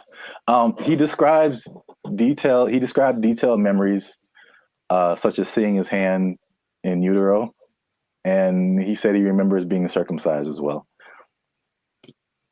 I feel like that there's some truth to that, and without having ever studied it, just because it's one of the questions I ask a lot of people when I meet them and I want to break the ice. I ask people what their first memory is. It's just a curious thing because it feels like literally at some point our brain just started hit record. Like this is hitting record. It's all of a sudden like we were playing and nothing is, and all of a sudden something happens and boop, and now it's on, right? So for some people, it's a lot further back than one would think. I don't think I've ever spoken to anybody that said like in utero, but super young breastfeeding, like they remember stuff like that. They remember this. So I don't know if with the 8 billion of us that there are, if some of us aren't capable of remembering that kind of stuff. I guess my question is like, okay, so then what does that mean? Is there something that leads to? Because that's what will interest me. If that means, that means we can turn on the access point of the brain. If it's just something to talk about, then I'm like, okay, that's cool, I suppose. Well, I don't think any of his stuff is just stuff to talk about. I think from the overall thing that I got, and then we go into some more of his claims, but it's just what I thought was interesting was just the way he sees the world, especially as a creative. It's just a different.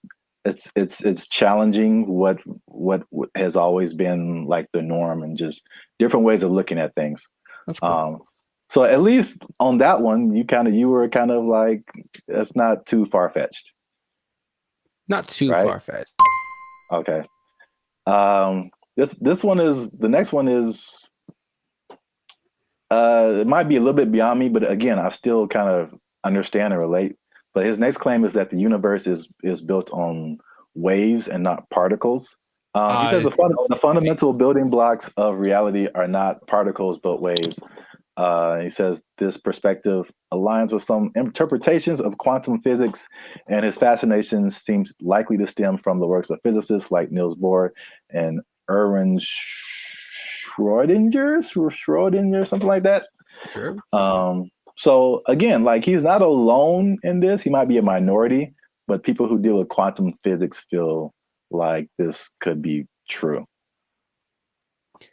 I was going to mention that there's something I've read about. It's almost like there's things that I acknowledge that are interesting to me that I wish I had like the mental capacity to process, because I don't think it's a bit above me. But I have read something about like this wave particle experiment where it proves the importance or the impact that watching something. It's a particle experiment. They shoot some kind of electron waves at a target, and depending on whether they record it or not with like a camera, the result is different. Now, how do they know that it's different if they didn't record it? I don't know what they're talking about, but it makes it seem like objectivity has an impact on the way the universe works in general. So I'm looking at you, one thing can happen, or I guess that means that if I'm not looking at something, it could be doing something different than if I was looking at it, which again, what's the point? But that idea is like, I don't really get it, but I'm like, that's an interesting idea. So waves and particles, would that make the universe? Again, my question would be cool. I honestly want to talk to him about it. Maybe just stare at him while he talks. But what does that do for how we understand the world if that is true? If waves instead of particles are what created? Yeah, I feel like that's a bit beyond me. But I feel like I mean, it sounds like you're trying to get some practical use out of it, but it's just like, okay, the things that we know about gravity and aerodynamics and stuff like that, by learning that stuff, we can fly planes and helicopters and stuff. Sure, yeah. And so there's some kind of use, I think, in saying it's waves and not particles. I don't fully know how to interpret all of this stuff and to make it like, oh, okay, we can do this now. But I'm sure like that's a kind of genius level, sure, right, kind of thing. Once you can know it and then can do something with it. Right. If it means I can surf to Mars, I'm down, bro. That'd be so sick. Yeah, they'll just hit your knees with waves and not particles, and that'll heal them. I'm down for that also. Does anyone out there have answers for knees? Your boy's going through it right now, so yeah, let us know. To continue on this is probably it's probably the last one that just I kind of still didn't. It's too far above me. Mm-hmm. He said gravity is fake. So he said that there's an inward and outward force that shapes planets without relying on things like gravity and dark matter and dark energy. Which this one is kind of big because he challenges Newton and Einstein, like as far as gravity being a fundamental force. And I know what you're doing. I know what you're doing. I know I know what you're doing. It's fake. Fake news. Fake news. That did not fall. Okay, people. Okay. That did not fall. That was fake news. Gravity is fake. Okay. All right. I'm not gonna do it again.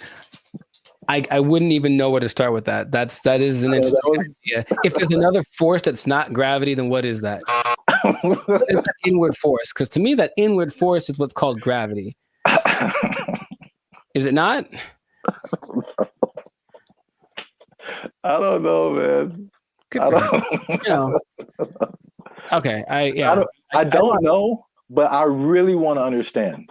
I really want to, because there's stuff, even like the 1 times 1 thing, like I don't know how I feel about it, but I can at least understand why he would say that.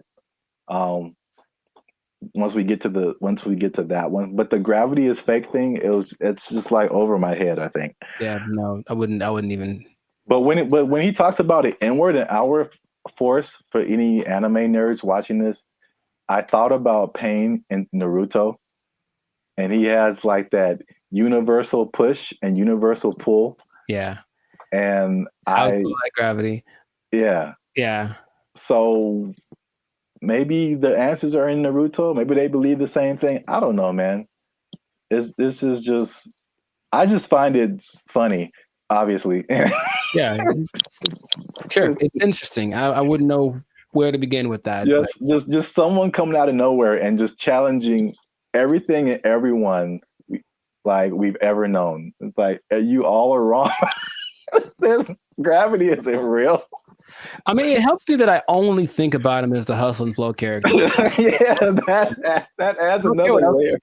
He's stuck in that role to me, so he can say all he wants, but he's saying this. I only saw a portion of that podcast, so I know what he talks like. To me, he's still talking like that character on the podcast. So. Yeah, he definitely has that like typecast, or like his role in Avengers was like, was it War Machine? I forgot he was in that. Yeah, he was like the first War Machine. It's like War Machine said there's no gravity. For the record, I prefer Don Cheadle. Just saying. I thought they were both good. Oh, okay. Well, I don't remember Terrence, but okay. Next one is that straight, again, along with gravity not being real, also straight lines are not real, Jericho. And this is the one I kind of understand. All right, so this is his explanation. He said, when you view something from the correct perspective, or you view a straight line from the correct perspective, you'll see that it's not straight. So he gave an example that if you put like you draw a straight line, perfectly straight, at least to our human eyes, but if you put it under a microscope, you'll see all the tiny like inflections that don't make it look straight anymore. So basically, these are all conceptual things. He's basically trying to get us to rethink geometrical concepts. Again, why I don't know how that applies. That I would say, how does that help us? Terrence, how does this help us specifically? I don't think it does. Look straight to me. It works for me. I'm gonna accept. I'm gonna take into consideration two of his ideas, and then for me, gravity and straight lines are pretty much going hand in hand. I will go find a straight line and drop it to celebrate my acceptance of straight lines and gravity. So we're 2 and 2.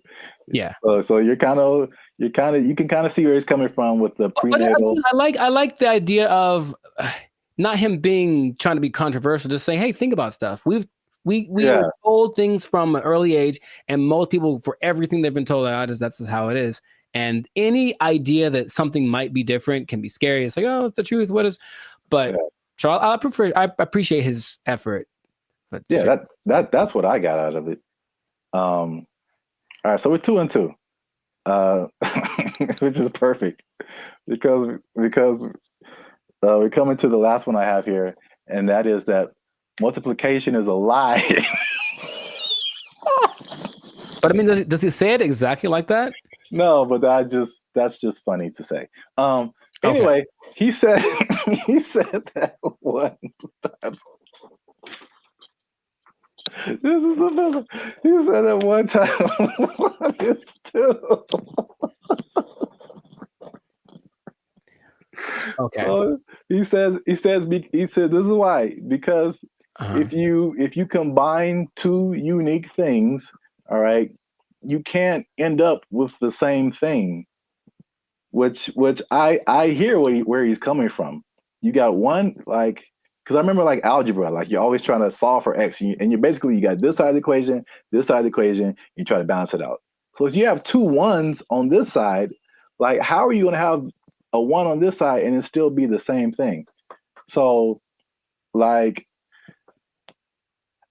I still don't know if I agree with it, but I totally understand what he's trying to say. I don't appreciate that one. And I'll try to be. I haven't taken math class in 2 decades, but I'll try to explain.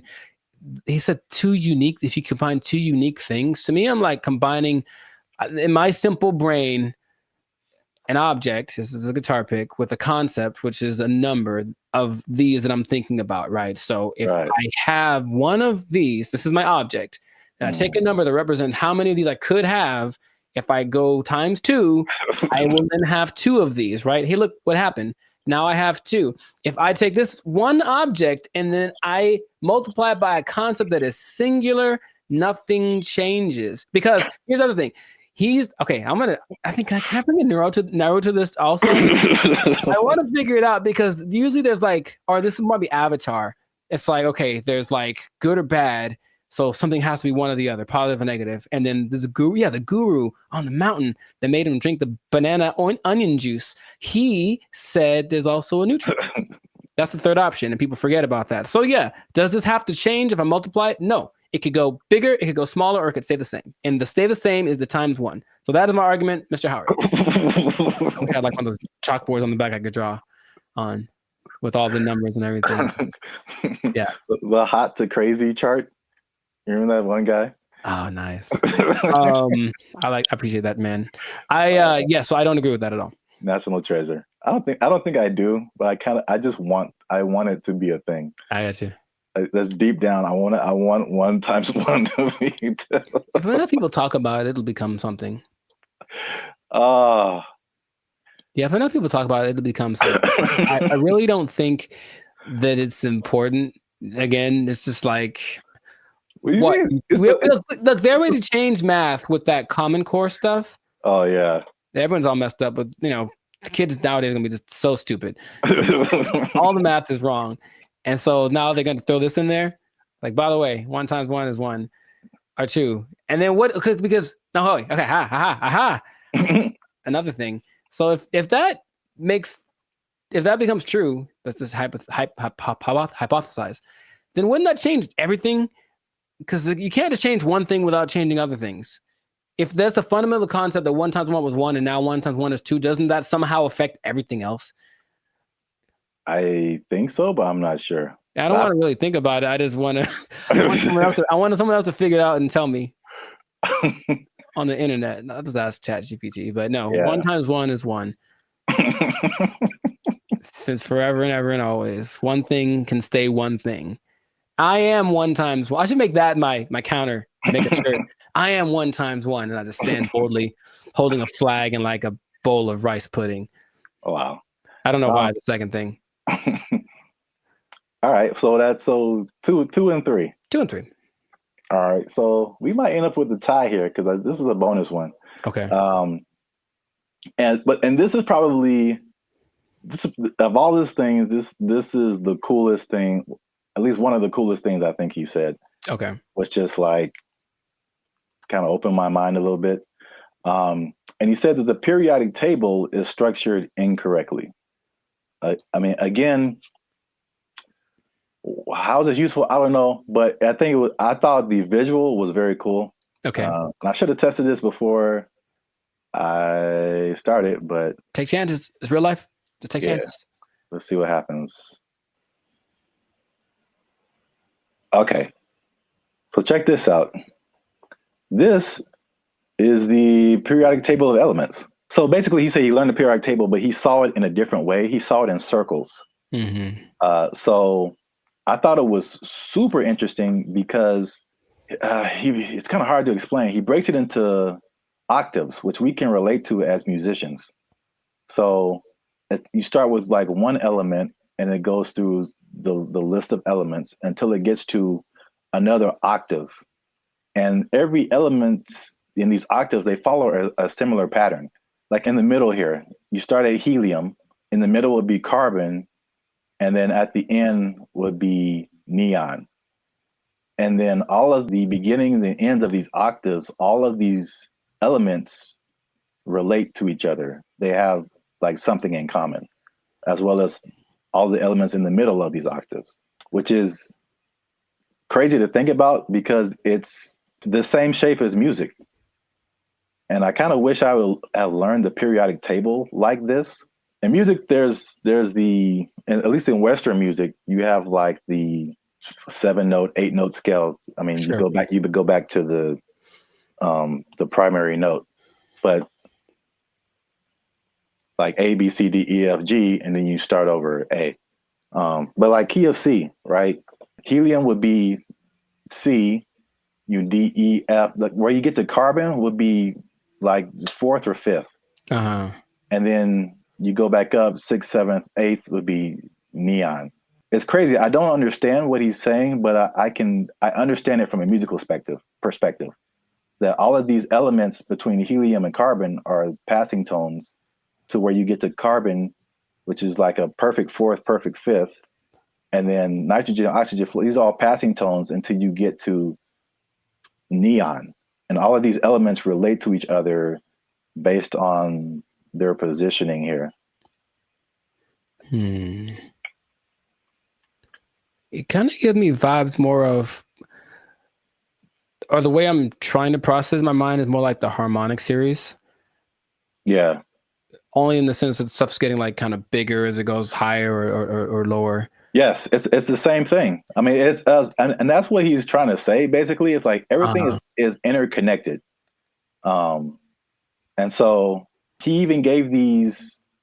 This is getting like super nerdy, but every note has a like a measurement to it, basically a measurement of vibration that we measure in hertz. So, the 100 hertz, there's 400 hertz, there's 800 hertz. And so each one of these elements, like he gives a hertz number to it. And he says it's the same thing with colors. These are all they have a color associated, they have a sound associated to it, there's a vibration associated to it. And this is just like a visual representation to see like all this stuff is all the same thing. Mm-hmm. Music, color, light, element, everything around us is these octaves, these spirals, these circles. We just keep going in circles. So where like there's certain notes that go together in music and there's certain notes that don't. And the same thing happens here. There's certain elements, like if it's the first and the fifth or the first and the fourth, like they go together.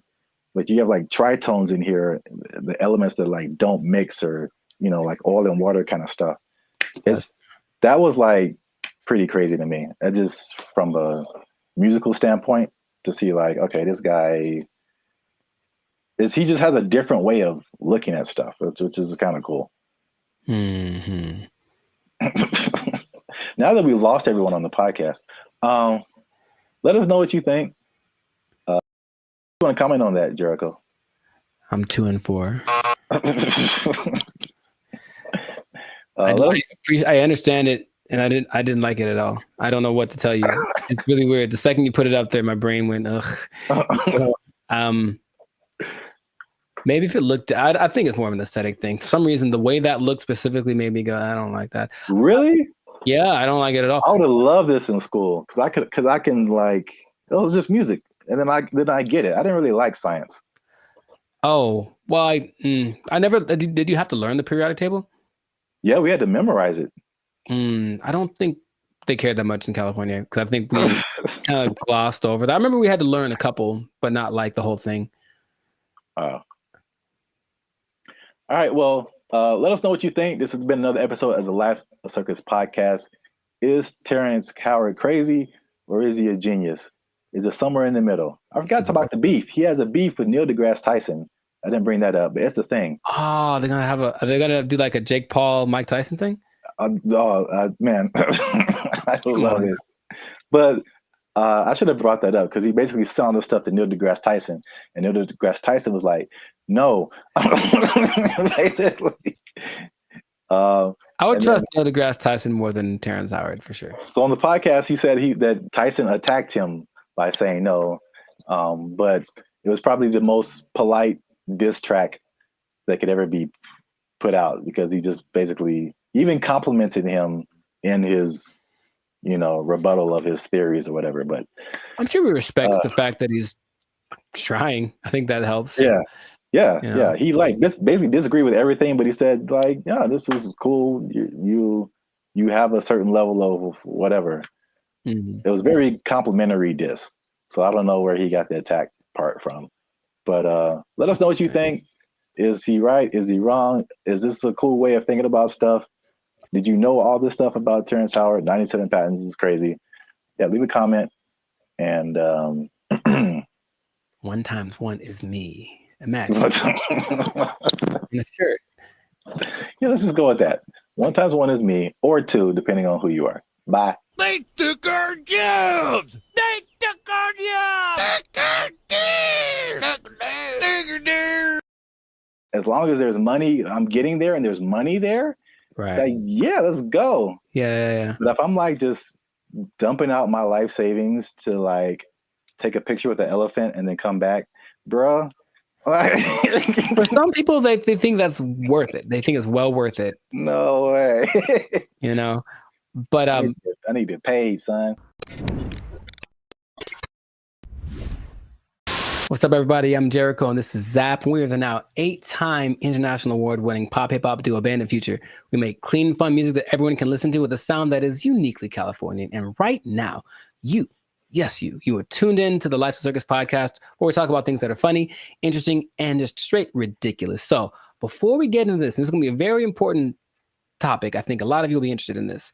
Make sure to like, subscribe, comment, and share this video with at least 2 people that are interested in becoming a digital nomad. We want to talk about it. We're talking about work. We're talking about jobs. We're talking about moving. We're talking about all the things that seem so glamorous, but maybe there's a dark side to it.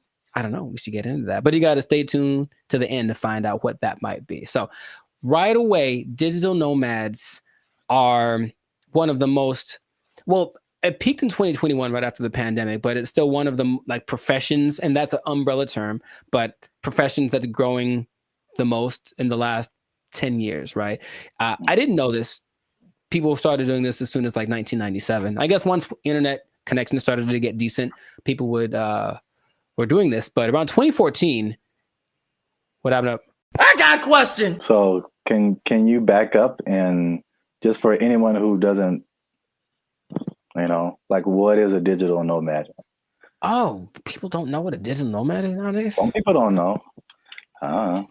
Makes sense. Okay. A digital nomad is a person that has found a way to live abroad, basically using technology. So in 1997, when internet started to be pretty available anywhere, people could offer services online and work from a different destination than where they're from. So you could be from America and go to Bali, for example, and work from there. And that starts to become really popular. And so now a lot of people do it. And there are many programs that will say they can teach you to be a digital nomad if you want to basically ditch the 9 to 5 and go live abroad. And it always looks very glamorous from the people. I know many people that do it personally, and they typically post the pictures of them lying on a beach. And the idea is that you can work from anywhere for 2 or 3 hours a day, doing your nice, whatever cushy job, and then enjoy living in another country. And that is a really cool idea. And that is part of the reality,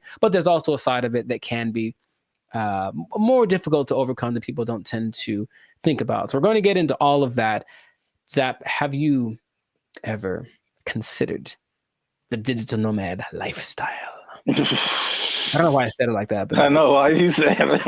Ooh, do it again. I have thought about it. Famous, don't you? All right, never mind. What? Huh? I've thought about it for sure. I don't think I have had jobs where that's a possibility. Sure. And also, I feel like those types of jobs wouldn't be the jobs that I would like. Mm-hmm. Because it's basically, digital is just you and a computer. Yes. So, a lot of what we do is not staring at a computer screen all day. Right. The typical idea of a digital nomad is somebody sitting in a coffee shop working for 8 hours a day or 6 hours a day or whatever.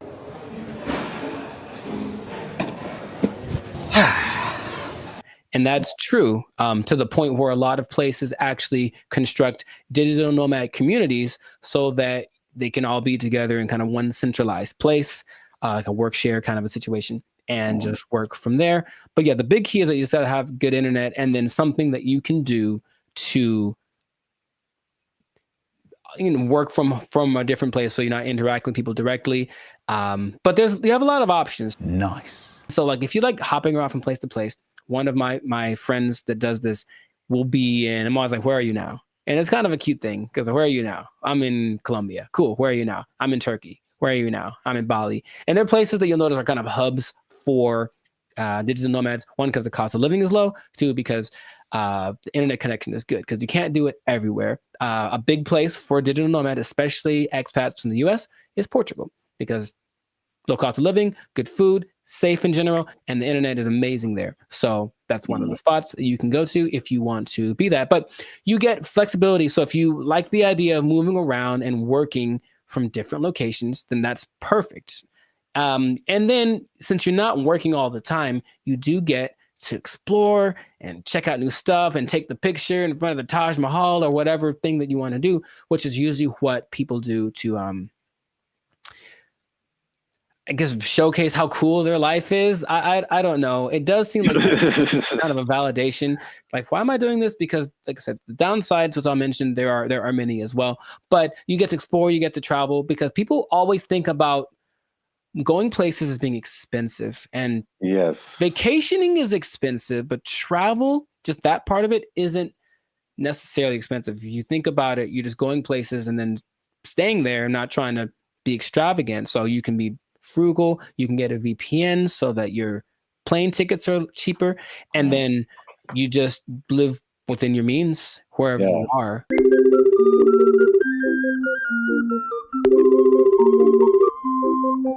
That's one thing about me. Like, I'm not a big traveler, but I feel like I feel like that Dos Equis guy. It's like I don't always drink. What is it? Beer. Yeah, but when I do, so like I don't always travel, but when I do, somebody else is paying for it. Right. And that is just like that's like the only time I travel. Like I will go on a tour for work, to play music or whatever, go to another state, go to another country. As long as there's money, I'm getting there and there's money there. Right. Like, yeah, let's go. Yeah. But if I'm like just dumping out my life savings to like take a picture with the elephant and then come back, bruh. For some people, they think that's worth it. They think it's well worth it. No way. But I need to get paid, son. Listen, we finna get paid, girl. It did surge in popularity, of course, after the pandemic, as people were looking for things that they could do and they couldn't be around people. So, okay, this is perfect. But for some people, they really fell in love with it and they said, I'm going to keep doing this. So a lot of the more well-established digital nomads have been doing it since then, or maybe a little bit before then, so like 4 or 5 years. There rarely are people that have been doing it more than a decade because it does kind of wear on you just moving around and doing all that kind of stuff. But you do get choice over your work-life balance. And I think that idea, easier said than done for sure, but you don't have to clock in at office at 8 a.m. You could sleep in theoretically and then go hang out at the beach or snorkel or something. I think what people do overlook is the idea that you still have to work and you really should do it on a consistent basis. And if you don't do that, then I don't think your digital nomad life is going to last very long. But you have a lot of things that you can grow with as well, because people have great stories when they do it. And when people I've talked to, I was in Cambodia, blah, blah, blah, and a tiger almost ate me. The tiger bit the man in the head, and everybody's mad at the tiger. There's also, you get to choose where you live, because if where you live is expensive, you can just go someplace that's a lot cheaper. So I think that's why Bali tops the list for a lot of people, because it's not very expensive to live there from a month-to-month basis. So if you find a way to get income from where you're from, be it the United States, England, something like that, and you can generate that money while you're living in Bali, then you're living like I heard for like $1,000 a month, you can have servants. Wow. Literally. I'm gonna take a nap.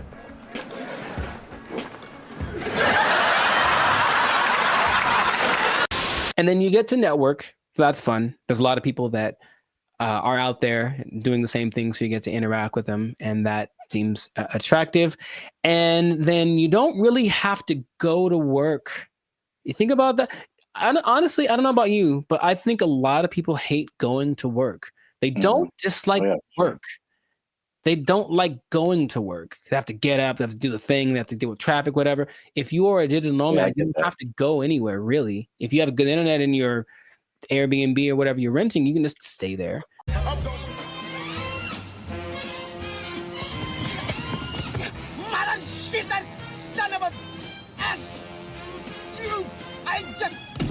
Yeah, bro. Like just putting on, like I look at the, especially when I used to live in downtown LA and seeing the people who like worked in corporate offices and they had to wear suits and ties, stuff like that. Just the thought of like getting up every single morning and putting on an entire suit, dude, like it's a challenge. So I could sit at a desk and then come home and then take it all off. Like if I can go to work and still be in my pajamas, like, dude, where do I sign up? Yeah, I get the appeal for sure. Very cool. We love it, Will. Thank you. The last advantage that people talk about a lot is the cultural and immersion. If you like a particular culture, then you can just go there if it works out for the technology and all that kind of stuff, and you can be immersed in Hong Kong. You can learn Chinese. You can do whatever. If you have other goals that related to that culture, then it's the perfect way to do it. You can still make money and be immersed in that culture. And that really does seem fun. In my personal experience, I've never done the digital nomad thing to an extreme, though I've thought about it because it seems like it might be fun to do here and there. But I have constructed my coaching which I can do from anywhere. And I have been up in the mountains and I'm working on a session or I'm just at a coffee shop and I see what that's like. And if that was my everyday, it wouldn't be so bad. You know, it's definitely like, oh, I need my computer to work. That's all. If my computer works and the connection is good, then it works. If it does not work, then it's a bad day. That's all. It's kind of the risk that you run. Now, those are all the advantages. And that's the stuff that when you go on the internet, you will see people living exactly what I just mentioned. However, all of the downsides, dun, dun, dun. There's a lot of them. No, God, please, no, no. What would you think would be a disadvantage, major disadvantage of being a digital nomad? The first thing that comes to mind is just, even though it's cool and you're like exploring and all that kind of stuff, especially if you have a core group in the States, like a certain group of friends, a certain group of family members, they're most likely not around anywhere close to you. So any of those kind of groups that you grew up with or were with, you know, in your home country is just kind of gone. So you can have a bit of isolation, I think, for sure, even though you might be surrounded by all these new experiences and new people.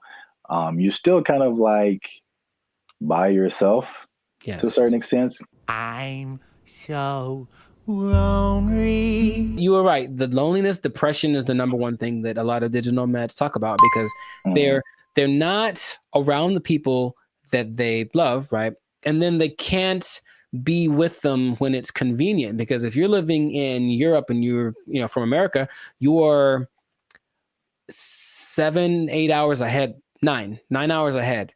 So imagine just, hey, I want to maybe eat together. Well, I'm having dinner and you're, at work, right? So you can't make things line up. So depending on where you choose to go, that can be a very difficult process. And then it kind of is inconvenient. I've worked with people where I'm talking to them and it's fine for me and they're up at 3 a.m. because where they are, that's what they have to do to make it work. And they're willing to do it. It's kind of like something they accept, but you miss a lot of things. You miss the birthdays, you miss the graduations.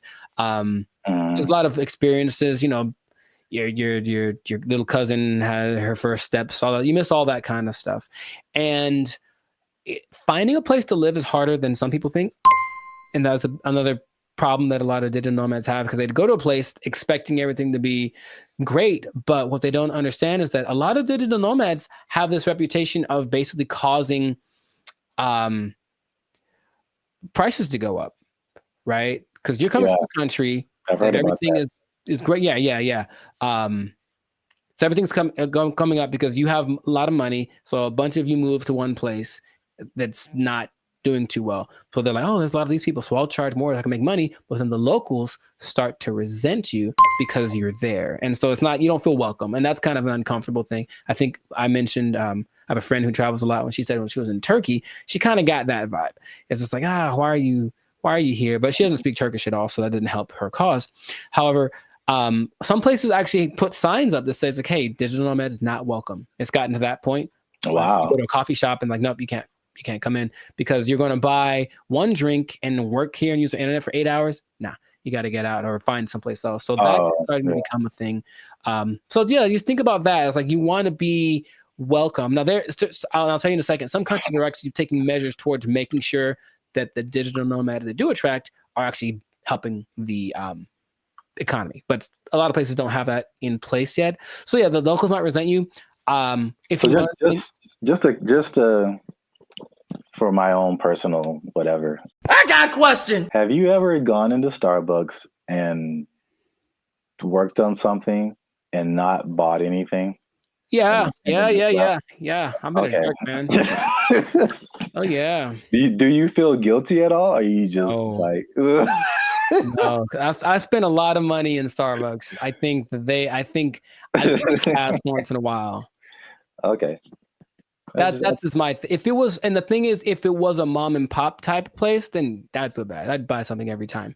But here's the thing, I even usually go to Starbucks. I have to use the bathroom. I'll buy a cookie or something just because. Oh yeah.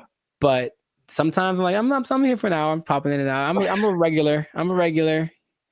Don't mind me. I'm just. I think that's interesting psychologically because I feel.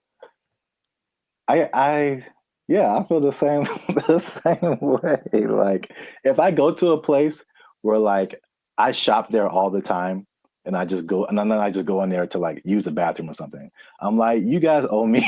You guys owe me this bathroom. I'm here all the time. I'm not buying anything right now, but I'm here. But I feel the opposite at Starbucks because I don't drink coffee. I never go to Starbucks. So when I'm in there, I'm just like still in Wi-Fi, and I feel so guilty. Here's the other thing. Specifically for Starbucks, I don't feel bad because my computer and phone don't work in Starbucks. Any Starbucks, the internet, the Wi-Fi does not work. I have to do my hotspot on my phone. For only Starbucks, and I don't understand. Apple. No. It's just because Mr. Starbucks doesn't like me, and that's Android PC. Android. Really, I don't know if anyone's understanding what you're saying there, sir. Right. Anyway, long COVID. Sorry. Continue. What else was I going to mention? That besides, the locals resenting you, someplace not wanting you to be there, if you have a medical emergency, it's a big deal because you don't have a safety net. Your insurance might be more expensive for one, and then transferring it over, sometimes it's a tricky thing. It depends on the country you're in. When I went to Spain, I met up with a friend who got sick on her flight. And so from the plane, they took her in an ambulance to the hospital, gave her the treatment, whatever. Now, if that had happened in the US, that would have probably cost her about $5 million. But because it was Spain, and as soon as you're in Spain territory, you're one of us, it cost her like $100. So wow. That was cool, but it does depend. So you really have to be careful just about that. All these things are things that you want to think about before you do it, because it doesn't look that difficult if you only pay attention to the people that post about it. Because they just posting the good stuff. Once in a while, there's a sob story about no. Someone kicked me off of a bus. I think I saw that recently because they weren't from there, and they got kicked out the bus, and they felt so sad. I was like, well, life is hard, bro. I don't know what to tell you. It's really hard to find romance for these people, for sure, because you're not going to be there very long, and so no one wants to get involved with you unless you choose to be. So that's just another side to it. What I was going to mention earlier is that some places like Indonesia are starting to put in measures where they welcome digital nomads that have X amount of money in their bank account, and they allow them to actually have a visa, a second home visa is what it's called. And then they can live there for up to 10 years. But they want people to come and, of course, do something related to the Indonesian economic system. So they're telling people, come on over. And so in that case, if you have it like that, then you can move one place. You're going to stay there, and it still implies you're making money based off of where you're from, and you're just living kind of more permanently in a new place. And that seems to be okay if you want to maybe uproot, start someplace else, then you can find love, and no one has a problem with that. But you won't find many people that are willing to, be with you for just a couple months, like for something serious, if they know you're going to leave, or if, you have a hard time being committed to one thing. So there's a lot of things to take into consideration. I know traveling. Have you ever planned a trip? It takes a lot. So imagine doing that regularly every couple months. I got to plan my stay. All that stuff is kind of a hassle. The idea of living out of a suitcase, some people don't like that. And that's why I think it lends itself to like a younger demographic, like someone in college, fresh out of college. Because I think at the end of the day, I think the internet has shown us that we need some kind of physical community, some kind of grounding. And if you don't have that, you just kind of like, you just kind of out there, and there's some, like you said, there's some negative effects to just kind of being on your own. So right. Yeah, that's interesting. The interesting thing about that too, what you just mentioned, is that the idea of nomads in general were nomadic people, meaning they were tribes. So there were people that wandered around, but they were all together. And so that feels so bad. We're all doing this. And now it's like, I'm just by myself, me against the world. hoping for the best by myself in this new place. So ornery inside real wrong. The best case situation that I've seen work out pretty good is when couples decide to do it. And that's not so bad. That actually seems to be really the way to go. Like once it's kind of hard to find someone that's aligned with that vision, but if you're both in it, let's both go X place and move around and whatnot. That seems to be, because that'll get you through the hard times. Listen, we finna get paid, girl. I can't even imagine traveling alone. I know a lot of people do it. I think it's very fun. That's just crazy to me. Like I need at least one other person who knows where I am, what's happening. I didn't get kidnapped today. Like I'm not in a ditch somewhere. Like buddy system. Yes. All right. It's easy. It's easy. Just you can follow the Jericho Law patented make friends method. I didn't just make this up, but I've thought about it. Like this is what I've done many times and it works every time. It literally works every single time. Okay, here's what you do. All right. Pay attention. Pen and paper out, everybody. This is a learning moment. You get a bottle of alcohol or something else that people enjoy. You lost me already. I know. Well, you don't have to necessarily do it, but get a bottle of alcohol or something that people enjoy in general. Maybe it's a cake. I haven't tried with a cake. I think it might work with a cake. Cake is universal. I think so. And you walk up to the group of people that you don't know. I said I've done this many times. And you walk up and you go, yo, and that's it. And then they go, yo, and then it's a party. Literally every time I've ever done that has worked out phenomenally. And we hung out for many, many hours. Just random groups of people. Are you going to try it? I don't see that working out. Well. For me, at least. Actually, I don't see that working out at all. It's definitely a no for me, dog. It's usually I determine they're there to have a good time. They kind of got to eyeball it, but it's like, yeah, they're in a place to celebrate and they don't mind another person coming in to celebrate with them. Try it, man. Anyways, what I was going to say, the last thing that people tend to forget about is that I think it's important to have a routine in life because you're just freelancing and freestyling everything. So you need a routine, and in a new place, it's hard to develop one because things are always kind of up and down. Your money flow would be up and down. If you're not working for a big business, if it's just you, then some months are better than others. So that side of it, that inconsistent income can be kind of nerve-wracking also. Or it might make it so you can't keep doing it, right? If you don't make enough money. So you really want to have a good savings before that all comes under this. Now that you say that, it's all under the same umbrella. Like if you wanted to put all of that in one word, it's stability. Yeah. So your home community, it's stability. Your routine, it's stability. Your money situation, it's stability. It's like I think we as humans were created to like want some level of stability and to be a nomad, you know, even digitally. It's just like you're just kind of you're unstable to a certain extent, right? So you can't link into things that are stable like other people and have relationships and romantic relationships and all this kind of stuff. And yeah, I feel like that sums up everything that you're saying. It's just the downside is just a lack of stability and a laundry list of different areas. Yeah. I think some people, if they have the right personality, I know personally that's perfect for me. I wouldn't mind that kind of a thing. It definitely doesn't. Actually, you know what? My perfect scenario in life would be that this should be a show. No one take my idea. This should be a show. That someone wakes up in the morning and there's an envelope at their door.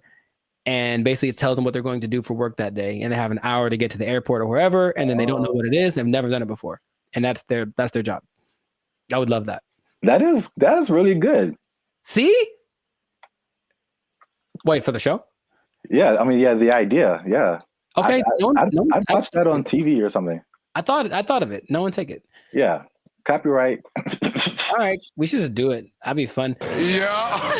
I think it'll reach a peak and start to come down because people were still riding the wave of the COVID. But after a while, people want to start families, do all that kind of stuff. And if you need that stability, then it's not the job for you. But if you're younger, or if you want a change of scenery, some people do it for a few years and then they come, they stop, but it seems like a cool thing. Where do I sign, Mr. Berry Gordy? I might give it a shot here and there. That's kind of my thought about it. I'll just try working for a week or so from wherever place, but not necessarily do the jumping around and to the extreme that some people do, because that's a little much. And then, they do a lot to find people to talk to. They talk on those like roulette chats, like we did that one time. Oh God. Yeah. Yeah, I know. Maybe we shouldn't do that again. Got him! Got him! But people spend a lot of time on those because it's literally just like somebody to talk to me, someone be a connection, and I think you can see that a lot more. So hopefully that doesn't long term affect people's mental health with all the depression and stuff like that. But if you're thinking about becoming a digital nomad, I just gave you the blueprint. Keep in mind the positives and negatives, and if it's in your heart, go for it. But above all, make sure to share this video with somebody that wants to know a little more about the digital nomad life. And I'll tell you what. What? This is not possible if you don't have a job. You gotta have a job to be a digital nomad.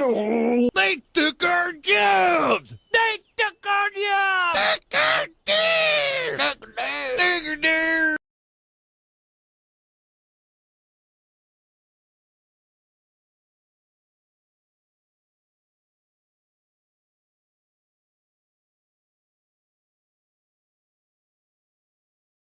All I'm saying is this is a sign. Let's not put them in control. Let's not make them faster. Let's not make them responsible for more people at one time. Let's not make it so they can fly. Let's not do any of that stuff. Let's kill it now. Let's kill it now. What's up, everybody? I'm Zap, and this is Jericho, and you are now tuned into the Life's a Circus podcast, where we talk about everything that is funny, interesting, and ridiculous. And you want to make sure that you stick around for this video because this is ridiculous. We're talking about two robots, two different scenarios, robots going rogue. This happened recently, and one was an accident, and one was actually on purpose. So we're going to talk about both of those situations. So make sure you still stick to the end so that you can find out about that. But before we get started, help your boys out. All right. It's 2025. I'm trying to get some cheese on my Whopper. That's what I'm saying. You're going to pay $8 for a Whopper? Yeah. It's now $8 just for the sandwich. No fries, no drink. $8 is where we start. And then it goes up.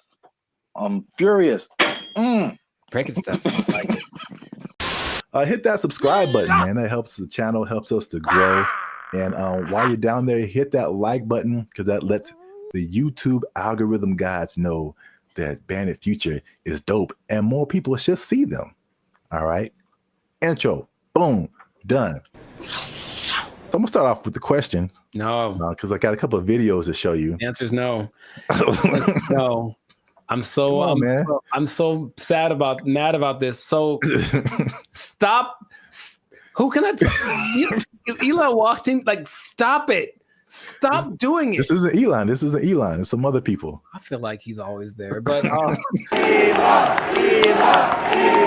All right, what you got? What you got? So question. How do you feel? Well, puberty. How? And the Rockets, I'll make up for it now. How do you feel about driverless cars? I don't like it. And here's what the thing is. I don't like any, I don't want to be the old fogey, man. It doesn't feel good, like in my soul. Like when I've been next to them in Hollywood because there's a few, and it's a trip. Because you look over and the first thing you're like, oh, there's no driver in that car. And then the second thing is you feel that it senses you because it's got telepathic antenna. I don't know, but I don't like that feeling of being detected from a non-human. So I don't like it. That's all I have to say. I mean, there's cameras everywhere. They detect humans and stuff. They don't have wheels on them. They don't have the ability to go 80 miles an hour and crash into your face if they feel like it. It's okay. Just I don't want to get too emotional off the bat, but go for it. What do you have to say? Okay. Well, I'm going to show you a video of an incident that happened not too long ago, and let's see if it has any effect. I'm in a Waymo car. Connected to rider support. This call may be recorded for quality assurance. This car is just going in circles. Hi there, Mike. This is Gab. I'm calling from Waymo support. I'm just calling because I received a notification that your car might be experiencing some routing issue. Please bear with me while I am. Yeah, I got a flight to catch. Why is this thing going in a circle? I'm getting dizzy. Look at what it's doing. I understand. I'm really, really sorry, Mike. We're currently working with the situation in your vehicle. Is it circling around a parking lot, right? It's circling around a parking lot.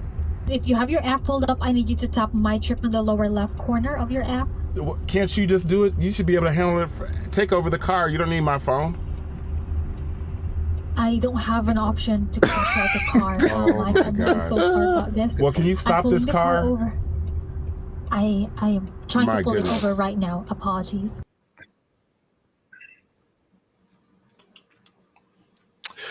Yeah, man. So here's the thing.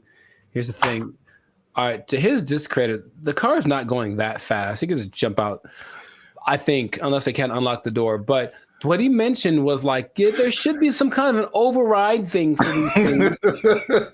Sorry, you got it on the fritz. Let's hit the button so it calms down real quick. Like, they should be able to do that. And if they can't, I'm not getting in that car. But also, I'm not getting in that car. Did you see how weird that was? I thought for a second, and here's the thing, for a split second, I thought it was the car talking to the guy, like, hey, I got it, shut up. And that would have been worse. What would you like to hear? What the hell was that? I realized that he was just, at the mercy of this car and you know what's weird about this? Everything repeats. I remember this actually being, honestly, a faulty, not a default, but it was a problem that certain cars had back in the 80s. I don't know why I remember this, but I remember seeing like a car going around this roundabout and it wouldn't stop and they couldn't turn it off. Wow. A defect. It was like a defect. So, I mean, maybe cars like to go in circles. I don't know. Yeah, I got a flight to catch. Why is this thing going in a circle? I'm getting dizzy. All I'm saying is this is a sign. Let's not put them in control. Let's not make them faster. Let's not make them responsible for more people at one time. Let's not make it so they can fly. Let's not do any of that stuff. Let's kill it now. Let's kill it now. That's easy. It's very damageable now. I'll be back. I don't want to see this happening to more people. And I feel like it's going to happen to more people. Okay, your points are valid. Thank you. I'm trying to stay calm. So let's I want to break down what exactly happened. So the guy in the car, his name is Michael Johns, who ironically works in tech. So he was inside of one of these Waymo cars, which I'm seeing more and more now. Yep. This was in Phoenix, and the car the car did 8 circles in the parking lot. Oh wow, this is fantastic. It did 8 circles. As you can see in the video, he said he was getting dizzy, and probably the same thing that jumped out at me was like, the lady literally said, "I don't have an option to control the car." Right, and that's the problem. That's a big problem. That's such a big problem. This thing has been out for years. It blows my mind that they can't control the car. Like if something like this happens. Right. Trust me. They said a software update is what fixed the car, which is like, I don't like that either. That I know. I mean, because like a software update on my computer or my phone, it's fine. Like a software update on my car made it do this? Nah, man. You know, my computer does sometimes. Hey, y'all, come look at this. Sometimes my computer, okay, Team Apple, but sometimes it just literally goes like, and turns off. Literally, it sighs and gives up the ghost. And I'm like, well, that's already inconvenient. But if it was like a vehicle carrying people with responsible for their lives and it did that, sorry. And then I got a tragedy. I know you have a burning question. Has this happened before? And the answer is yes. So, this is crazy. In 2021, the car was confused by puddles on the street. So it didn't really recognize what puddles were. Okay. And it was braking for no reason, basically, while people were inside the car. In 2024, they experienced several recalls, February 2024, when two vehicles hit the same truck.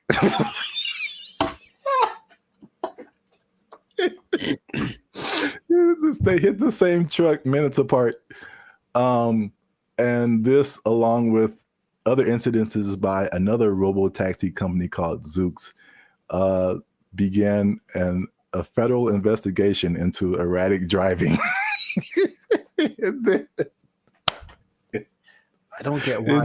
I don't get it. In June of 2024, they recalled almost 700 Waymo cars to make them, and I quote, less likely to drive into poles. That's not something I would have made public knowledge. I'll be honest. That doesn't sound positive or uplifting or reassuring or anything like that. Oh my God. But yet people are voluntarily just getting into these things. I mean, well, this is an interesting thing too. Do you know who owns Waymo? I do not. It's Google. I'm not surprised. Yeah, I didn't even know that until I started looking this up. But it's ironic because I don't know if you remember, like the very beginning of Gmail, people had to invite you to have a Gmail account. Yeah. Do you even remember that? Mm-hmm. Okay. So it's the same thing with Waymo. I don't know if they're kind of like rollout marketing strategy or whatever. Maybe it's like, it's like the club that you can't get in, so it just makes you want to be in it more. But like that one thing that was big during the pandemic, that one like. Oh yeah. What was that called? That's crazy. You can't even remember the name of it. What is your name? I told you it doesn't matter what your name is. Yeah, it's the same way with Waymo. You have to be invited. So I'm like, because I'm like, why don't I see a whole lot of people doing this? You have to be invited to try Waymo. So yeah. So their marketing strategy is tell all the people you don't like to try this thing out, and if they die, you didn't like them anyway. So that was a crazy story. Well, I thought it was a crazy story until I saw this. No, don't. Apparently in China. I'm just going to drink my water and be peaceful. That's what I'm trying to live like over here. Just a water drinking, peaceful human. Apparently in China, a small AI robot attempted to kidnap several larger robots, and it was successful. So that's a little robot on the ground there. Yeah. It's talking to a couple of the larger robots. And then I'll go through the whole conversation after the video finishes. Okay. So I do not know Chinese. Yeah. So you see that one robot starts to follow, then the second one came, and then eventually all of them left with that robot. And these are people trying to find out what happened. So this little AI robot is called BrandBee. It convinced all those larger robots to stop working and come home with it. Yeah, that sounds right. And so this is how the conversation went. BrandBee was like, "Are you guys working overtime?" And then the robots replied, we never get off work. And so everybody was like, well, are you not going home? And then the robot said, we don't have a home. And then so everybody said, well, you guys should come with me. And they all did.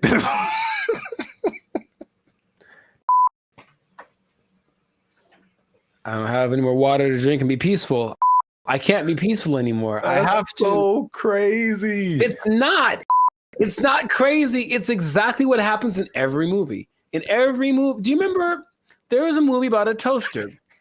I forget what it's called, but it's a little toaster. The Brave Little Toaster? There we go. That's what he did. He talked to his buddies and they went on. Don't you remember? That's exactly what happened. That was like 20 plus years ago. I don't remember the movie. Long time ago. And he had a cape or something. I don't know, whatever.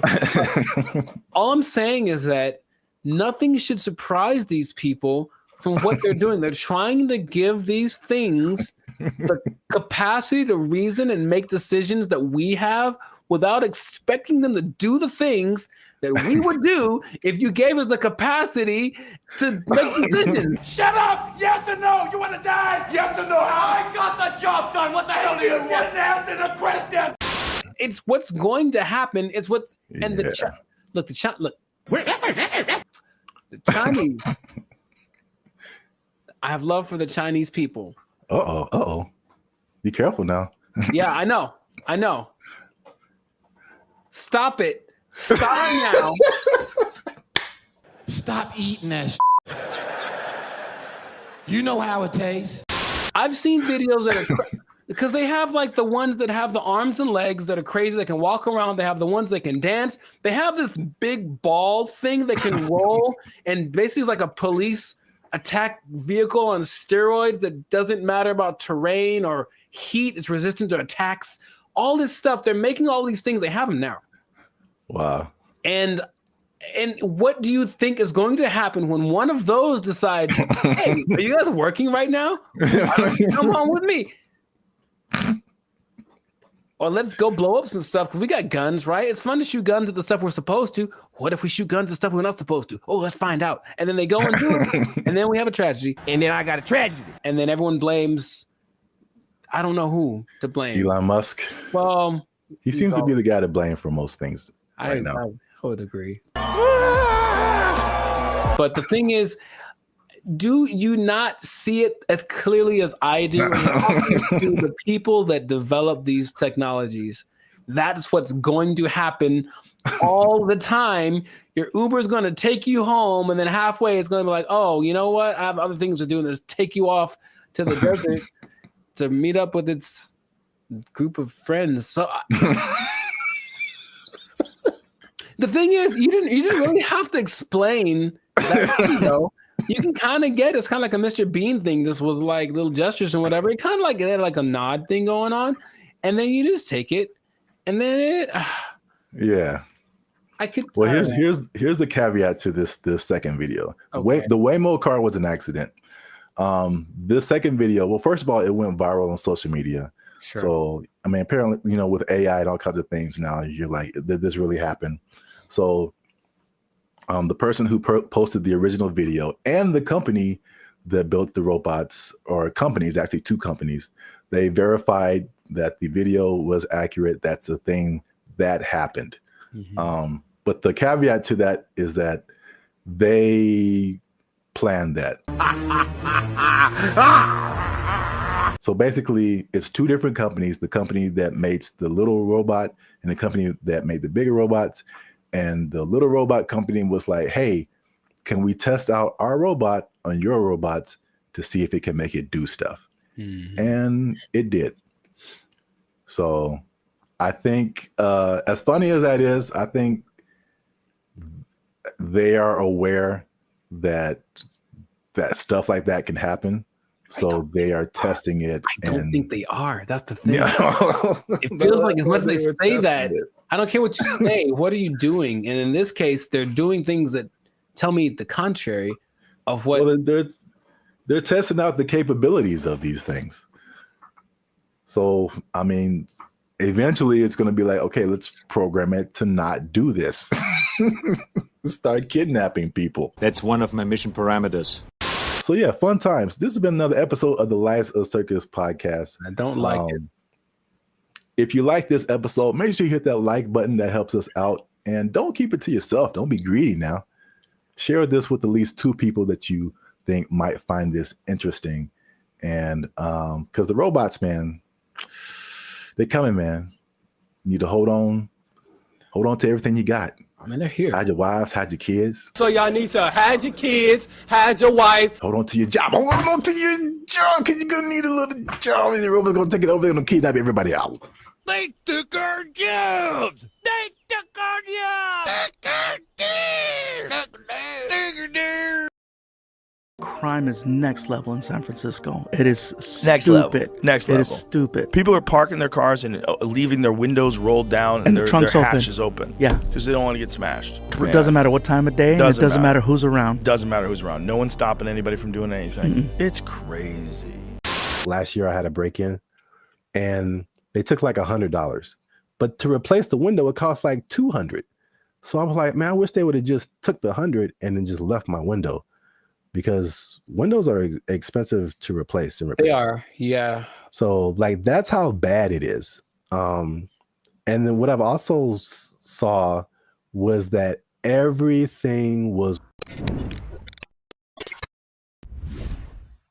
What's up, everybody? I'm Zap, and this is Jericho, and you are now tuned into the Lives of Circus podcast, where we talk about everything that's funny, interesting, and ridiculous. And you want to stay for this episode because we're talking about something that's really ridiculous, something that I recently saw in person myself, and I can confirm it. Ooh. Talking about San Francisco, man. Ew. It's going down. It's not in a good way.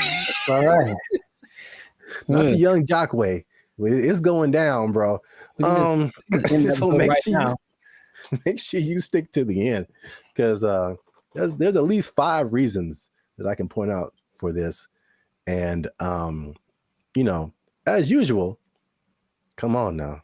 Over 400 videos, over I think 200, almost 250,000 watch hours. Come on, we've been putting in work, boy. Your boy's been putting in work. All right, we need your support. Hit that subscribe button. All right, that helps us to grow, helps our channel to continue to do more videos. Hit that like button. That lets the YouTube algorithm know that more people should see this video, and we're gonna start promoting it now. Because let me take the glasses off. Let me take the glasses off. Talk to the people. Can I talk right into the camera, man? Talk to the people. I'm gonna be honest with y'all. We have almost 2,500 subscribers, and we have 1 member right now. That sounds like a 2,500 to 1 ratio. And God bless her heart. I'm gonna send her something really soon. But she's been a member. She has been our lone faithful member for a whole year now. Here's her 1-year anniversary. I'm not gonna say her name, but you know her. Her screen name is Reigning Goddess. Thank you. But shout out to her. Thanks, Queen. Well, we need, like, I'm gonna put the goal out there. 10 members, man. 10 members. Easy to do. All you have to do is after you subscribe, you'll see a join button at the bottom of the videos. All right, hit that join button. Memberships as low as $3.99. $3.99, man. That's not even a tank of gas. You can help your boys out with the tank of gas. All right. It's not even a tank of gas. That's I said I wasn't gonna go Marvin Sapp, man. I might have the ushers lock the doors, man. If y'all ain't supporting your boys. I said close them doors. Ushers, close the doors. Close the doors. So yeah, San Francisco. I could just say don't go there and then end the video, but we could talk about something. Yeah. I was recently there a couple of weeks ago, and it's bad, man. Okay, let's rewind the tape. We've hinted at something that we've never really fully talked about on this channel, and that was our trip to San Francisco. Sure. It was like, what, a couple of years ago? Best memory by now. I don't like to bring And I will publicly take the L on that one. That was a good part my fault, because this is what happened. We were looking for hotels. I'm like, man, this hotel is really cheap. I'm like, we're gonna save a lot of money. And then we got there and we found out why. It was, yes, go on. dude, is by far the worst hotel I've ever been in. Like, I still feel bad to this day for putting you in that situation. That's okay. Just don't let it happen again. We won't let it happen again, Mr. Mackey, okay? Okay, that's fine. What was happening, you ask? Yeah, I'm glad you. All the things. Yes. All the bad things were happening all at once, and it was a lot to take in. You care to share any? Okay, look, I didn't sleep under the mattress. Okay, that's one. I did not sleep under the mattress because I was afraid of catching all of it. Or under the sheets. I didn't want to do either one. I didn't want to touch it. I was hoping I could find a way to like just float above it like a vampire or something. But under the sheets, like it had cigarette holes on it. I'm sure there was a stain on there. I was like, someone died in here for sure. Ugh. I'm sure there were interactions of drugs going on all throughout the night. Somebody tried to come in our room. Someone tried to jiggle the door. I vividly remember that. Or like, so we were just chilling, and then someone banged on the door really, really hard. And we just looked at each other, and you were like, "Don't open the door." For the love of God, don't open that door. A problem if you open the door. So it was just such a, and then I walked outside late at night because I wanted food. That was a mistake. Yep. And so I'm walking around, there's human feces everywhere. Brother, ugh. And then there was just this like scene where you round a corner, because you see it in movies, and I round the corner and it's like all of a sudden it's just all of these people just drugged out in this one area. But it's like almost like they're moving in slow motion, because like I got there and it was kind of like, oh no. Yeah, zombie. Kind of a zombie apocalypse kind of vibe. And they looked at me and it's like, well, they were going to chase me. And if it was one of those movies with the fast zombies, which is still terrifying, like zombies are supposed to be slow. I don't know who invented fast zombies, but I just had to get out of there. So it was such a bad time. Such a bad time, and everyone that lives there is like, yeah, we know. French fry when you pizza, you're gonna have a bad time. Yeah, I was recently there, and I mean, compare it to LA, because I think I have a good perspective. Because you see a lot of stuff on the news, and they're like, California is this, and Hollywood, like all of California isn't Hollywood. All of California isn't San Francisco. These are like the biggest cities, but it's like sometimes, and you see news from other places, and they like sensationalize stuff. Yeah. They do not do that with San Francisco, bro. It's crazy. And it's coming from someone who's lived in like the heart of downtown LA for years. Patrolling and trying to catch me riding dirty. I feel like LA is more concentrated. Like you have Skid Row where like it all goes down. And then every once in a while you on a corner, you'll see somebody here and there. Yeah. But I feel like the extent, and there's a specific area called Union Square in San Francisco that's been hit like the hardest. But it's just like, it feels like it's everywhere. Like it's not just like a little Skid Row. It extends everywhere. So I mean, we've obviously mentioned the drugs. That's the homelessness and the drug epidemic, which is like, most of it's mental health and addiction issues. So it's made public spaces unsafe, difficult to manage. And this has been kind of further fueled by the high rents in the city. And then their approach to it is like this, what they call a harm reduction over enforcement. What? So just call it stupid. Just call it stupid. But remember you did the video about what country was that who kind of had an open drug policy? Portugal did it, and it worked for them. But they had we will let them kind of do what they want, but also give them lots of resources so that they can fix it and clinics and all that kind of stuff they can get clean. So it's kind of like they had a method to their madness, and this one's kind of like I remember watching a video about they're interviewing people in San Francisco, like, what can we do about this? And it's like they think the big problem is that approach. They're just kind of giving away needles and stuff like that. Just like, here, just make sure your needles are clean. It's like, well, they're going to just take advantage of it, and it's not working. You know, if the goal is to fix it, now the question is, are they trying to fix it? It doesn't seem like it's a good policy at all. Yeah. And what makes me nervous is like, I feel like San Francisco is the prototype, and it's kind of trying to make its way to LA. Like the I feel I can see LA turning into that. Because even recently, I've been taking like the metro more, the trains and stuff. It's just been kind of helpful for me. And literally, I got off on a stop, and they have all these different people, ambassadors for the metro, whatever.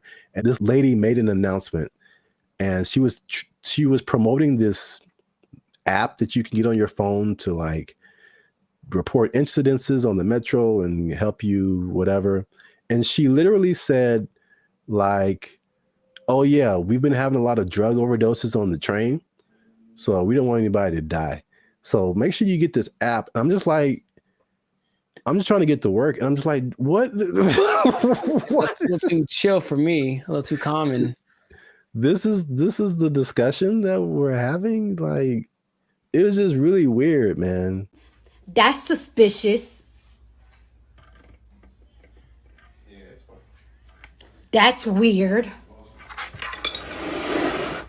I was driving the other day, and I was in like out by Venice, I think, and I saw like 3 homeless guys in a row. I felt like, oh, good, tic-tac-toe for me. And because I almost hit them all, because they all just kind of like, they did that thing again. Maybe fast zombies are becoming a thing where they're like kind of standing still. So I see them, and I don't think they're moving. And then as soon as I start driving, they start moving really fast in the direction of where I'm about to drive. So I was like, all right, well, that sucked. And that happened 3 times in a row. I don't know if they planned it. Maybe it's a weird kind of choreography that got going on. Maybe flash, those flash, whatever things are coming back, flash mobs.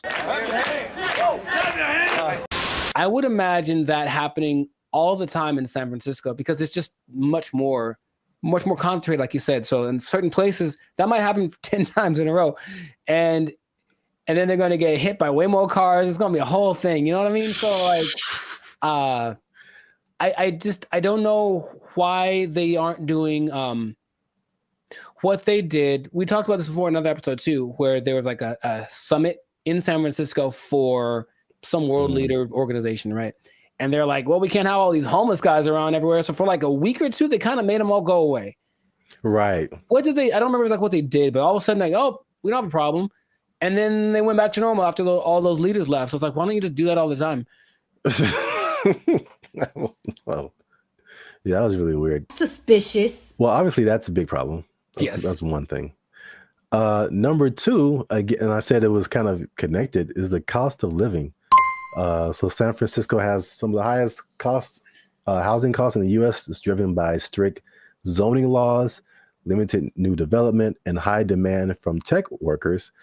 So there's an affordability crisis, and it's pushing middle-class residents and families out of the city. And again, this is like firsthand experience. Like, I was just up there, and before I even did this episode, I was like, it felt like there were just 2 classes of people. You were either really, really rich, like you worked at a tech company, a Google, a Salesforce or something, and you just like got all the monies, or you were either on the street or about to be on the street. Like that, like there felt like there was no middle class. You either had money or you didn't. Life in San Francisco. Check this out. Here go a Rolls Royce, a $300,000-$400,000 car. And over here you got people shooting up doing drugs on the street. And the people that weren't like homeless or drugged out, it felt like that. People say that San Francisco has a New York vibe. It felt like that. Like everybody was hustling to just like get by. And you watch these like futuristic movies. Well, I'm probably getting ahead of myself, but it's like, it's so unbelievably expensive. I saw a valet for, I mean, this isn't the normal price, but there were places up there that had a valet for like $100. $100 to park your car. Nope. Average rent in San Francisco, $3,204. $3,000 a month. That's very New Yorkish. On average, a studio costs you $2,700, 1 bedroom $3,500, 2 bedrooms $4,800. I'm trying to remember what was so great about San Francisco back in the day. What, the Gold Rush? It's the San Francisco treat. Okay, gold. Okay, besides that, it's very delicious. Besides that, Gold Rush, and then Profit. Like, what happened? Like, I'm trying to remember why San Francisco was such an attractive place for Full House. They had Full House. Okay, yeah, we're going way back now. Maybe that's the last things that San Francisco had. Because I mentioned that because I still talk to people who mentioned they're thinking about moving there, and my question is like, wow. why would you do that? I don't even know. Like, I can't even tell you that. If you come to LA, I get it. Every industry is here, but for San Francisco, like, if it's not tech, I don't see why you'd go there. Yeah. One thing I will say about that was cool when I went there. This is a random topic, but and LA they're almost there. I got off the plane and I could get right onto the train. Like the metro system goes into the airport. So you can just hop off the plane, get on the train, and go right into the city. I thought that was pretty cool. LA, you can almost do that, but it's still, they haven't finished the track yet. Interesting. I guess that's a perk. There's always a thing where you're like, okay, how do I get to the airport? Somebody got to drop me off, or how am I gonna, but yeah, you can do that in San Francisco. So that's one thing. That is one thing. Yeah. I'm still thinking, what would behoove somebody to move to a place that's behoove. Thank you. That's expensive. At some point in the recent few years, the mayor declared San Francisco as a state of emergency because of the problem, right? Like that was the thing that happened. And yeah. But again, what are they doing to fix it? Because I just keep hearing about bad things and it's getting worse. And it's okay, well, do something. Like, it just feels like they're like, yep, that's how it is. So come on down and get some money, I suppose. But wait, there's more. Oh God. So we talk about the homeless and drugs. We talk about the unaffordability. As you do. On top of that, third thing is crime and retail theft. Something again I saw firsthand. Nice. So there's obviously rising crime, shoplifting. I saw this Joe Rogan clip where he said, and again, personal experience, he said that people are literally, I didn't see this, but he said it. People are leaving their windows in their cars rolled down and their trunks open. Crime is next level in San Francisco. It is Next stupid. level. Next level. It is stupid. People are parking their cars and leaving their windows rolled down and their hatches open. Yeah. Because they don't want to get smashed. It doesn't matter what time of day, and it doesn't matter who's around. Doesn't matter who's around. No one's stopping anybody from doing anything. It's crazy. It sounded weird until like last year I had a break-in and they took like $100. But to replace the window, it cost like $200. So I was like, man, I wish they would have just took the $100 and then just left my window, because windows are expensive to replace and repair. They are, yeah. So like that's how bad it is. And then what I've also saw was that everything was on lock. I went to like a CVS, I went to a Target, and it was like everything was under lock and key. Ironically, I went to buy a lock and key. Yeah, they had like these lockers, but I didn't have a lock for it. So I was like, let me go to CVS and get a lock. And I had to get someone to unlock the case so I can get a lock. Mm-hmm. And there was like a bunch of random, usually like every once in a while you see like high priced electronics, or used to be like power tools or something like super expensive. But it's like everything was locked up, and you had to press a button and you had to call somebody to go get the thing that you wanted. And it just like, from a person who doesn't steal, it was just like psychologically, it was just like, this sucks, man. It's like the shopping experience. I couldn't like, because you go into a store, the benefits of going to a physical store, you can pick the item up, you can feel it, you can read the back, and it's like, I can't even see what I'm really getting. And if I don't want it, I got to call the person back and have them put it like, but it's because a few people just keep taking stuff. Like everybody suffers, and it's just like, it was really, if I could use a word to describe my experience there, it was just uncomfortable. I didn't feel unsafe, you know, like I'm a big dude. I could take care of myself, but it just felt like it could go down anytime, basically. Well, I just didn't want to be there. Like, I don't want to be here. Like, this is not, it's not inviting. I think that's a good word. It just wasn't inviting. Wait. Since 2019, 47% of businesses in that Union Square area have left. Yeah, that makes a lot of sense. I think all of them, all of them leave to turn into like a park or call it hobo land. Make it like that. Remember during the pandemic, no one talks about this, but during the pandemic, there was this one time in Seattle that just said this part of like, yeah, Seattle. It was like, you know what? It's ours. So F the police and everything. And they just like kind of took it for like months. It was kind of their area. And it's like a long. Yeah, I remember that. Yeah. Remember that? They should just do that and let it go and then maybe burn it. I don't know. But let's let it, you know, count your losses and just let it go. Because why maintain such a volatile area, you know? But it's crazy. I mean, I don't like to make videos about, you know, crapping on other people's cities, man. But it's just like, especially after we went like a few years ago and then coming back to it now and seeing like it's worse.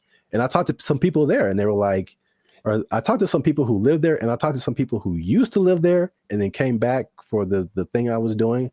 And they were saying like, yeah, man, it didn't used to be like this. And it's just like, it's just bad. But we're out of time. So let us know what you think in the comments. Have you been to San Francisco? Like, do you just read the stuff on the news and like kind of, I don't know, hypothesize what's going on, how to fix it? Do they need policy changes? Is it like an economic thing? Let us know what you think in the comments. Keep the conversation going. And also, if you have someone who you think might be interested in this topic, hit that share button, man. Don't be greedy. Don't keep it to yourself. And look, man, 47% of businesses, you know what that means, Jericho? That it's not enough. Is that what? 47% of businesses closing down and moving out of San Francisco? That's heavy. That's a big number. Square? That's a big number. You know what that means? I think I do. That means that a lot of people lost their jobs. Nobody working there because they're doing fentanyl in the bathroom. I don't know what's going on.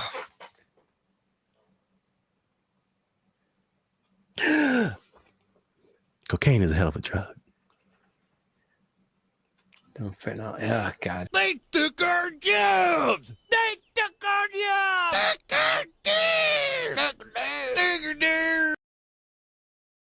My issue comes when you try to make them look like us and react like us and move like us. These things can, some of them can like lift up to, I think, 120 pounds. They can walk relatively fast and it's smooth and they can navigate obstacles. And they're like the two kinds. There's the kind where you can like remote control, like a drone, if you will. And they're the kind that kind of know how to figure stuff out by themselves. And those are the ones that do you not see what's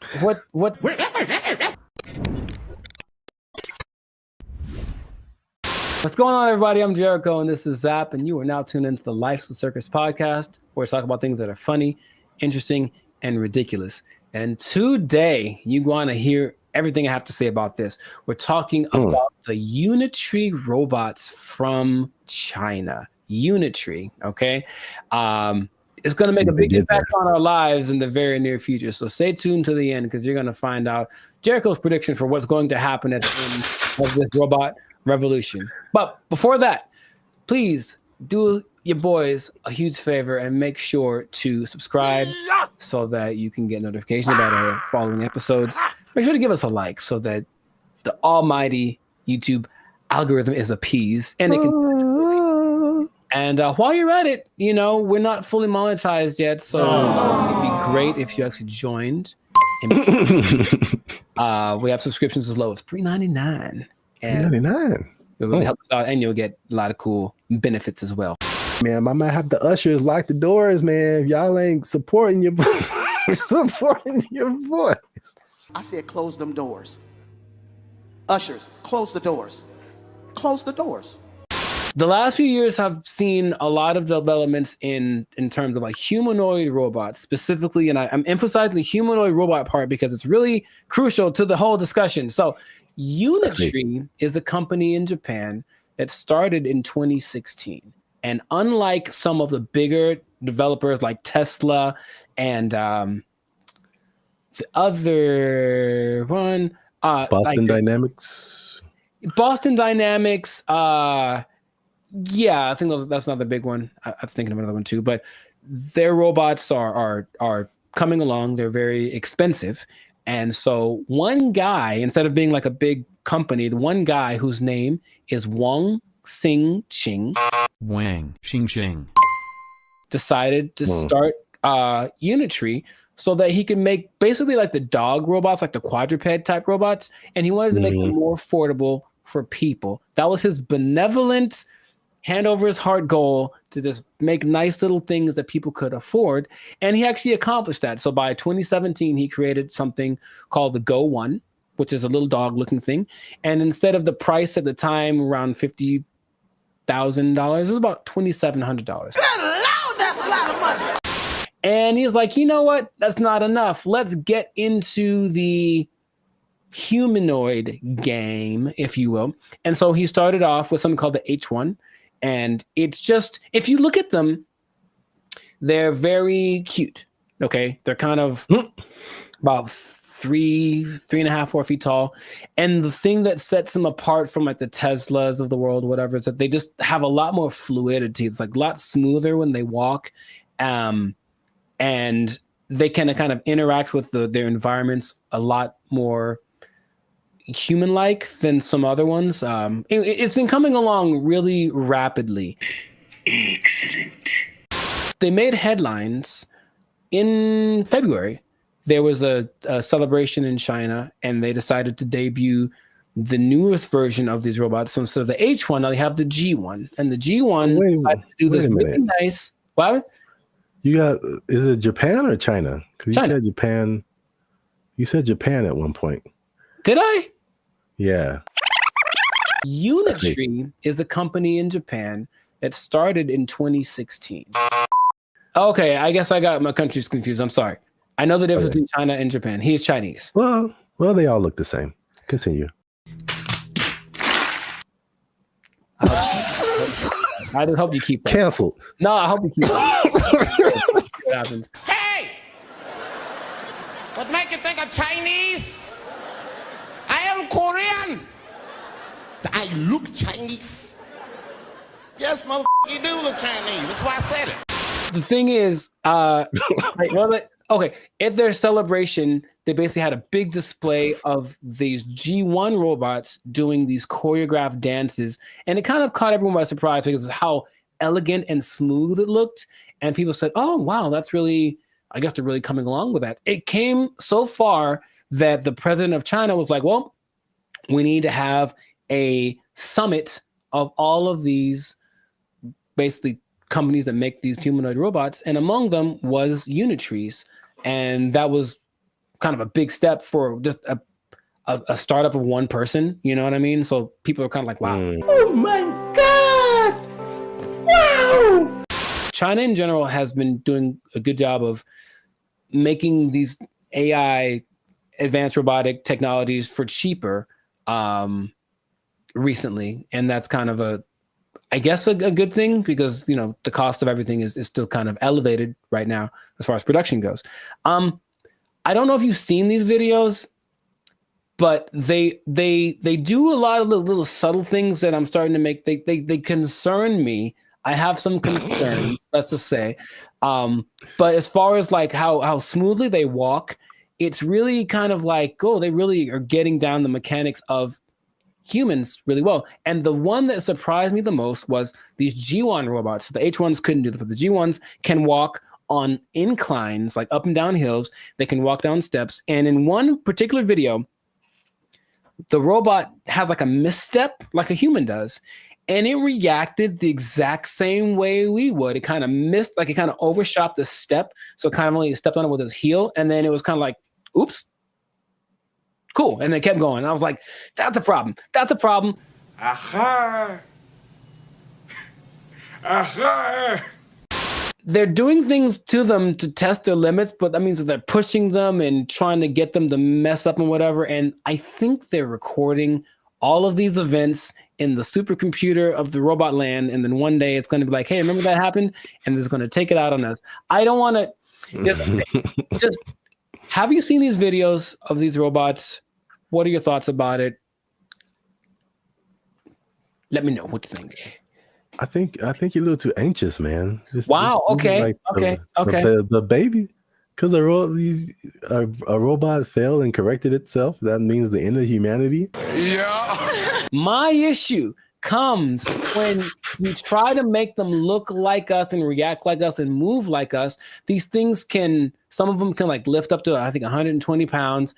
They can walk relatively fast and it's smooth and they can navigate obstacles. And there are like the two kinds. There's the kind where you can like remote control, like a drone, if you will. And they're the kind that kind of know how to figure stuff out by themselves. And those are the ones that do you not see what you see all the calculated, because all these things have to be programmed and it takes a long time to program these things, but they all can react and bounce and move, and the ankle twists and all the points of flexion that we have, they have them.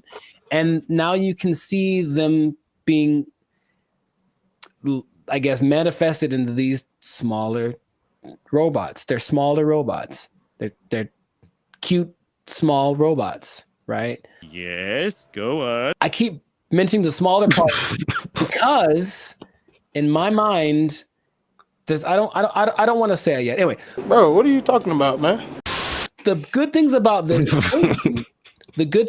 could be that a lot of the jobs that are dangerous can be taken care of by robots like this. There's a job I didn't know existed till recently, an underwater welder.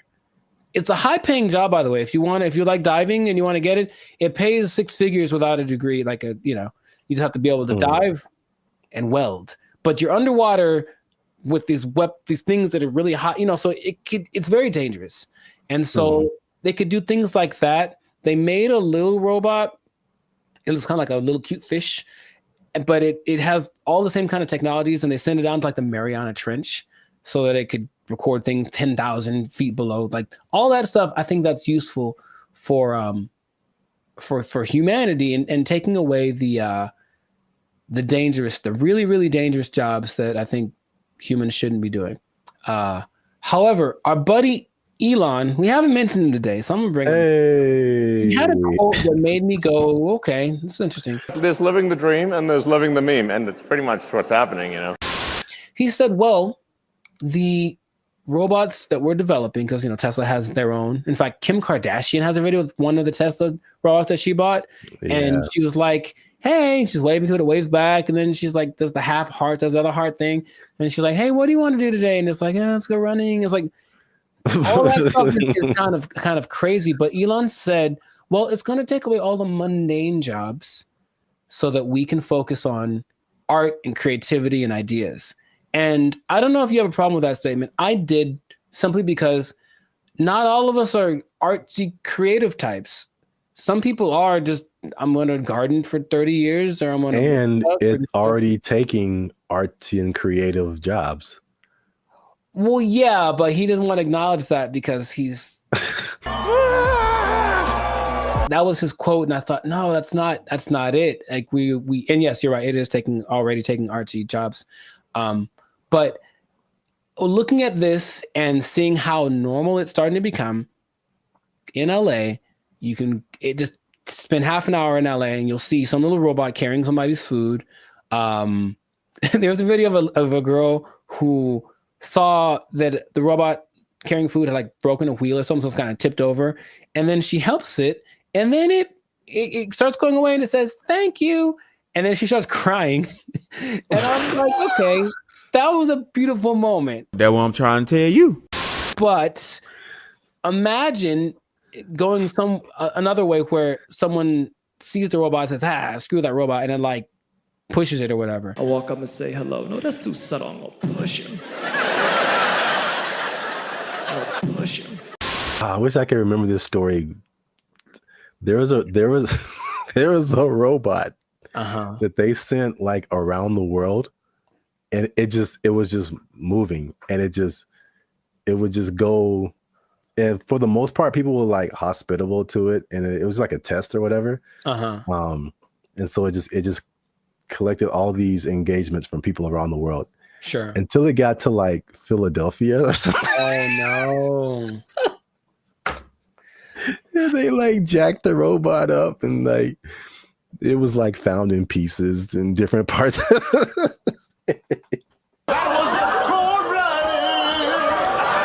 So yeah. Okay, well, if the Great Robot Revolution happens, then yes, then Philadelphia will take care of it. But it's just the assumption that that's what everyone wants, or that's for the betterment of everybody. I think that's not taking into consideration people that they're blue collar and they work in factories and whatever. So let's get rid of all those jobs so we can just all sit around and think like Socrates. Like that's not how it works. So then, what are those people going to do? Drugs. Yeah, well, I mean, they do it anyway. They are making these cute, cuddly robots. Let's not talk about the dog robots that have guns on them. Let's forget about those for a second, okay? Which I believe they already have those in like New York and Mexico. But anyway, I'm not thinking about that. For all of my comic book fans or fans of comic books, I want you to think of one specific type of robot that existed in the comic book world, specifically the X-Men world. Okay? The big robots called Sentinels, they were designed to make mutants extinct. I don't think this becomes a problem until you make the robots bigger. But what are they doing? They're making robots bigger, progressively bigger. And in theory, you can make a robot as agile, I'm sure they're working on it right now, as agile, as adaptable to whatever surroundings, but instead of being 3 feet tall, it's 12 feet tall. And it can have the strength, instead of lifting 100 pounds, it can lift 1,000 pounds. I know that that's what's going to happen. So, if I know that, and I'm not a scientist, they know that, and they're going to do it anyway. And so my biggest concern about this whole, okay, look at the cute technology that we have with Unitree, is that they're going to make these Sentinel-esque robots that are going to be our protectors, if you will. And then something's going to happen. Like when you mentioned the episode of the one robot that convinced the other robots to go rogue. But with the big ones that are big and strong and fast and they can fly and they have guns. And then I'm not a doom and gloom guy. I'm just like I'm more like duh. Suspicious. Last thing, I saw a chart of, maybe I can find it for you and send it to you, of the progress between like the robot technology, AI technology, and like the curve that all technologies have. And between like say like 2014 and 2023, it was kind of like a steady this, right? Just between 2023 and now, it does that. It just does that. And all of a sudden, every few months, these crazy advances are happening with them. So my big concern is that in spite of all of the good things that they say is going to happen, someone's planning something kind of bad. And here we go. I'm overreacting. I feel like I had another thought because you mentioned something, and I don't think you really realized what you mentioned. Oh gosh! In the Sentinel scenario, they had Sentinels to go after mutants. So if we have big Sentinel robots, maybe we also will be having. How long I've been waiting for this. Woo, I'm about to make a name for myself there. You might be right. There's but some superpowers out here. I just know that you'll start to see them more and more because they are very affordable. And I don't know anyone that has one yet, but I have met people that have talked about buying themselves one. And that's when I'm like, all right, it's going to happen. So there's nothing I can do about it. I'm just trying to say, hey, let's just be careful. Okay, here's fire. All right, let's not make the fire too big that we can't control it. Is that not so much doom and gloom? It's not, but I feel like you're at the end here, so I'm gonna leave this with you. Tell me now. It gets worse, man. I've seen some things. I've seen some things, man, and some stuff. I wouldn't recommend it. I'm gonna tell you about it in the next video, man. But because you mentioned about, okay, these are cute, cuddly robots. What if there's people who are going to do something bad with these robots? And I found out the next level. I saw what the next level is, and he's been to the other side. He's coming back to report. And on that level, there's some things you can do, but you gotta stick to you gotta stick with Band of Future and find out the next episode because wow. All right. Yeah, man. Well, some things about that. For this episode, I believe it. Just make sure to share this with people that you think would find it interesting. Share it with 2 people that would find this interesting because it is an interesting topic. It's just going to impact all of us. So I think it's something we should all be aware of and educate ourselves about at the very least. As always, make sure to like this video, subscribe to your channel, join the membership. It's a great deal. It's a great deal. $3.99. Come on now. Start off. You can get that. And I'll just say this much. It's the beginning. If you get into tech, you might have a job in this until you make something smart enough to it's so fascinating. The idea that we've made something that's smarter than us and stronger than us. We already had that stronger thing. Machines have been stronger than us for forever, but combining something that's smarter than us and stronger than us in one sentinel shaped package. I feel like your job. You lose your job. You're gonna lose your job. The robots are coming. You're gonna take over. It's gonna get worse. Watch the next episode. Oh. That's a good song, though. They took our jobs. That was their whole identity. Yeah, you're right. And we trusted them. Not anymore. Not anymore. To be competitive, they have taken that away. So now, just like all the rest of them dogs, them backstabbers, and malcreants. I don't think that's a word even. Malcreants? I'm just mad about it. That's a word? I don't think it is.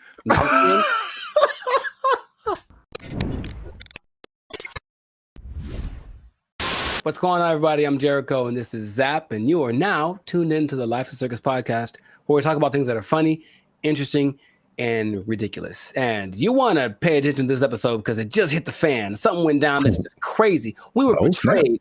All of us were betrayed. We were betrayed by someone we trusted, by someone we loved, by someone we confided in.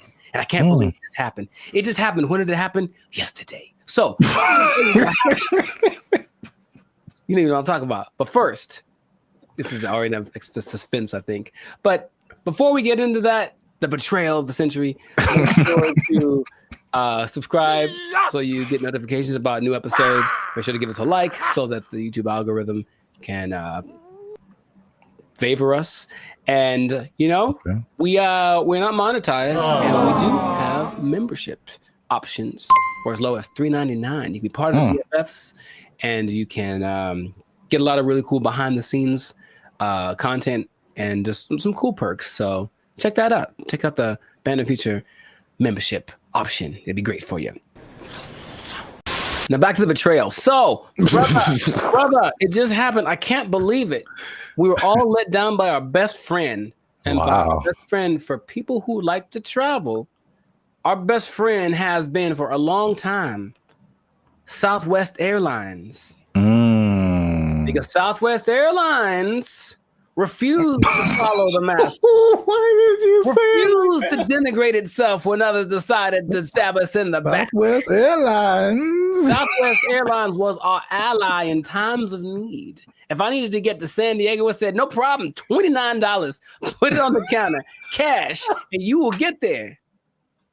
And guess what? We ain't gonna charge you for that bag you got neither. That's what they said. That's shameful. What they said. Until yesterday. They betrayed us, and now you have to pay for checking bags on Southwest Airlines. I can't believe this day. I can't believe outraged. I just read about this. I just read about this. Boycott, riots in the streets, protests, signs, wonders. Signs and wonders. I'm mad about this, bro. I can't believe it. They were my best friend. I was so ready for it. Signs and wonders. Look, their motto was bags fly free. That was their whole identity. Yeah, you're right. And we trusted them. Not anymore. Not anymore. To be competitive, they have taken that away. So now, just like all the rest of them dogs, them backstabbers, and malcreants. I don't think that's a word even. Malcreants? I'm just mad about it. That's a word? I don't think it is. I'm so mad about this. It's like your grandma saying that I'm charging you rent if you want to hug me. Or something. I can't believe it. Like, it's just such betrayal. Judas. Who betrayed Caesar? That guy. Brutus. Brutus. Brutus. Yeah. A2 Brute. Yeah, Brutus, right? Yeah. Is it coincidence that Brutus and Judas rhyme? I don't think so. And now Brutus, Judas, Southwest. Yeah. Southwest. You're on one today. I can't believe it, man. Anyway, how do you feel about this news before I get into some? Oh, man. As I wipe the tears away from my eyes. I was mad about it. You said you were upset, but good Lord. I just can't believe it. That's all. That was the last one. That was the last beacon of hope, and now it's just nanobots. Jesus upset too? Yeah, I heard about that.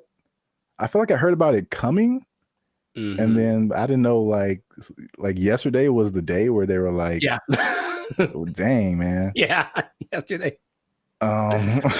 So I should answer your question, but so did people just pull up and be like, "Hey, I'm got my free bag," and they were like, "Nope."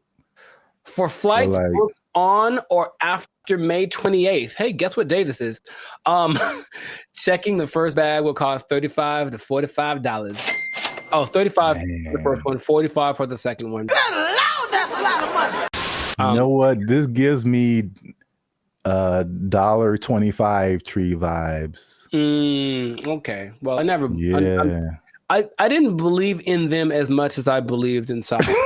Now, something that I don't remember, because I didn't fly as much back in the day, but baggage fees have only been around since 2008. I didn't know that.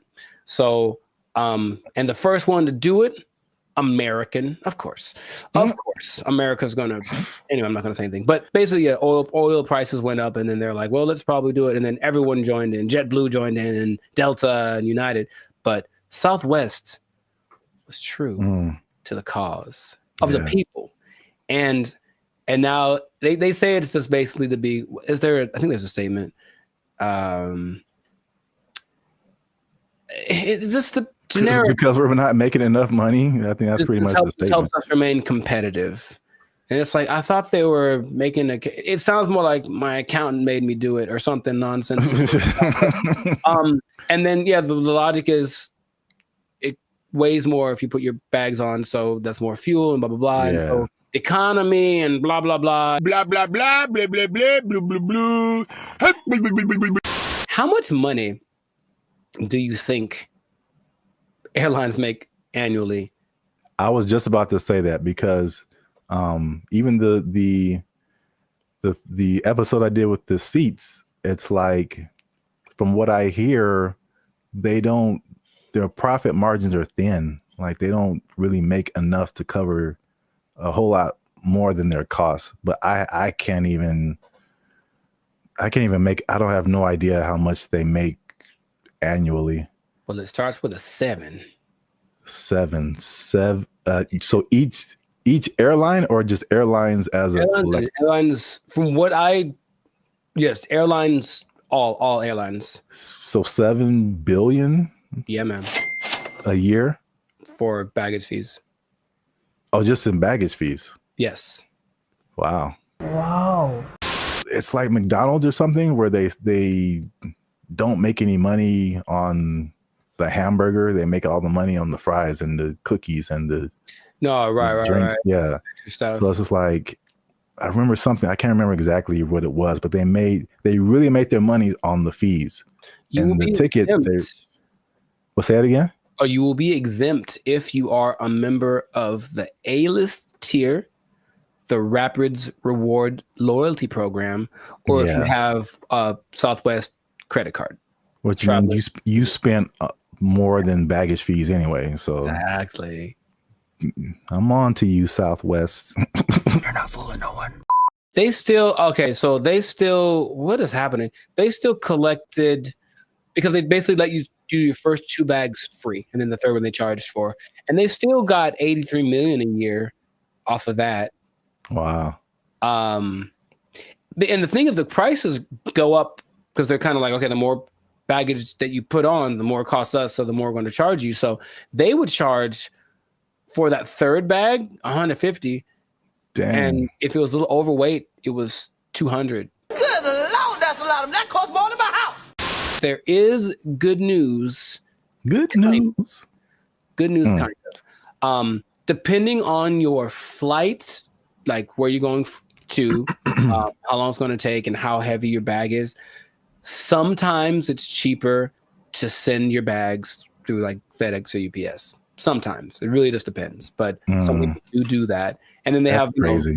I know, but it's like that's what it's come to, and they have little ports down there at the airport, so you can pick up your thing, and it'll be for sure. UPS and FedEx are more reliable than airlines. Oh my god.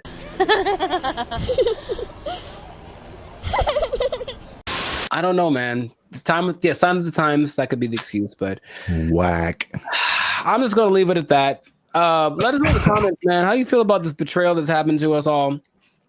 And what can we do about it? Can we revolt? Can we just I don't know what we could do.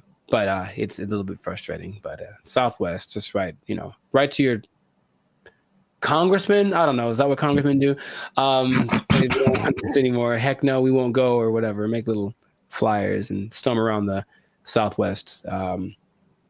They still had snacks, I think, on Southwest too that were free. I think they still have that, which I appreciate. For now. Well, oh man. Anyways, this has been a great episode. Share it with some people that are feeling the pain that I'm feeling. I'm gonna have a drink to the memory of free baggage. They took our jobs. They took our jobs. Is it even a good idea to approach a woman on the street? Because obviously a lot of men are not doing it. And then the question becomes like, do women even want to get approached? Because here's another caveat to this. Again, a thing from my childhood that I remember distinctly. And it was,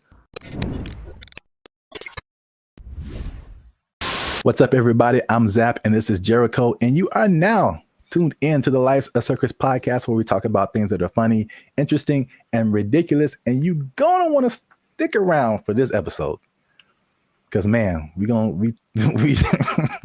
hit home, man. We're gonna hit home. We're talking about the dating divide. That's what I call it. So basically, there's a lot of stuff going around in social media about men not approaching women anymore, and women are like, "What's up?" So am I like the only woman that no longer gets approached by men? It has come to my attention that men do not want to approach women anymore. I don't know when this happened, but this is the reality of the situation. Men no longer court women. Men no longer pursue women the way they used to. She was like, next time he's near you, just say, I see you peeking but not speaking.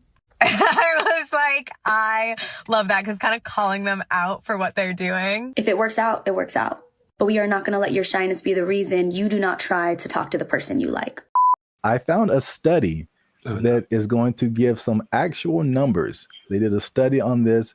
We're going to talk about why men may or may not be approaching women anymore, if approaching women like that even works, and if women even still want to be approached by men just on the street like that. So there's a lot about to go down in this episode. You don't want to miss that. Stick to the end. But before we get started, you can help your boys out.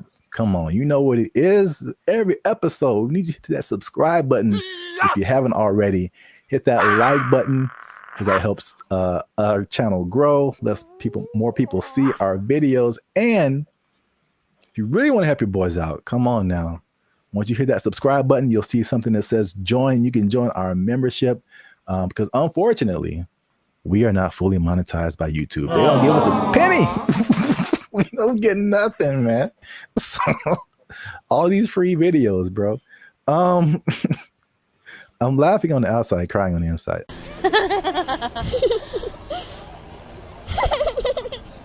I digress. That's what it is. If you'd like to join the membership and help us make more videos, takes a lot of time, takes a lot of money, resources. You can hit that join button, and that'll help our channel grow. So now, let's back up. Have you heard this or seen this kind of just floating around the interwebs about like men and women just like dating just not happening anymore? The thing I've seen the most is women. It's mostly like street interviewers, if you will, who basically approach women and say, hey, what's your ideal guy? And then when she just describes this guy, and the person who's interviewing tells her the probability of that person existing and choosing her. And it's usually like, it's crazy. Minimum height. 6 feet. Yeah, that's where they get you. Minimum income. So I'm gonna say at least 200. 200 grand? You can be 30 years old Oh and my make goodness. Take a guess at what percentage of men fit this criteria? 2%? Much lower. It's 0.049%. All right, is this going on the TV? And it's not that she's always looking for, the baller with 10 cars and $1 billion, but even the, be a certain height, have a certain wealth status, no kids, whatever. It's still very few people. So I think just recognizing that this is the ideal thing that women are looking for, and feeling maybe a sense of entitlement, they deserve that is going to weed out a lot of guys. So then when guys that are outside of the range of that, window that she wants approach, they just kind of shut them down without even thinking about it. And then I think that is more prevalent with guys getting, we were supposed to be the people that pursue in the relationship, and getting told no is part of the process. Trust me, it's part of the process. But personal experience. If you put that down time after time after time, and it's not really seeming like it's getting any better, you're kind of like, what's the point after a while? So that's more of the trend I've sort of observed. Emotional, damn it. That's part of what I'm talking about here today. So basically, I found a study. Who knows how legit it is, but let's just go with it and say like this is representative of what's really happening, because you have like the stuff that's in the media and social media, and it's like, is this for real, or are we just like putting the people who are in those situations in front of our faces so much, but then like in real life it's a little different. So I think like this study, if these numbers are like correct, is very eye-opening. Wow! The study is from a site called datepsychology.com. And just first off, it said that 59% of men between 18 and 25 have not approached a woman in the past year. So according to that number, the women on social media are right. Like men are just like, nah. No. Thank you, Draymond. 48% of men in the 26 to 40 age group.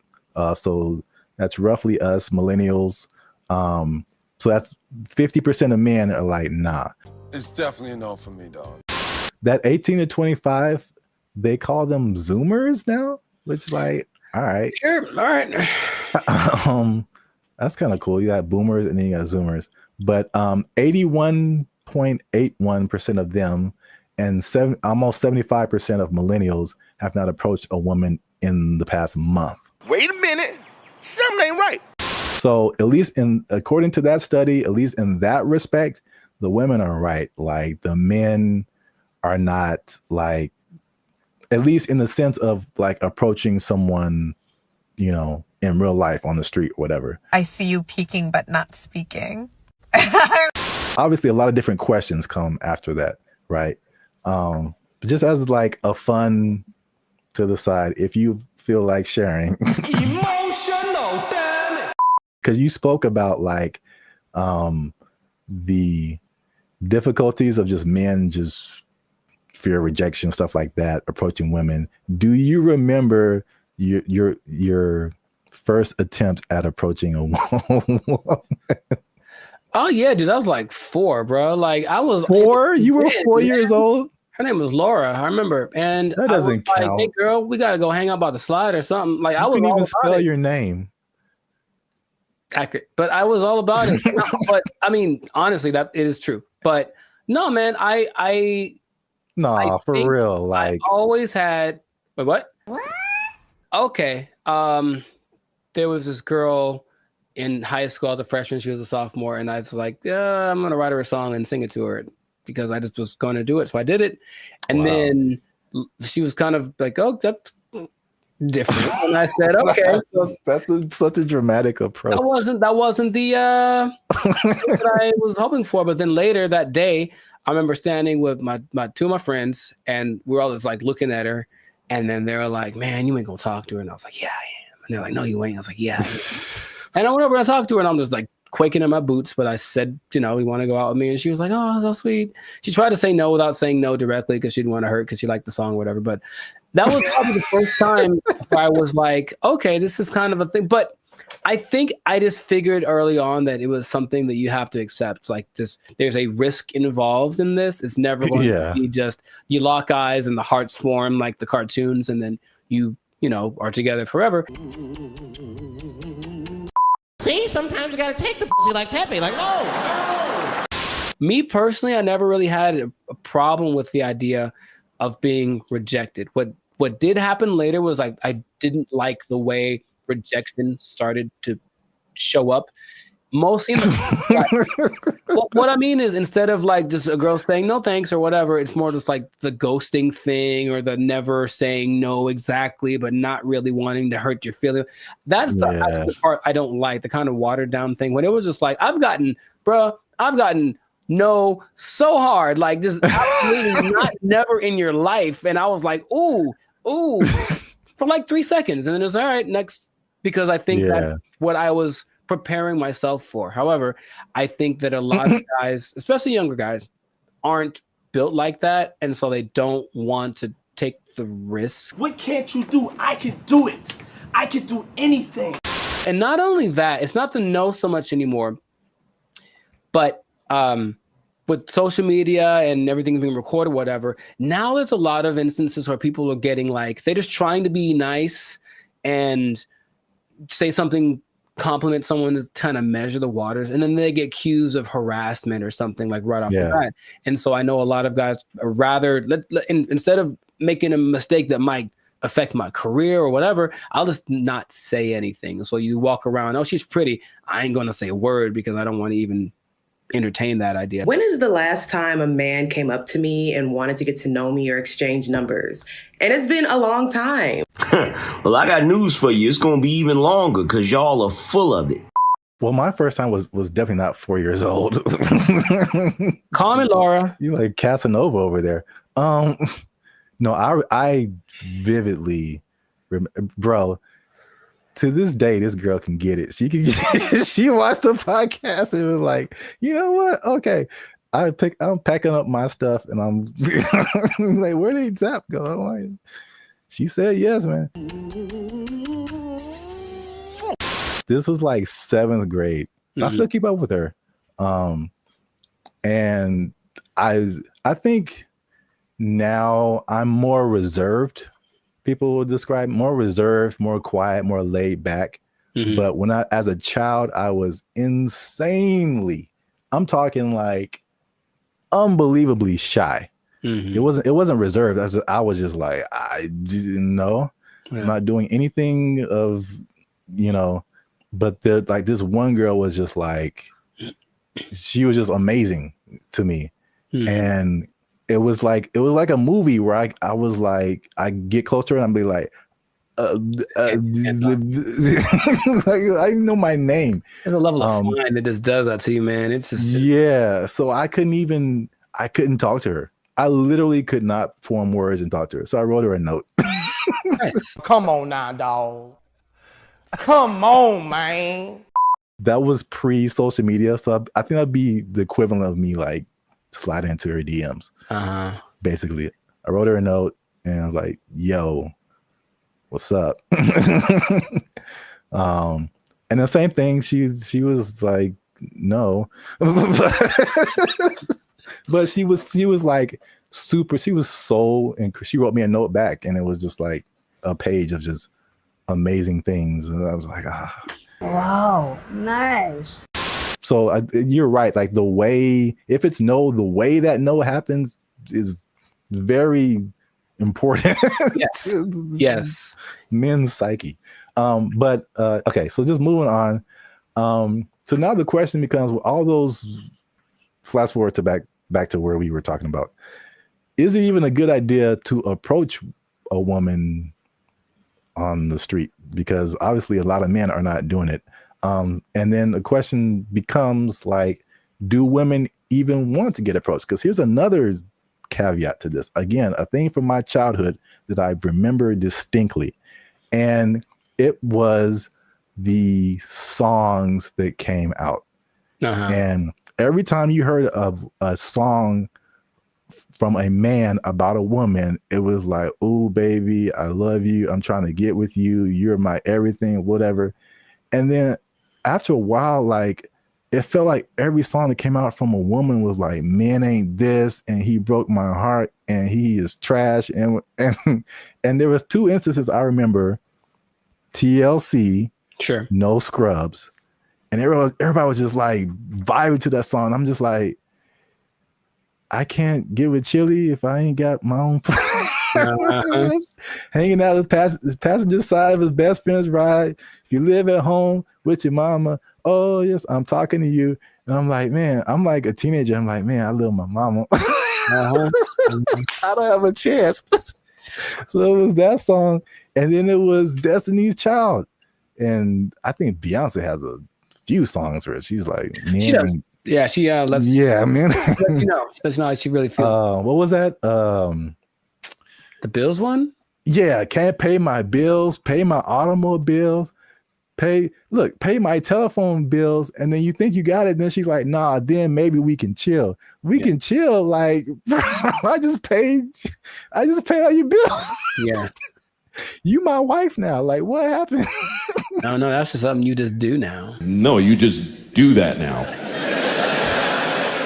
That's just a new thing you do until you and your shitty ankle both die. There were songs like that, and I was just like, man. And then like that, and like the Me Too kind of thing, and like some of the stuff you hinted at. Right, yeah, that's why it's like, okay, maybe I shouldn't say anything. So I think there's the question of like, do women just like not be like being approached? So this study has said 74% of women aged 25 and below actually want to be approached more. 77 in the 18 to 30, 68 in the 68% and 30 to 40. So basically 3 out of 4 women are like, I want men to approach me. Why isn't it happening? I think the thing that I get from this listening to like interviews with women is that yes, they want men to approach them, but they want it to magically be the kind of guy that they like. Yeah. So there's a caveat to it. It's like if you walk, I've seen the look in women's face. If I walk up to them and they wait. Last week, I was in Tampa doing my thing, and I walk up to a girl, and all I was going to ask was it was a bunch of girls dressed the same. I wanted to ask why they were dressed the same. And I know for a fact that women, because I've seen many posts about this, have a voice that they do when they're talking to a guy they're not interested in. It's something that sounds like they're bored or whatever. It's kind of an ew, go away voice. That's suspicious. And so she does it to me right away as very innocently. Hey, what you guys doing tonight? Oh, it's just a bachelorette party. We're just here to celebrate. That's the bride over there. I'm like, hey, you go away, because I wasn't what she wanted, physically, anything like that. Like, I didn't fit. If I had, her tone would have been different. So a person like her will say, yeah, I want more guys to approach me, but not the guy who just talked to me. I want it to be the guy that I have fantasized about. So how do you know if you're that guy? You really don't until you try. But you'll know right away if you're not. That's my Hated it. All right. So just to wrap it up here. So the big question, men are approaching women. Women want men to approach them. So now, why aren't men approaching them? So 4 things they found in the article, nothing new.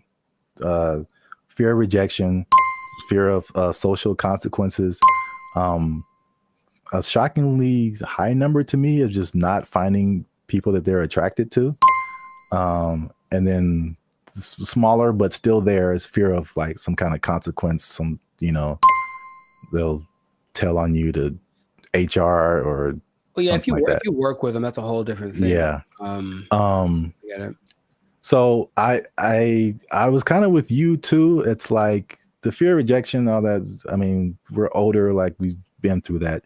But like, this is the thing that gets me. Why I personally rarely do this. And hey, y'all, come look at this. The one time I jumped back in, and you were there, it happened. Bro, what are you talking about, man? Anyway, yeah. I see. This is why I don't, because it rarely works, at least for me. And then it also showed that in the study, depending on what you want. So I thought it was kind of cool the way it broke it down, because it went from approaching a woman to long-term relationship. Sure.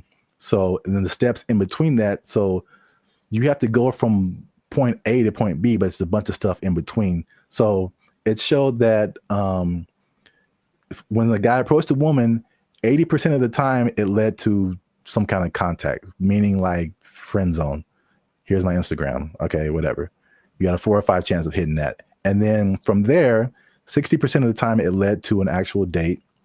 47% of the time it led to sex, which was kind of high, surprisingly high to me. Sure. Like, you got a 50% chance of every 2 women, one of them is that seemed kind of high. But 28% chance it led to a actual relationship that was like at least 2 months. And then only 13% chance it led to an actual like long-term relationship. And then some of those numbers don't apply to me, but I can at least attest for that last number. Like, just approaching a woman in like life on the street, it like never turns into a long-lasting thing. That's weird.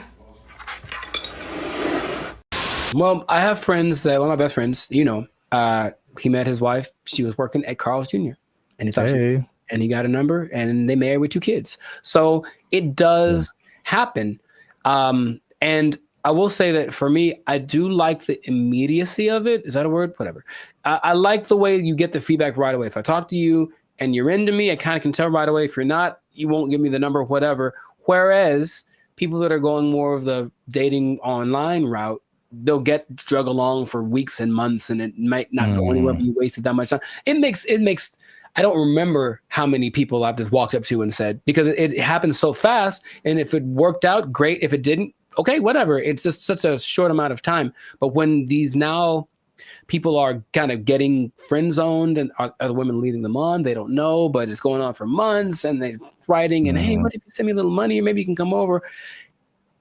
We hung out and nothing happened, but I thought you were to me, bro. It's like that happens so much to these guys who are taking that route that you can see why it wouldn't be something people want to keep repeating to do. But I personally would recommend more so to the younger people, because I think you could be a little tougher. That's just my personal opinion, is that, like, thick-skinned, if you will. Like, just try. You never know. And I have had a couple decent-sized relationships that came from just me walking up to a girl I thought was cute. So that has happened to me. In comparison to how many women I've walked up to, it's not a very good percentage, I suppose. Hi. Okay. For me too, it's just like, it's the unknown, because it seems the randomness of it, because all I have to, unless I know you from something, like, I'm just going off of you look good, and then right. There's a whole lot of stuff after that I have no idea what I'm getting into, and for me, most of the time, it's bad. It's so bad. It's the other stuff. There's a lot of layers to a lot. Oh, of it's so bad. It's so bad. Women. I started writing them down because remember we had another thing, and you were like, tell me some of your experiences, and I couldn't even think, and you're like, oh, they're repressed. I'm like, they probably are. Gotcha. I started writing them down. I got like 10 of them. There's a lot more. I believe it, bro. Make sure you leave a comment on this video. Share it with somebody who has noticed this in the dating scene, men approaching women. Why aren't they doing it? Why aren't you doing it? Are you doing it? Did it work for you? I don't know your life. I'm just saying. Yeah. Yeah. And good luck. Yeah, there you go. Oh, it's just a bachelorette party. We're just here to celebrate. That's the bride over there. You know, I'm like, hey, you go away. I saw this Joe Rogan clip where he said, and again, personal experience, he said that people are literally, and I didn't see this, but he said it. People are leaving their windows in their cars rolled down and their trunks open. Crime is next level in San Francisco. It is stupid. Next level. It is stupid. People are parking their cars and leaving their windows rolled down and their hatches open. Yeah. Because they don't want to get smashed. It doesn't matter what time of day. It doesn't matter who's around. Doesn't matter who's around. No one's stopping anybody from doing anything. It's crazy. It sounded weird until like last year I had a break-in and they took like $100. But to replace the window, it cost like $200. So I was like, man, I wish they would have just took the 100 and then just left my window, because windows are expensive to replace and repair. They are, yeah. So like that's how bad it is. And then what I've also saw was that everything was on lock. I went to like a CVS, I went to a Target, and it was like everything was under lock and key. Ironically, I went to buy a lock and key. Yeah, they had like these lockers, but I didn't have a lock for it. So I was like, let me go to CVS and get a lock. And I had to get someone to unlock the case so I can get a lock. And there was like a bunch of random, usually like every once in a while you see like high priced electronics, or used to be like power tools or something like super expensive. But it's like everything was locked up, and you had to press a button and you had to call somebody to go get the thing that you wanted. And it just like, from a person who doesn't steal, it was just like psychologically, it was just like, this sucks, man. It's like the shopping experience. I couldn't like because you go into a store, the benefits of going to a physical store, you can pick the item up, you can feel it, you can read the back, and it's like I can't even see what I'm really getting. And if I don't want it, I got to call the person back and have them put it like. But it's because a few people just keep taking stuff. Like everybody suffers, and it's just like it was really. If I could use a word to describe my experience there, it was just uncomfortable. I didn't feel unsafe, like I'm a big dude. I could take care of myself, but it just felt like it could go down anytime, basically. Well, I just didn't want to be there. Like, I don't want to be here. Like, it's not inviting. I think that's a good word. It just wasn't inviting. Wait.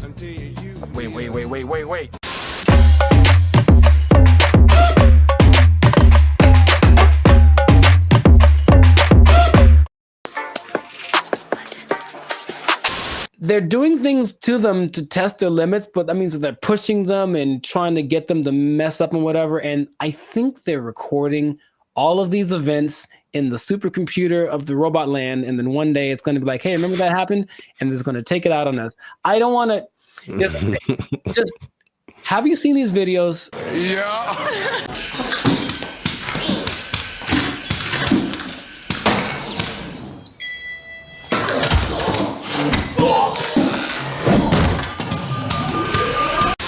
Just a few more calculations. Hey, dog, can I get out this hook real quick? Oh, no, you can't get out Come the on, hook. man. I'm thirsty. I'm thirsty, dog. You can't be thirsty. Come on, That's not possible. All right. Okay. Can I just stretch my hands out? No, I'm we have to do some more calculations. I can just stretch my. Get over here. Get your ass. Got me on this hook. I'm sorry. Like a piece of meat in the deli. Wait. I'm sorry. It's too late to apologize. Now get over what's here. What's happening? I'm gonna get you. Okay. Let me go. Let me go. My issue comes when you try to make them look like us and react like us and move like us. These things some of them can like lift up to, I think, 120 pounds. They can walk relatively fast. 3, 2, 1, go.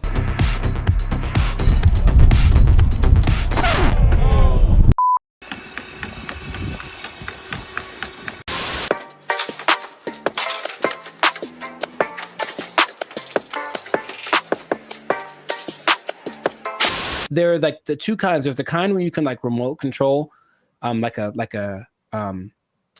drone, if you will, and they're the kind that kind of know how to figure stuff out by themselves. And those are the ones that I'm.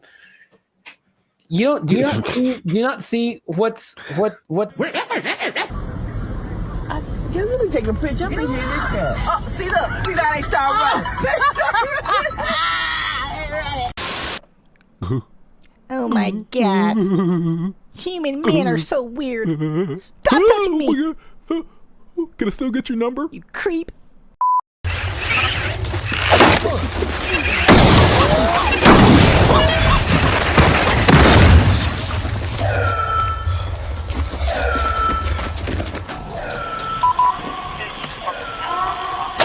All the points of flexion that we have, they have them. And now you can see them being,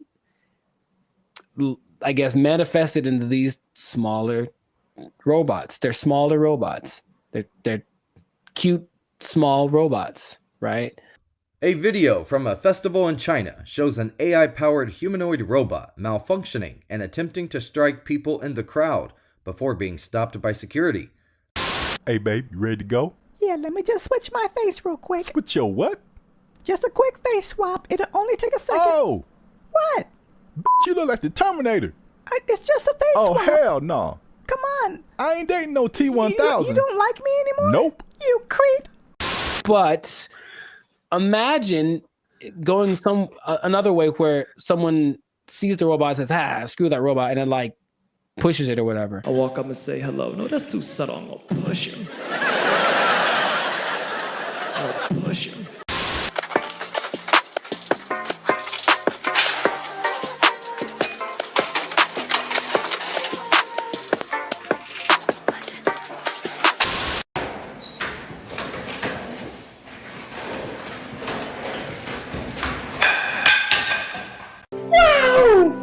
There was a robot that they sent like around the world, and it was just moving, and it would just go.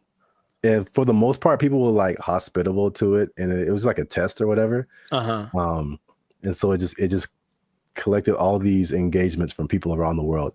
Sure. Until it got to like Philadelphia or something. Oh no. And they like jacked the robot up, and like it was like found in pieces in different parts. On Saturday, the robot was found in Philadelphia, the city of brotherly love, resting in pieces. Look, he done stopped. He's like, oh my God, I'm about to get jacked. He about to take my parts. They better take my parts. They think I got a Cadillac converter on here. My biggest concern about this whole, okay, look at the cute technology that we have with Unitree, is that they're going to make these.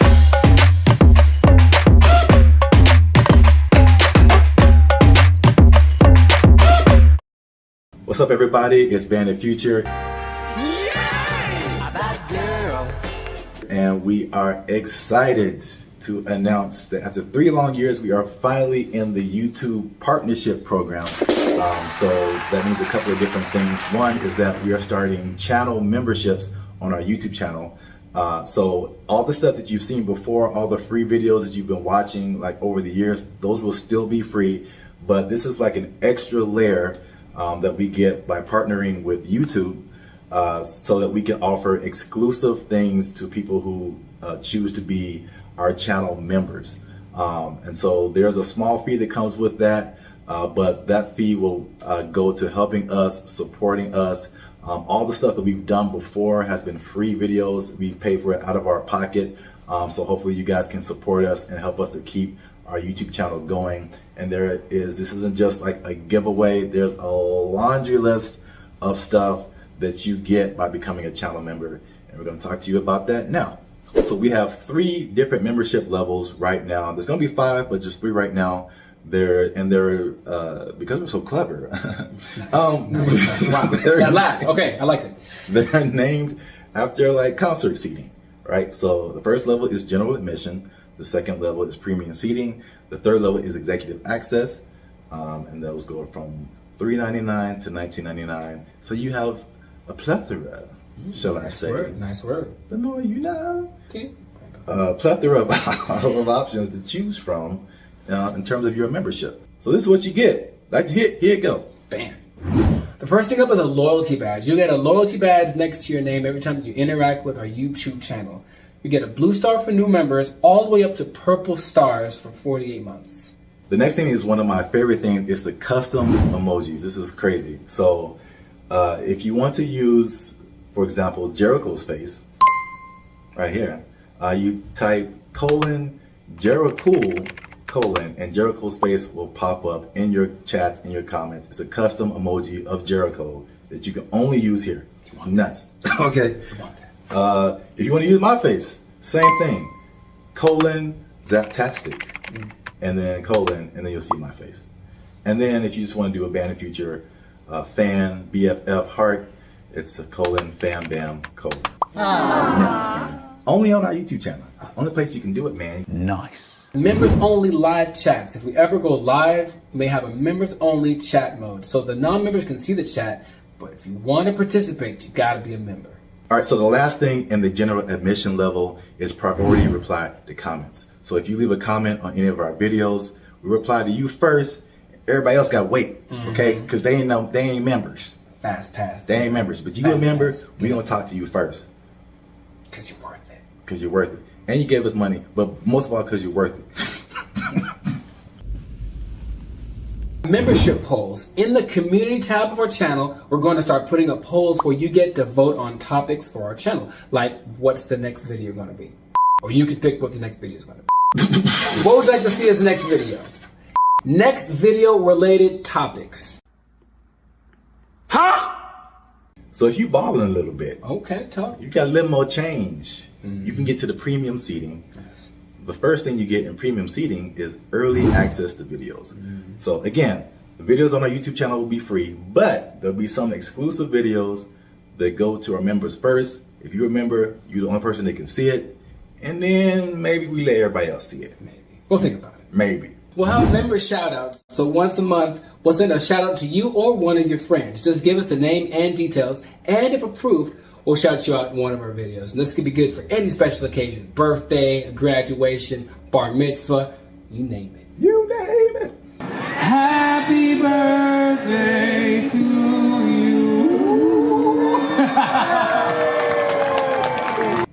All right, so the last thing under our premium seating is the photo and status updates. So that means you'll get an exclusive look into our lives as we make music and videos and all that kind of stuff. That'll be under the community tab of our YouTube channel. So just scroll past the videos and the shorts and the live streams and you'll see community. You pop in there, be some members only stuff only you can see as a member. Come on into the community. Boom, bada boom. Come on into the community. And if you just balling out of control and you got girls at your house singing the doorbell, then maybe you can get to executive access level. Ding. Dong. We do a real grande around here, man. The first thing you can get is your name in the credits. So imagine how cool that is. We'll put your name in the credits of one of our videos each month as an honorary producer. The second thing is crazy, but we're doing it anyway because we can. Yeah. It's called teleprompter control. All right. So you give us something fun or crazy to say, and if it's approved, all right, don't make us being too crazy out here. Our parents watch this stuff. That's accurate. They tell me that all the time. If it's approved, we'll read it on our YouTube channel, straight up Ron Burgundy style. You stay classy, San Diego. I'm Ron Burgundy? Damn it! Who typed a question mark on the teleprompter? For the last time, anything you put on that prompter, Burgundy will read. And last but not least, oh my God, last but not least, discounted merchandise. Because everybody likes a bargain. You'll now be able to shop for Bandit Future merchandise directly from our YouTube channel. And with executive access, you can save money on our official merchandise with your own custom discount code. So that's it, guys. Once again, we appreciate your support. You've gotten us this far. Less than 8% of all YouTube channels reach this partnership monetization stage. So this is like really big for us. We really appreciate you guys. And again, if you want to keep pushing Bandit Future forward, we really need your support. Again, it's not just asking for money. We're going to give you a lot of stuff, do a lot of extra stuff on our part just as a thank you for becoming a member. So choose your membership level and help the boys out. Trying to get some cheese on the Whopper, you know what I'm saying? Ooh, okay. Yeah. High clouds moving on up. Because if we don't succeed with this YouTube channel, they're gonna take our jobs. They're gonna take our jobs. He's over there now. They took our jobs.